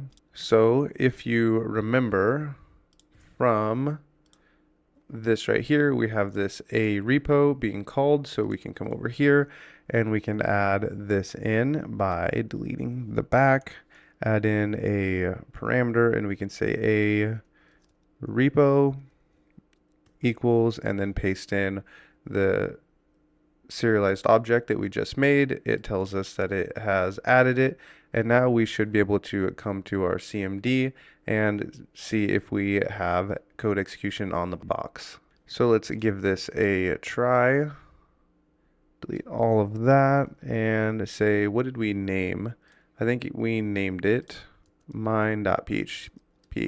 So we named it pwn.php. So we can come up here and we can say pwn.php cmd equals who am I, and it tells us we are ww data. So now we should be able to get a reverse shell on this, so we can come back to our reverse shell cheat sheet. Since we know this is running PHP, we can try this with PHP. We can paste this in. My IP address is 10.10.14.7, and we'll go on port 4444, and we'll go bin bash, and we can set up a netcat listener just like this. And we're also going to grab this in burp just in case it doesn't work. We'll send to repeater. We can turn that off. And it doesn't work, so we can come back to burp here. And if we send it, it tells us that it went through really quickly. And it turns out that I am -7. And we send it, and we get a callback. So I had my IP address wrong that entire time that I was trying to get that to work. So now I actually want to go back and try my PHP shell and see if that works. Where is my PHP? Come back over here. Paste that in. 1, 2, 3, 4. This is a 7. 14, 10. Grab all of this. URL encode it. Kill this shell. Try a new one. Send. And the PHP one works also. So that was a bit of a workaround, but I think it'll be helpful for you to see one more WordPress box just to see that the enumeration process for WordPress is going to be a little different, and know that you're going to be looking at everything in PHP. So I wanted to show you this one because it just came off of what we saw with a serialized object like this. And I thought it would be helpful for you to see a little bit of code outside of, I thought it would be helpful to see how it would work with WordPress with PHP. And with that, we will go ahead and attack another WordPress box. Okay, so I've gone ahead and ran an nmap scan. And remember, if you run an nmap scan, to do so just on the common ports or the most common ports, because your target, if you're doing a bug bounty hunt, you don't really want to just be banging on their door looking for a bunch of open ports. But if you're doing a penetration test or some kind of CTF, then you can scan all ports. I've scanned all ports here. But just remember, if you're bug bounty hunting, to only scan the common ports. And if you are scanning quite a few ports, maybe slow down the nmap scan. With that said, we have 3 ports open: port 22, which is SSH, port 80, HTTP, and then we have MySQL running on at 3306. So the first thing to do is just come out to the HTTP server and see what is here. And it tells us that we have, it says there's an issue tracking until it's set up. We can check out these links right here and see if they take us anywhere. And it tells us right here, it's taking us to spectra.htb. So we probably need to add this to our host file. So we can sudo gedit our etc host.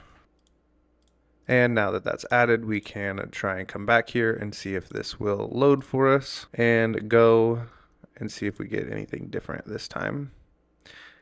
And it looks like it's working. I must have spelled it wrong. So it tells us there's an error establishing a connection, a database connection. So that doesn't work. Did we test this one? And we get a WordPress site right here. And this is a basic WordPress site. We are told that it is up to date.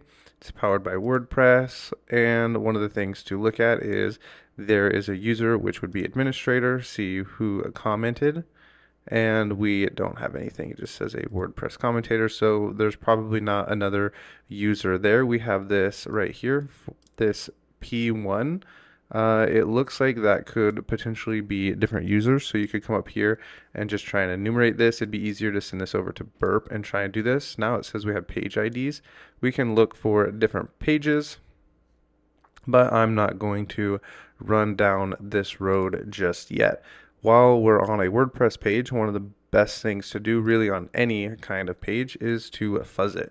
So we will do two different types of fuzzing. We will fuzz with the extension PHP because we are on a WordPress page. So we can come back over here and it is 229 and we can run this. Actually, I'm not sure that will work because we are on a virtual host. We'll go SPE spectra.htb and see if that fuzzes, and it says that that's working. So we have this main, and then also I want to run fuff and see if we can pull down anything else right here on this server. We actually want to run this on spectra.htb, and we've pulled down main and testing, so we can come over here and we can just type in testing, and we are brought to a bunch of files. We've already been to index.php. One of the things you should always check for when you come to a page like this, when you see these config files, config is always a very yummy place to search for vulnerabilities. We can view page source. We know that when we see a blank page that there might be some hidden files, and over here we see we have a database user and we have the database username. Now we saw that on this nmap scan, the MySQL was open, and you could try to log into MySQL, and the way we would go about this is typing in my SQL, and we'll put in the host 10.10.10.229, and then the username was right here, dev test, so we would go dev test, and then we could for our password and then see what happens. Like this, we can copy, paste, and see if it will let us log in. And it tells us we're not allowed to log in, and it looks like it's because of our IP address here is not allowed to log in, which is fine. You probably have to be running on the local machine to log in. So what we can do is we can actually come back to this page right here, and we see that the admin is allowed to log in. So we have a WP admin. So we can open a new file, type in spectra.htb, come back over here. We can try and log in with the WordPress-admin. And that keeps sending me to, and every time we type in this WP/admin, it keeps sending us to Google. So we're going to turn this off. We're going to come over here and say about config, accept the risk, and we're going to go keyword.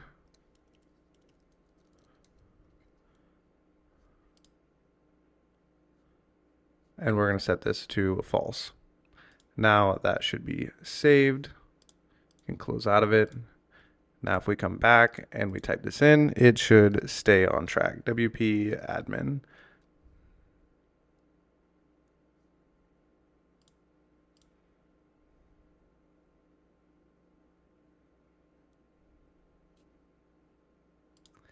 and it loads for us. Now, if you remember, we saw, I think it was administrator, like this, and then we can grab this password and see if maybe this person is reusing a password. Log in, and it tells us that the administrator email verification, we can just say remind later. We don't need to mess with that. And it allows us to log in, even though it didn't load very pretty. We can try again, and since that's not working, that's fine. The way you're going to see this on CTFs a lot, and you will see this in the future, is to come to the themes right here, and we really need this to load for us. And it loads for us, and now we can come to, while that loads, there is one thing that you should always look to run on WordPress sites, and that is WP scan. So we can go WP scan, and then we would run -- URL, and then on this box we would run the box name, and the page was main. So this is going to look for the plugins, because sometimes there are vulnerable plugins on these WordPress boxes, especially if they don't update them. So it would look like this: aggressive - enumerate, and then we want all plugins. So if we were to run this, it would look like this. And the reason you would need to run this plugins detection aggressive is because we want it to enumerate all the plugins, not just the ones that it finds in the source code. So if you're ever up against a WordPress box, especially in a CTF, this is something you would want to run. But now that this has loaded, we can come over to our themes and look inside of the PHP code right here inside the 404 template.php, and we can actually add in a reverse shell right here. So we've seen this earlier in the course. We can go PHP reverse shell, and then we can find Pentest Monkey and just grab this entire web shell, or this entire shell, and we can just edit the IP address and the port number. So we'll go to the reverse shell, go raw, Command A, Command C, come back to this spot where we were. We can just paste all of that in, come all the way up to the top, change our IP address to 10.10.14.7, and we'll listen on port 4444. We can update this, make sure we have, see if we can start up a Netcat listener, listening, and it tells us this right here, updated successfully. So we can come back to whatever page that was that we were just on, this one right here. Now if we delete this and we just run this, it should execute that code for us that we just saved.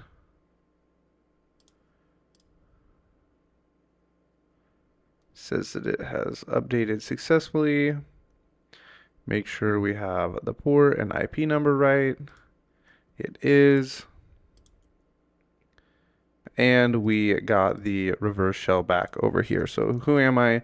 And we are finally on this box. Sorry for a bit of the workaround, but this is just really the life of doing any kind of hacking. It is going to be a lot of trial and error and fixing mistakes. So this is WordPress. So these were a couple of WordPress boxes. You're going to see WordPress in the future, especially in the world of bug bounty hunting. WordPress is really popular. And this is just a few different ways to go about hacking WordPress sites. So with that, we will continue on.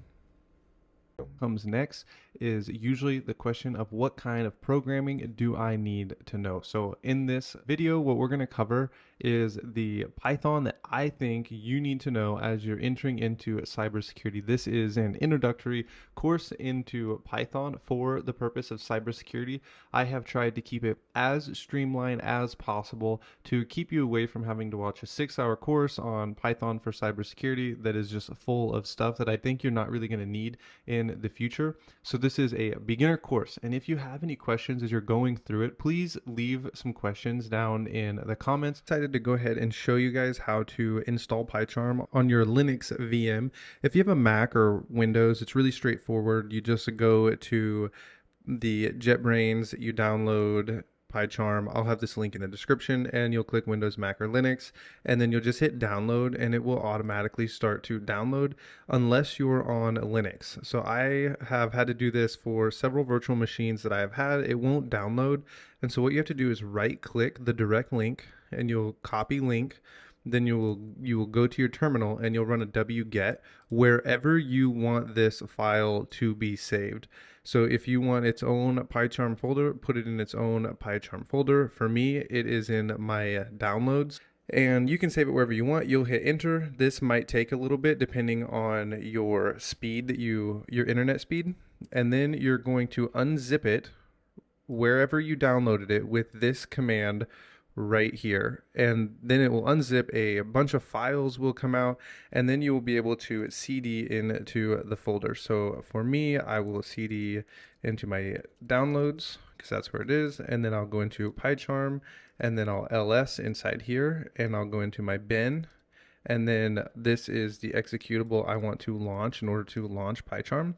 So I will type in bash, and then I will type in pycharm.sh, and it will automatically launch PyCharm for me. So this is how you get PyCharm on Linux if you are wanting it on your Linux. I usually write everything on my Mac, and then if I need to run the code over on Linux, I will pull it over to my Linux machine and run it over here. So with that, we will get started in the next section. All right, we are ready to start our Python course. So we're going to start out very simply with a string. A string is a sentence that is a data type. So we're going to have several different data types coming up, but a string looks very simple. It is what I think of as a sentence in English. So you just have hello world.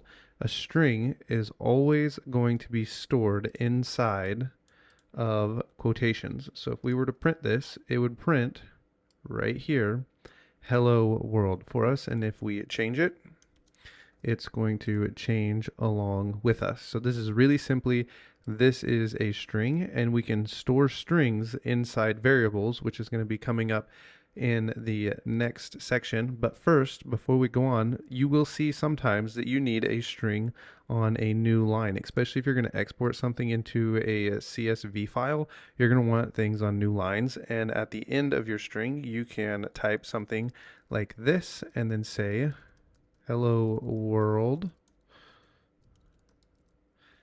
number 2, and then we can print this, and we have hello world and hello world number 2. And if I wanted to get rid of that space, I would do it this way. So we have hello world and hello world number 2. Another way to go about printing this would be like this. So print, and then we put our quotations and we say hello, and then we can add this like this, hello world, just like that. And now if we were to print it, we have hello world number 2, and then hello world. You see how there's no space right here? This is something that I run into regularly, and I just had happen the other day. There's 2 different ways you can put a space right here, and I'm going to show you the easiest way first is just to add a space right there, rerun it, and now you have a space. But I think it's helpful to know more than one way to do this. So you can add another quotation and put a space in there and add another plus sign. So you can run it this way and you still have that space. And it's really important to know this right here, because sometimes you'll be running a for loop and everything is just smashed together and you want a space in there, and you can add spaces simply just by doing this. So what I'm showing you right now, you may be thinking this is not ever going to be helpful, and I wouldn't be showing it to you if this wasn't helpful, and it's something you're going to run into in the future. So this is a very streamlined course, and I'm showing you just what you need to know in the world of cybersecurity. Now we're going to be covering something called a variable, and a variable holds the place of some kind of data that we're going to want to use later. So we'll go ahead and comment this out, and on a Mac it is command and then question mark. And so we'll comment that out. So now if we run our program, there's no output. And we're going to look at a variable. So a variable can be something like this: name, and then the name Jim. This name is going to hold whatever is right here. So this is our variable, which is going to represent the name Jim. So if we come down here and we print, and then we type in name, and then we run this, it's going to print what is stored inside this variable. When we look at variables, one of the things you're going to want to be able to do, especially in the world of cybersecurity, if you ever want to write your own tool, is you're going to be saving variables, only they're going to be input variables. So if we were to go like this and we say name equals input, and then we type what is your name, and then we'll want a space right here. So when we type in the prompt, it has a space. We'll comment this out, and then we'll print name. So we're going to print the variable, whatever the user inputs here. So now we can say, what is your name? And we can say Tom. And when we hit enter, it prints Tom. And there's something else that's really cool that I use all the time. It's called an F string. And what you do is you add an F at the beginning of your string, but you can print variables inside your string. So we'll go ahead and put name inside here. And so we can say hello, and then the name. So we'll say run this. What is your name? Tim. And it puts out hello Tim. So this is an F string. This is something you're going to want to know. This is something I use all the time. And in the next coming up videos, we're going to look at data types and how we can pull information out of a specific string. And this becomes really useful whenever you run a script on a victim machine or on your target machine or your target server. You may get a lot of output that you don't really need, and this is a good way to start extracting data. So we'll start that here in just a moment. Okay, it is time to draw out some information from our string. So what we can do here is we can save a variable, and we'll call this variable name, and we can put inside of our name Tommy. So we have Tommy here, and let's say we want to grab just this M right here. What we can do with this is we can say print. We want to print our name, and then we add some square brackets just like this. And when you're running Python, it always starts at 0. So it goes 0, 1, 2. And so that first M is going to be 2, just like this. And so if we run this, it's going to print that M for us. And just to show you, if we want to print the T, we would enter a 0 here. And this is one of the most basic ways to draw out information. And it's going to get a lot more complex as we go, but this is what the square brackets do when you see them. And when we start to tackle lists and arrays, these square brackets become a really useful tool to remember. So as we continue to go through this, I want to pause right here, and I want you to go ahead and play around in your own text editor and make some print statements, make them on new lines, add in some spaces, make some inputs, and actually practice gathering information, and maybe have 2 or 3 inputs and have it print things back and forth, and you have a little conversation with your text editor. So I want to go ahead and give you this challenge for you to go ahead and play around with the things you've learned so far and try and really ingrain this information into your mind. These are the foundations of Python programming, and you need to know and understand how they work. You're going to notice is you can name variables whatever you want. And I name my variables really poorly, mostly because the programs I write for myself, and I am not working with a team of developers, but maybe you will someday. And when you name your variables, you can name them whatever you want. And you'll want to make them names so other people can understand what is going on. So if you look at some of the code I've written in past videos, I do this right here. I name everything like this. And it is not really the best way to go about naming these. So I'll name one guy 1, and I'll go guy 2, and he'll equal Bob, and then I'll come down here and I'll print guy 2. And then I run this, and then I have Tim and Bob. You can name variables whatever you want. Literally, you can go whatever I want, and you can make this a variable, and then you can come down here and you can print whatever you want right there, and you can name variables whatever you want. So I would recommend getting in a good habit of making your variables something that you can recognize.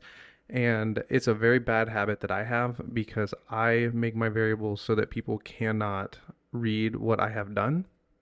So this is something I'm trying to get better at, but I probably won't, because this is a bad habit that has formed over many years. But I want you to have a good habit of naming your variables something that you can understand and other people's can understand. So as you go through and work through your challenge, try to name your variables different things that you will be able to understand in 6 months after you have written a program and you need to go back and edit it. Okay, I have created this little challenge here for you. If you want, you can go ahead and pause the video and open up your text editor and see if you can create this little program right here. So we want to, 1, create an input with a greeting. So just say, hello, what is your favorite food? Let them put it in, and then take another input and say, what is your favorite hobby?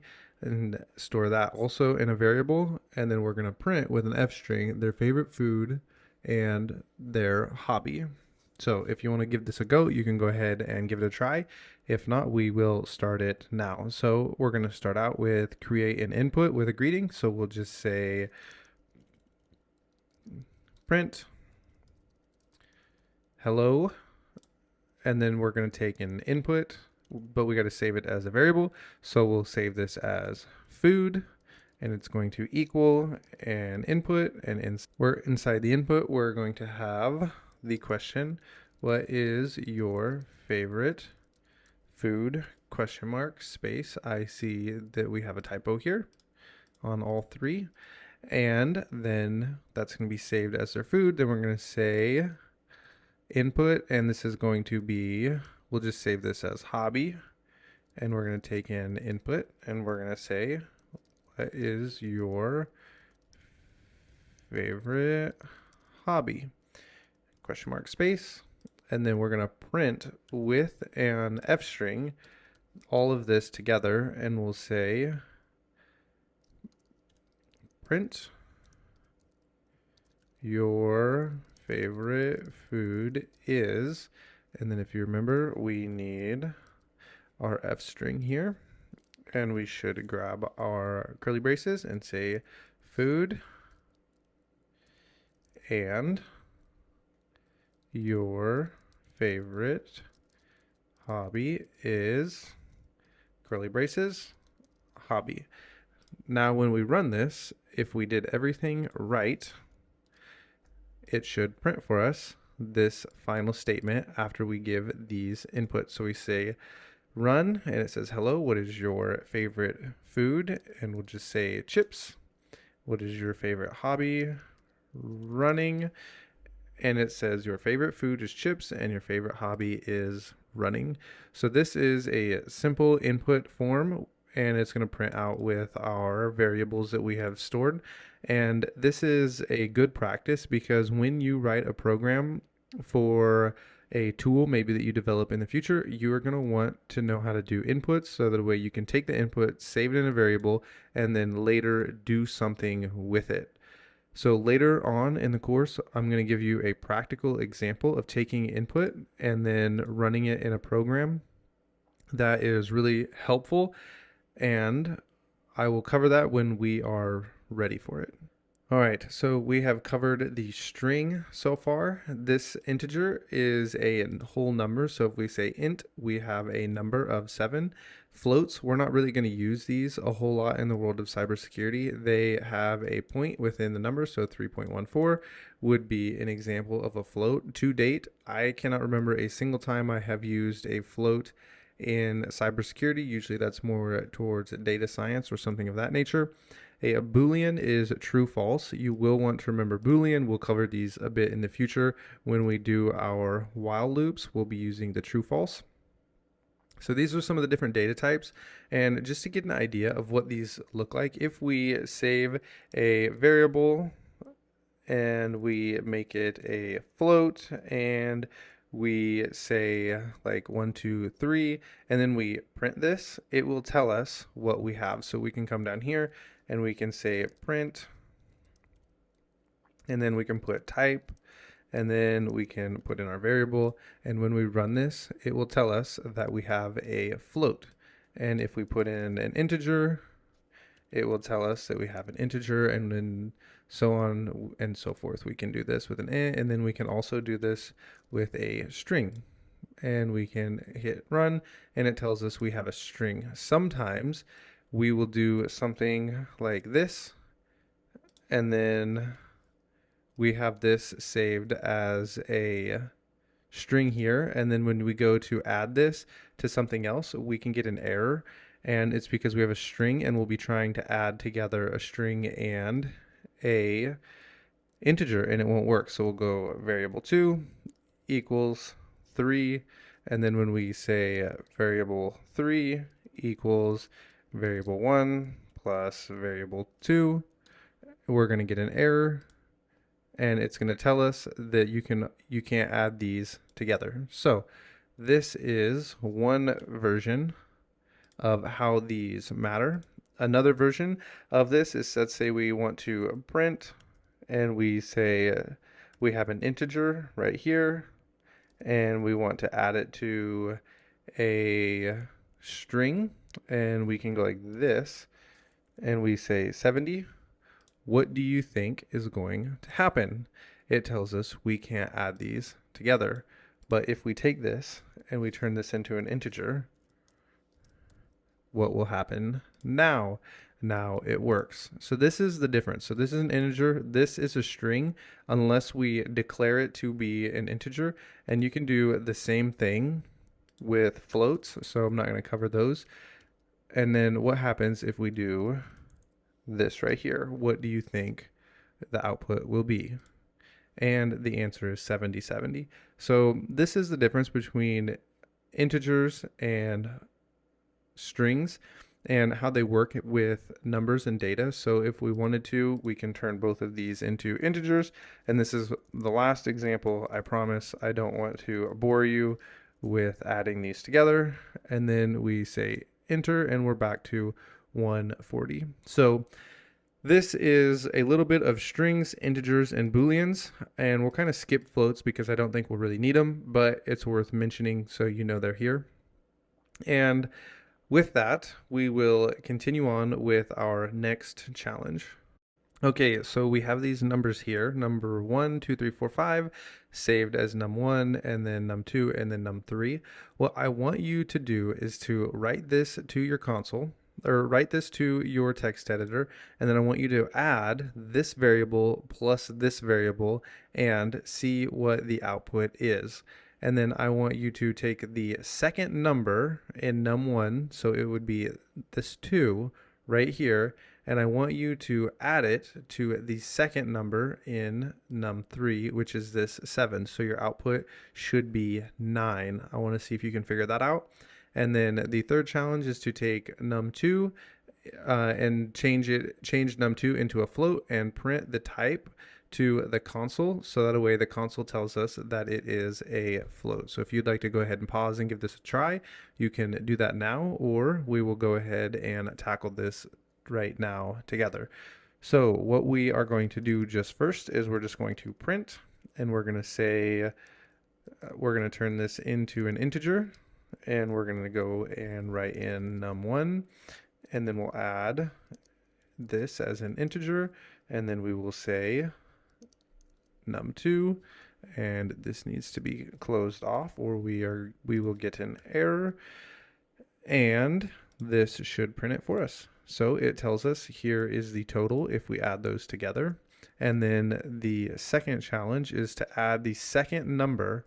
So we'll just take this, just a heads up, copy and paste, in programming is always a bad idea, because if I have a bug here, I just now copied and pasted it and I have two of them. But what we're going to do is we're going to take this and we're going to put in our square brackets. And if you remember, it says 0, 1. So we're going to say 1, and then we're going to say 1. I guess I didn't really need this.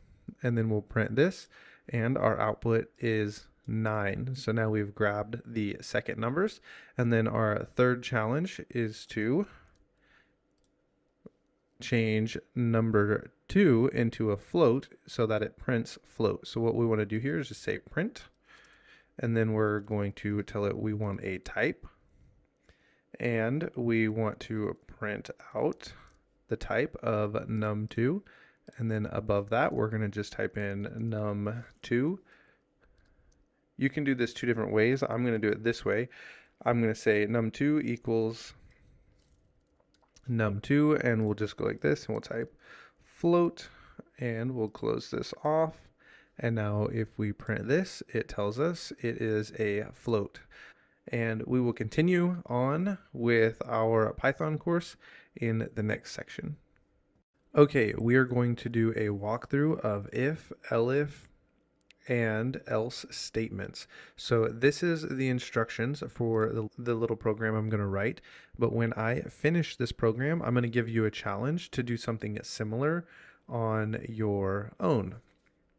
So I'm only going to give one example. You're going to need to pay attention and maybe watch this walkthrough twice, and then go on and try the challenge. So the first thing we're going to do is, if you are under 5, you are a kid. So our if statement is going to first need an input from the user that is going to tell us what is their age. So we'll just say we have a variable and we want it to be an integer, and we want an input, and we're going to ask them, what is your age?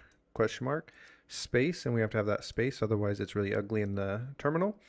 And then we're going to start our if statement. So we're going to say if this person's, their input, which is their variable, is less than the age of 5, then we want it to print that they are a kid. So we'll print, you are a kid.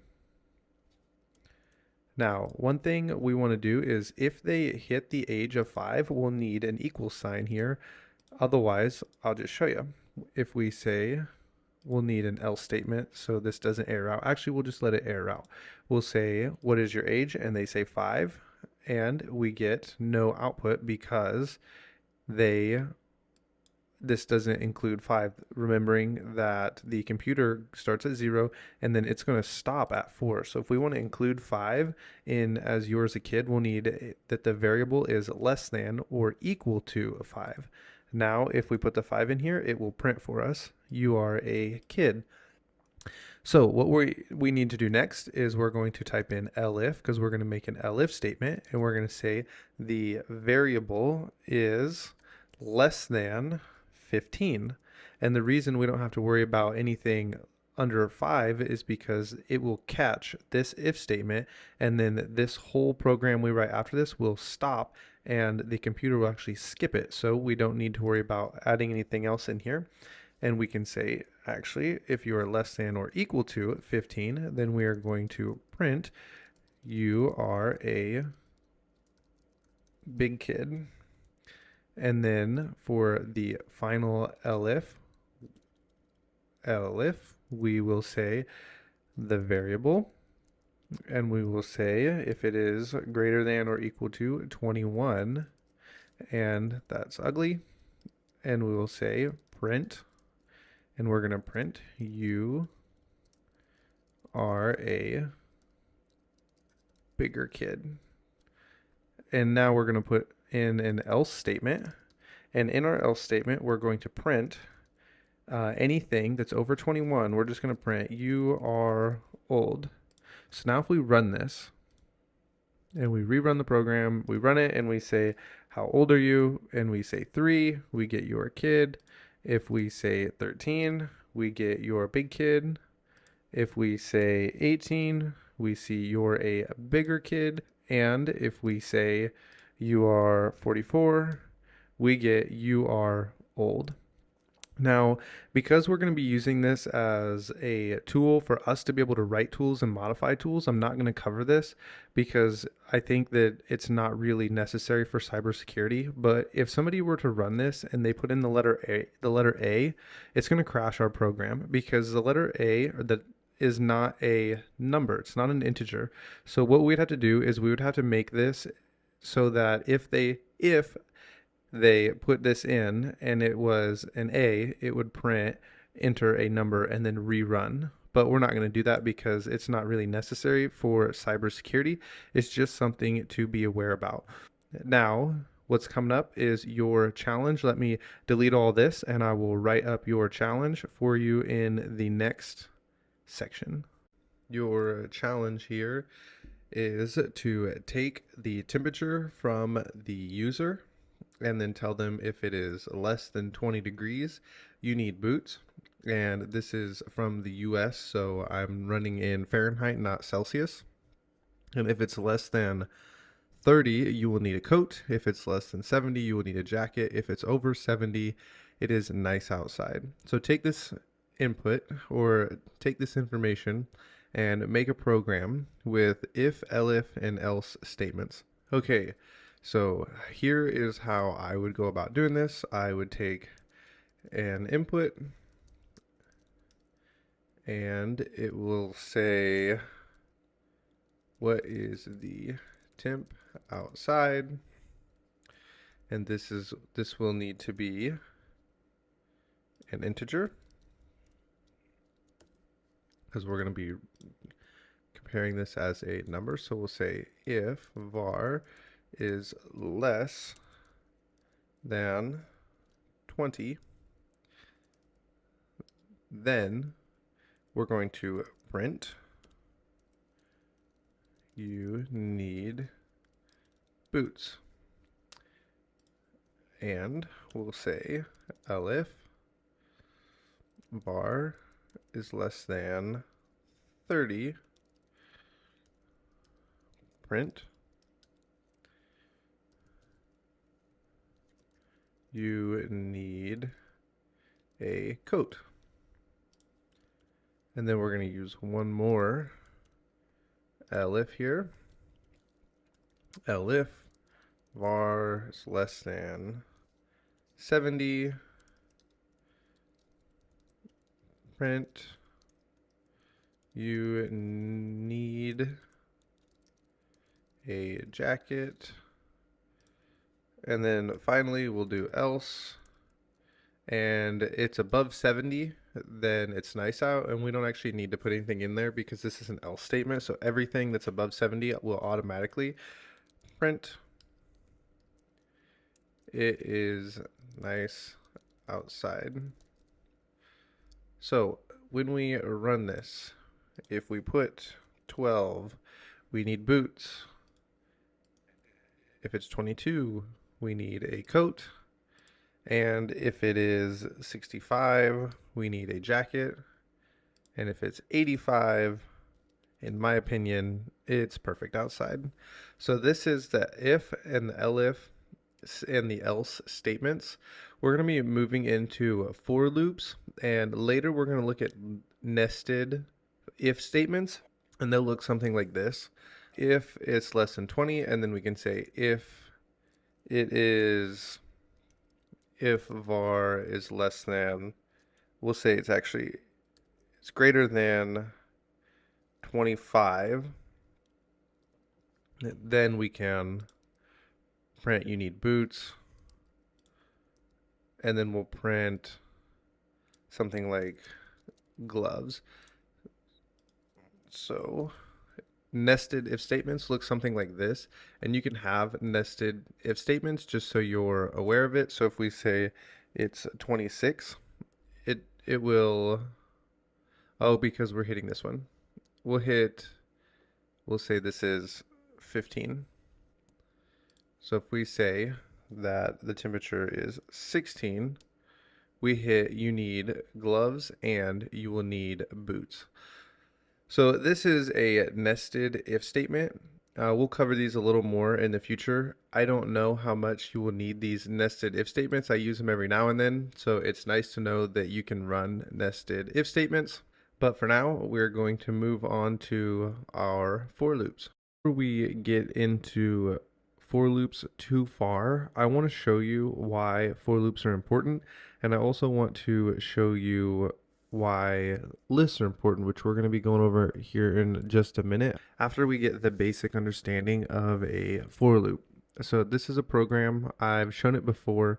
Don't worry about what it looks like. It looks kind of complicated, but it's really not. What happens is you put in a repo that you would like to target on GitHub to go and search for all of the usernames, passwords, and files that just shouldn't be made to the public. So in this case, it's looking for passwords on GitHub. But what we have done here is a for loop. So this for loop right here, we have an empty list, which we're going to cover in a second, and it goes out to GitHub right here, and it will go through all these links, everything you can click on, and it's going to narrow it all the way down to the repositories, and it will click this link, and then it'll click the file, and then it will click the raw, then it copies this entire thing, and it puts it into a CSV file, and then checks for the word password. So that's the program itself. But what's important to remember is what happens is it goes out and it pulls all the links and puts them in a list. Then it goes through this for loop and it takes all of these, and it says for every one of these items that is inside of the links, which is actually this variable that I have up top, it's going to do something. So for loops are very important. You can see I have another one right here. So for loops, we are going to need them. Lists, you are going to need them as well. And I just wanted to show you this because sometimes what happens is you'll be going through trying to learn something, and I'm showing you something very elementary, and you are like, why do I need to know a program that tells me to put on a jacket? This is all building up to something that is going to be able to help you build tools, and more specifically, if you're new, just be able to read through exploits and be able to edit them, because you're going to need to know how to read Python and edit exploits as you grow in the world of cybersecurity. So here is a very basic for loop, and I'm going to show you it in a string because we've already covered strings. And what all this does is we have our variable string right here that is holding hello world. And so the way the for loop works is it says for I in string. So this I right here is going to be another variable that holds one letter each time the for loop runs. This I is going to represent one letter, and in a list it's going to represent each item in the list. So this will run. I'm going to run it so you can see what this looks like. The way it runs is it goes for I in string, so it's going to grab the first letter, which is going to be the H, and then it prints it. But the for loop is not over, so it runs the loop again, and it'll grab the E, and it'll print just the E on a new line, and then it goes through and it runs every single time until it is out of things to run, and then it closes the loop. So this is how for loops work. I'd like for you to go ahead and write out your own for loop and maybe put something different in here and try to get an understanding of how it works. And if we wanted this to print all of this together, you would have to store this into a new variable and then print it outside the for loop down here like this. And this is where we would print our new variable. And we're going to cover this in lists because this is something that you will need to do in the future. So go ahead, play around with the for loop, write one, get an understanding of how it works. If this doesn't make sense, rewatch it, and hopefully it makes sense. I know after teaching for loops to several different students that for loops sometimes can be hard to understand, but they are really useful and something you need to learn. So we're going to be covering lists in the next section. We're going to be looking at lists, and a list is something that is going to be useful because we're going to be appending to lists all the time within our for loops. So a list can look like this. My list equals square bracket, and lists always go inside of square brackets, and we can say item 1 and then comma item 2, and then we can do an item 3. So we have our list here, and if we want to run a for loop through this list, we will say for I in my list print I. And now if we run this, it will run item 1, item 2, item 3.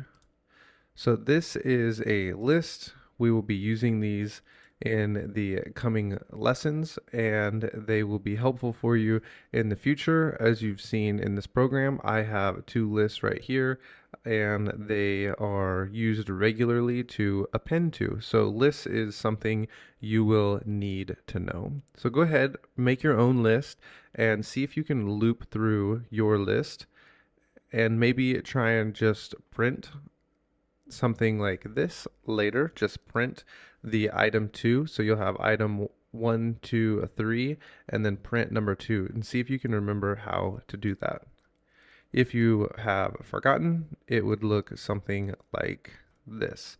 Print, and then we can say my list, and then we can put this in square brackets, and we'd say 0, 1, and then we have a 1, and now we could print this, and we have 1, 2, 3, 2. So that is going to be it for the lists. We're going to move on, and we're going to start using lists in a more comprehensive manner.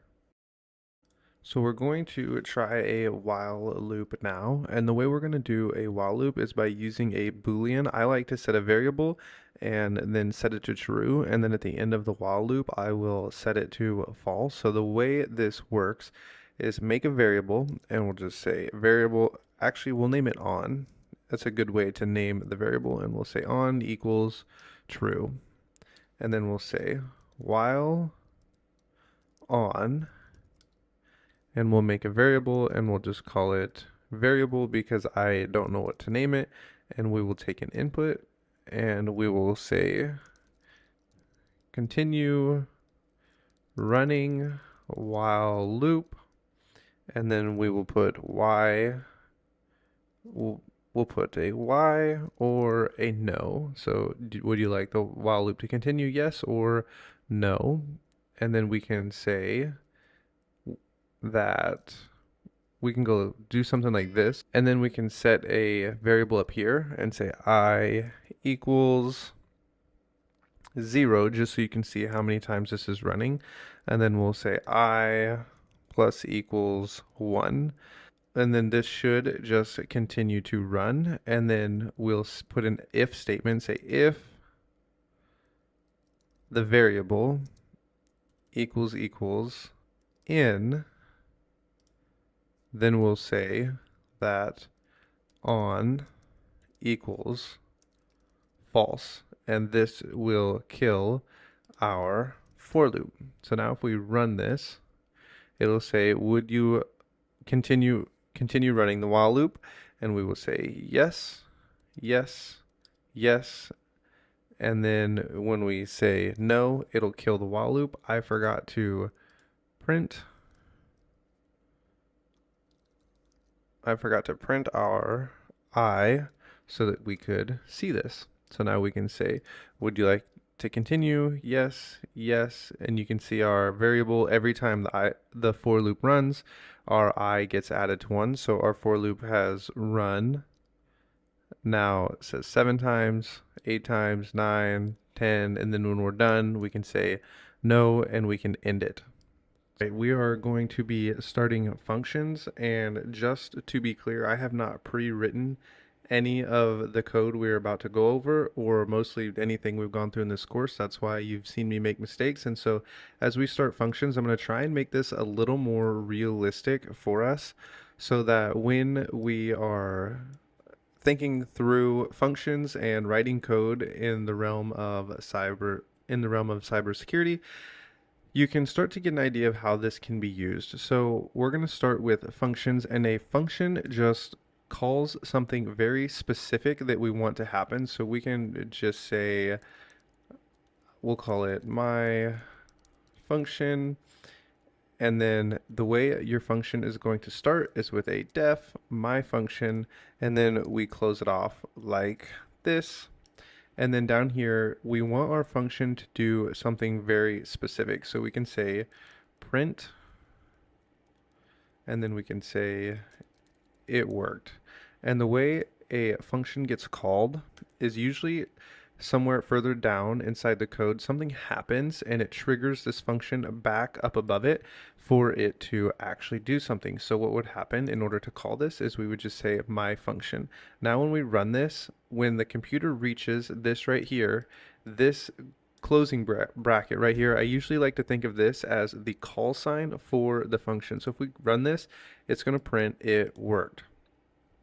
And this will become more clear as we write more of these, but this is the basic concept of functions. And one thing we can do with functions is we can pass through variables. So we can say something along the lines of I, and then we can say I, or we'll make it a different variable. We'll say variable equals I plus 3, and then we can say print, and then we can say we want to print our variable.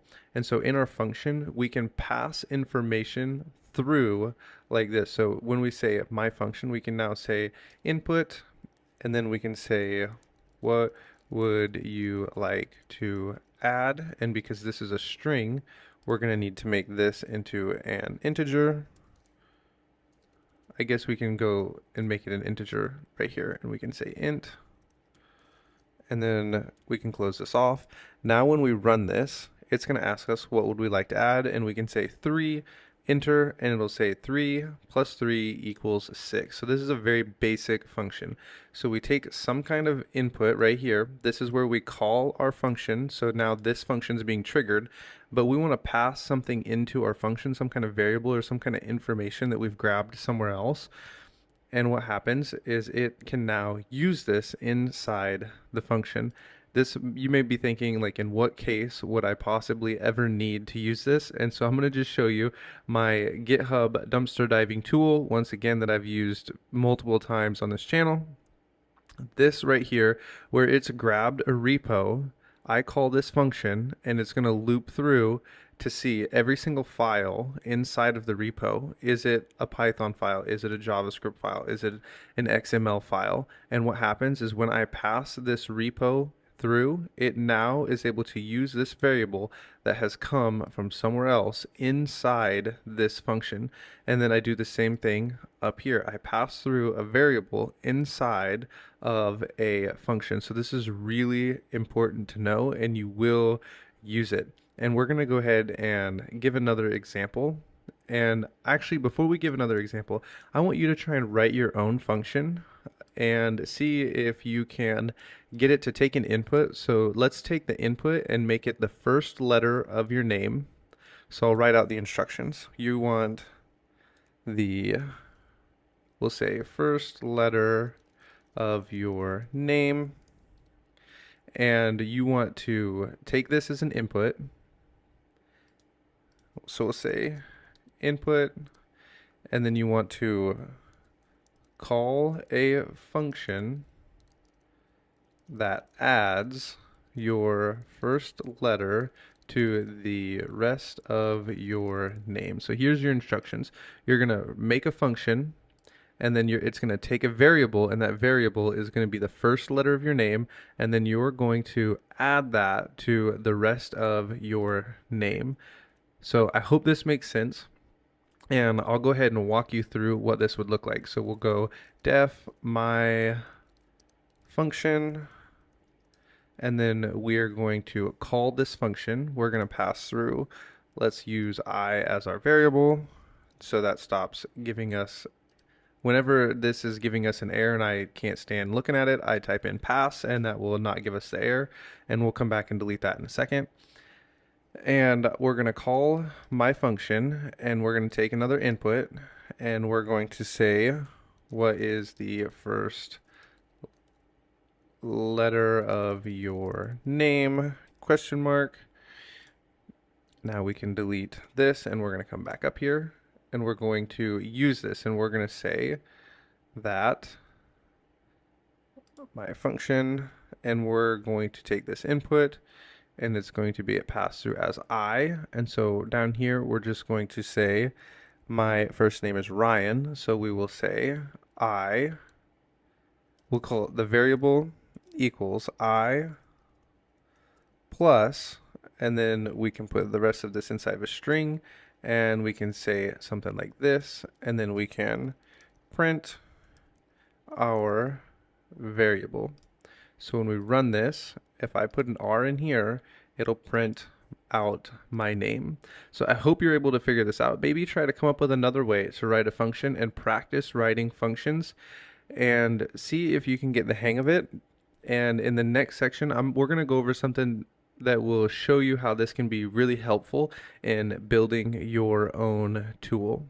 Okay, I hope you have played around with functions and you are now ready to try and become a little more advanced, and we're going to try and gear it towards cybersecurity now. And I hope you're familiar with maybe the Nmap scan and some other tools. So we'll just use an Nmap scan right now, and we'll just say, like, we're going to call a function and we'll call it Nmap.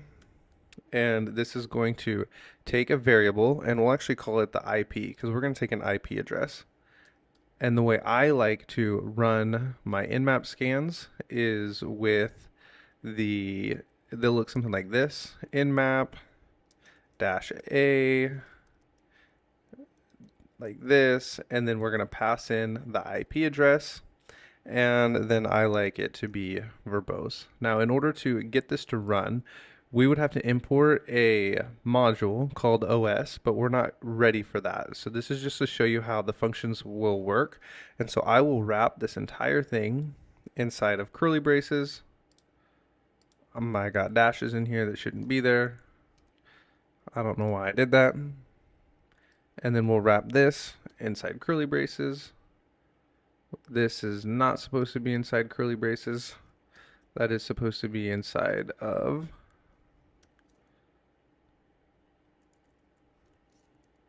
quotes. We'll make this an F string, and we'll say our variable equals. Instead, this would be an OS command if we were actually going to run this in our Linux machine or Windows, whatever you choose to use as your hacking VM. And now what we'd do is we'd come down here and we would say something like Nmap to call our function, and then we're going to take an input and we're going to say, what IP would you like to scan? And then right here we are going to print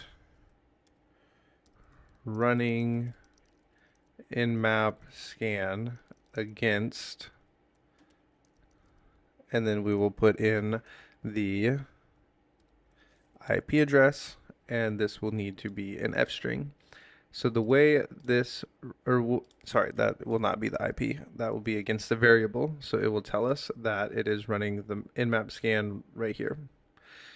Okay, so when we run this, we can say who would we like to scan against, and we'd say 192.168 point something else. And then when we run this, it'll print running Nmap scan against, and then it gives us the output right here. So this would be a way that if you were trying to write your own tool to automate your recon, this would be one of those ways you would use a function in order to automate your recon. And there's a lot more you can do with this IP address, and you could pass it into multiple different tools, and then you have written your own tool. So this is how we can use functions in cybersecurity that are really helpful for us. And whenever you're going for a certification, it'll be really helpful for you to be able to read through functions and maybe modify them, especially in exploits, because vulnerabilities and exploits change over time, and you will need to be able to change and modify different exploits that you come across on Google in order to gain access to a machine. Before we end this course, I want to give you a little bit of an introduction into making your own tools, and then I want to challenge you to add to this Recon tool that I'm about to show you, and you can start to build your own tool for Recon, and it'll help you remember the Python code that we've gone over so far in this course. So I've gone ahead and connected to Hack the Box and launched the box devel. And so I want to just show you what OS system does. So we'll import OS system. You've seen this before, and this is just our operating system. It just means we're going to be able to tell our Linux machine to carry out commands the exact same way you would inside of a terminal. So we're going to make a function, and we're going to call it Recon, and we're going to pass through an IP address. Really, if you remember, this is just a variable that we're going to be passing through into the function, and then we're going to call our function down here, and we'll just call it Recon, and then we're going to ask for an input, and then we're going to say, what IP would you like to scan? And then we'll put a question mark and a space there so that way it's not all smashed together. And now inside of here, what we can do to make this program run our Recon and automate it for us is we can type OS system, and then we can put in here, we're going to make this an F string, what we want to do. So we're going to run an in-map scan, and we're going to run it on all we're going to want all outputs. We're going to run it on all ports, and just in case it is blocking the ping, we'll put the P in. You don't have to put this in here, it's optional. And then we are going to put in the IP address that we run through, and I really like to run everything as verbose. So this, when we run this, you'll be able to see, it'll say, what IP would you like to scan? And I'll put in the IP address, and it will now start the scan for us. So this is the same thing we would see inside the terminal. We're going to see port 80, port 21 is open, and at the end of the scan, it will tell us everything that has happened on this scan. Now you can add to this, we'll stop this, you can add to this same scan. When it gets done running the in-map scan, you can come down here and maybe you want to look for different directories, and so you could go os.system, and we're going to make an F string, and we can add in, maybe we want it to run derb, and we want it to run on the same IP address that we've already passed in, and it will now launch this right here as soon as it gets done with nmap. And the cool thing about this is if you have your own Recon tool set up, you can go ahead and run the program, send over the IP address, and then you can leave and it will automatically run your Recon. Or maybe while your Recon tool is running, you can do other more manual enumeration. Maybe it has port 80 open and you see that real quick with the nmap scan, and you want to start looking at what's on port 80, and it will run your nmap scan, it will run your dirbuster for you, and maybe you want to run wfuzz, or maybe you want to run sublister. I want you to go ahead and start off with what I have given you right here, and you can add to this tool with the information that you have learned so far. Okay, so in this video, we're going to be covering enumerating APIs or backend APIs. And I see this in bug bounty programs sometimes, and I'm sure you guys have come across a page that looks exactly like this. You come in, you go to the URL, and you get some JSON in return. And I actually was looking through a bug bounty program just a few days ago, and I actually saw it said backend and then api.theprogram.com. And so if you're new and you're not really sure how to enumerate APIs, then this video is going to be for you. We're going to keep it really short and specific so the way you can go out and do this yourself. We're going to be looking at the box backend on Hack the Box, but we're not actually going to walk through the box. All right, so I have decided to include this little section here on making a GitHub Recon tool in Python for you, because I figured if you have went through my first bug bounty course, I had this section on the understanding the basics of Python. And as you become a more well-rounded bug bounty hunter or penetration tester, your programming skills are going to improve as well. So I decided this tool was easy to make. It includes a lot of really easy concepts within Python, but it is actually a lot of code, I guess, if you are a beginner. If you're going to continue down the road of penetration testing or bug bounty hunting, you're going to want to develop your own tools and have a better understanding of Python. And I figured this was a really great tool to give you an idea of things you can actually build that are useful. And even with this tool, you can add on to it and make it your own and give it new functionality. So I've decided to include this in here because it will help you and save you time in the future if you decide to continue bug bounty hunting. So enjoy this tool and use it well. Okay, so the setup for Selenium is going to take a little while, and I don't want you just to close out and think this is too hard. I want to show you how cool this tool really is. So if you follow along with this video, in the end, you're going to have a program and you're going to understand all of this code, and then you're going to have a program that goes out to GitHub for you and goes through the repos, opens all the pages, goes through all the links, and pulls out if there's any passwords or not stored in the code on the GitHub page. And so it will look like this when you run it.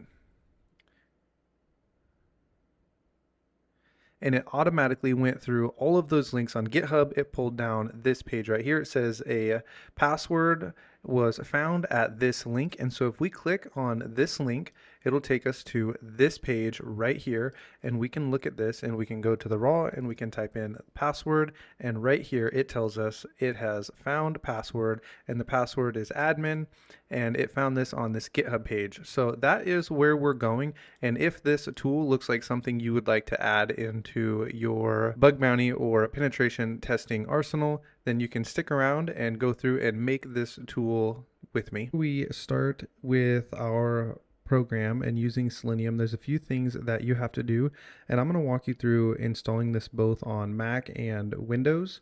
You will need your PyCharm editor that we used in the first Python for Ethical Hackers, and now you are going to need Google Chrome installed, and so I'll have this link down in the description. If you don't have Google Chrome, it is best if you use it. You can also do it with Firefox, but it's really easy if you just download Google Chrome and follow along with me. And we're going to also need to install the Chrome web driver. So what you will need to do is download the version of the Chrome driver that matches your Google Chrome installation. In order to find out what version of Chrome you are running, you will come up here, click the three dots, you will go down to Help, and you'll click About Google Chrome. And then I am running this version right here. In order for me to update my Google Chrome, if it doesn't match any of these over here, then I would just have to close out of Chrome completely. You just go and close the app and it will automatically update. And I am running this version right here, 101.0, and I would come back over here and I would say 101.0. For me, it would be this one. I would click this and then it will bring you to this page. It looks exactly like this, and it will tell you what version of software you're running, and you will click that version. So if you're running Windows as your operating software, you click Windows, Mac, or Linux. For Mac, I use this one right here. And when you install it, remember where you put it, because we are going to need to know the complete file path in order to reach the Chrome driver. I have mine stored right here in a folder on my desktop. So if I open this up, I have my Chrome driver right here, and I will need to know where this is. We will need to know the entire path, and you can do this. You can see the full path by right-clicking and going to Get Info, and then it will tell us where the full path is at right here, because it tells us where, and then we say Mac, user, Ryan, desktop, the folder is developer, and then we hit the Chrome driver. So you'll need to go ahead and install Google Chrome and then install the Chrome driver, and we will continue walking through how to finish setting up Selenium when you have finished doing that. After you have downloaded the zip, go ahead and unzip it, and it will automatically unzip into your downloads, and then you can drag it into a different folder like I have. I've just made one called developer, and you can go ahead and drag yours out of your downloads, or you can leave it in your downloads if you choose. The only reason I move it out of my downloads is because sometimes I go and delete everything out of my downloads folder, and I don't want to delete this if I am using it. For the Mac users, after you've downloaded this and you have moved it into your location where you would like to keep it, for me, I'm going to just go like this. I will open back up this folder. I'm going to show you what we did earlier. Just go to get info. You can now copy this as your full path, and then we can say our Chrome driver. So we'll go CDP for our path, and then you can paste it in here just like this. And I believe we need to go slash Chrome driver. So we'll go slash Chrome driver. And this entire thing will need to be inside quotations. Now I'm going to cover the installation of Selenium for Windows users. Okay, for our Windows users, what we're going to do now is click Chrome driver Win32 and it will download. We will open up where this is. It's going to say we want to, how do you want to open this file? We'll just go ahead and open it. It says we now have this Chrome driver, and it tells us that this is an application. If you don't have any place in particular you want to store it, go ahead and put it in your C drive. But before we do that, we'll just open this up.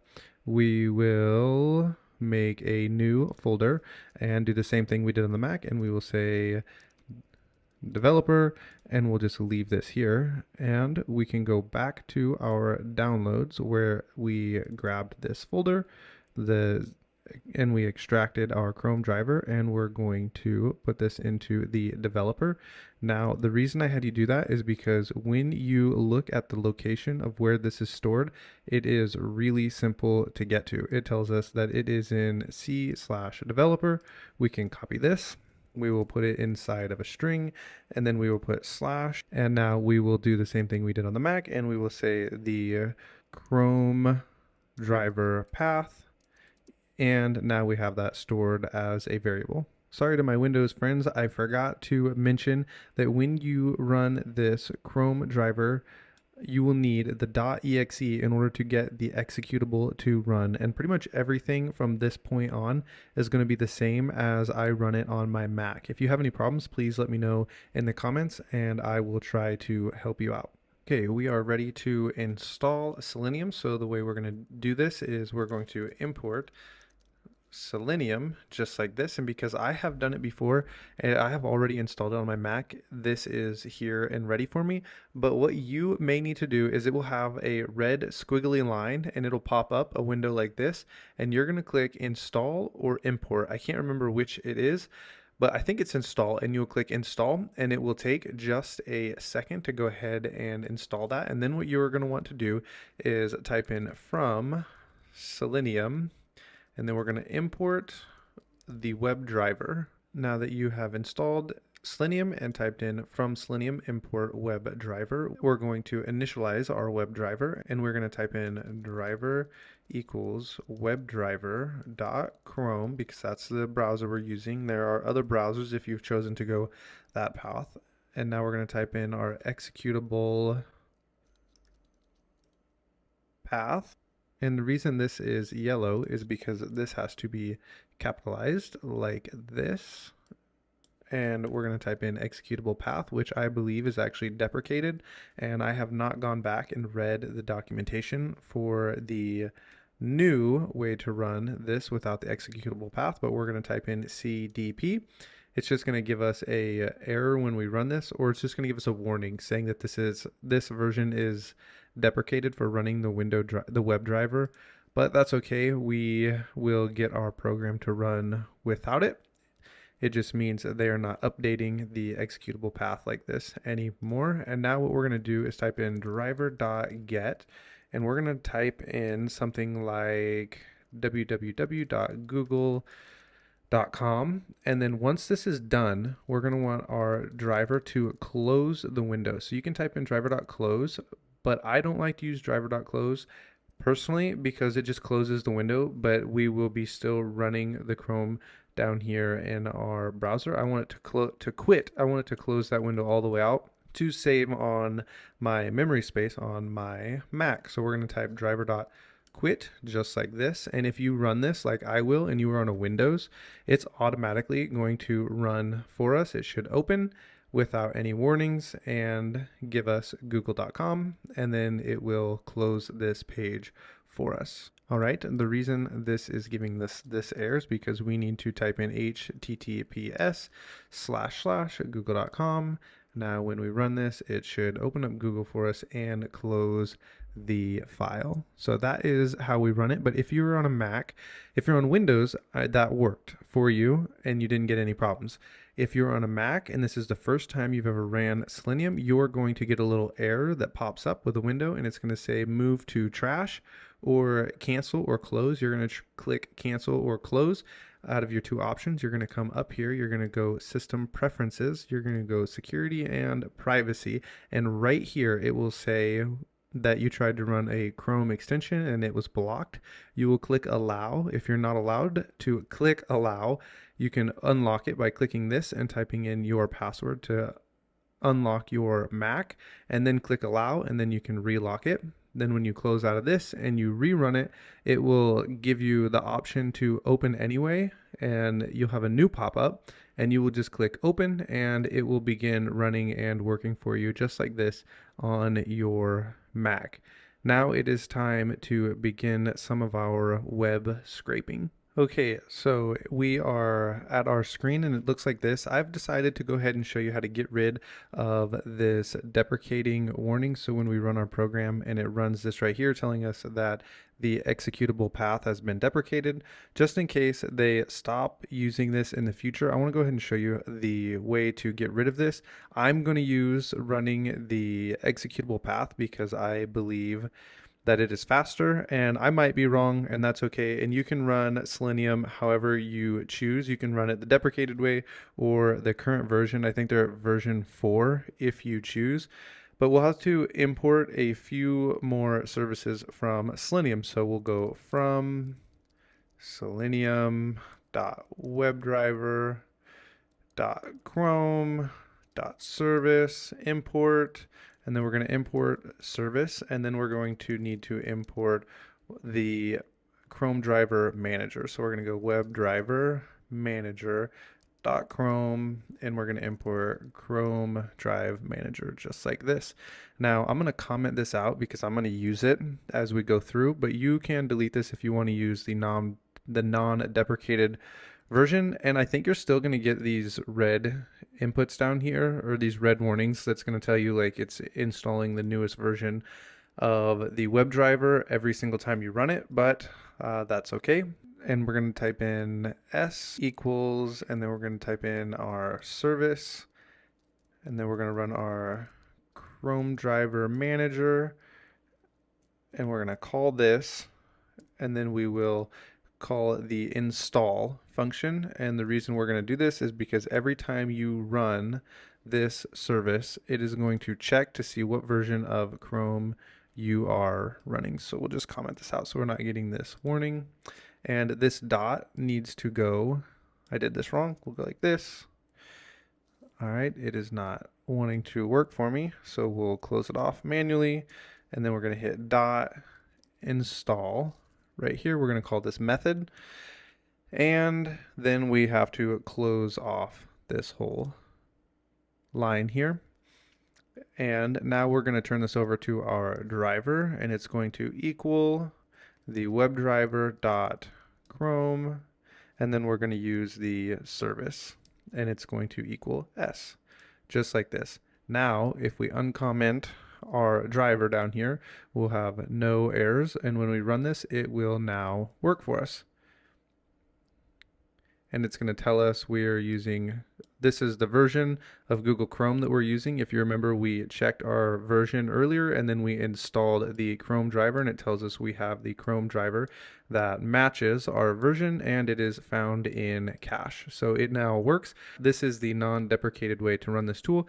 I decided to go ahead and show this to you, like I said, just in case the way right here, the deprecated version to get to the Chrome driver is no longer supported in the future. All right, I have gone ahead and commented out this code, and I'm going to use the Chrome driver that is on my computer that we already installed.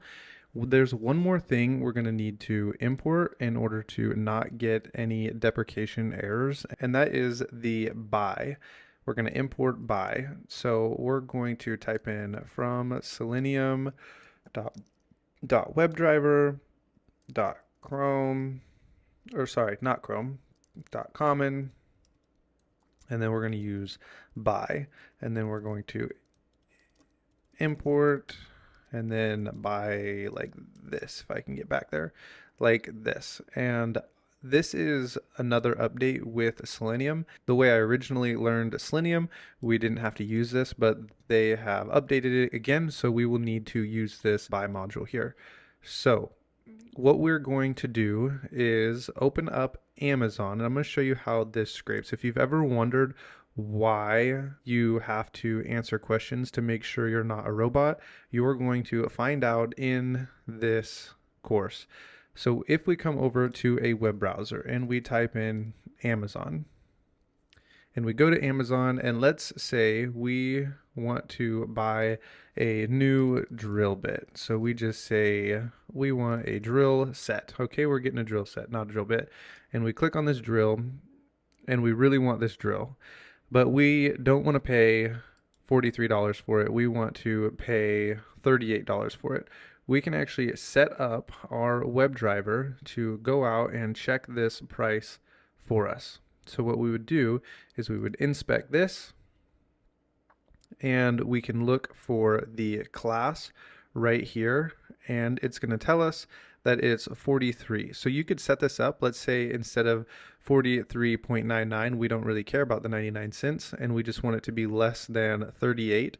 So 37.99 would work. We could use this span, but for the sake of getting the 99 involved, we will use this one right here for our project. So we'll go ahead, click on this, and we're going to use this class right here. And we're going to grab a class out of these right here, and we want to grab one that looks really unique, that isn't going to be used anywhere else. This class looks really unique to me, so I'm going to go ahead and copy this, and then we'll come back over to our Chrome driver.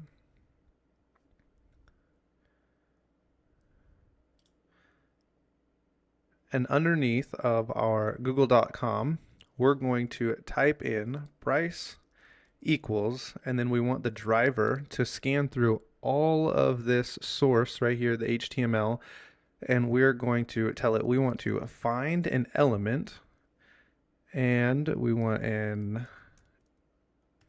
element by a class name. So we want to make sure we don't have elements by class name. We want a single element by the class name. Later we're going to use the one with the S, and this is the deprecated version. I forgot this is the version that I learned when I was using this. What we do here now is we delete all of that, and we delete that, and we come in here and we say by dot class name, and in here we're going to put that class name that we just copied, just like this. The next thing we need to do is update this HTTPS right here, and it needs to be this URL right here, so that way our Chrome driver opens up the right URL, scans through all the HTML, it's going to look for the class name that possesses this, and then we want it to print the price like this. So we'll say print, and then we want to print the price. So if we run this, how it is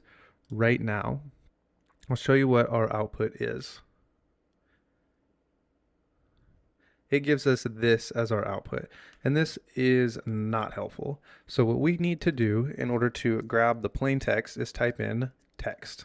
So now if we run it, it's going to print out for us our $43.99. And I'll show you what would be useful if we're really going to turn this into a web scraper for us. It really would be useful to get rid of this 99 and just use this right here. So you can see why it's printing the way it is. This span 43.99, and it's given it to us on different lines. So we should be able to copy, let's try this class right here. And this really is, when you're making these, going to be a lot of trial and error, as you're going to see in a little bit when we make our new dumpster diving ethical hacking tool and we try to automate some of our Recon, where it's going to be a lot of trial and error. So we'll let this run and we get the $sign. That is not what we want. So we'll try this one and we will paste this in here. And now we can run it and see what comes back.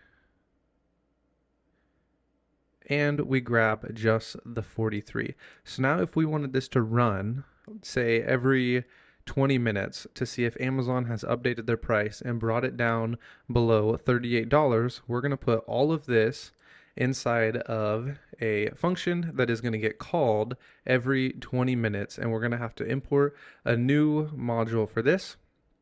And we're going to do that in the next section. All right, now that we have our web scraper working, let's say we wanted to go out and check the price every 5 minutes or 30 minutes or whatever we want it to be, and then let us print it into the console. What we would do in this case is put this into a while loop. And so what we can do is take this and we can say while on, and then we want the on to be true all the time. So we'll say on equals true, and this should be familiar to you if you have gone through the first part of our Python for hackers. And then we're going to need this inside of a function that gets called every 4 seconds or 30 minutes. And we'll need this inside of a function that gets called every so many minutes. In our case, I'm going to set it to only 5 seconds. So that way we don't have to wait very long. But in a real case scenario, you would make this run maybe once a day or every couple of hours to check the price. But for now, we're going to make a function and we're going to call it we'll call it 5 seconds.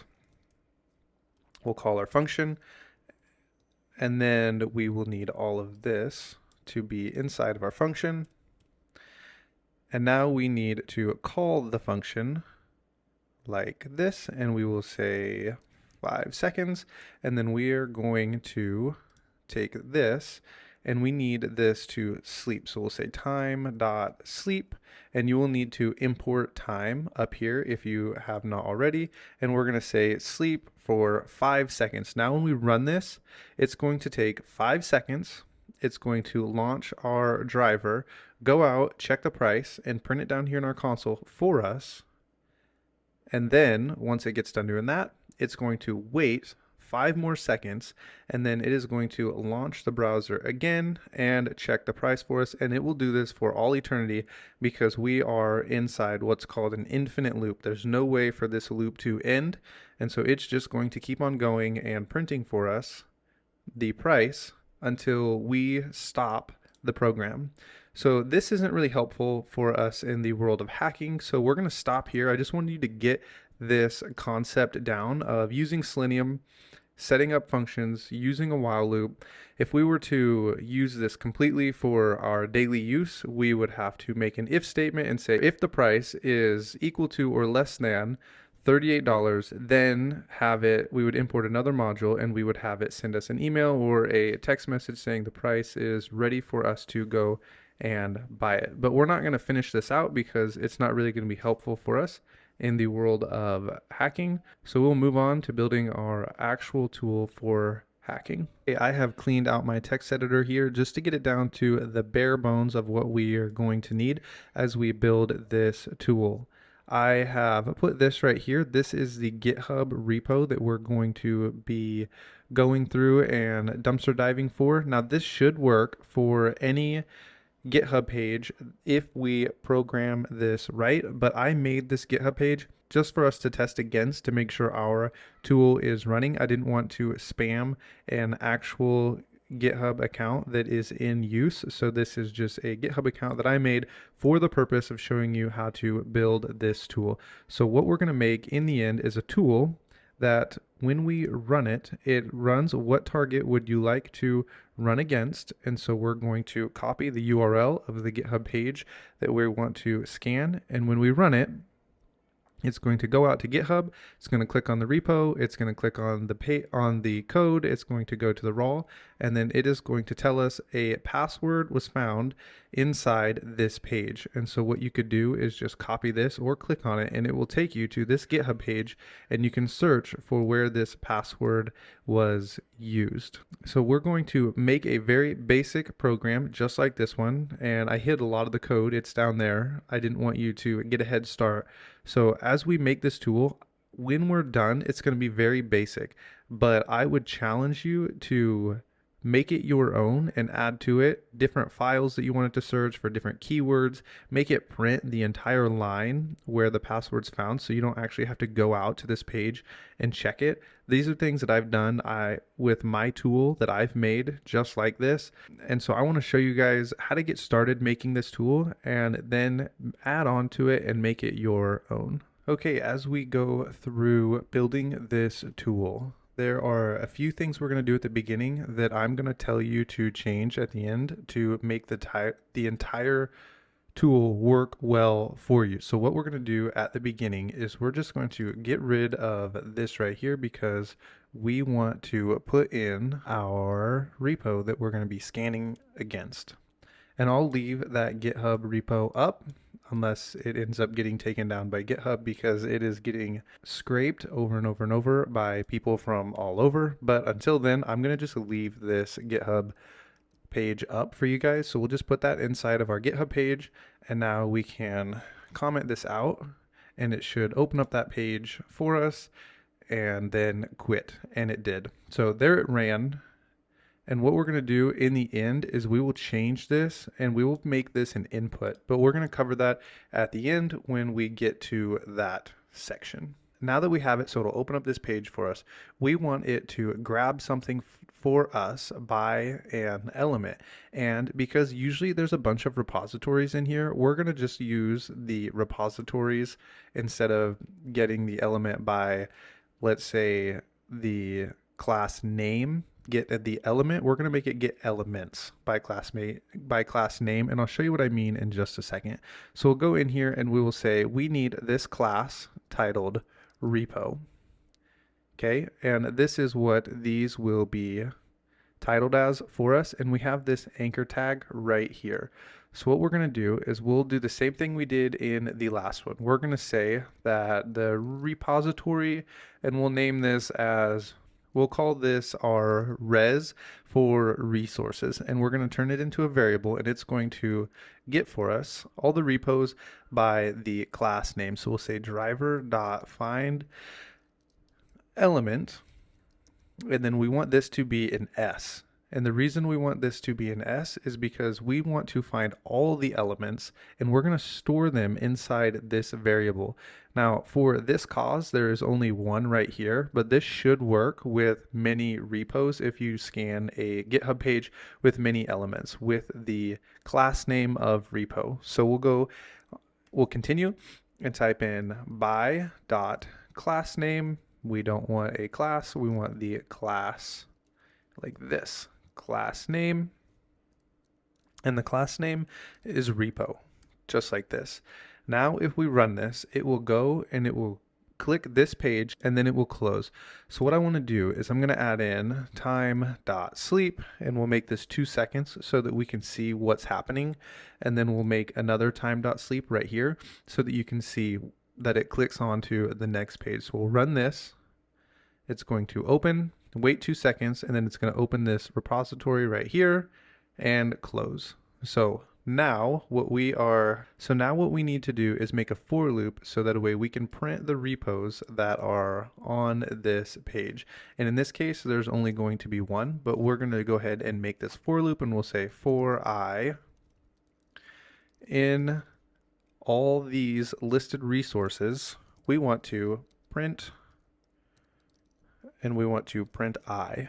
And what we would do here is we'd say print I.text because we want to see it in the text format, and then it will quit for us.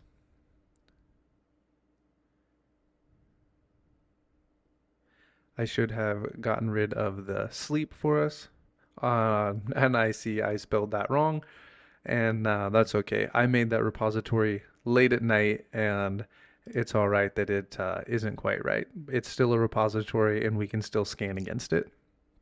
So it prints for us this repository right here. So now that we know, we can loop through all of the resources that have the element class name repo.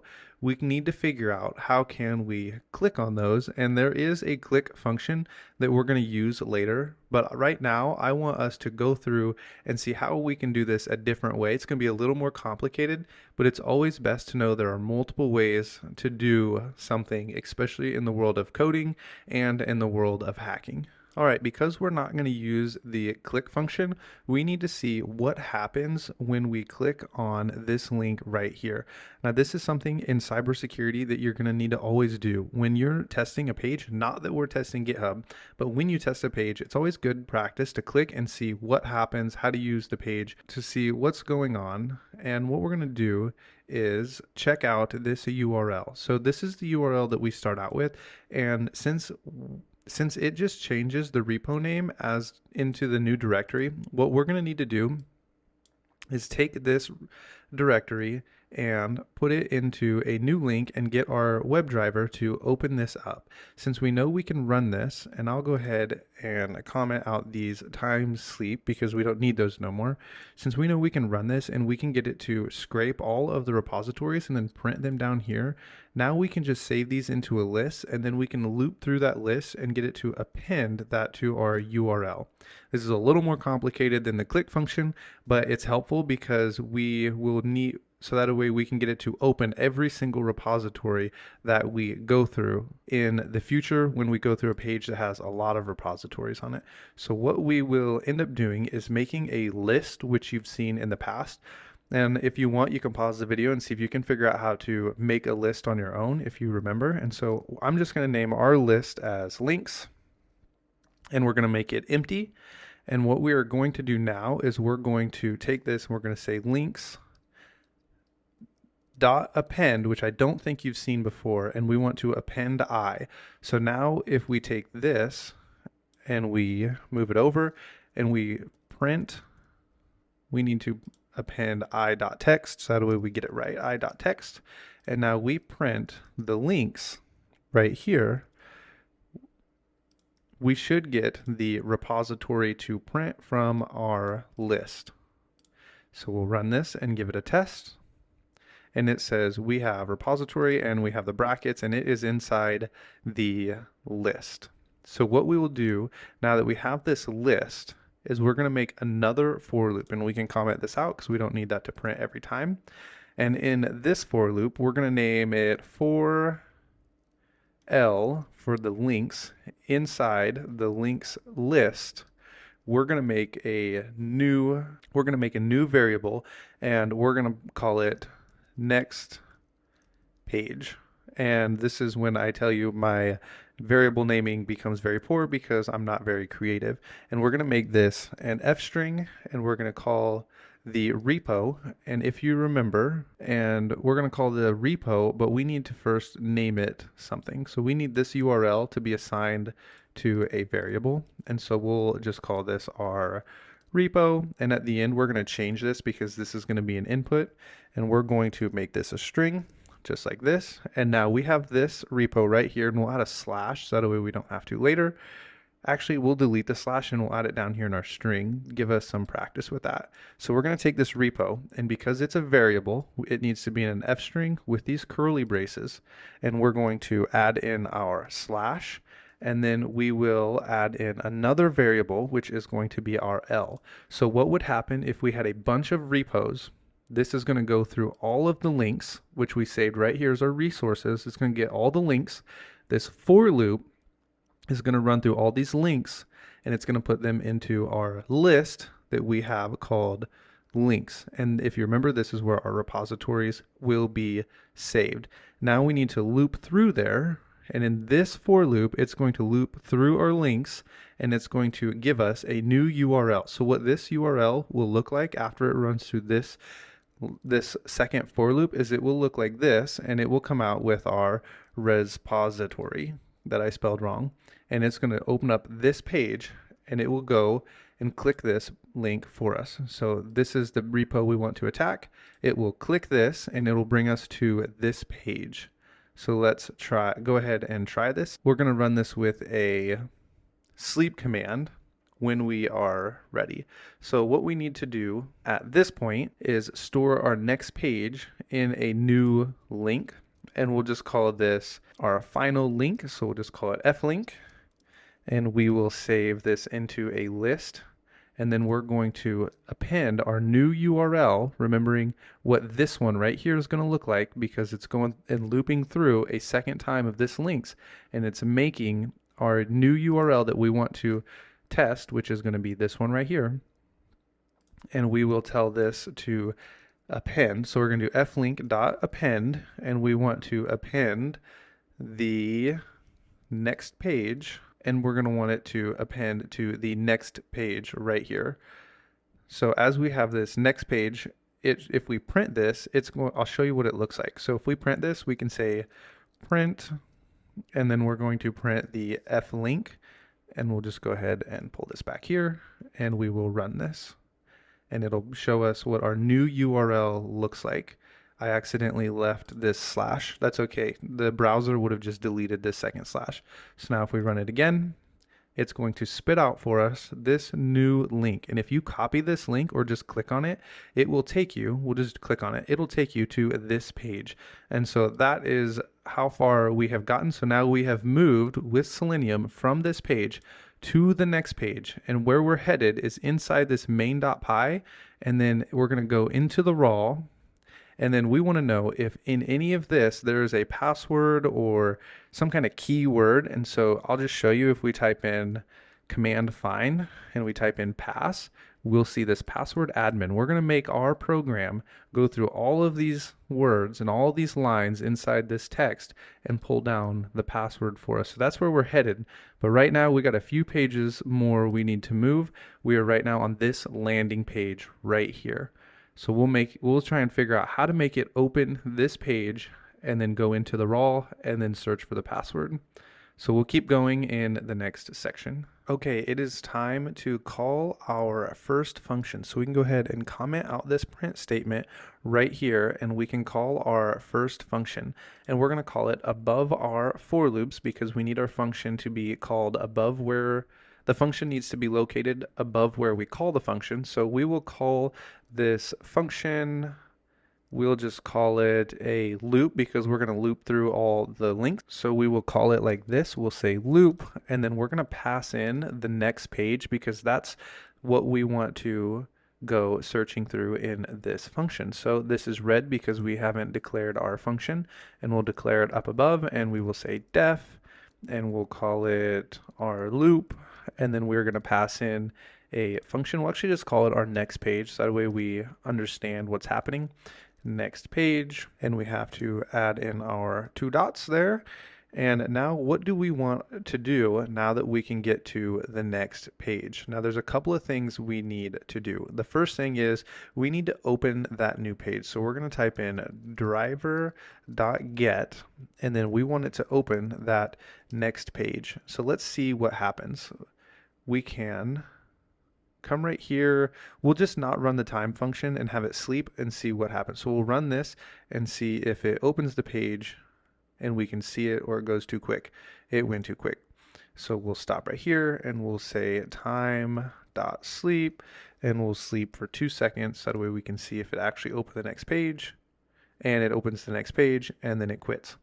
So now that we know we're able to get to the next page, we need to be able to open this file right here and get to this raw button. So in order to do that, what I think would be best is to inspect this link and see if we can find what these links, we'll see what specific class these links all have in common, so that way we can run Selenium to pull all the links that would hold every single file within this repository. So we can inspect this and it will tell us this is the line. And so we'll just go ahead and click this first class and see if it works. So we'll just copy this. And now we'll need a new resource. So we'll just call it resource 2, because I'm terrible at naming variables. And if I had more time to think about it, I would probably come up with something better. But you can name it whatever makes sense to you. So if I made this tool and somebody else just saw it online, they wouldn't be able to understand what's going on because I suck at naming variables. But you can name your variables better than me, and so I'm gonna let you name your own variables, but I'm gonna name mine resource 2 because I suck at naming variables. So we're gonna go driver dot, and we're gonna do a find elements just like this one, and then we're gonna say by class name. This should be getting familiar to you by now, and then the class name is the one we just copied. If this works, it should be able to print for us that. It should be able to print for us this class right here. We'll see. We can actually get it to print main.py. So what we'll do is we'll print, and then we'll print the resource2.text. Okay, apparently we don't need .text. We'll just print resource2 and see what happens. And that has run, and it does need resource2.text. And the reason that this is not working is because we need it to loop through this resource that could be holding this variable that could be holding multiple links within it. So like we did down here, we will need to go for, and we can call this I if we want, but I'm going to change it so that way you don't get confused by all these different variables in our for loops. We'll call it for a in resource2. And then we're going to print resource2.text. We're going to print, instead of resource2.text, we're going to print a.text. So that way we can make sure it is printing for us the main.py. So that way we can tell it to click on main.py. So we can. And now what we're going to do is we're going to do a comparison inside of an if statement. We're going to comment this out, and instead of getting this little error right here, we're going to type in pass, so that way it will ignore the error for us. And we're going to say if the letters together is pi are in a.text, then we want to do something. We're going to say print it worked, pi is in the text. So now if we run this right here, oh, I see an error. We're going to get a problem. It says it worked right here, but the reason we get this right here is it says this is a local variable inside of this segment. So this is really not good practice. If you were working for a company as a programmer, you wouldn't do this, but we're not looking to work in a company as programmers. We're looking to use programming for hacking. And so what we're going to do is we're going to make this a global variable. We're going to say A is now a global variable and can be accessed anywhere, and it gets rid of this for us. The reason you wouldn't want to make this global, let's say we made this for loop with the I and we said it's a global. Now this I variable, everywhere we used it, is going to be everywhere in our code. So we cannot use the variable A anywhere else outside of this because we have made it a global variable. And that is really not good programming practice, but for the sake of our tool, it doesn't really matter. So we're going to use it. We'll run this and it should work for us. And it says it worked. Pi is in the text. What we'll do is we can do the same thing we did before, and we can click on this main.py and look at our URL so that the way we know how to structure it. And then after this time, I promise we'll use the click function, or the click method actually, and it'll make it much easier for us. So the way we would go about this, we'll delete this, is going to be similar. If you want, you can try and do something like this and get the next page based off of this URL that we see right here. So if you want to take this challenge, you can go ahead and do this now. And for everyone else, I'll walk you through it now. We'll call this, we'll just call it second page because I'm so good at naming variables. And then we're going to make this an f string just like we did down here. And we're going to add all this together to get that new URL. So we're going to go ahead and we're going to say repo, and let's see, what did we name this one down here? We named it, we'll just call it repo because we have the repo up here. We'll just copy this. Actually, we'll just leave this. So we'll just use the repo how it is, and then we'll just add in this right here. And we can copy that and paste it in, and then we'll add our slash for the new page that we're going to want to go to, and we'll add this variable in right here, a.text. So we'll say a.text, and now if we print second page, we should get a URL printed that looks exactly like this. And the reason we did it this way is because we're going to be looping through in this for loop all of the links, and we need these links right here. So if there was, let's say we had a main.py, and then we had a CSS, a main.css, and then we had a index.js, and then we had index.html, or we had file.php, and there was a whole bunch of files inside this program. We would want to loop through all of these files for us.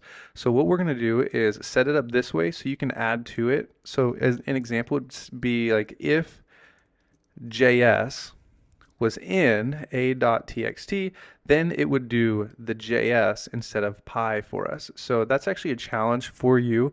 I'll show you how to add those on, and then I'll let you complete the tool as you see fit. So what we're going to do for now is we're just going to print this second page, and it's going to open it, and it's going to tell us right here. And we can even add in a time.sleep so that way you can see that it has worked. So it did print for us right here. Okay, so I just noticed if you click this page, it takes us to a page not found. And when you compare the two URLs, we're missing this repository right here. So what we will need to do is add in an extra repository, and let's actually see if we can just grab this next page right here. So we're looping through what would be considered the next page. Where's our links at? Okay, so we'll see if we can loop through the next page right here. So we'll add in, instead of repo, we need it to have that repository on it. So we can say next page, which is getting passed through our function. And now let's print it and see if this works for us. It's paused, and we have the repository, and if we click on it, it brings us to the next page that we want. And if we were going to add on to this program, let's say, like I was showing you, if there's a JS inside the file, so like if this is a JavaScript file instead of Python, or maybe we want to check for JavaScript and Python, and maybe later we want to add PHP, we can do that. And so we can say a.text, and then we can say right here, we need to close this off, and then we could say this exact same thing, and then we would print whatever it is that we want to test for. So we would say we're going to go to a new page. If a JavaScript is found, then we're going to do this, and then we can we would turn this into an elif, and it would say, okay, there's no JavaScript file. So because there's no JavaScript file, we're going to check for a Python file. And so we'll go ahead and run this, make sure we have no errors, and it's going to pass this JavaScript file, and it's going to go straight into the Python file for us. So we run this, and it passes this right here, and then it closes and it pulls down the main.py. So what you would do if you wanted to make this a comprehensive tool, you would say if there's PHP, if there's JavaScript, if there's a JSON, and any other kind of file that you might want to check for sensitive data. But because the repo we're working with to build this tool doesn't have any of that, I'm going to just leave it with Python, and I'm going to challenge you to make the if statements and the elif statements and the else statements all on your own, and maybe you can go look at repos and see what you want the program to open up to look for passwords. Now that we know that works, we're going to comment out this sleep function because we don't need it. We also don't need it to print the second page. What we're going to do now is we're going to call a second function inside of this function. So it's kind of getting like the movie Inception. We have a function that we're calling inside of another function, but we're going to do this one in a much easier method. So we're going to go ahead and we're going to call this one function is going to be called going for raw. And I'll show you why I'm naming it that. Going for raw. This is going to be the best variable name I have ever come up with. And then we're going to pass in the second page. And then we'll make the function up here and we'll call it def. And we're going to call it going for raw. We'll call the function. We're going to pass in second page. This is actually going to be the third page. We might actually change this inside here, this parameter, in just a second. So what we are going to be doing is going for the raw. So now that we are able to get to this page, we want to click this button so that way we can get to this page. So in order to click this button, it is going to be so much easier than what we've been doing as we've been editing this right here, the URL, and adding to it. What we're going to do is just click the button. So we can inspect this right here and see, where is it? We'll inspect, see if it can pull it up for me. Okay, now that we have inspected it, and you can see when we hover over this right here, we can see this raw button. So now what we need to do is the same thing we've been doing, and we need to find a class and see if we can find a class that is used only with that button and get it to open up this raw so that way we land on this page right here. We're just going to copy that class name that I just showed you right here and see if that can open up this tab for us. So now under this function, what we're going to do is we're just going to say, we're going to type in raw equals, and then we're going to say driver dot find elements. Actually, this time instead of elements plural, we're going to do just one element, and we're going to say by dot class name, just like we have been, and then we will type in, we'll paste in our link right here.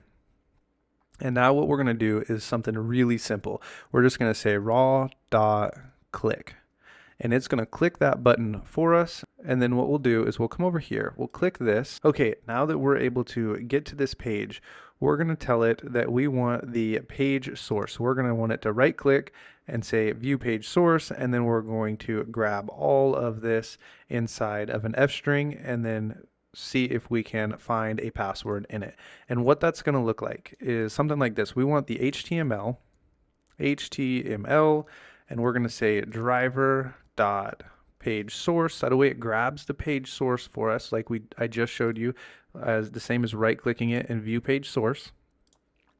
We want it to grab that, and then we're going to put this into an F string, and we're just going to change the HTML. We'll just use that same variable, and we'll say HTML is going to be equal to this HTML inside of an F string because we want it to be converted into a string. So we'll say HTML. So now we have this in a string, and just to check it, we can say, and just to check this, we can say print, and then we want to print HTML. And now when we run this, it's going to print all of that page source for us into our console, and we want to make sure that it is in a string. We have an error. Let's see if we can find the error here.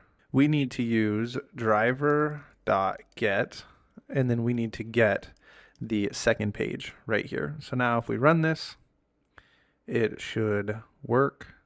And it clicked the button and it printed all of this for us. And let's see if it printed.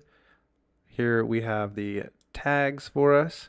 And now that we have this printed, and it's printed inside of the HTML, so we know we grabbed the entire page, we can close out of this. We don't need this print statement. What we're going to do now is really similar to what we did down here. We're going to say if the password is in HTML, we want it to print found password. So we'll say print found password.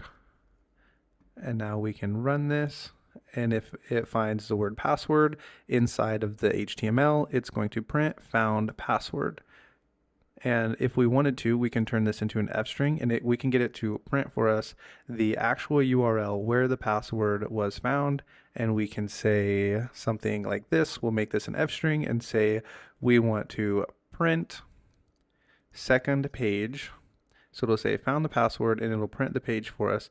And we could click on this second page and go to it. We're getting this error here because we need to put this inside of our string. So if we print this, now it'll tell us it found the password, and it'll give us the page to go to right here to check and see what is the context of this password. Now to finish off our tool, so that way we can scrape any page on GitHub that we want, remembering that we have to get to the page like this. We can go ahead and copy this, and we're going to make an input, and we're going to name our input scrape, just like this, and we will say equals, and we're going to make this an input, and we're going to say what page would you like to scrape, just like this, question mark, space. And now this scrape we're going to pass into our driver.get right here. So we will to pass in scrape. We're going to have to make this an F string, and we'll say scrape, and then we'll highlight it and put it inside curly braces. And now when we run this, it should ask us for an input. What page would you like to scrape? And then we put in our page, making sure we remember the HTTPS. And now when we run this, it should run the page for us. And now you can run it against other repos, and it is a complete tool for you. If you have any suggestions on a tool that you think we should build next that shouldn't be too difficult for us as we are just learning Python, please let me know down in the comments. And if you have made it this far in the video, please like and subscribe. Welcome to my crash course on Bash. This is not a complete course specifically for those who want to be able to modify exploits and be able to be an effective penetration tester or ethical hacker and know the Bash language well enough that you can modify exploits and maybe even write some of your own scripts so that you can accomplish all your purposes in the Bash world. I know that is hard to believe you can do in the short span of 45 minutes, but that is the goal of this course. So if you are interested in the more advanced course, it is coming, and you are welcome to subscribe and wait for that course to come out. But in the meantime, enjoy this one. All right, welcome to our Bash scripting course. We're going to start off with the download of Visual Studio Code. A lot of people like to just write Bash scripts inside Nano or gedit or Vim, but I don't think that's very useful for you as a beginner, because we're going to use a few plugins that we can install on Visual Studio Code. So you can go right here to the link right here, which is in the description, and you can click this download right here, and you can click it, and then you can click download. If it doesn't go, then you will save and say, okay, I have already installed it, so I'm not going to download it again. It will look like this when it's downloaded into your downloads. Okay, and then the command that you will need to insert into your terminal is this one right here. So you will be in your home directory, so you will cd over to your downloads, you will ls, and you will see this right here. You will type this into your terminal right here and then hit enter, and it will install. This might take up to about 30 seconds, but I have already installed it, so I'm not going to run this right here again.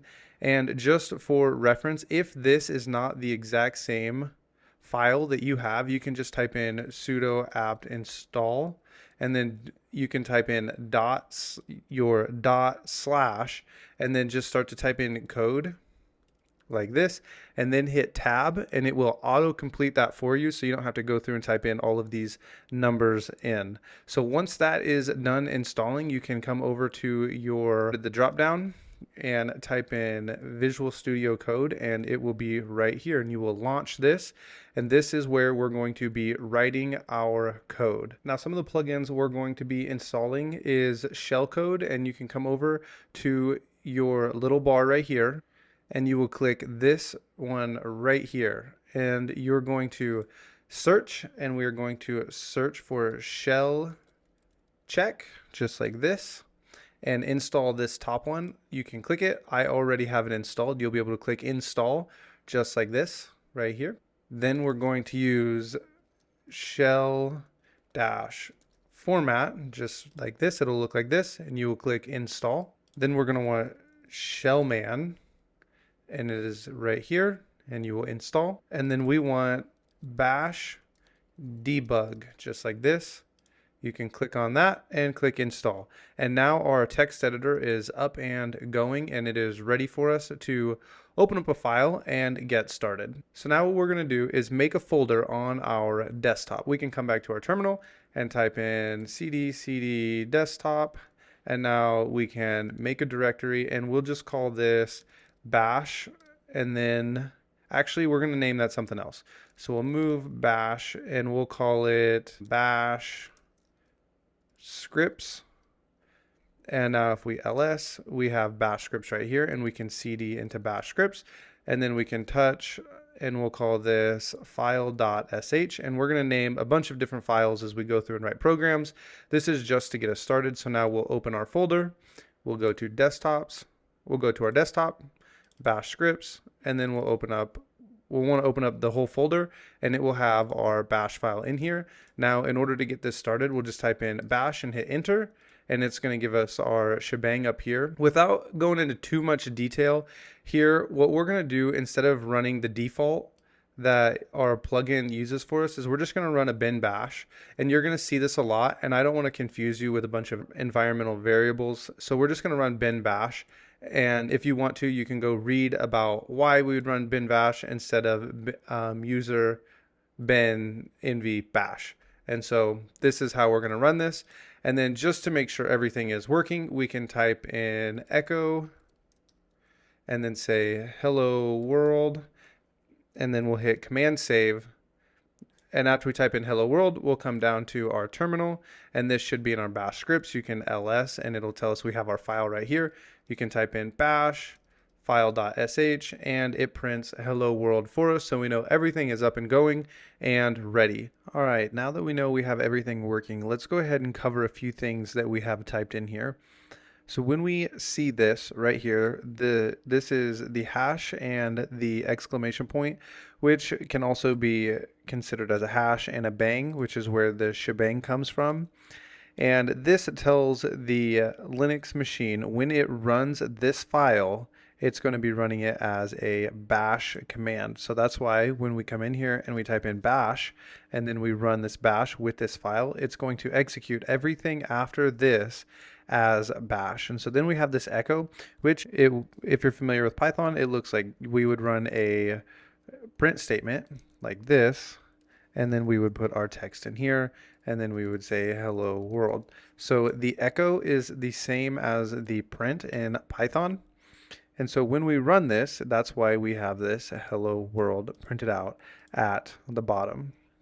Now, there's a couple other things I want to cover just to help you as you go along and you make notes. Sometimes we'll write scripts and you might not remember, okay, what is the echo command? You can make what's called a comment. On a Mac, you can press Control and then the question mark or the slash, and then you can type anything in here. And this is commented out, so it won't show up in the file. So we can say echo will print the text. And then when we come down here, when we save it, and now if we run it, it'll say hello world, and this does not get printed no matter how many of these we have in here or on however many lines. It will not make a difference. So when we run this, this is all commented out. So now that we have a basic understanding of what's on the screen, we're going to move on. The first place to start is with variables. Variables store data, and it can look like this. So we're going to name it just var because it is simple for us to understand that it is a variable, and then they will go inside of quotations because it's going to represent a string, and you can put your name in there. So if I put in Ryan, you can think of the variable as holding my name Ryan. So if I decided to echo and I wanted to not echo an array, and I wanted to echo out the variable, we put the $, just like this, and then we type in var. And if I wanted to say hello like this, and then var, and I need a new terminal, which is right here, and we can come down here and we can just say bash file.sh, and it says hello Ryan. So this seems really simple, but you will need to grab variables. They are super important, and we will be using them all the time in the programming world. So right now, as you look at this, you think this seems very silly. Why wouldn't I just go like this? That seems like an awful lot of work. Why wouldn't I just type in Ryan? And the reason for that is because you may need to take an input at some point later on. We will do this. But for now, we're just going to type it in here. We could just put in an IP address. So we could say IP address right here. I'm not going to put a real IP address in there just for the sake of this video. And down here, you can type in map. And then you can say -a, -p dash, and then now where we would normally put the IP address, you can just type var, and then we'd put a -v for verbose. And now if we save this and run it, we would get the variable would be the IP address. So if we had an IP address in here of 10.10.10.10, and we ran this right here, it's going to start scanning this for us, and you can see that scan started. So variables are really important because later we could make a complete recon tool. We could ask the user when they run the file, what IP address would you like to scan? And we would put in this, and then our variable, whatever the user puts in, would be stored and our in-map would run. So that's an example of how we would use a variable in the world of hacking. You will see this all the time in exploits. When you grab them off of exploit DB, they'll ask for inputs, which will be stored in variables, and maybe in the future you will need to modify them. So that is a variable, a very simple version of a variable. Okay, so one of the reasons I struggle with Bash so much is because of the way they name their functions. For example, in Python, if we made a name, and let's say we had an input and somebody input their name like this, if we wanted this to just be all caps, we would just put .upper at the end of our function call or $lower. But in Bash, we do it a little different. I noticed this is supposed to say name. If we echo this and we say echo $, parentheses, and we say name, and then we don't forget to save it, and we run this, we get my name output here. But if we wanted to get just the first letter capitalized, we would put in a caret, and then we have to save it. And now when we run it, my bad, we need a double caret. I forgot to save it. Now when we run it, we get all caps, just like this. And then if we wanted all lowercase, we just put in two commas, and we can save it and run it, and now we get all lower. So in the world of Bash, when you need to do something, if we don't cover it in this class, you may have to Google just to see exactly how to run this. But this is really helpful because a lot of Bash commands and a lot of Bash scripting is going to require all lowercase or all uppercase. So for example, a lot of times when you run against an Active Directory name, let's say you have the Active Directory name, a lot of times they will be in all caps, and you can use the double up caret just like this if you're running a script against it and you don't want to type it, and you get all caps. So that's an example of when you would want to use something like this in the world of hacking. And there's a couple other things that might be useful for you that you can do. If we wanted to, we could come in here and we can put in an exclamation, or sorry, we can, if you wanted to, you come in here and put in a hashtag. We can save this and run it, and we get the length of the output. And with this word count, we can use this later. Let's say if we have a list and we want to know how many items are in a list, we can use something like this to check what is going on within the inside. And lastly, there is something we're going to need to know in order to grab numbers, or in our case, we may want to grab something out of a string, and we want like every third word is would be beneficial to us to grab.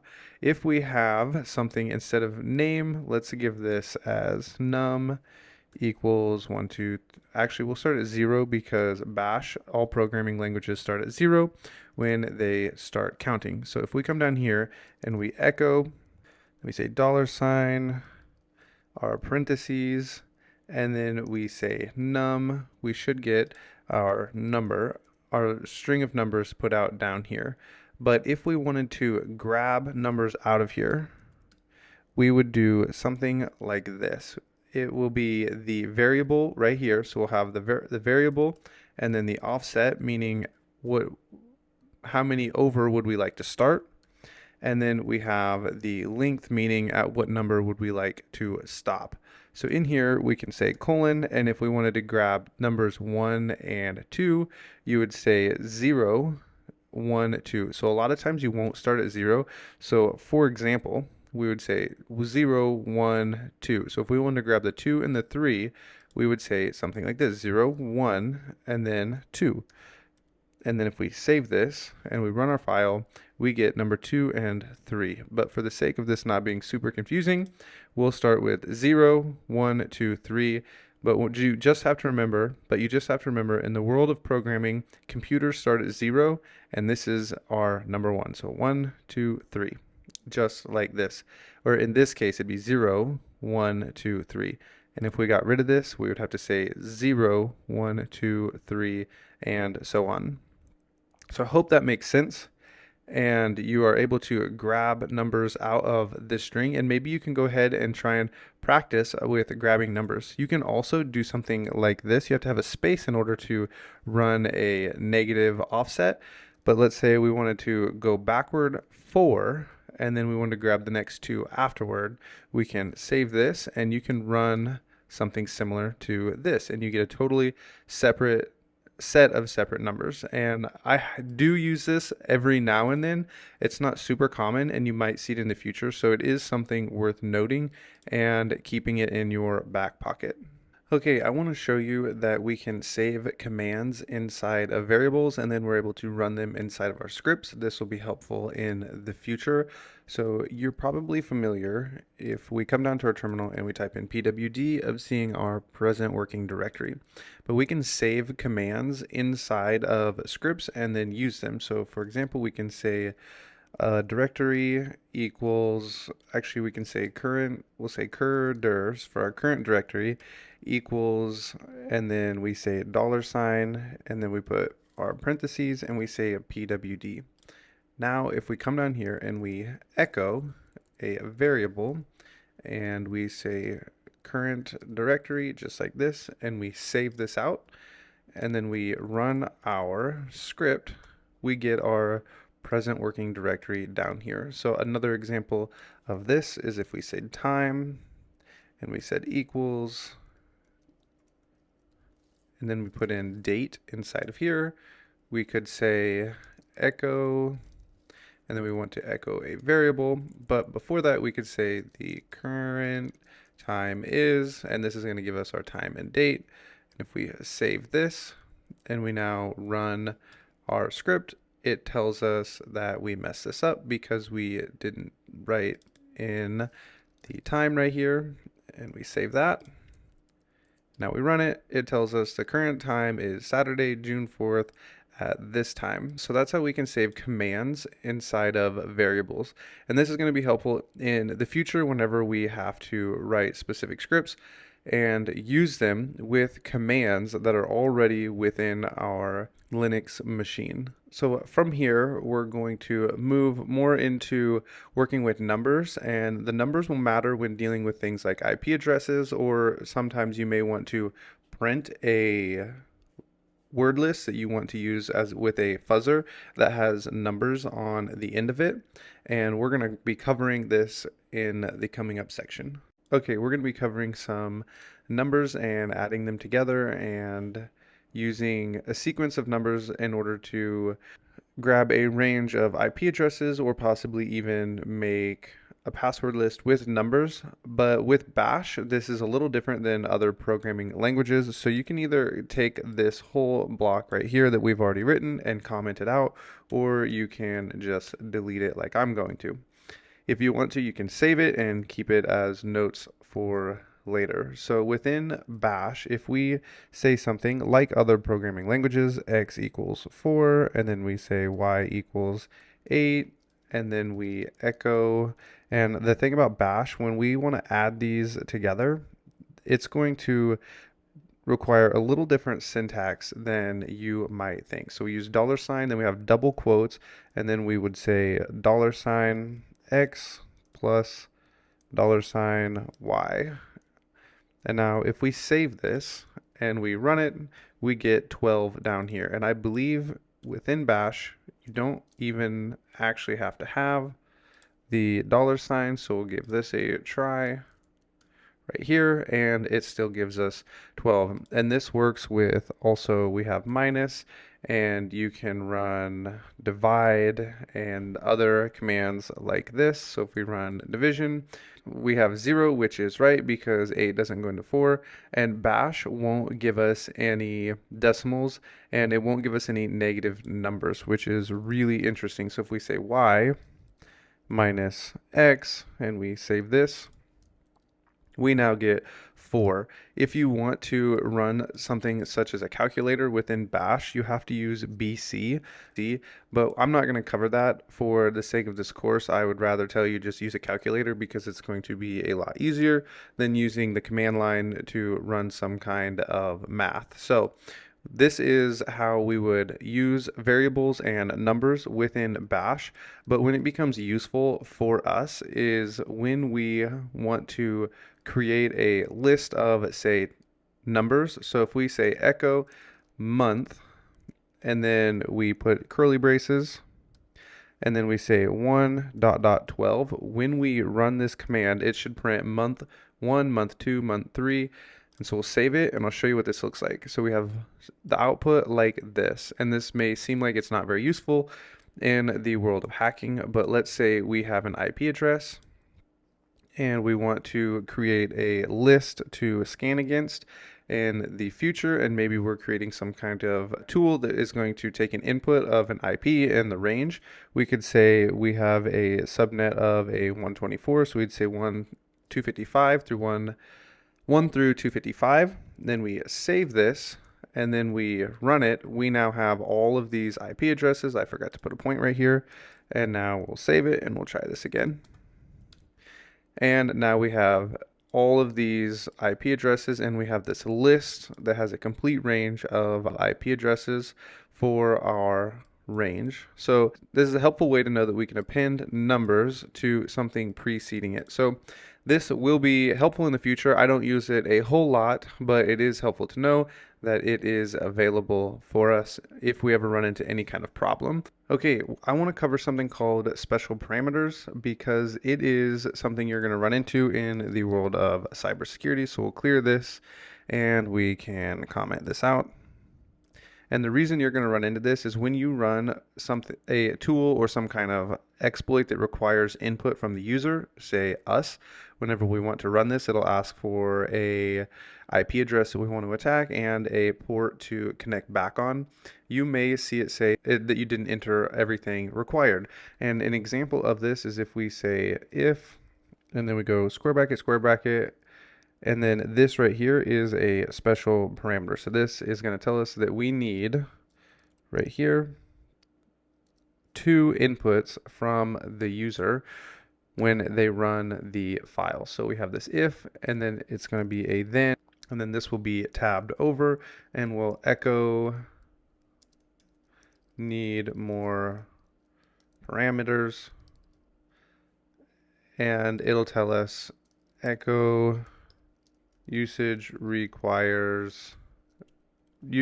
needs 2, and then we can give it an exit of 1, which means we have an error.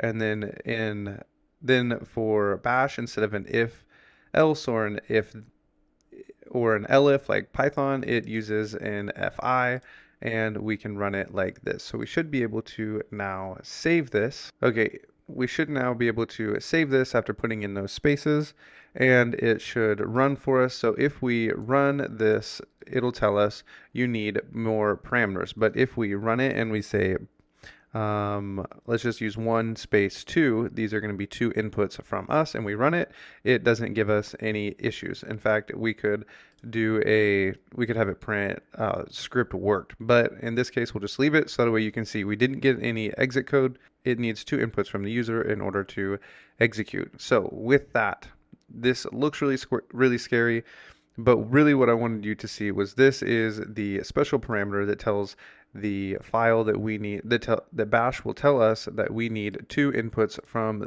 the user in order to make this script actually run. So these are special parameters, and they are going to be one of those things that if you want to memorize them, I would suggest, which I rarely ever suggest things like this, is flashcards and memorize. Usually when you're in the world of programming as well as cybersecurity, you would just say, I know there's a way to use a $sign in order to get to inputs from a user, and I just need to know it, and later when I run into this I can just come back and Google how to do this and read how to do it. It saves you a lot of headache and a lot of time memorizing, because you're probably not going to use this very often and will forget it. But it's important to know that this exists, because maybe in the future you will run into an exploit that has something like this, but the exploit is old and maybe it has been deprecated within the version that we're running our exploit against, and we need to get rid of one of the parameters. You now know that you can come in and say, instead of 2, let's say it had 4, and it has been deprecated and it no longer needs 4 inputs, it only needs 3. You can come back and just put in 3, and now you can run the exploit as you need.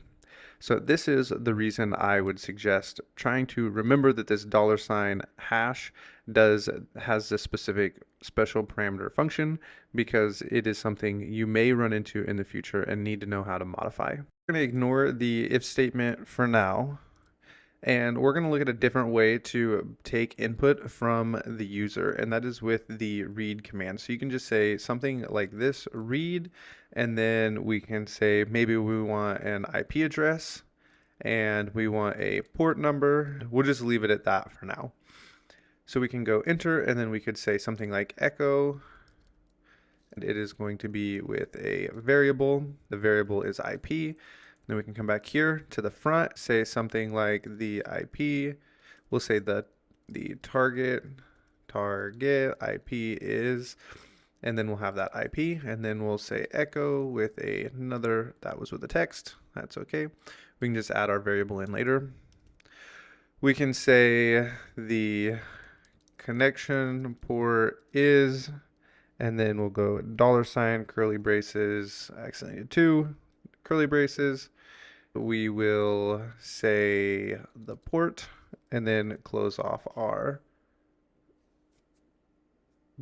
curly brace there. Now, one thing that you're going to notice is why is our variable not lit up? And the reason is because single quotes get rid of every special character inside of a string, and double quotes will leave all variables alone. So that is something to note for the future. So now if we save this and we come down here and run our file, it's going to leave a prompt, and we could say the IP address is 10.10.10.10, and then the space puts us onto the second variable, and we'd connect back on port 444, and then we hit enter, and it tells us the target IP is this, and then the connection port is this. Now, there is a better way to do this, and what we could do is something like this. We'll delete the port, and we can put a -p, and this is going to give a prompt to the user, and we'll say input the target IP :space, and we'll add a space in here, and now we could say read -p, and then we can do the same thing and say input the connection port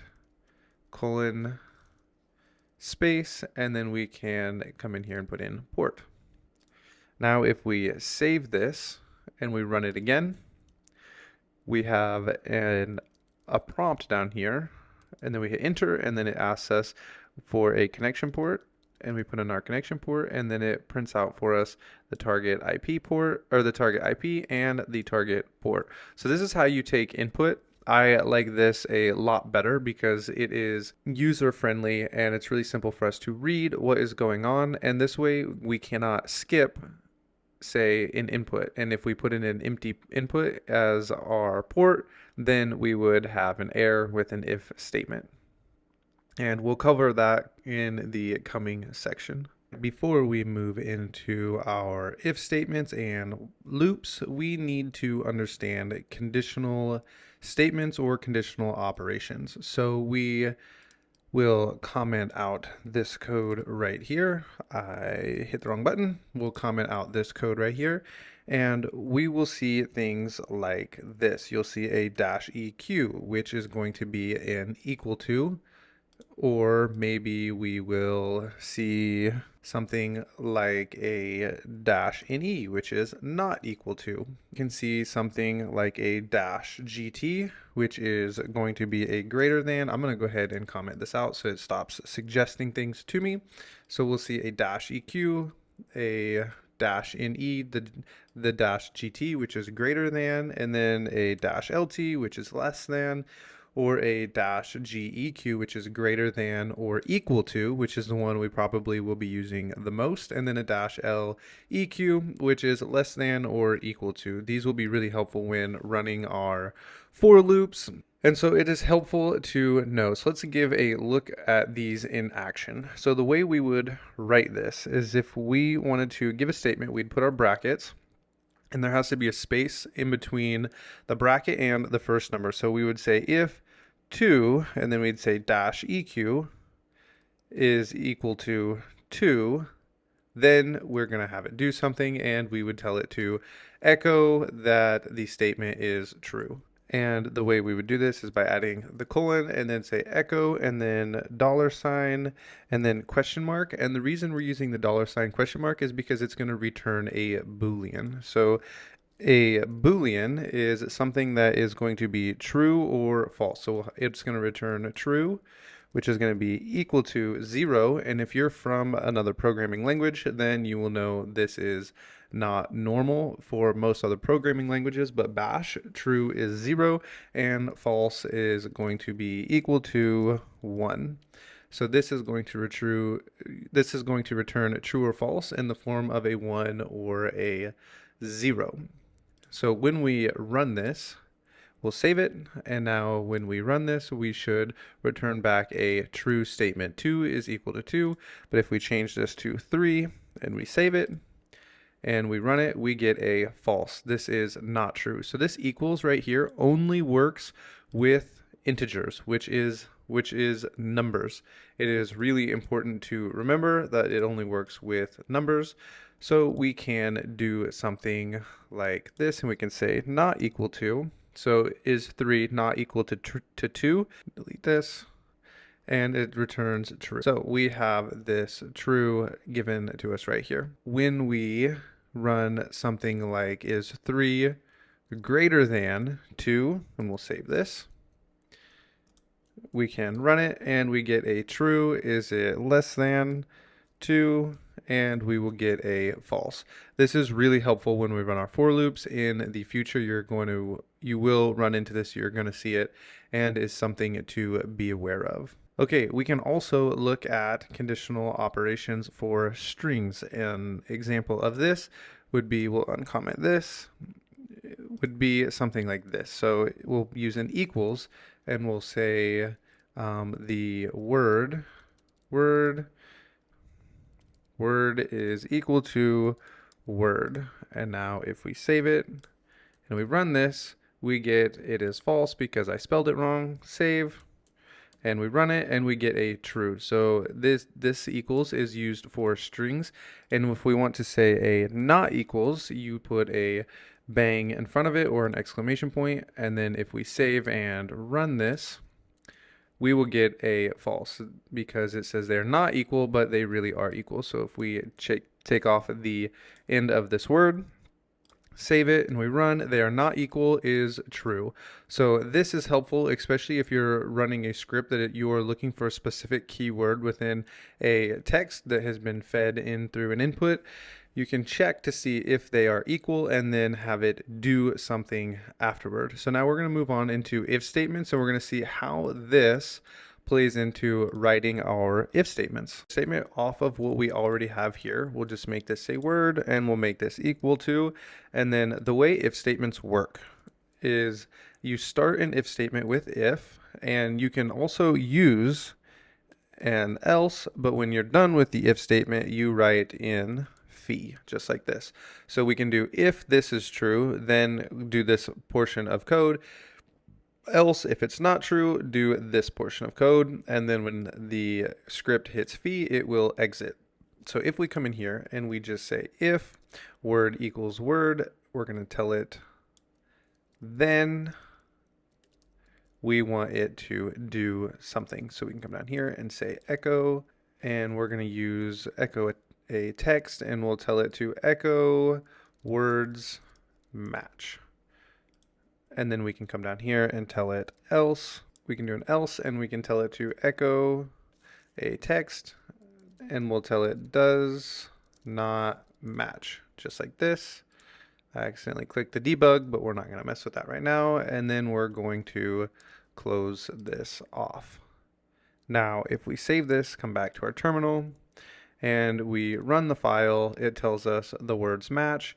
If we get rid of our D again, and we save and we run this, it says they do not match. So this is how you can use a comparison with an if, then, else, fee statement. So if it is this, then we want it to do a specific function, and if not, then we can have it do something else. This is a very basic if statement, so I would challenge you to change this if statement and see if you can do an if the number 2 is equal to the number 2, then you want it to echo the numbers match, else they do not match, and then do the same thing with a not equals, and just work your way through these and see if you can play around with the if statement and really grasp these concepts and make them your own. We're going to be moving on to while loops, and we're going to cover these really quickly because we won't use these a whole lot, but an example of when a while loop is used is in a buffer overflow.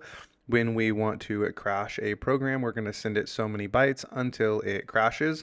And so the example is we're just going to say while this is running, we're going to send bytes to the server until it overflows. So while loops are used, but I use them very infrequently. I don't use them often. I know there are other programmers out there who love while loops and use them all the time. I would much rather use a for loop. So for that purpose, we're going to cover while loops really quickly. So while we're in our file here, we're going to write a while loop, and we're going to use a really common while loop that is used pretty much in teaching while loops, no matter what the programming language is. So if we take an input from the user like this, and we say enter a number, and then we do our colon space, and then we're going to assign it a variable of num, just like this, and then we say while the condition, which is going to be the num, is, we'll say less than 10, we want to do something. So down here, it tells us we need to enter in what we want it to do. So we want to echo or call out the number for us every time the while loop runs. And then down here, we need to make sure that our number continues to go up. So we'll say num equals $, and down here we will need 2 sets of parentheses, and we will say $, num plus 1. And the reason we're adding in this plus here is each time the while loop runs, we're going to add 1 to the number. And so the first time the loop runs, let's say we enter the number 0. It will run through the while loop, and then when it hits this line of code, it'll be 0 plus 1. The second time it runs through this loop of code, it'll be 1 plus 1, which is 2, and then 2 plus 1 is 3. Every time it runs, it's changing this variable. So what we are going to do is save this and run it we'll run it a couple of different times so you can see how this works. So let's say we enter 0 as our number. I have an ls here, and that is not it. It is a less than, which is an lt. So we'll save this, run it, and our number is 0, and it shows us it runs 1, 2, 3, 4, 5, 6, all the way down. And remember that it starts here at 1, 2, 3, and here we go. So it runs for us from 0 all the way to 10. Now, if we run it again, and let's say we put in the number 8, it only runs twice, because 9, when it hits 10, when the number equals 10, it is no longer less than 10. So now that we see how the while loop runs, we can also do something like this. If we enter in a number that is already greater than the number 10, it will just exit the code because it is no longer a less than. So this is an example of how a while loop runs over and over and over until the statement up here is no longer true. Now I would challenge you to use this with a greater than, and maybe change this to a minus, and see if you can use an input of a number and say that you need this to be as long as the number is greater than 10, you want it to do this, and then you're going to -1. And so you can kind of play around with a while loop and get an understanding of how it works. All right, I have typed out a for loop here for us, and this is a very basic for loop. So we have this for loop here in for. We have this for is how we're going to start it. I, which is going to be the variable, which iterates through the list that we give it. So we're saying for I in this list of numbers, we want it to do something, and we want it to echo out the variable I every time this loop runs. So the first time the loop runs, I will equal 1. The second time it runs, we'll put a 2 in here. The I will equal 2. The third time it runs, it's going to equal 3, and so on. So if we save this and we run this file, you can see I echoes out 1, 2, 3, 4, 5, and so on. So every time we use something like this, and so this is the for loop, and you can play around with the for loop in a lot of different ways, and even use these to loop through lists or arrays in order to get it to print. But the point of this course is not for us to learn how to program with for loops, but rather understand them and know how to edit them as we go through our cybersecurity journey, remembering that the point of us being able to understand Bash is not to be Bash programmers, but in order for us to know how to manipulate Bash scripts that are already written, as well as Bash exploits. So when you see a for loop like this, you now know how you can edit it and change it. And if you need to, you can write simple Bash for loops and loop through different arrays and lists.